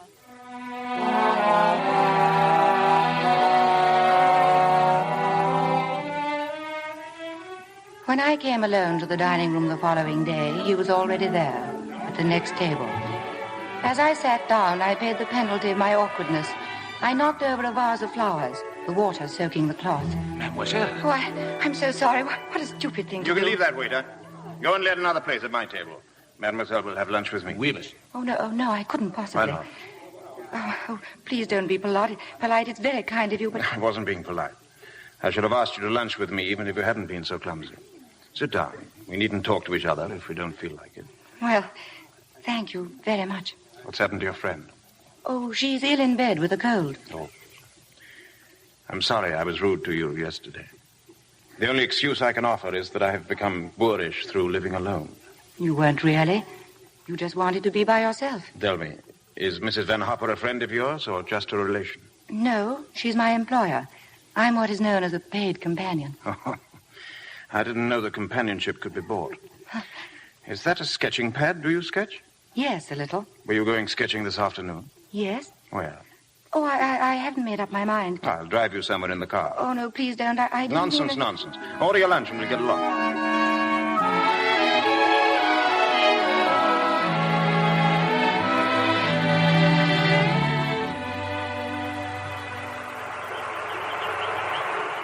You've taken long enough for that sketch. I shall expect a really fine work of art. You're not a very easy subject. Your expression keeps changing all the time. Does it? Well, I'd concentrate on the view instead if I were you. It's much more worthwhile. Rather reminds me of our coastline at home. Do you know Cornwall at all? Oh, yes. Yes, I went there once on a holiday. I was in a shop there, and I saw a postcard with a beautiful house on it, right by the sea. And I asked whose house it was, and the old lady said, "That's Mandalay." Yes. Mandalay is beautiful. But to me, it's just the place where I was born and have lived in all my life. Now, I don't suppose I shall ever see it again. Oh. Well, we